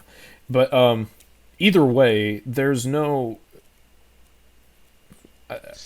set. I don't remember a moment where they were like, "Yeah, the Yamato can't do this." Yeah, as far as we know, the Yamato being able to separate man from demon literally is never once. As far as we know in the Devil May Cry lore, there's never a moment that contradicts this being possible. The only characters it would be possible to show this ability with are Dante, Nero, and Virgil, and up to this point, the only time we'd seen any of them stabbed was in Devil May Cry 3, and that was, again, prior to Dante awakening to his devil trigger. So I absolutely do not buy that that means it doesn't happen. Or that it's impossible based upon what we know from earlier information. Yes. In fact, I'd say that the writers did a pretty good job of. I don't even know. I would probably just call them. I almost want to call them lucky, or at the very least, they knew the ways in which it wouldn't work for Virgil to have been able to separate himself. I think it's pretty safe to say that if someone who had awakened to their devil trigger, or their demon half, whatever, had been stabbed before and that never happened, they probably wouldn't have gone that route. They would have probably had some other way of, Virgil doing that. Yeah, they were a little bit lucky with how they set things up in the past. Yeah. And I mean, you can call it luck, you can call it just them working with what the story had given them, I don't know. But I mean, hell, like even in Devil May Cry 4, like at the end of the second Dante boss fight, like Nero was going to stab Dante with the Yamato, and he's very particular about avoiding that stab. It's true. He smacks him on the head. I'm not gonna. He's being silly, but I don't know if that would necessarily retroactively like provide evidence for the fact that they intended to do something like this in the future, but I mean, it's not like Dante hasn't been careful with the Yamato in the past. Yeah, whether or not it was established in previous games or it wasn't, either way, there's nothing in the previous games that contradicts the ability to do it in this game. It's kind of like it's like, weird anecdote, but it's like Vader being Luke's father. There's nothing that necessarily contradicts it. You can be like, oh, well, Obi-Wan said he was dead. It's like, well, you could just as easily say that's, even though it wasn't originally intended, Obi-Wan saying that Vader had killed his father was more of a metaphorical thing. Yeah. Now that is a retcon. Yes, but it absolutely works in the canon. Yes, Yamato being able to separate men from demon literally is not a retcon. It's just, yeah. I'm fucking tired of people saying that it is. Yeah, it's like I said in one of the previous episodes, it's just an extension of its previously established abilities that doesn't contradict anything from previous games. And if someone were to be like, oh, but in the fucking mangas, DMC3 prequel, Dante gets stabbed by the, or whatever, it's just like, nah, it's other media. Like, I know we've kind of been citing it for in favor of DMC5, so I don't want to come off as a hypocrite, but I've only been doing so at the very least in reference to things that Dead Vector specifically has brought up, so. Yeah, I'm mostly doing it to provide context from the media. Even then, I would still say the Devil May Cry 5 story stands on its own. Yes. And also, even if Dante got stabbed by the Yamato in Devil May Cry 3's prequel manga, he didn't have his Devil Trigger by then. Yeah. So I don't know if he actually did get stabbed by the Yamato. I was just coming up with a random example of like, oh, in the outside media, Dante got stabbed by the Yamato and it didn't happen. I'd be like, okay, well, it's outside media, so I don't really care, to be perfectly honest. Yeah. Even if it comes from the same writer, because it's a different media, man. And it usually in some cases it comes after the other media was made, so that's a whole hazy area. Yes. Then that is the stupidest. And like, hey, what if we took key objects from the lore that have had their abilities and limitations clearly over several entries in the franchise and then just fucked it up? Then I'm assuming somebody said that is the stupidest idea I've ever heard. Fuck up, no, it's though? cool. See, we'll just pretend things have always been like that and not explain any of it. Fuck yeah! Thanks to that, not only can the Yamato open portals, it can also separate the two halves of a human-demon hybrid into two individual parts. That last ability is almost supported by DMC lore, since the Yamato was used to separate the human world from the demon world. But that's a dangerous way of thinking, because that implies the human world and the demon world were originally just one planet that Sparta split into two separate dimensions. That could have huge ramifications. Not necessarily. That's not. How is that dangerous thinking? Like, what the fuck? I think I don't even necessarily take it as the human world and demon world were the same world, so much as there was a very they were connected to each other. They were connected in a very seamless way, I'll say. Yeah. Which boy. is pretty clear across the canon, so that's whatever. I think that's a good example. From the demon world. But that's a dangerous way of thinking, because that implies the human world and the demon world were originally just one planet that Sparta split into two separate dimensions. No, it doesn't. That could have huge ramifications on future Devil May Cry stories. Because if that's true... Well, shit. I accidentally Oh God! I went all the way back. No, no. Yeah, so we're gonna watch the whole video again now. No. Ah. But no, it's not. First of all, that's Future Games' problems. It's up to the Future Games to maintain the canon. Like that applies to every sequel. Hey, Reese's. Why am I looking at a Reese's peanut butter cup on screen right now? What the fuck?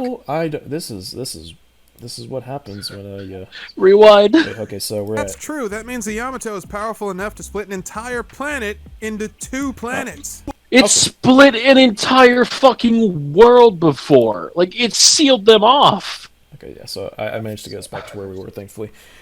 No, again, he's inferring something which he doesn't really have a lot of evidence for, and then he's just rolling with it as if that's what the scenario writers are trying to convey, when it's definitely not, and then he's arguing against it. No.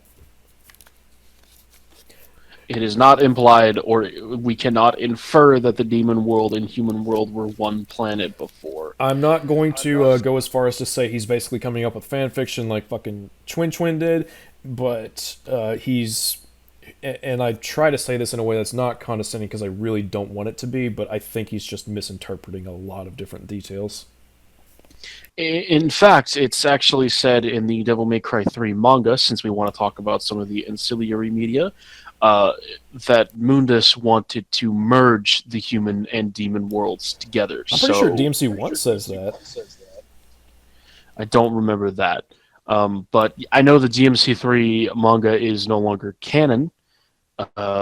But, you know, even so, like... Well, even then, just to cite a specific piece of dialogue, in Devil May Cry 3, Arkham says Sparta used the Yamato to separate the human world from the demon world. He specifically references them as their own worlds prior to being separated. Like he doesn't say, like, it's never stated in the entire series that, you know, they separated the human part of the world and the demon part of the world. No, they are always implied to be separate. Yeah, they just had I guess a seamless way of getting between the two, and that led to Dangerous Things, which Sparta eventually fought against. Or at the very least, or at the very least, openings between the two weren't uncommon, and eventually led to crises that Sparta fought against. So yeah. Future Devil May Cry stories. Because if that's true, that means the Yamato is powerful enough to split an entire planet into 2 planets. No. What? I don't think that's what's going on, though. As I understand it, the human world and the demon world were always separate, and Sparta just separated the bridge between the two. Yes. But I guess Virgil spent 15 years thinking about it and realized he could sever the bridge between his human and demon halves. But he took it a step further, because he also cut the post-traumatic stress disorder out of his mind and had it manifest as familiars that V can use during combat. And that means the Yamato can remove someone's bad memories and give those memories physical bodies. No. The game doesn't establish that. It doesn't make that clear.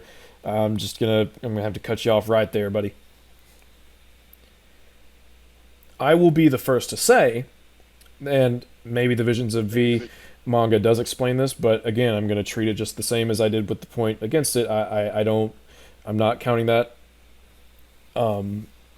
I don't think the game necessarily does a very good job at explaining, or at least vaguely implying, how Griffin's Shadow and Nightmare came into existence, other than they were the manifestations of Virgil's nightmares, which, I mean, this is an extremely fantastical, magical world, so I'm willing to accept it as, magic-tisms.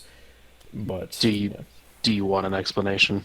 Oh yeah, I'll absolutely take an explanation. I will just say that for the sake of consistency, I'm not... Yeah, in the context of the game story, it never really explains what happens and how the Nico's nightmares files came to be. Might. Hey, you got DMC5. You wanna... Yeah, I'll pull DMC5 up real quick. Give me 1 second. But you can go ahead and explain what the manga says also. Okay, so in the Visions of V manga, whenever Urizen separated his human half from his demon half, the nightmares that his human half had went with the human half. So essentially, it manifested Shadow, Griffin, Phantom, and Nightmare as physical beings into the real world.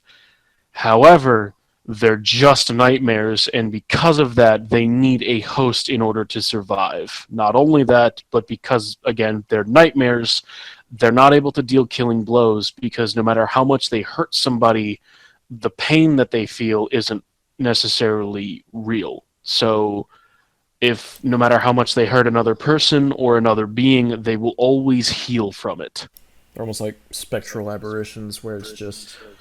Pretty much. It's kind of like a weird fucking example, but it's kind of like the Sharingan in Naruto. I haven't watched Naruto in fucking years, so I might be completely wrong about this, but I know that like Sasuke's older brother would basically get into someone's head and they would imagine basically being crucified, and they would feel the pain, but it wouldn't be real, so they wouldn't die from it. Yeah, and that's essentially how the familiars work. So yeah, essentially, like, they can deal as much pain as they want, but that pain will always heal because they're nothing but dreams, which is why they can't deal final blows. And V's cane is a magical cane that seemed to have merged with materials from the demon world, or at least that's what Griffin speculates. Yeah. But anyway, I've got the description for Griffin pulled up. One of the demons V has at his beck and call. Apparently this chatty bird thing specializes in shock and awe. It hits everything with lightning strikes. Now, my demonology text shows some references to a demon just like this one, but it was defeated by Dante's years ago. Just a coincidence, I guess. I sure as heck can't find out anything more about this pecker. Keck. Okay, so nothing really there. I guess, check out... Do you... Nightmare and Shadow as well? Oh yeah, I just want to, for the sake of being certain that it's not in the game. Okay, so for Shadow it says, one of the demons that keeps V from getting himself killed. Seems to stick to the whole big black cat motif for the most part, but it can shift shapes whenever it wants to. Again, the old texts collected by the Order of the Sword talk about a beast just like this one, only it never would have played nice with a human. Although around V though, this thing's as meek as a buttercup in a breeze. And don't tell me it's just because V's good with animals. And for Nightmare it says, the last of V's demon helpers. Unlike the other two, doesn't seem like this thing thinks for itself. Near as I can make out, it's only got three purposes: destruction, destruction, and destruction. Also, unlike V's other two helpers, I'm not seeing any references to a demon like this in any of the Order of the Sword texts. What does that mean? That not even the Order knew this thing existed? Okay. And they didn't, because Nightmare is just a weapon created by Mundus. Would you also be alright with looking at the descriptions for V and his cane? Yeah, I was actually pulling up V's cane right now. Sweet. That cane V's always looking around. I took the liberty of checking it out once, but didn't see anything out of the ordinary. Sure, the metal's a good conduit for demonic power and all, but there must be more to it than that. Well, who knows? Maybe he does just use it to get around. Okay, so far the cane being a conduit for demonic power, which is also visually, I guess, displayed in the boss fight with the familiars, that's kind of a thing. So, okay, not exactly a lot, but I could almost accept that as a point, almost, but not quite. And then I guess what does it say about V? A lot of mystery about this one. Call me paranoid, but V might just be a fake name. Still, he calls himself a devil hunter, and he's got the power to prove it, or his demon animal friends do at least. All V can do is deliver the final blow with his cane, with that cane of his, which I'd like to get a better look at if I can get the chance.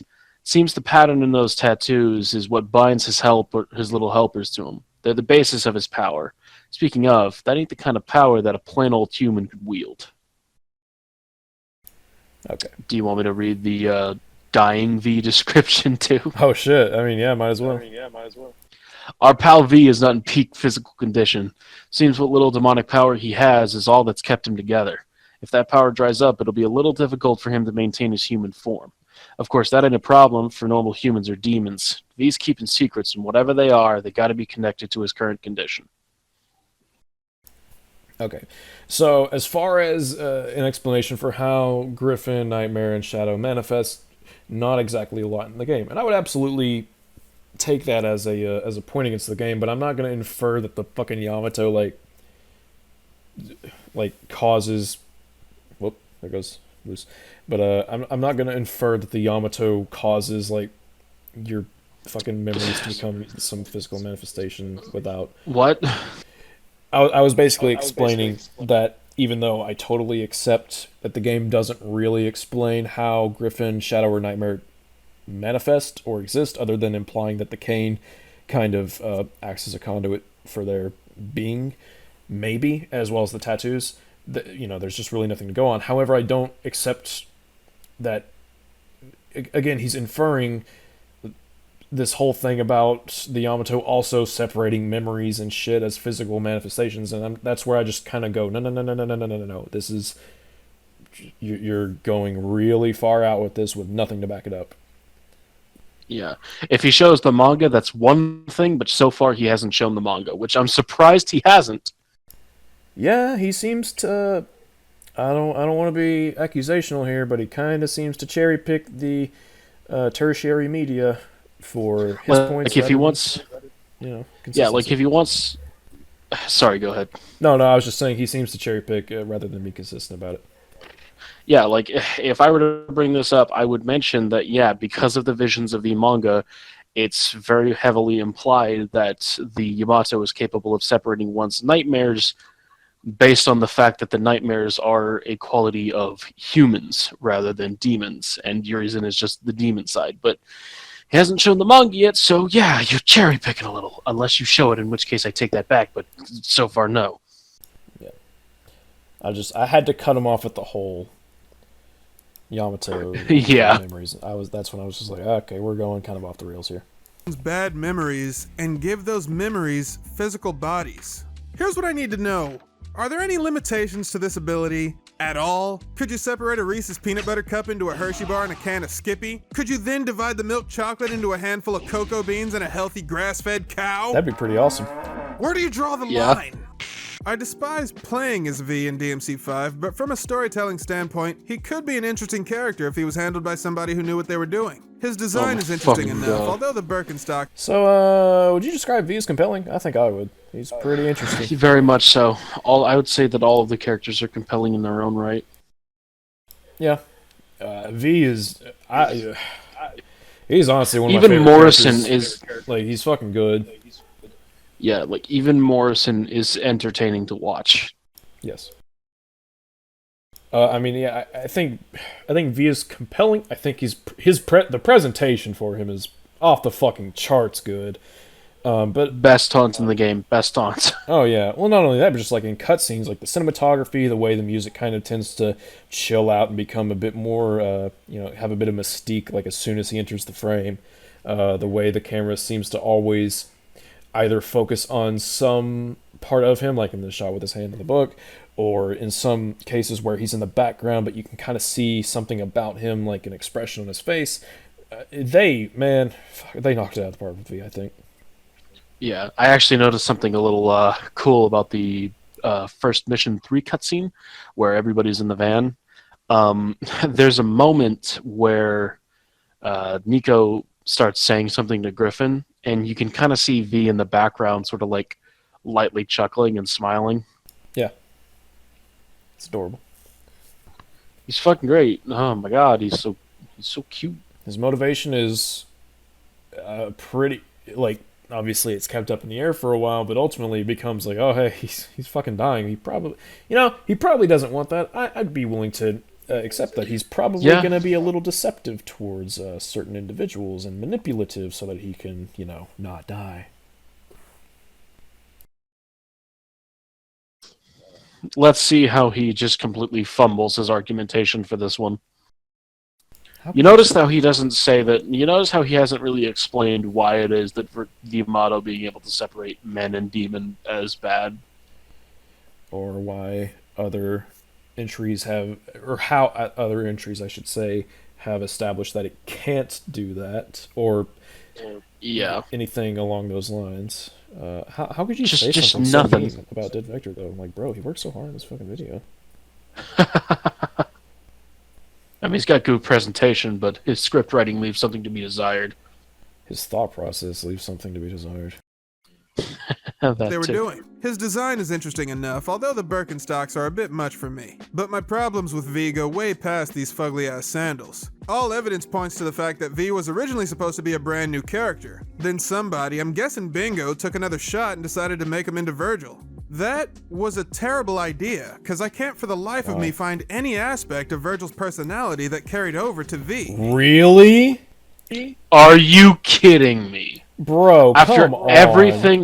After everything they did in the game to very subtly drop hints that this is Virgil's personality, you seriously can't find any parallels between him and Virgil? He even has some of the same fucking lines.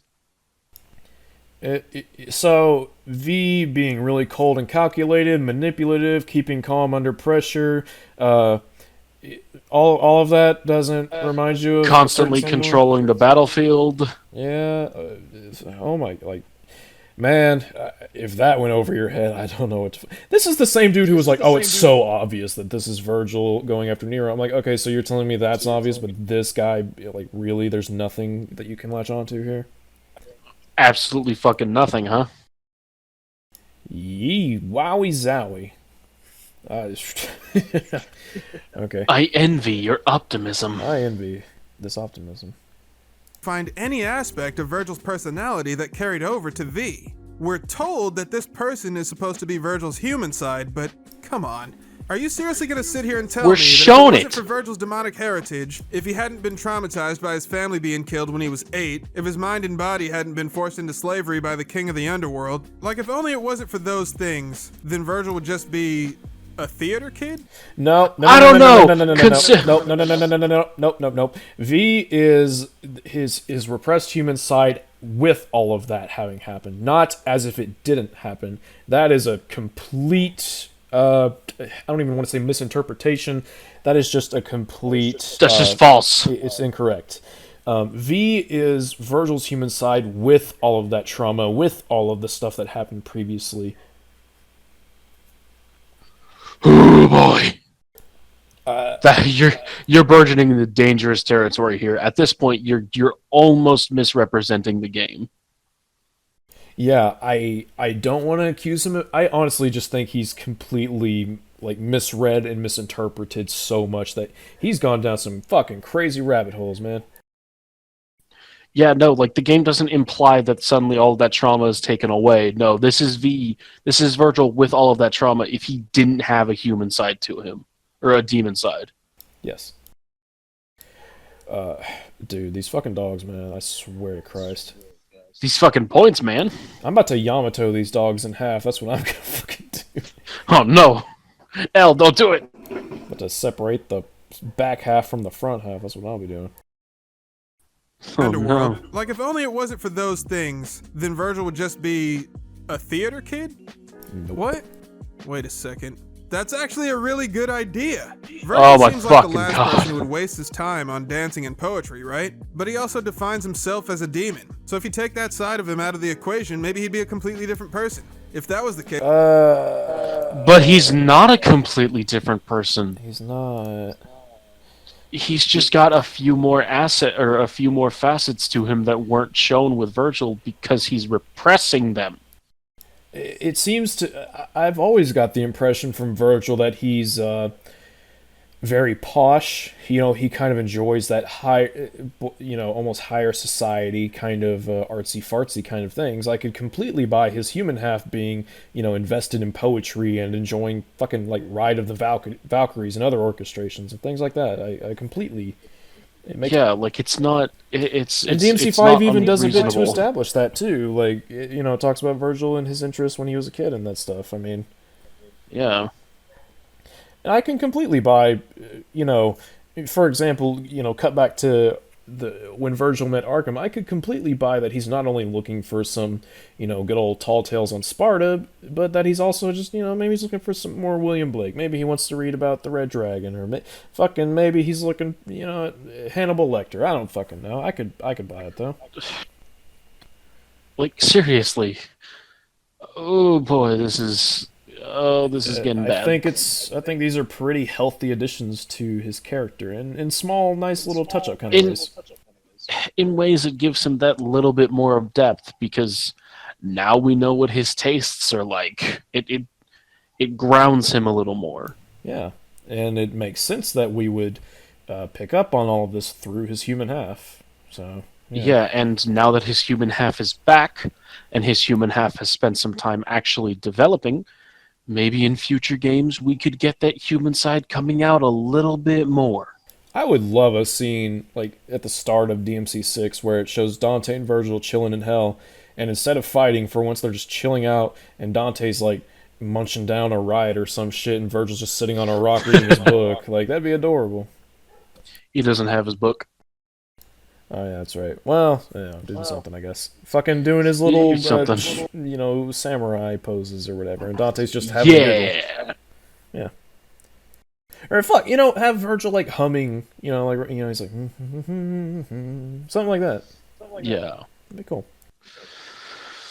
Take that side of him out of the equation, maybe he'd be a completely different person. If that was the case, that would be the tipping point where the series stopped being about literal devils and started to be about the personal demons we all carry with us in our daily lives. You mean like it Virgil's pursuit of power would be Wait, completely no, it's...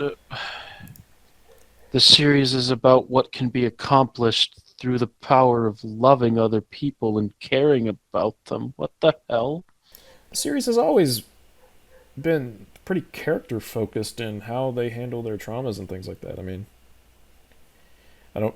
Is he? I don't know if he's trying to imply that it's not that, but just rewind a few more seconds, please. I need to hear that again. If he hadn't been traumatized by his family being killed when he was 8, if his mind and body hadn't been forced into slavery by the king of the underworld, like if only it wasn't for those things, then Virgil would just be a theater kid? What? Wait a second. That's actually a really good idea. Virgil seems like the last person who would waste his time on dancing and poetry, right? But he also defines himself as a demon. So if you take that side of him out of the equation, maybe he'd be a completely different person. If that was the case, that would be the tipping point where the series stopped being about literal devils and started to be about the personal demons we all carry with us in our daily lives. Virgil's pursuit of power would...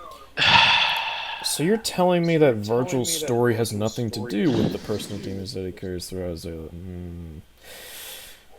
I hope he acts as if the series being about literal devils is where the themes and stuff stop. Yeah. I'm just really confused by this point. Honestly, I feel like if he tried to explain it, it would just sound worse, so I'm not even going to bother asking for a better explanation. Let's just let him continue. The series is not about literal devils. It's about what can be accomplished if you have enough strength to love and care for other people. That'd be like trying to say, yeah, it's pretty clear that Persona 3 only cares about fucking shooting yourself in the head and making a magic boy appear behind you. It's like, alright. Yeah, basically. Carry with us in our daily lives. Virgil's pursuit of power would be completely justified in that scenario because he tragically defines himself based on his past trauma. That being the day Mundus tried to take all power away from him. You mean like he does, and that's you're just describing his motivations now and basically saying that it works without realizing it?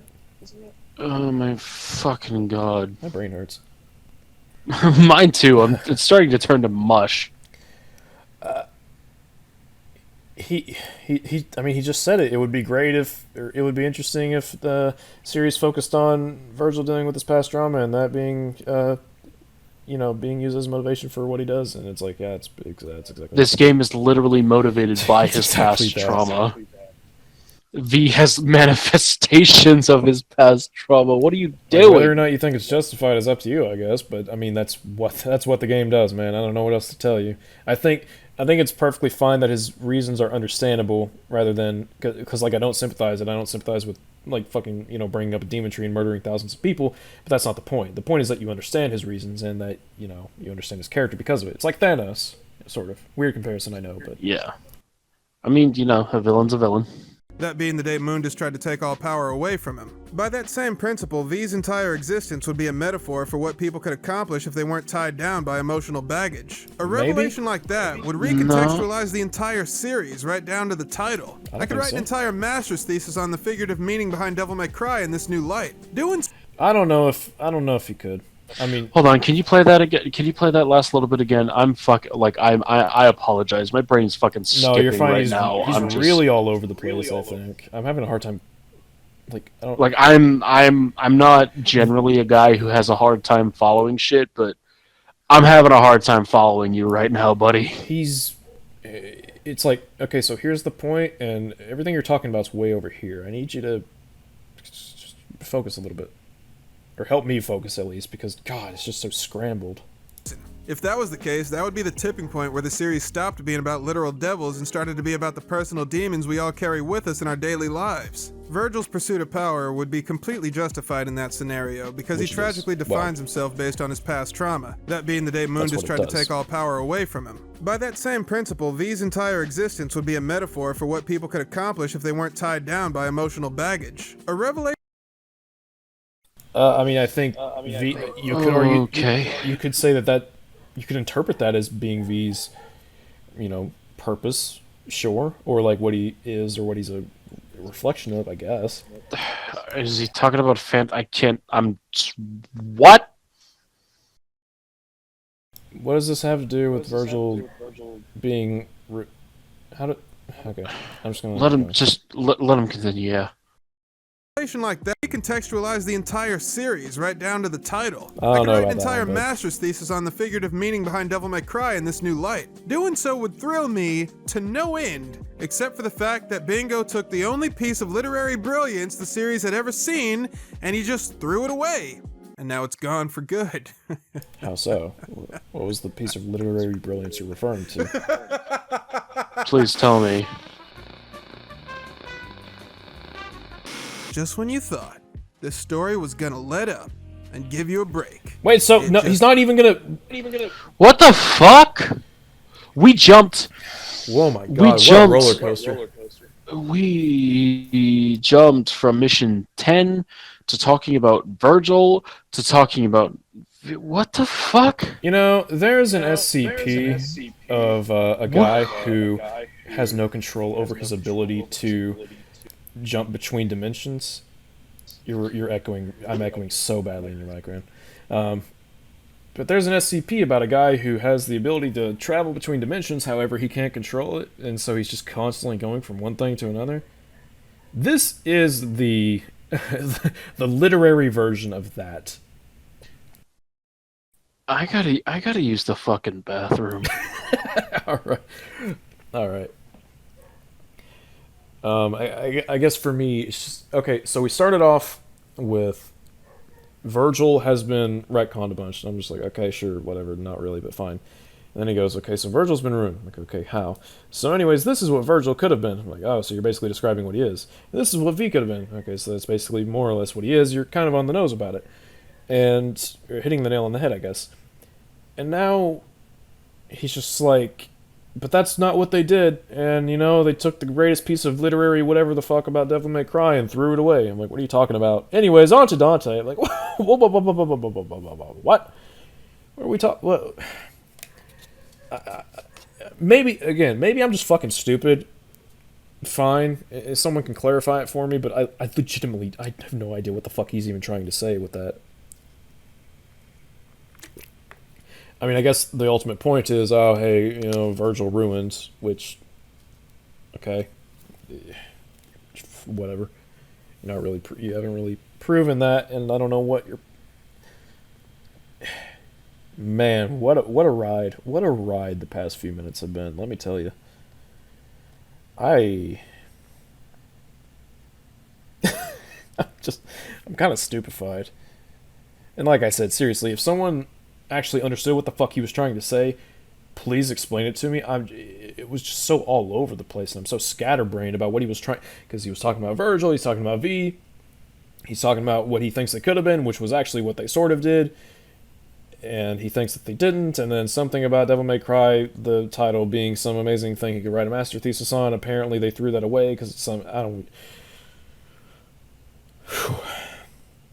Oh boy. Ultimately, what I think I've gathered is that he's trying to say that they've reduced Virgil down to a very simplified character and thrown a lot of what made him go away and thrown away some potential, but then he described said potential as in pretty much a way that summarized, you know, the story that we actually got. Hello, Luce. Hi. I've been trying to wrap my brain around the fucking mess of words that Dead Vector has thrown at us, and you know, I've honestly just said, like, hey, audience, if you understand what the fuck this man is trying to say, please tell me, because I am honestly just at a loss. I'm fucking, my brain is frying, you know, slowly but surely. Maybe we're just big fucking idiots, you know, and if that's the case, then you can correct, it should be easy to correct us, but until that time comes, well, I'm just confused. Oh boy! So yeah, Virgil's pretty good. I like what they did with him in Devil May Cry 5. I think they did a pretty good job. V2. I'm not sure which one he was actually trying to talk about, but you know, hey. I thought both characters were pretty good. You thought this story was gonna let up and give you a break. It just keeps kicking you when you're down. Over and over and over. Dante retraces Virgil's steps back to their childhood home, then he realizes something. If the Yamato can split things up, maybe the rebellion lets you absorb things into your skin like fucking Majin Buu or some shit. So Dante disembowels himself, then his father... He's being very silly, but I mean, yeah, he's pretty much right. Yeah. I hope, you know, he stopped there. Well, sort of, you know, at least with that point. I hope to God he's not going to be one of those people that's like, oh, wow, the rebellion suddenly fuses things. I'm just like, I hope he's not going to do that, because that would be, pretty dumb. I'll just leave it at that. Yeah. Majin Buu or some shit. So Dante disembowels himself, then his father's 7-foot sword gets sucked into his backside. That's what she said. I got a million other questions. Could the rebellion have absorbed other stuff? Dante only did it once with the Sparta. Can you imagine how OP Dante would be if he used the rebellion to absorb enemies instead of killing them? Absorb enemies? Whoa, what? Well, no, it's clearly... Well, I think there's a reason why it absorbed Sparta and not Griffin. I mean, I could understand someone wondering, oh wow, could he use that to fuse with other weapons? But enemies? I'm like, how would you even perform that? Well, you're not exactly... Dante can't exactly, like, hug Burial, you know? I'm just at a fucking loss at this point. I thought he was going to say, oh, what about absorbing other weapons? And I was going to be like, you know, that's actually a fair point. And then he's like, no, actually, what if you could absorb enemies? I'm like, what? How does that work? Nah, just left fucking field arguments with this guy, apparently. Man, he was almost. We almost had something. Like, seriously, I do wonder, like, can Dante absorb other weapons? Maybe he would explain it as he doesn't even want to, because he sells them to, you know, be able to flush his toilet. I mean, I guess that, you know, that could make sense, but... Well, I mean, can Dante even use that ability anymore? Because, I mean, the rebellion's gone. Well, yeah, that's true, actually. I mean, the Devil Sword Dante is described in the tip screen as the rebellion sword evolved, but, you know... The sword that allowed him to absorb the Sparta is, as far as we know, it's gone. So I kind of wonder... Well, I guess no, it wouldn't. I was about to say I wonder if the Devil Sword Dante could be used to absorb other weapons, but then I realized, well, the Devil Sword Dante, he impales himself and he turns into the Sin Devil Trigger, and it doesn't absorb, like, King Cerberus and shit, so I can ultimately surmise that no, it does not. Okay, so that was clearly a one-time buff. Yes. Which works with the story and works mechanically, for the most part. Yeah. Sparta. Can you imagine how OP Dante would be if he used the rebellion to absorb enemies instead of killing them? Did the new legendary Devil Sword Dante, retain any of the absorption properties of the rebellion? Because if it were me, I would run around stabbing myself like all the time. I just if I was explained that it hungry, I'd wasn't. just strap a pizza to my back and run myself through. So cheesy. Alright, so Dante gets Urizen into a stalemate, then Urizen makes some bullshit excuse, like he's got a demonic apple pie that he's got to take out of the oven. No. That's not a bullshit excuse. The Clyfott's done. The fruit's grown. He's like, yo, I'm gonna yickety my ass out of here and yip some of that fruit. Oh my god. Yeah, it's not a bullshit excuse. It's No. literally his entire fucking goal being ready. It's like what the story's been built. Man, that fucking moment where it's like the clock strikes midnight or whatever the fuck, and it's like boom. Oh, it's fucking cool. Oh my fucking! You mean noon? Noon, yes, and the Clive ball starts growing and everything. It's like, oh shit, we thought we had him, but no, it's high noon. It's high noon. Fucking awesome. Hey, do you play Overwatch? Oh my fucking! I do not play Overwatch. It's pretty good. I play it sometimes. I've thought about recording some stuff for like S.E.E.S Gaming, but maybe someday. Maybe with Overwatch 2, since that'll be like a popular thing when it comes out.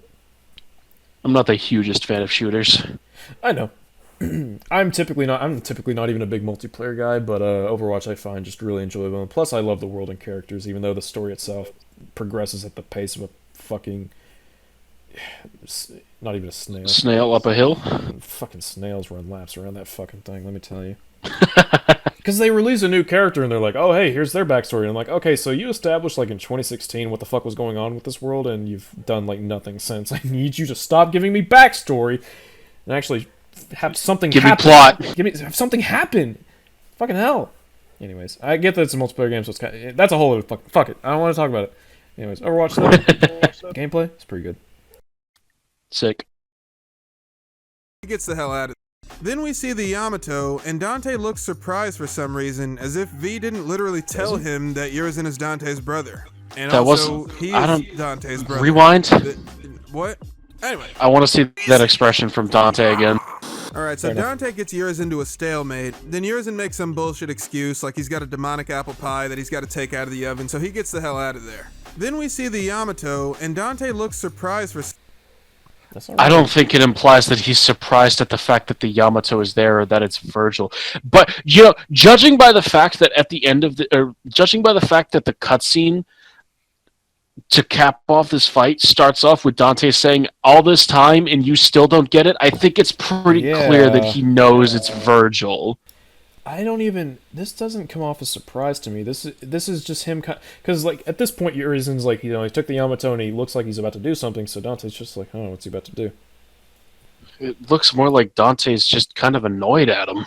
It looks like a head tilt to me, almost. Like, that's not what he's doing, but, like, that kind of expression where it's just like, oh, hey, what's about to happen? Yeah, it's more like he's just waiting for what's coming next, and, you know, he's a little confuzzled.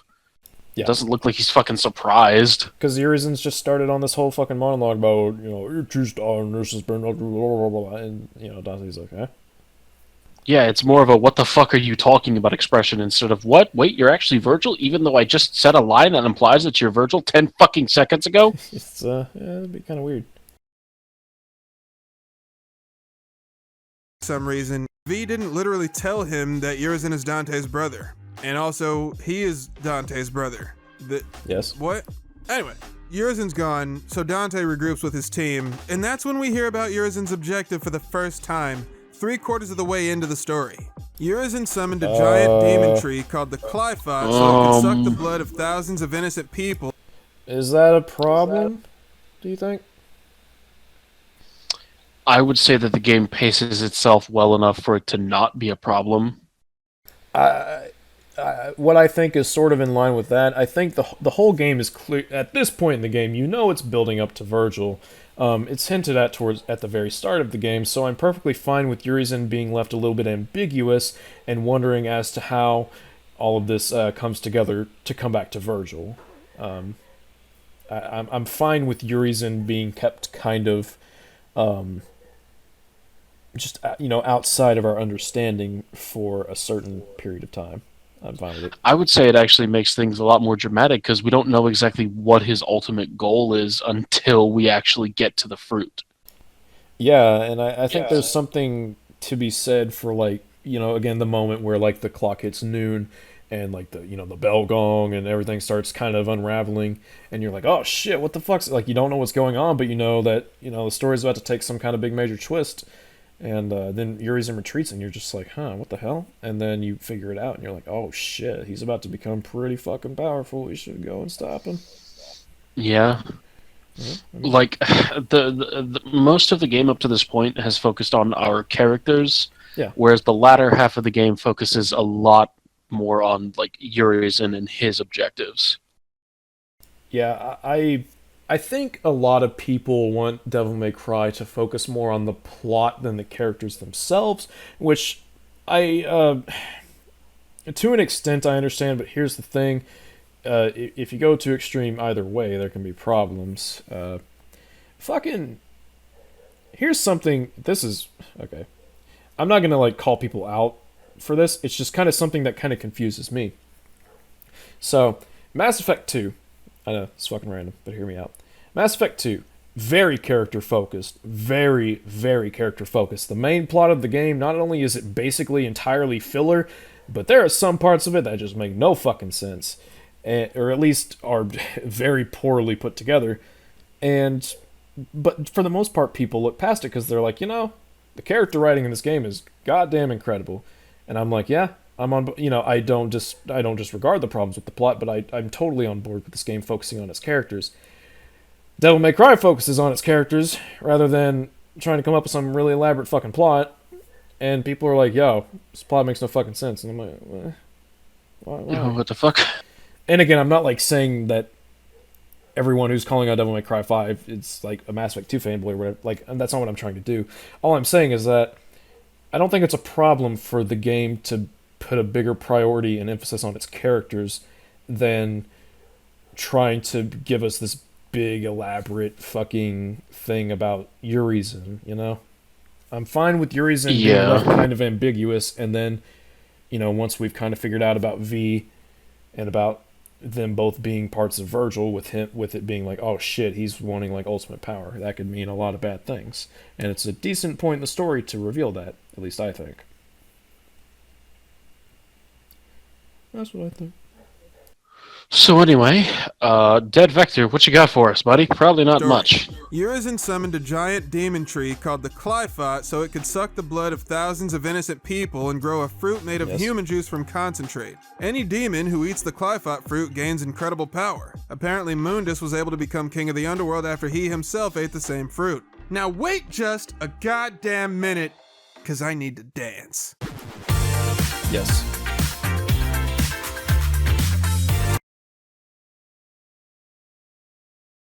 I'll tell you when it ends. I don't know if it's copytism. I had myself muted, I didn't realize it for the OBS.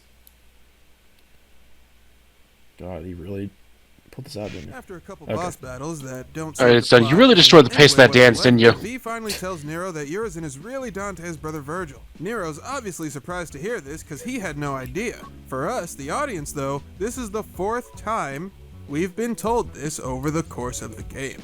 But Virgil Nero doesn't know that.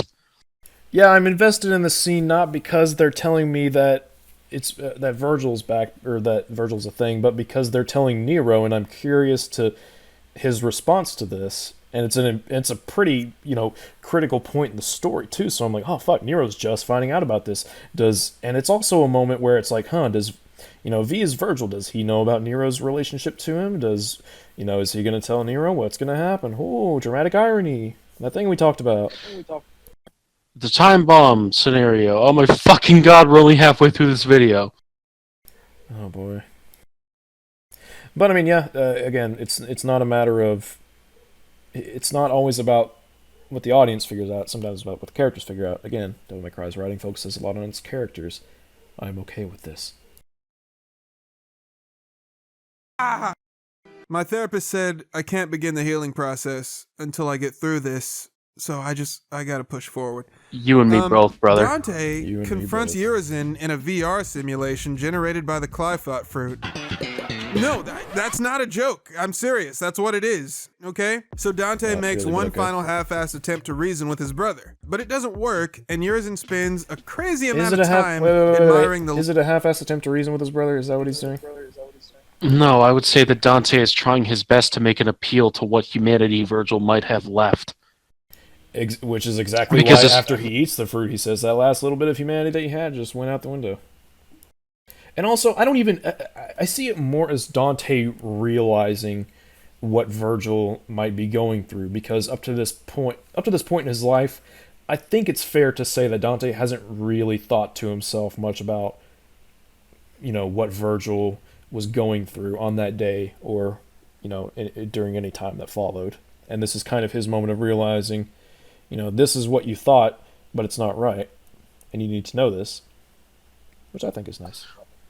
But of course it doesn't work because Urizen doesn't care. Or at least Urizen pretends not to care.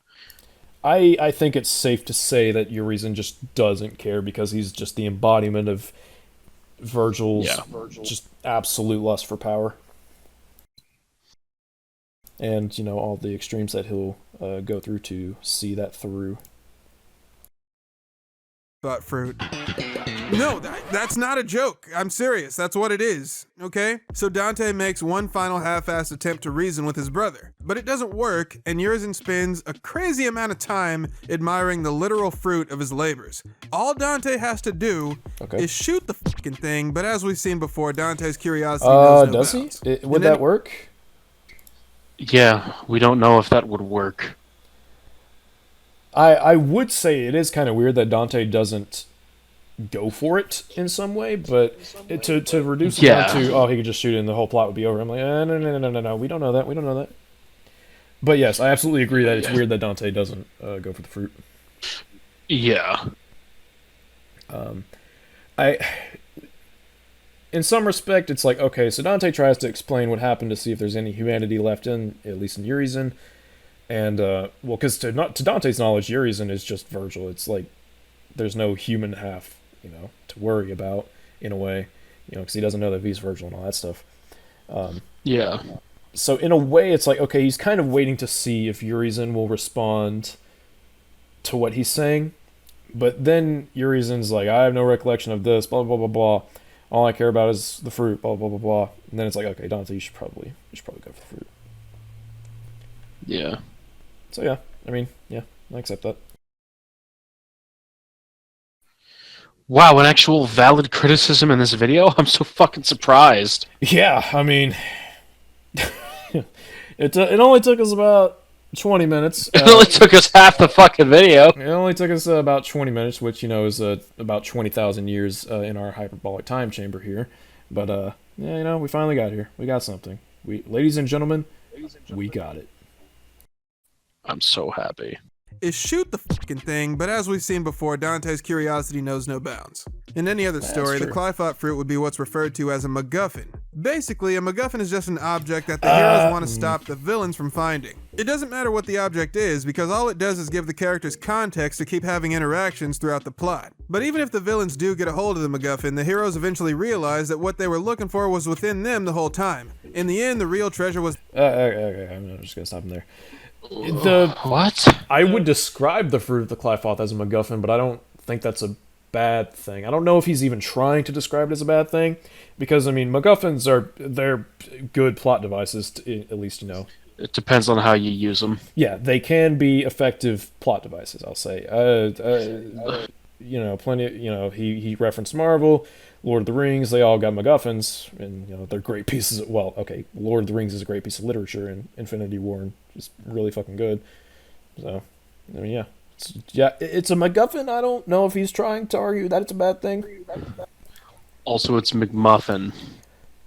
God damn it! Yeah, Kylo Ren and his McMuffins in Rise of Skywalker. Good old EFAP references. McMuffin. So Kylo's on this red planet, and he's just like, "Hey, give me your McMuffin." I mean, it's good shit. I think it was who was it that said it? It was that bullshit. That's bullshit. I have a weird time saying his name. Yeah. Was within them the whole time. In the end, the real treasure was the friends you made along the way. That's why you want to reveal the MacGuffin as early as possible. It distracts the audience from the actual theme of the story, so that when the protagonist eventually... I don't know about that. Oh my god, you sure are making a lot of claims, huh? I don't know. I think it's... He cited Marvel. Marvel doesn't reveal the Infinity Stones until... like fucking 16 movies in or some shit. It was like Guardians of the Galaxy when they first started talking about the Infinity Stones and the Gauntlet, and it worked. Yeah, and we didn't get much development on them until Infinity War. Yeah, and that's fine. The Infinity Stones may be a bit poorly explained, mainly the Reality Stone, because Jesus Christ, how the fuck do you even lose when you have that thing? But for the most part, it's like, yeah, the Infinity Stones as a MacGuffin worked, and they weren't even... It was Guardians of the Galaxy. Like, yeah, okay, we had the Tesseract. Fine, I guess, but, you know, up to that point, we didn't, unless you were like a comic book buff and looking into, you know, what the story could have been, you didn't really know about the Infinity Stones until Guardians of the Galaxy, which was 2014, which was 7 years after Iron Man. Like, that's a long time to not have your McMuffin. It's gotten a little bit stale at that point. Well, you know, that's not really good. Again, like I said earlier, a McMuffin is just a plot of, like, it's a tool. And how good your execution of having a McMuffin is depends on your own personal execution. I'm trying to think of a... And I would say that Devil May Cry 5 does a pretty good job with its McMuffin. I'm trying to think of an example of a McMuffin that came about like late in a story, other than Marvel, because that one was the easy one, and he fucking referenced it, which is ironic, but whatever. What's a good example of a McMuffin that comes up late? I'm trying to think of a good example of a McMuffin, anyways. I could use a McMuffin. I'm getting kind of hungry. Yeah, me too. I can't think of any examples, though. Yeah, off the top of my head, I don't really have an example, but I think the Marvel example is enough. They don't reveal. Yeah, the it's a pretty good example.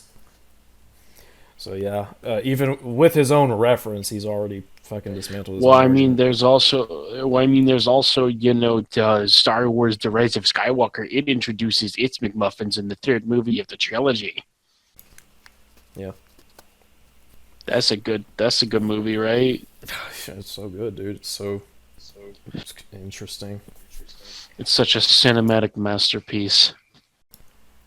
Yeah, and also just like in general, I don't like the idea of anyone, not even just Dead Vector, but like anyone saying, "Hey, this writing device, it should only be used this way." That's when I go, You mean like flashbacks and how you shouldn't use them, period? Yeah, and how we gave a fucking million examples of how that was wrong. Just watch Transformers Prime. Just do it. You go watch Breaking Bad and Haunting of Bly Manor and Daredevil. They're all on Netflix and they're fucking amazing. All right, I'll watch Breaking Bad if you watch Transformers Prime. Lit. Yeah. They discover we're supposed to learn, it hits both them and the viewer over the head like a brick. Not all stories have MacGuffins, but most of the DMC games do. In DMC 3, it was Dante's Amulet. In DMC 4, it was the Yamato. DMC 5's MacGuffin is technically Virgil himself and not the Clyphot fruit, so revealing 3/4 of the way into a story that there's suddenly... I disagree. Yeah, a minor point. I'm not like, you know, really digging into it or anything. Yeah. But just, I wouldn't say Virgil is used as a McMuffin. I'd say there's a handful of McMuffins in a Devil May Cry 5. I would count V in your... Well, okay, I'm gonna go outside of characters. There's the Fruit of the Clyphot, there's the Yamato, there's... yeah, those two are both, I would say, the McMuffins of this story. Yeah. But yeah, minor point. I mean, I don't really, you know... What you define as a it's not a... McMuffin It's... doesn't matter. Yeah. Virgil himself and not the Clyphot fruit, so revealing 3/4 of the way into a story that there's suddenly a magical object that could make the villain all-powerful, that does nothing to increase the stakes. I would say that it does. Are you sure about that? Okay, let me... Okay, revealing, so here's revealing 3/4 of the way through the story that there's an all-powerful item that the villain's going to use to become all-powerful. You know, I think it raises the stakes a little bit. Okay, so let's break things down. Okay, start of the game, Nero's here in his garage tending to his new Lamborghini, and fucking Virgil comes in, yoinks the Yamato. Yips. A few weeks later,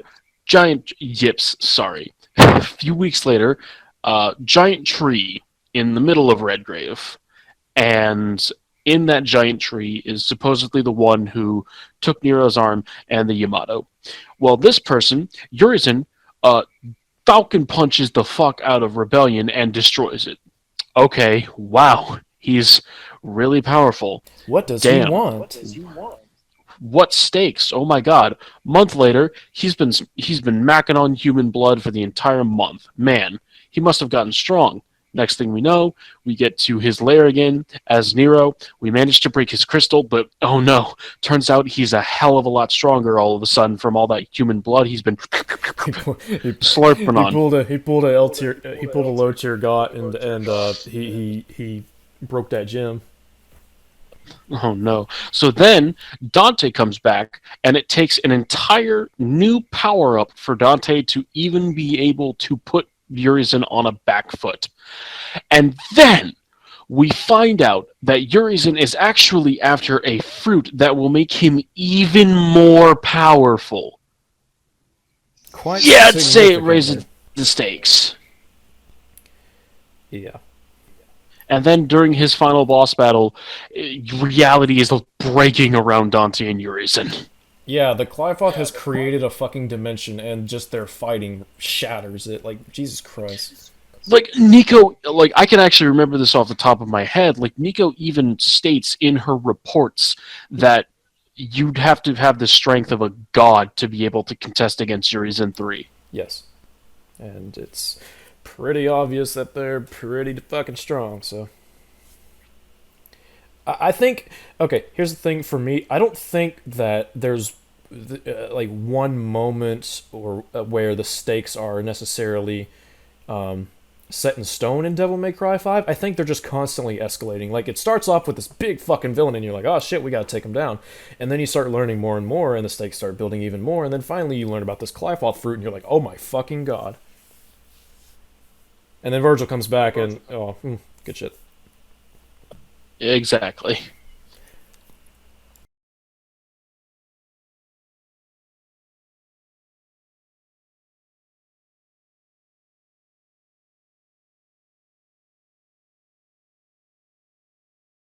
I just realized I was muted on OBS. Whoops. I think that Devil May Cry 5 does a really good job at establishing that there's always...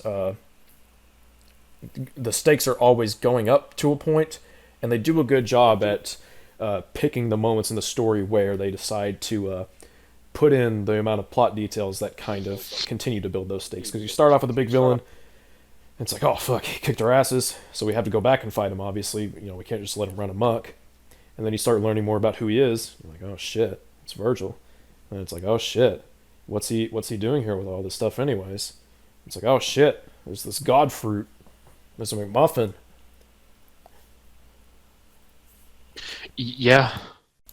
Fucking all Urizen wanted was his McMuffin.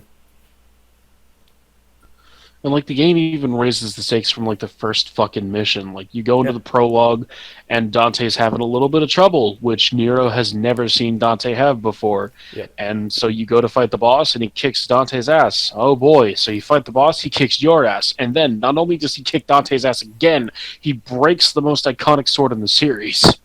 I would almost argue... Okay, so, let's go back to the beginning of DMC5. So... this big bad dude beats the shit out of Dante. Man, there's only been two other characters to beat the shit out of Dante. There was, you know, not counting Arkham, because he kind of took advantage of what we can say. There was Virgil, and there was Mundus. I wonder if either of those two are good. Oh shit, both of them are relevant? Wow, what a shocker. Wow, my god, holy shit. Crazy stuff. But yeah, I think it's fine that there's not one single... like moment where they're like, all right, these are the stakes, and that's the way it is for the rest of the game. I appreciate the whole, you know, constant the increase in temperature, if you will. Things just constantly get hotter and hotter to a point until they explode, and Virgil comes out, and I just nut all over my room. Yeah. I mean, you know, it's pretty awesome. All-powerful, that does nothing to increase the stakes. Besides, Urizen eats the fruit and becomes the strongest demon to ever live, and he still gets laid the fuck out. So if you were to completely remove the Qliphoth fruit from the story, an extremely tough-as-nails boss fight. As the second rule of storytelling goes, if you can take something out pause and the real overall quick. plot stays the same... Like, I like how he says he gets laid the fuck out, like Urizen is an easy boss battle. Like, yeah, Urizen loses, but the game makes you fucking work for it. Dude, what are you talking about? You just have to press triangle. Have you ever tried to no damage Horizon 3 on DMD? I'll tell you what, it's a fucking commitment. Dude, you just have to button mash. What are you talking about? Oh yeah, I just mashed triangle. He's so fucking easy. Yeah, bro. Or wait, no. I'm sorry. It's because you're playing as Dante. It's actually good now. Whoops. It's because I'm playing what? It's because you're playing Dante. All of a sudden, it's good because that's how that works, right? But I did my no damage of Horizon 3 on Nero and V. I haven't done Dante yet, admittedly. Oh well, all you have to do is button mash with those two. So. I'm never gonna stop with that. They remove the Clive fruit from this story, nothing about it would change. As the storytelling goes, if you can take something. Okay. I would say that Urizen's entire scheme would change. Thank you very much. First of all, there would be no scheme, meaning there would literally be no fucking story. Second of all, okay, so this Virgil guy, he's gotten his ass kicked by Dante quite a bit in the prior games. Perhaps he's looking for a way to become more powerful and beat Dante. And if you remove the way in which he does that, there's no conflict. Yeah. Urizen's entire motivation is he wants the Qlifoth fruit so he can become all-powerful. If you take away the Qlifoth fruit, what the fuck is he going to use to become all-powerful and go on this journey to do so? And why would he have done all this in the first place? Why? Okay, I'm not saying that you can't have a simple villain, fucking Doomsday and Superman. He's not Batman v Superman because that movie's fucking bad. But Doomsday and Superman, he's a very simple villain. He's just fucking chaos incarnate. Majin Buu in Dragon Ball Z is basically chaos incarnate. That's perfectly fine. You don't need them to be trying for something. But when a demon comes about and sprouts a fucking upside down tree into a city, I'm gonna expect that there's some reason for this. And just because the reason or the McMuffin isn't shown until later in the game doesn't invalidate everything that came before it. This has been Virgil's entire goal for the game. Maybe. I sort of wonder if Virgil himself knew about the Qlifoth fruit. I think it makes sense that he would because he read so much about Sparta and Mundus ate the Qlifoth fruit. And he also spent time under Mundus. But even without that, I think it's fine for Urizen to have come across Legends of the Qlifoth fruit even. It would be weak, but thankfully there's a lot of stuff beforehand about that we can infer because, we know Virgil was obsessed with Sparta and he spent time under Mundus. And Mundus was Sparta's archenemy, so, it's whatever. There's a lot of stuff. Who cares? Bro. Virgil should have just mashed triangle. Oh, shit. Yeah, that fucking combo A. I don't know why he was struggling against Dante when he just... Dante's trying so hard. It's Virgil, just combo A, bro. Dude, come on. Fucking 4-hit slam-a-jamma. But yeah, I don't think removing one of the pivotal things in the plot is... I think it's going to change the plot a bit, I'll just say. I don't know. Maybe I'm fucking stupid. Oh boy. How it would change. As the second rule of storytelling goes, if you can take something out and the overall plot stays the same, you're obligated to delete it. There just needed to be one thing. I don't want storytelling advice from you, I'm gonna be honest. Yeah, also, storytelling rule number 2, what are you referencing for that? What was the reference? You know what, I'm just gonna... Maybe he's just well, I don't even know. I'm just gonna Google it though, just so I can be overly pedantic. The second rule of storytelling. Yes, I'm being that guy. I don't fucking care. He called us dumbasses. There's nothing wrong with fact-checking. The first thing that comes up says, capturing people's imaginations. It's not easy. Okay. Devil May Cry is capturing my imagination. That's it. Anyways. Mr. Second Rule of Storytelling. Overall plot stays the same, you're obligated to delete it. There just needed to be one thing to demonstrate. No. That's not even true. You're not...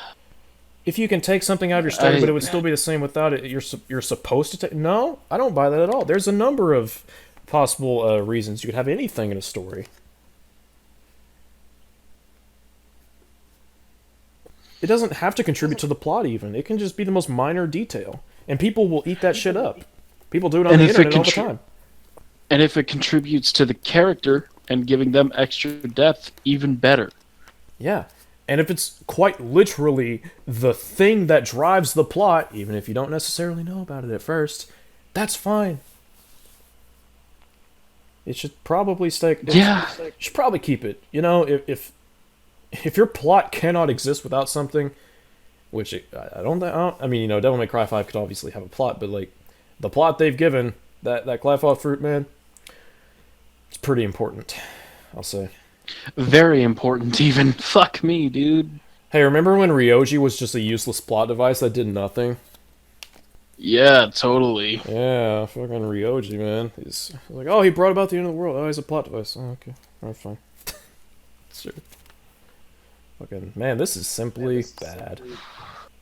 Man, this is insultingly basic. Oh, I don't even know about that. It's just fucking wrong. That too. This Clifot fruit was such a big deal. If the entire story was building up to this point, fruit, and then he did something insane that he wasn't able to do previously, like blot out the sun with bees or shatter reality, I wouldn't even be talking. Yeah, that's not what happens. He gets his ass beat. So no, you're misrepresenting it. Did you fight the same boss that I did? Hey, remember when Frieza got his golden form and it didn't matter because he still lost? I mean, you're barking up the wrong tree there because I don't like Golden Frieza, but like fucking Christ, this boss fight is so hard. This fruit does nothing. He still loses. Well, it's not really how that works, but okay. Yeah, he loses while being able to shatter reality around him. Hey, remember when it didn't matter that Thanos got the Infinity Gauntlet because he lost anyways? Lol. Oh, wait. Fucking stupid. I'm just thinking of so many things now. It's like, oh hey, remember when fucking Persona 3 movie awakens to, or Nyx turns into a fucking egg and like starts doing shit, and it's like, ah, it didn't matter. Nyx, they didn't die anyways. Lol. It's not all that was. That's not all that was going on. You know. I feel personally insulted. Because he's also implying that Urizen is an easy boss fight that just goes down piss fucking like just like nothing, and I'm just like, what? Are you shitting me? Like, quit acting like he goes down for like with nothing. Yeah. He is such a tough boss. This whole argument is fucking vapid. Exactly. Accomplish by eating the Clifot fruit. As far as I can tell, he just cut off his dreadlocks. You could argue that Urizen eating the fruit was necessary because it symbolizes Virgil finally beginning to understand that true power comes from within, not from external. It also makes Virgil powerful enough to fight Dante and Nero in the end. Just throwing that out there. I don't know if it fucking matters, but you know. Yeah. Urizen doesn't learn any fucking lesson. He's still just demon Urizen evil. Yeah, he's like it's only after he. He's like Go ahead. He's like Kid Buu, you know. He's just fucking insane, which I'm fine with. I don't mind because it's, you know. But yeah, I don't expect fucking Urizen to, you know, learn his lesson and go on to fucking build a homeless shelter or some shit. Like, okay. Like, it's only after he gets his human side that he finally learns a lesson. Yeah. On that day. That's just fucking Christ. Would our fates be different? No. No, it didn't matter. It didn't matter. So, what happened in Devil May Cry? Basically nothing. Basically nothing. There was this fruit, but then nothing happened. It's like, okay. He just cut off his dreadlocks. You could argue that Urizen eating the fruit was necessary because it symbolizes Virgil finally beginning to understand that true power comes from within, not from external means or some bullshit like that. Wrong. Oh, okay. And that brings us to the biggest plot twist of Devil May Cry 5. It turns out the big reveal of this game wasn't the fact that Virgil is back. Oh no. In the end, V and Are you Urizen have been sure working about together- that? Are you sure about that? Are you sure? Okay. I don't. I'm gonna rewind.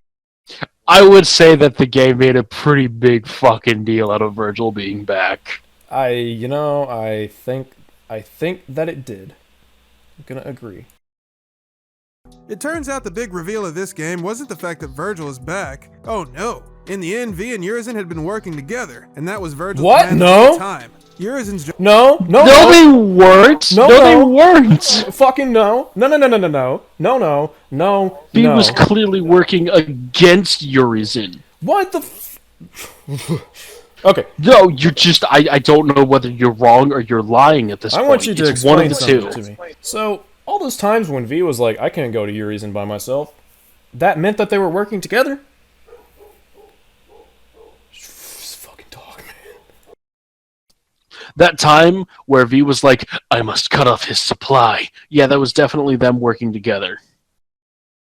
But better yet, that time where V woke up Dante so that he could kick Urizen's ass, yeah, that was them working together.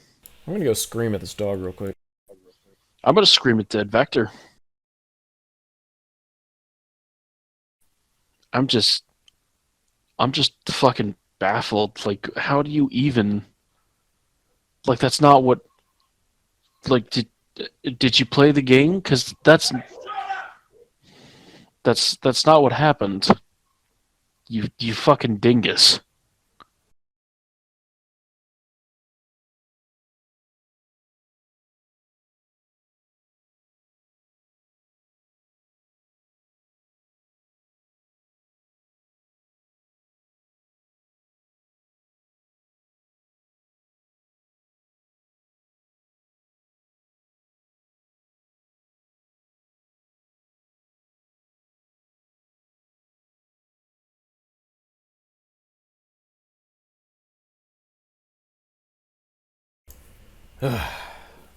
I heard that.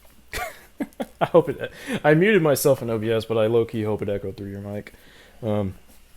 I don't... it probably did, because I was talking whenever you screamed at him.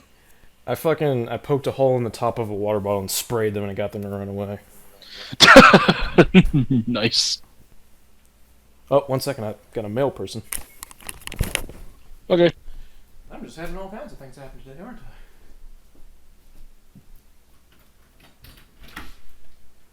Oh, thank you. Wouldn't quite fit. That's alright. You have a good one.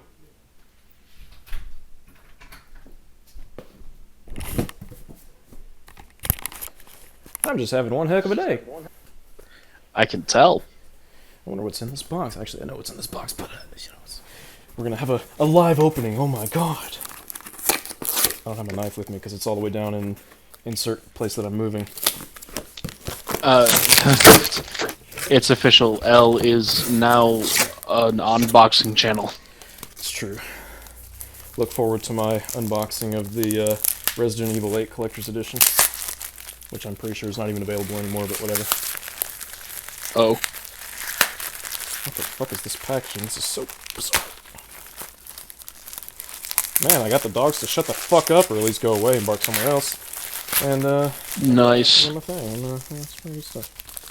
What is this packaging? This is fucking... It's like a manger sponge. There we go. Ah, yes. Finally. Pokemon Platinum.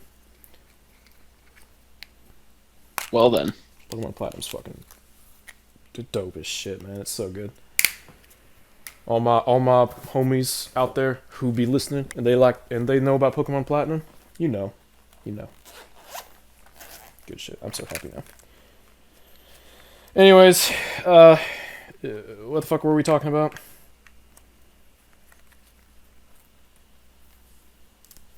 So Urizen and V were apparently working together. Oh my god. I actually forgot that was what we were talking about. Now I'm just pissed. So yeah, Urizen and V weren't working together, otherwise, like, most of this game would not have happened. Holy fucking shit. It's stupid. Virgil's plan the whole time. Urizen's job was to create and eat the Clyphot fruit, and V's job was to gain everyone's trust while secretly scheming to remerge with his powered-up demon form later. Even V's familiars were part of the plan. As the embodiment of Virgil's psychological trauma, they were created. Did you play the fucking game? Did you play the game, dude? Did you play the No, this is just wrong. This is so. All of what you're saying is wrong. Oh my god.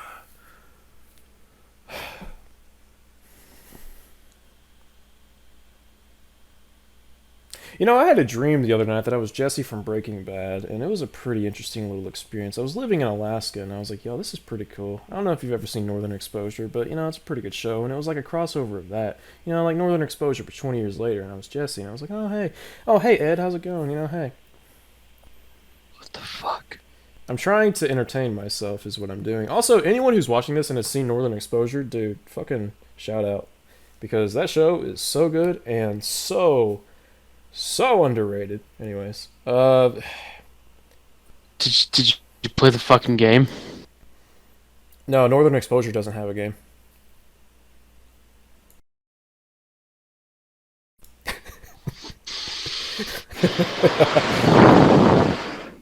Al? Yes.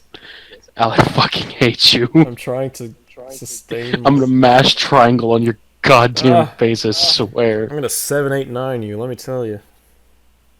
Oh yeah, the familiars were a part of the plan. What the fuck did you smoke before you wrote the script? Remember that time when Urizen was like, oh hey V, Shadow, Griffin, Nightmare, how's it going? Yeah, holy fuck. I want so bad for him to rip the rug out from under us and be like, nah, I'm just kidding. I want it so bad. Please. Please. Okay, so I want you to tell me something. If V and Urizen were working together and could just fuse to be Virgil, why did V and Urizen separate the moment they were born? I don't know, Al. You tell me. Why wouldn't V just go right up to him in the Clyfoth and sit alongside him if he thought that Dante and Nero didn't stand a chance against him? Why would he want to get Dante and Nero in the first place to even try to stop him if he didn't plan on stopping him? Why would he go through such efforts to do something that makes no fucking sense? And since you apparently know about the visions of V manga, I'm gonna drop a knowledge bomb on you right quick. V firmly fucking hates Urizen. Yeah. Nothing about this little, not just a theory, but a game theory of yours, nothing about it really makes any sense. But whatever. It's specifically in order to be killed, so when Virgil eventually reformed, he'd have no mental handicaps holding him back. No. And our roots this seems so fucking awesome. join.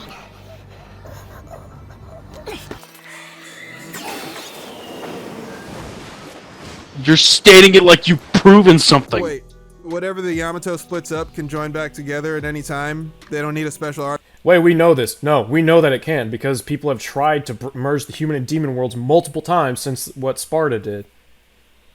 Play the games, dude. Play the games, dude. Ah! Play the fucking games. Also, it's never explicitly stated that they can't join together again. I can't think... Play the games. That's all I'm asking, man. Special artifact like the Rebellion to do it? You know, that would be pretty cool if they showed that Urizen had one of the broken pieces of the Rebellion and V used that to reassemble with his demon half. Shut up. But no, after all that, after killing tens of thousands of people and regaining his humanity, Virgil is revitalized and he has learned absolutely nothing. He did all that in order to kill Dante. And now are you sure about that? Wrong. Did you play the fucking game? Did you play the game where he clearly reflects on his life atop of the tower? Did you play the game where Virgil, one of the people who does not give a shit about anyone but himself, stops and thanks Nero before going through his portal? Something that the old Virgil never would have done. When he fucking gives Nero his book of poetry, when he decides to go with Dante to stop the Clyfoth and save the day. No, it's develop his fucking character. Fuck, whatever, man. Man, you just... Whew.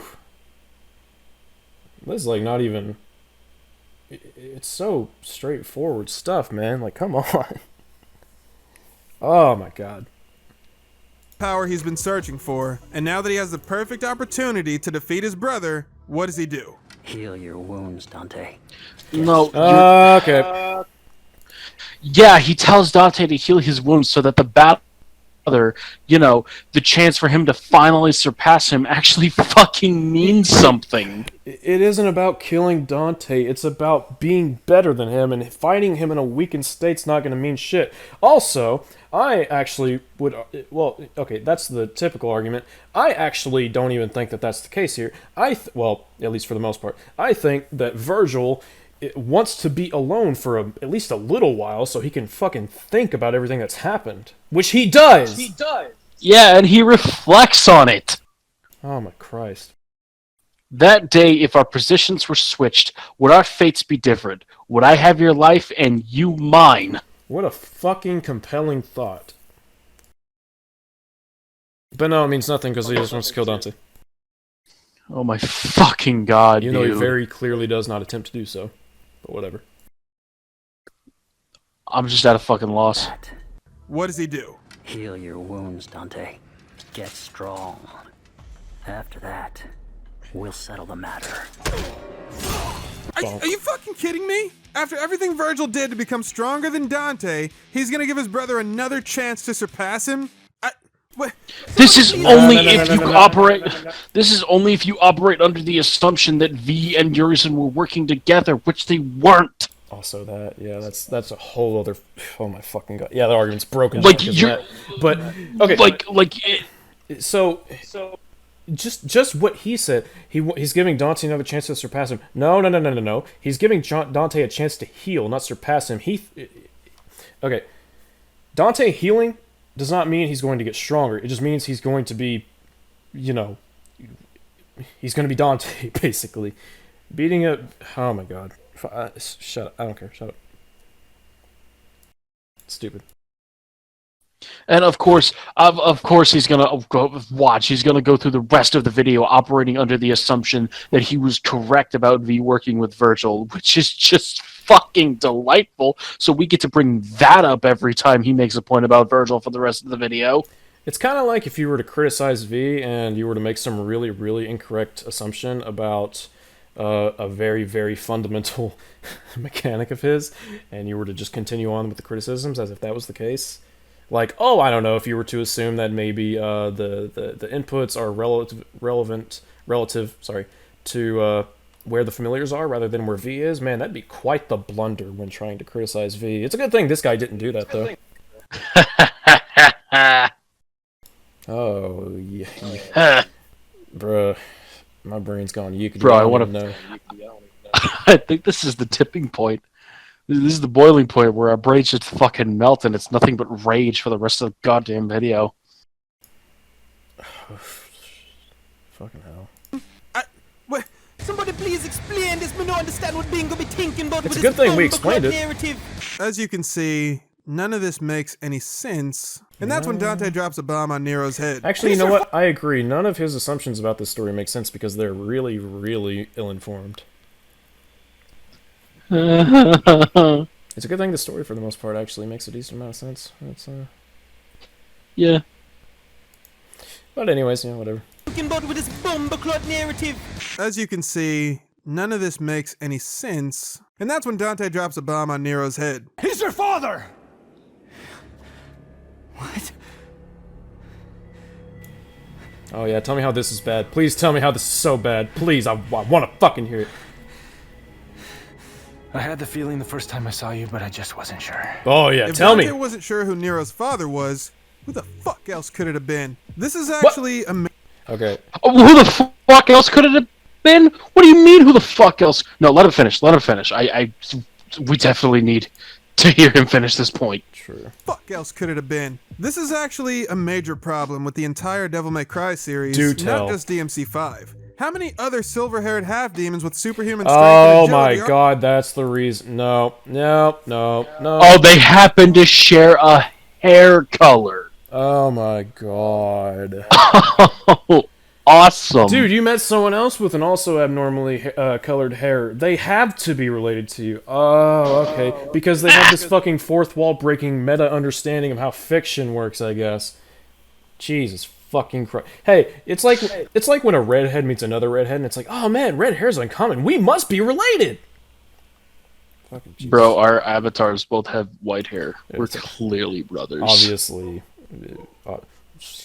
Fucking dogs, man. I'll put some fucking sulfuric acid in that water bottle and spray it. I should see how you like that. Oh my god, dude, calm down. Just dogs. Loveless, oh my god, you're saying horrible things about animals. I'm joking. It's okay. I actually love animals. And I actually think the dogs are cute. They're just really fucking annoying. And I'm also hungry.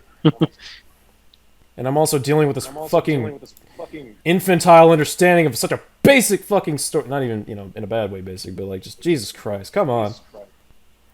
Demons with superhuman strength and agility are there in this world? Because it sounds like there could be a lot. I mean, the fact that Nero doesn't even consider the possibility that he could be related to V when they first meet tells me that... What?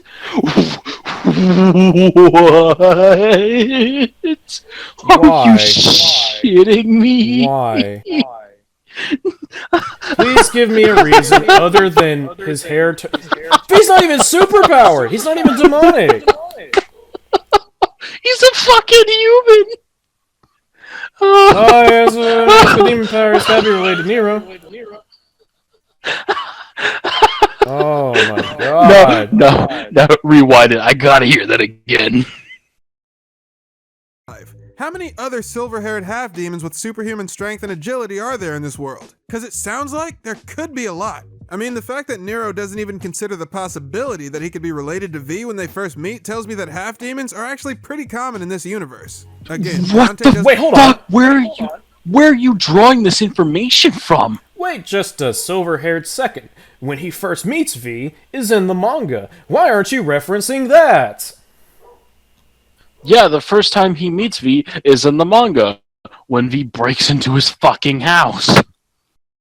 He should be criticizing the manga for this, not the game. Oh my fucking god. This is fucking...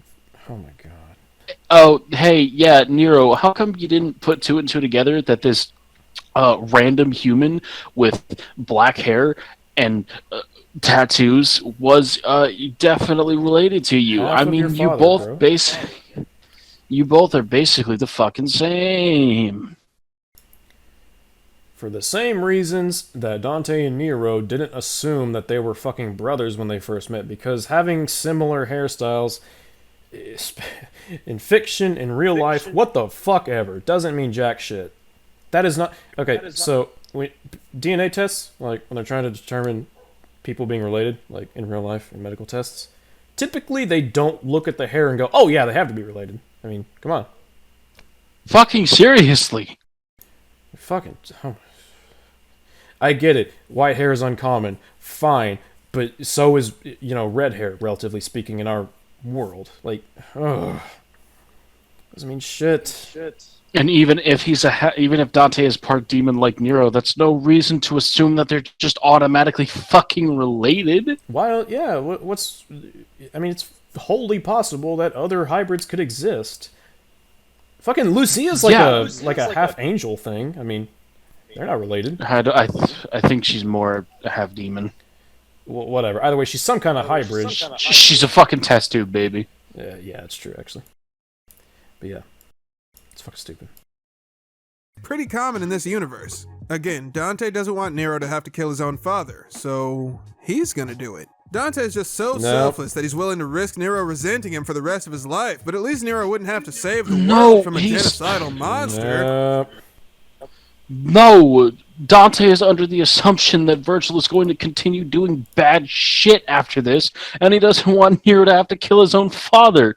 So he's going to take it upon himself to do the hard thing that he doesn't want Nero to have to do. I don't think he's trying to kill Virgil, and I think that he thinks that Nero will try to kill him. Therefore, he doesn't want Nero to go kill him. Yeah. Because Nero seemed pretty intent on it from the beginning of the game. I have a whole... I guess section. I have a little bit of I have a few points where I talked about this in my DMC5 video where I don't think Dante and Virgil were trying to kill each other. And I think Dante didn't... Well, I mean, obviously Dante didn't want Nero to kill him. Not just because killing his own father would fuck him up, but because Dante doesn't want Virgil to die. But basically, the long and short of it is, I don't think Dante and Virgil were trying to kill each other. I think after all they'd been through, at that point, it was just sibling rivalry. And the fact that all they'd ever done is fight, and like it's like recreation to them. And I think it's clear that through their more lighthearted dynamic, once they're at the top of the Clifoth, that they're not battling for ideals anymore. Especially since both of Dante united with the Sparta, Virgil's learned a lot about his humanity and done a lot of reflecting. I don't think there's not an idealistic struggle there anymore. So they're just fighting because they're fucking brothers and they're petty little twats. That's the long and short of it, basically. I want to die. I want to commit self not alive, let me tell you. Didn't have to save the world from a genocidal monster. Way to take one for the team, Donster. You're a real team player. Let's just skip to the end. I'm sick of this. Dante and Virgil start fighting to the death, as brothers tend to do, and during the battle, Dante reveals that Nero is Virgil's son. Virgil's noticeably surprised by this, and he makes it seem like he knows exactly how that happened. Well, well. Yes? That was a long time ago. Yeah, because generally speaking... I guess you were young once, too. Wait, hold on. As much as I'd love to hear that story. Oh, fuck you, Bingo. We want to hear that story. That's literally the only Okay. Yeah, unfortunately. He slept with a woman in Fortuna. Like... We don't need many more details than that. I really don't need a fucking flashback to Virgil and some broad getting hot and sweaty in a fucking room. I don't. I mean, I might enjoy it, but it's not necessary for the story, let me just say. Like, does this guy really want Virgil to be like, so I was walking through Fortuna, and I met this girl who looked at me. I knew she looked at me. And sometime later, we met once again. Our paths I crossed. fucked her. I gave her the good old judgment nut end. It's like, okay, Virgil. Like, really? Would that be necessary? Imagine fucking Nero just flying up after awakening his devil trigger and shit. He gets to the top, and his father's talking about the time he was conceived. Nero's like, what the fuck? No. Stop it.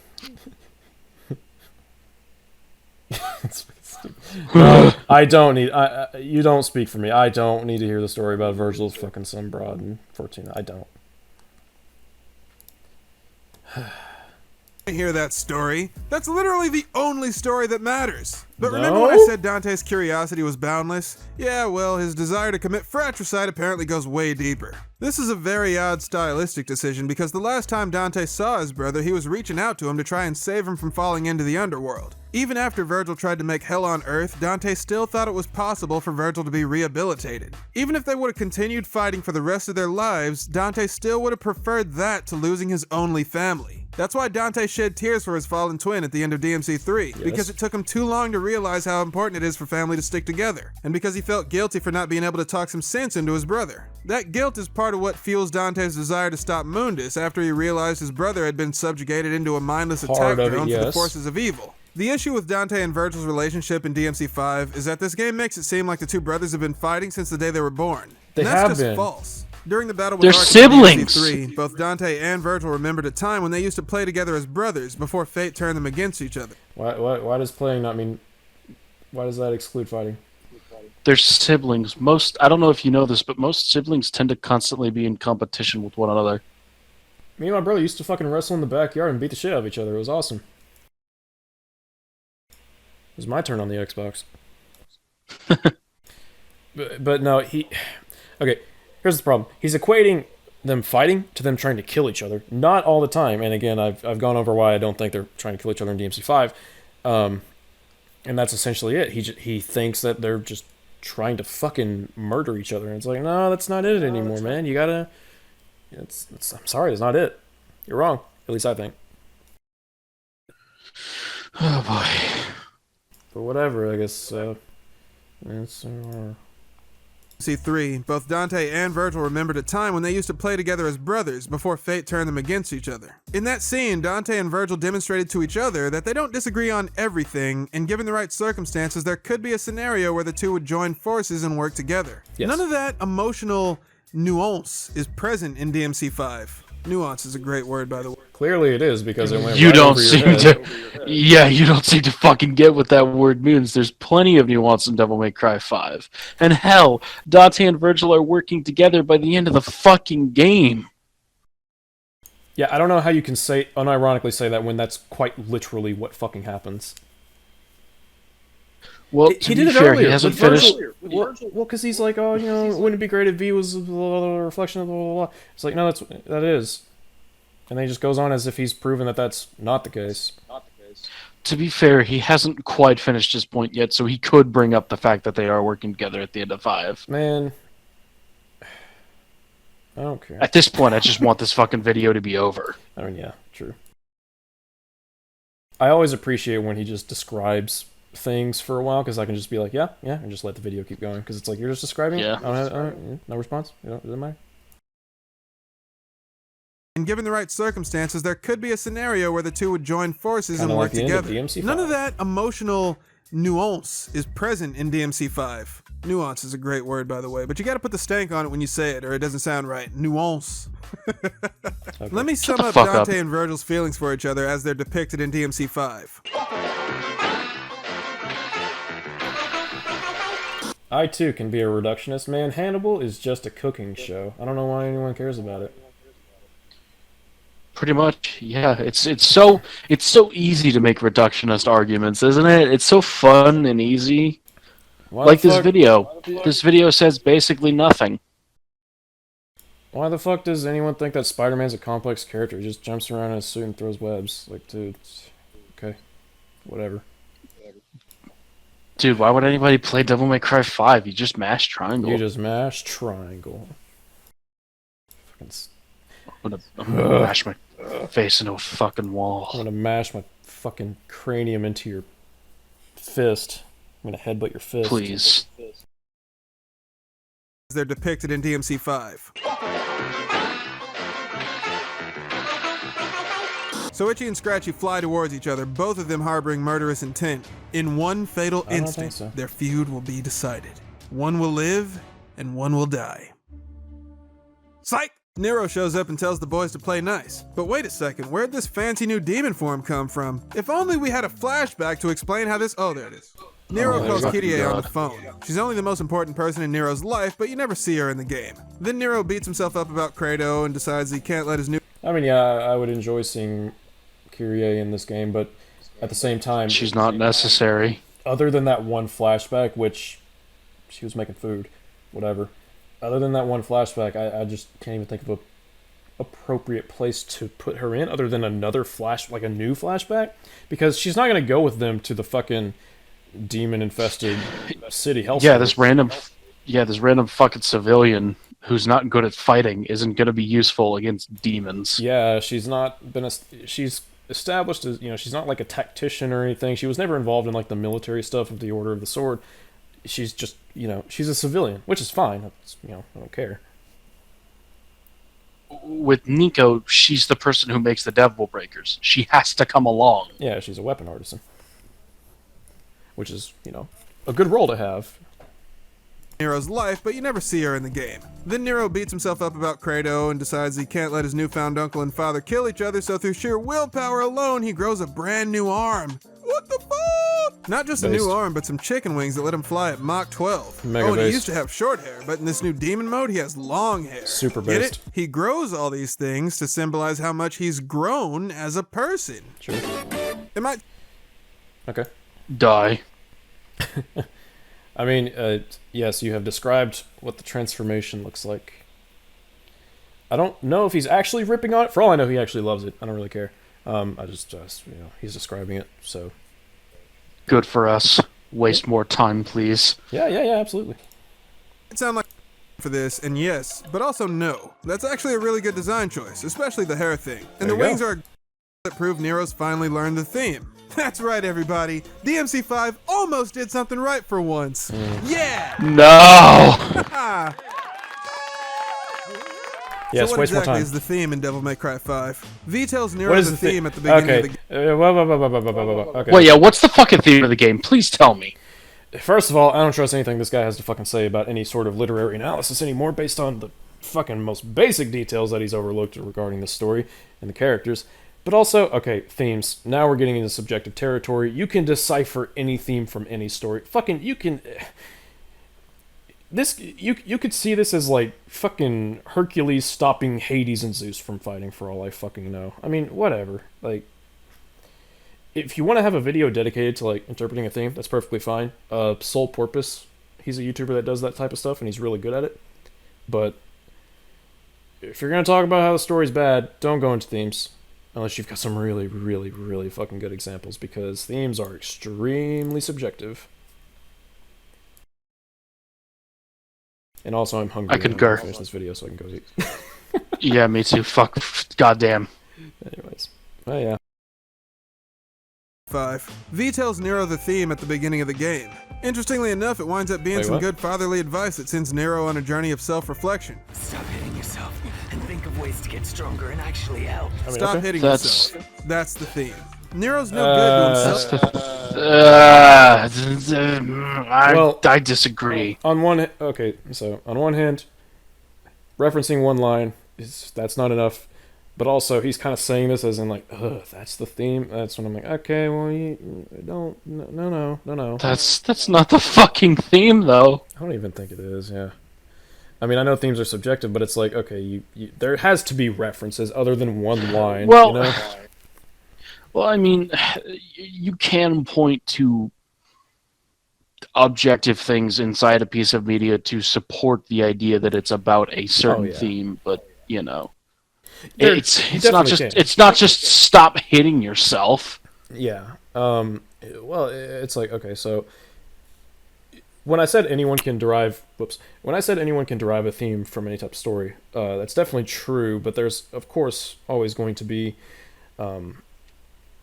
For example, Persona 3, the theme is obviously fucking death because, you know, you have a kind of somber color palette. There's some pretty heavy atmosphere. There's a lot of visual and literary elements that have, I guess, references, for lack of a better phrase, to death. There's like the whole fucking game is built around it. It's pretty, I don't want to say in your face, but all of it's working together to kind of, you know, overt work. Yeah. It's all working together to build a theme around death. For you to tell me that Devil May Cry 5 is a game about not beating yourself up, and then for you to reference one line where a character is really just trying to get another character to understand the situation and get the fuck out of there, I'm gonna need more than that. Especially considering the fact that that character has been shown later in the game to be very pragmatic and tactical. Yes. Like, he's not trying to give fatherly advice to Nero here. He's trying to get Nero the fuck out of the Clyfoth. Like, I'm fine if this is the theme that you've extracted, and if you want to explain how, sure, fine. But when you then go and say, and that's the theme, that's when I go, well, you say it like it's a bad thing, but yeah, you haven't even proven that that's the theme yet, so. I don't know, man. Yes, I don't know where Provide he's going. more substantive claims. I don't even know where he's going with this. I really don't. Stop hitting yourself. That's the theme. Nero's no good to himself or anybody else as long as he keeps carrying a burden of guilt on his shoulders. In order to grow stronger, he needs to learn to forgive himself for what happened to Kratos. Okay. Nero's angelic wings are a good indication that he's begun the healing process, since they could be seen as a callback to Kratos' Angelo form. But if you ask me, it would have been better if Nero had something else that really drove the point home, like Kratos' shield or the white and gold color scheme. Never mind the fact that Nero didn't even seem to acknowledge Kratos' death in DMC4. Neither did Kyrie for that matter, now that I think about it. So I don't know if go ahead. I don't know if we watched the same cutscene, but as soon as Kratos was in Dante's arms, Nero kind of whipped out that Devil Buster and immediately tried to punch the fuck out of Sanctus. Yo, I don't know. Wait, hold on. Nero and Kratos were fighting, so obviously they were just trying to kill each other. So what are you talking about, Mr. Dead Vector? I can, yeah, see, I can do the same thing. It's like, oh, they're fighting, they're trying to kill each other then, right? Yeah, sure. That is called stupid. Yeah. Let's Sick see burn. how he mangles this next point. Let's see for ourselves. In DMC4. Neither did Kirie for that matter, now that I think about it. So this is one instance where a retcon is actually a good idea. Nero needed some That's sort not a of psychological... retcon. That's not a fucking retcon.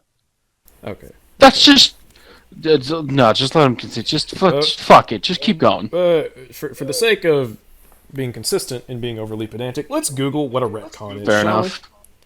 Let's just Google the definition. Retcon. It's loading. In a piece of new information that imposes a different interpretation on previously described events, typically used to facilitate a dramatic plot shift or account for inconsistency. Okay, so neither of those things apply. It's not recontextualizing anything for a dramatic plot shift, and it's not accounting for an inconsistency. It's just saying, oh hey, this character died, and this character was affected by it. It's like, yeah, we kind of... We got that from the previous game, we're just seeing more of it now. That's not a retcon. Adding to something does not mean you're retconning it. Even if it's new information, that alone isn't a retcon. It's just a development, or an unraveling, if you will. So yeah, it's not a retcon. hang up to hold him back, and a million better things, the Kratos angle gets the job done. Now armed with the strength in his heart to protect the ones he loves, Nero stands defiantly betwixt his father and uncle. From deep within his soul, he calls out to the fated brothers. Oh my god, stop fighting.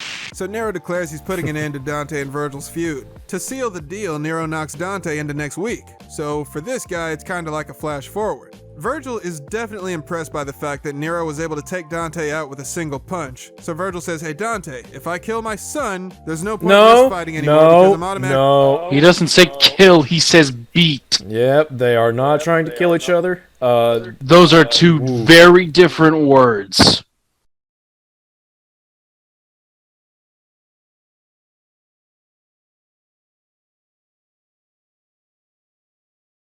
He specifically says, I was muted if on I OBS. beat Nero... I need to get better at that. I apologize. Yeah, so basically, no, kill and beat, not exactly the same thing.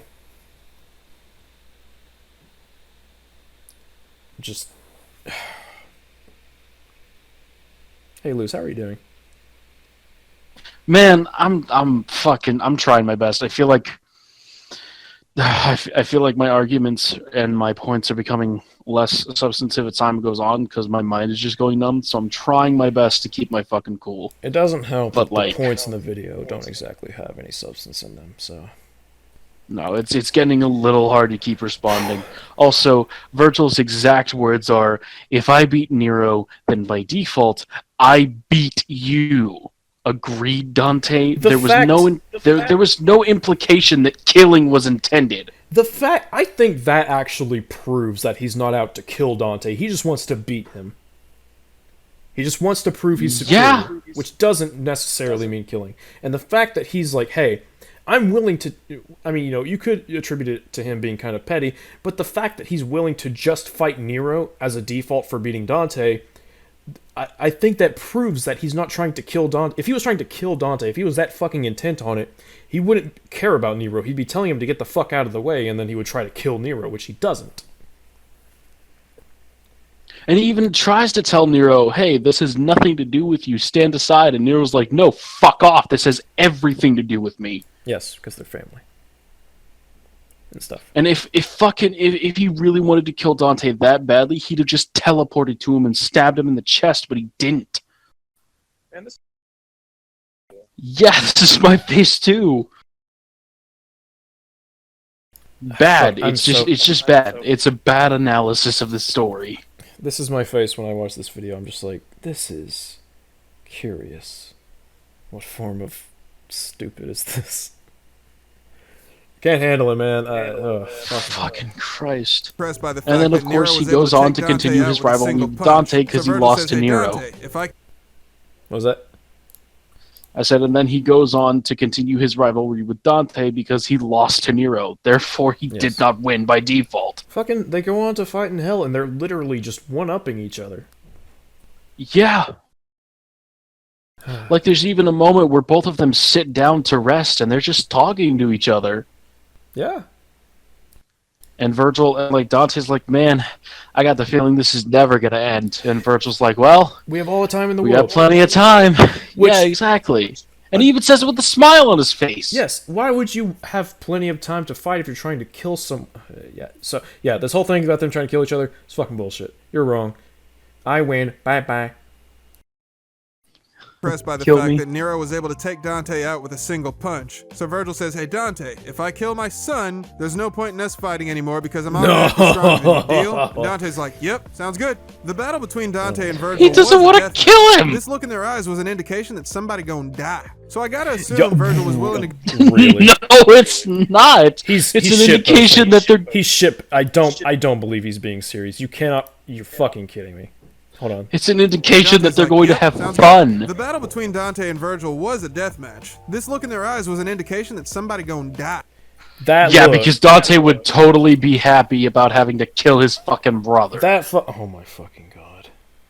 And Virgil would be happy, now that he's gained his humanity back, that he would also have to kill his brother. Yeah, makes perfect fucking sense. Man, wow. It has to be a shitpost at this point. You're right. We're being pranked. Get pranked. It's just like Dark Souls. Virgil Get pranked. was willing to go to the same lengths when it came to Nero. And that tells me Virgil didn't acknowledge Nero as his own flesh and blood. He only looks at other people as opportunities to prove his superiority over them. It doesn't matter that they're related. All that matters is who's stronger. And if his opponent dies during the fight, that's what they get for being weak. He dies. And so the battle between father and son begins. The game turns the difficulty way down to try and give you a sense of how powerful Nero's become. Normally I would say this is a bad idea, and it is, but they kinda have to so you get used to Nero's new abilities. And lowering the difficulty actually works into the narrative in a cool way. Nero's goal isn't to kill Virgil, all he wants to do is beat his father into submission. And not only does Nero thoroughly beat the shit out of his dad, he makes it look easy. Nero did the Devil Trigger equivalent of one of these. Then Dante says some more stupid Okay. Well, okay, thoughts on the difficulty thing. Because I actually have some mixed feelings about it. I would say that it's a pretty difficult fight, to be honest with you. Okay.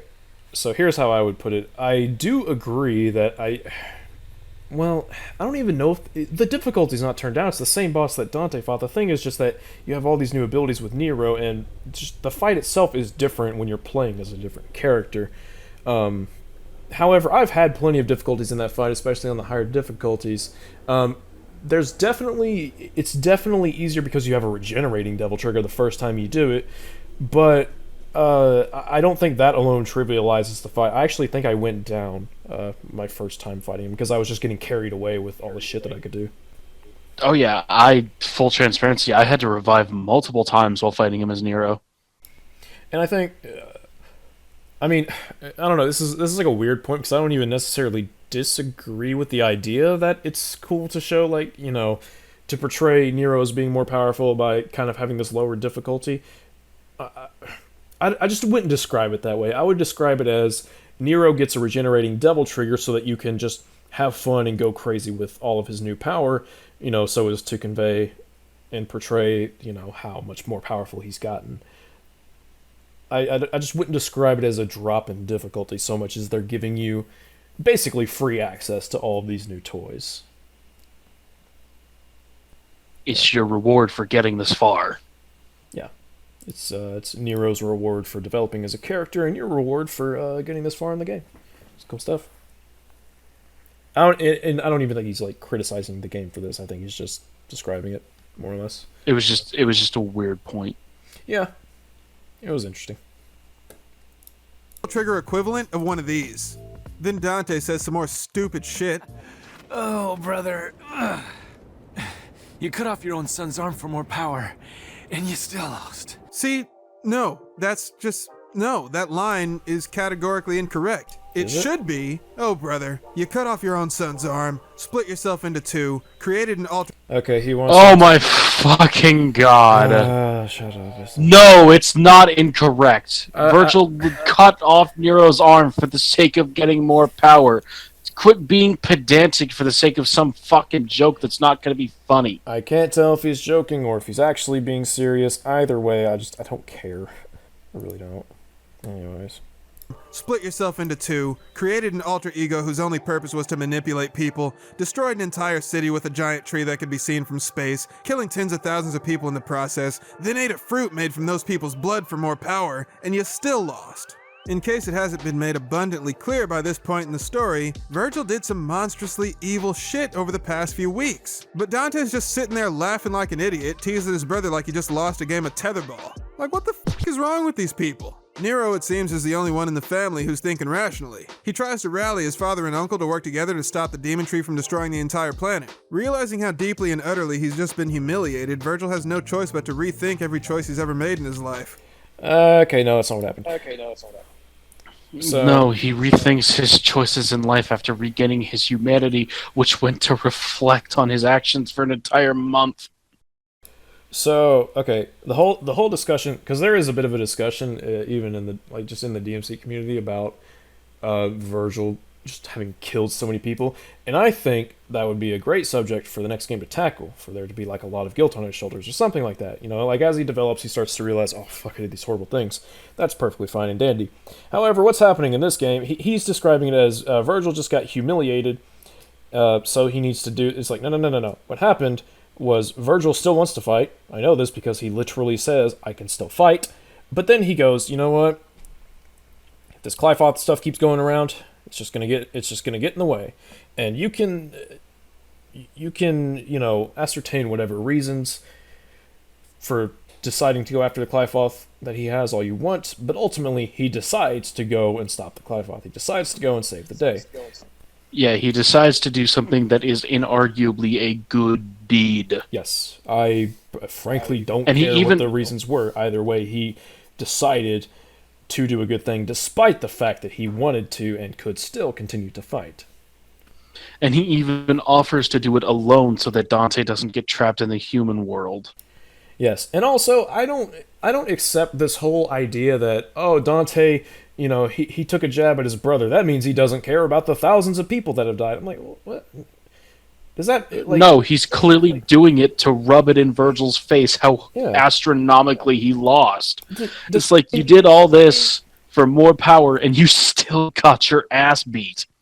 Does that mean that like every one-liner Dante has dropped in this whole game has just been him discounting the deaths of thousands? No, it doesn't. Stop. Don't try and make that argument. It's stupid. Fucking. And yeah, admittedly enough, the Devil May Cry 6 is going to have some pretty big shoes to fill in developing how it is that they intend to redeem Virgil and have him make up for what he's done. But that's Devil May Cry 6's problem.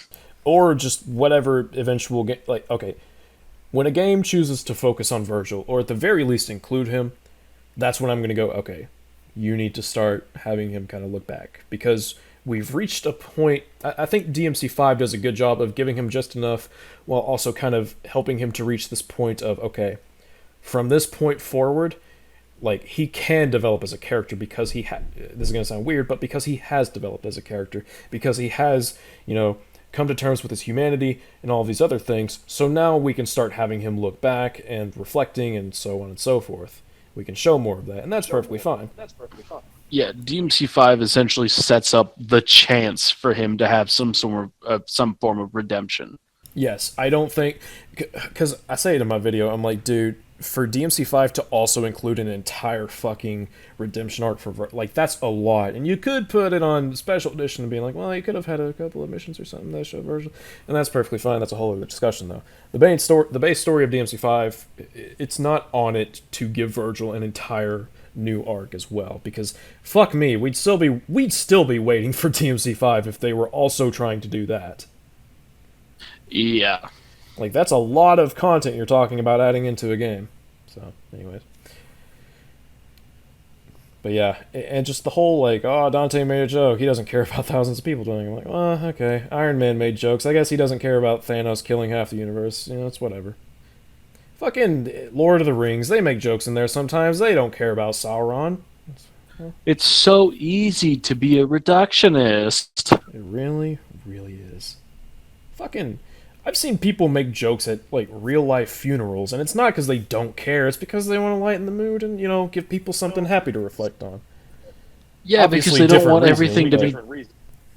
Yeah, because they don't want everything to be sour the entire fucking time. Yeah, I don't expect Devil May Cry to be fucking Logan, okay? It's fine. In fact, you could praise Devil May Cry for being tonally consistent, which you know, yeah. I'd say it's done a pretty good job of being that, or at least the individual games are pretty tonally consistent with themselves. Yeah, with themselves. Yeah.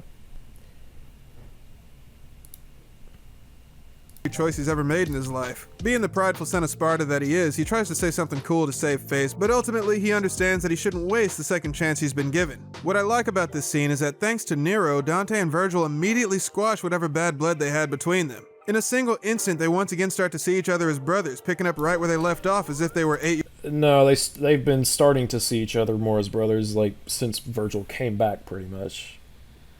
Yeah. This isn't that something that smirk happens in that they an give instant. each other. Yeah, that smirk they give each other at the beginning of Mission 19 is evidence of that. Yeah, I think it's pretty clear through just every moment of their interactions. Like, there always seems to be something that hints towards, like, they're not fighting for ideals anymore. They're just, you know, they're just brothers. They're having their fun. Yeah, it's classic sibling rivalry. As brothers, picking up right where they left off as if they were 8 years old again. And what's cool as hell about Dante and Virgil from this point on is you can tell they've put their differences behind them because of the way they talk to each other almost telepathically. The two walk away together without the need to argue about who's gonna do what or anything like that. They formulated a multi-tiered battle plan with nothing more than a glance in the other's direction. Nero asks where they're going, and Virgil explains a conversation that he and Dante had entirely in their minds. That type of communication is only possible when people are on the same page. Okay. Okay, so are they, like, Dante and Virgil are clicking? They're kind of like, you know, coming to, you know, just be more, I guess, I don't know, cordial, for lack of a better word. They're being more friendly towards one another. Yes, I agree with that. They're speaking to each other telepathically. I don't know if he's being metaphorical here. I'm going to assume that he is. But all this stuff about them, like, telepathically coming up with a battle strategy and shit, I'm like, okay, I guess. Like, okay. What the it's so hard for me to discern what the fuck he's saying half the time, because he just fucking rapid fires and says a bunch of shit as if it's fact. Yeah, it's like, I can't tell if this whole telepathy thing is like a joke, or like a metaphor, or just hyperbole, or what, but, it's like, okay, whatever. He's just describing things. It's fine. This type of communication is only possible when people are on the same page. Dante and Virgil might have been finishing each other's sentences before, but now the two have a damn near symbiotic relationship. So what's the plan? Okay. Dante and Virgil have to go into the underworld to trim the bush. Dante's gonna provide cover while Virgil performs the spell to seal the portal to Earth. They're gonna be trapped down there, so the two will have to work together to watch each other's backs until they can find... I thought they were just chopping it down. Yeah, they're just chopping this shit down. There's nothing about a spell. What the fuck is this? Yeah, like in DMC4, you see Dante chop down the monoliths, and I'm just like, oh, okay, that's what they're gonna do here, and they're gonna fight some demons while they do it. Like, yeah, that makes sense. Now he's just straight up making shit up. Yeah, I mean, well, he's been doing that for a while now, but yeah, but now it's blatantly clear. Yeah, it's like, okay, sure, ritual, I guess. It's not shown to us. It's not even talked about. It's not even referenced. It's not even implied. But sure. Yeah, sure, ritual, whatever. Seal the portal to Earth. They're gonna be trapped down there, so the two will have to work together to watch each other's backs until they can find a way to return home. Until then, both Dante and Virgil want Nero to carry on the legacy of the legendary Dark Knight Sparta. Nero's definitely learned the theme of the story by this point, and he's started to forgive himself, but he doesn't think he's ready for that much responsibility. He wants to keep the training wheels on, but the Sparta twins, moving in unison to slap some sense into him, force him to take a step back and look at the big picture. Literally. They don't say a word, they just look at him as if they're asking him to look back and see what he's managed to accomplish. Nero was able to reforge the relationship between two brothers who were ready to kill each other just moments before. Cool He was able to description, I make his guess. psycho father see how ridiculous it was to blindly pursue power at the expense of others. And maybe, just maybe, he also might have taught his father how much stronger he can become when he has people beside him that care about him. Before diving into the abyss, Dante says, Take care, Nero. Adios. which feels like his way of thanking Nero for helping him get his brother back, something he failed to do the last time they saw each other. He throws a friendly salute in there before he leaves, Maybe. and there's so much said with this one small gesture. It's like he's saying, hey man, don't trip, you got this. Virgil promises Nero that he won't lose their next sparring match. To make sure he keeps that promise, he gives Nero the item that symbolizes his lost humanity that he was able to rediscover thanks to his son's actions. The fact that Virgil wants to fight his son again is definitely strange, but I think that's the best possible outcome for these two. Oh, that's interesting. He's saying Virgil wants to fight his son now instead of kill him. Wow. Oh boy. It's like you finally made the distinction. Like, man. I know he's just been describing stuff. But it's like, man, you've actually like started describing things accurately now. You're developing. Good job. Wow, it only took you 32 minutes out of your 36-minute and 51-second video. Oh my god, we've gone through so much time. Like, see, this is the best part, is like when these longer videos, they just spend a while describing stuff, and it's like, okay, yeah. It's like, unless they make a... awesome. It's like, unless they make a fucking huge blunder, it's just like, yeah, that's what happened, yeah. Yeah, this is what's happening apart from the shit that you're making up. I actually like the part where he talked about what Virgil giving the book to Nero could represent. I was like, oh yeah, that's pretty cool. I have a little, bit in my video about that as well. Well, yeah, that part I like, but the part where he's just like, oh yeah, Dante, Virgil, telepath, spell, huh. Yeah, it was a little weird. Maybe proofread that part of your script and clarify a little bit, but... Yeah, maybe watch the cutscenes again. That also helps. Playing the games also helps. I'm being mean, but you know.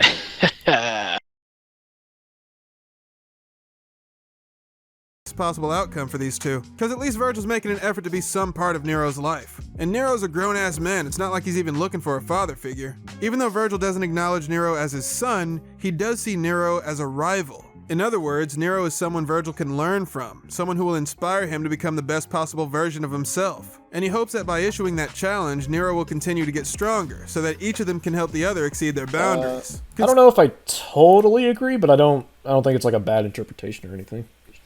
Yeah.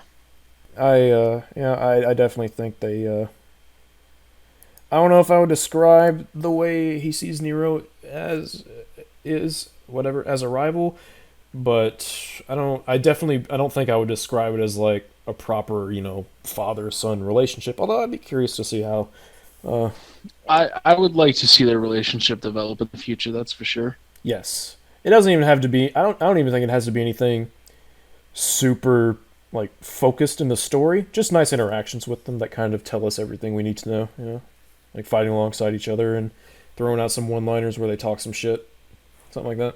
Maybe Nero learning a few abilities from his father. Yeah, fucking. Maybe Nero can teach Virgil how to have a fucking air hike.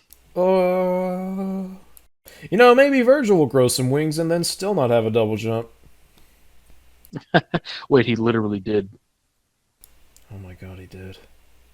He literally flies in this cutscene. He has a move. He has a move for Beowulf while he's in SDT where he flexes his wings so hard that it creates a shockwave and he still can't fly or double jump. Come to think of it, actually, I think I throw out a little jab when I'm talking about this cutscene. I'm like, oh hey, Virgil can fly now, man. I wish I could do that in the game. Something like that. Dante can do it. But not Virgil. Dante can do it in two ways. Yeah, he can fly and he can also glide in regular double trigger. Fucking quadruple jump.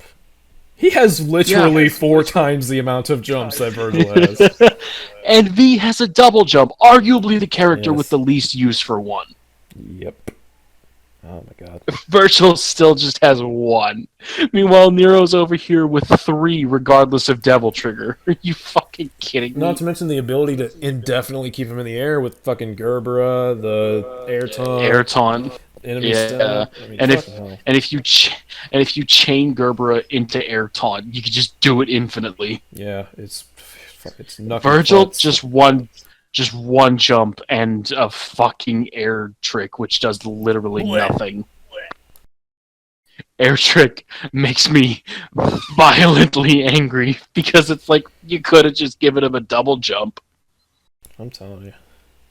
Anyways, yeah, that was a nice little. Fucking give Virgil a double jump. God damn it, just patch it in. Please, for the love of God, just give him one. He can literally be the laziest fucking, like, just literally giving him another jump animation midair. I don't fucking care, just give him one. Just give him one. He deserves one, for It can be the fuck's most sake. low effort shit ever. I wouldn't care. I would just be like, alright, cool, double jump, cool.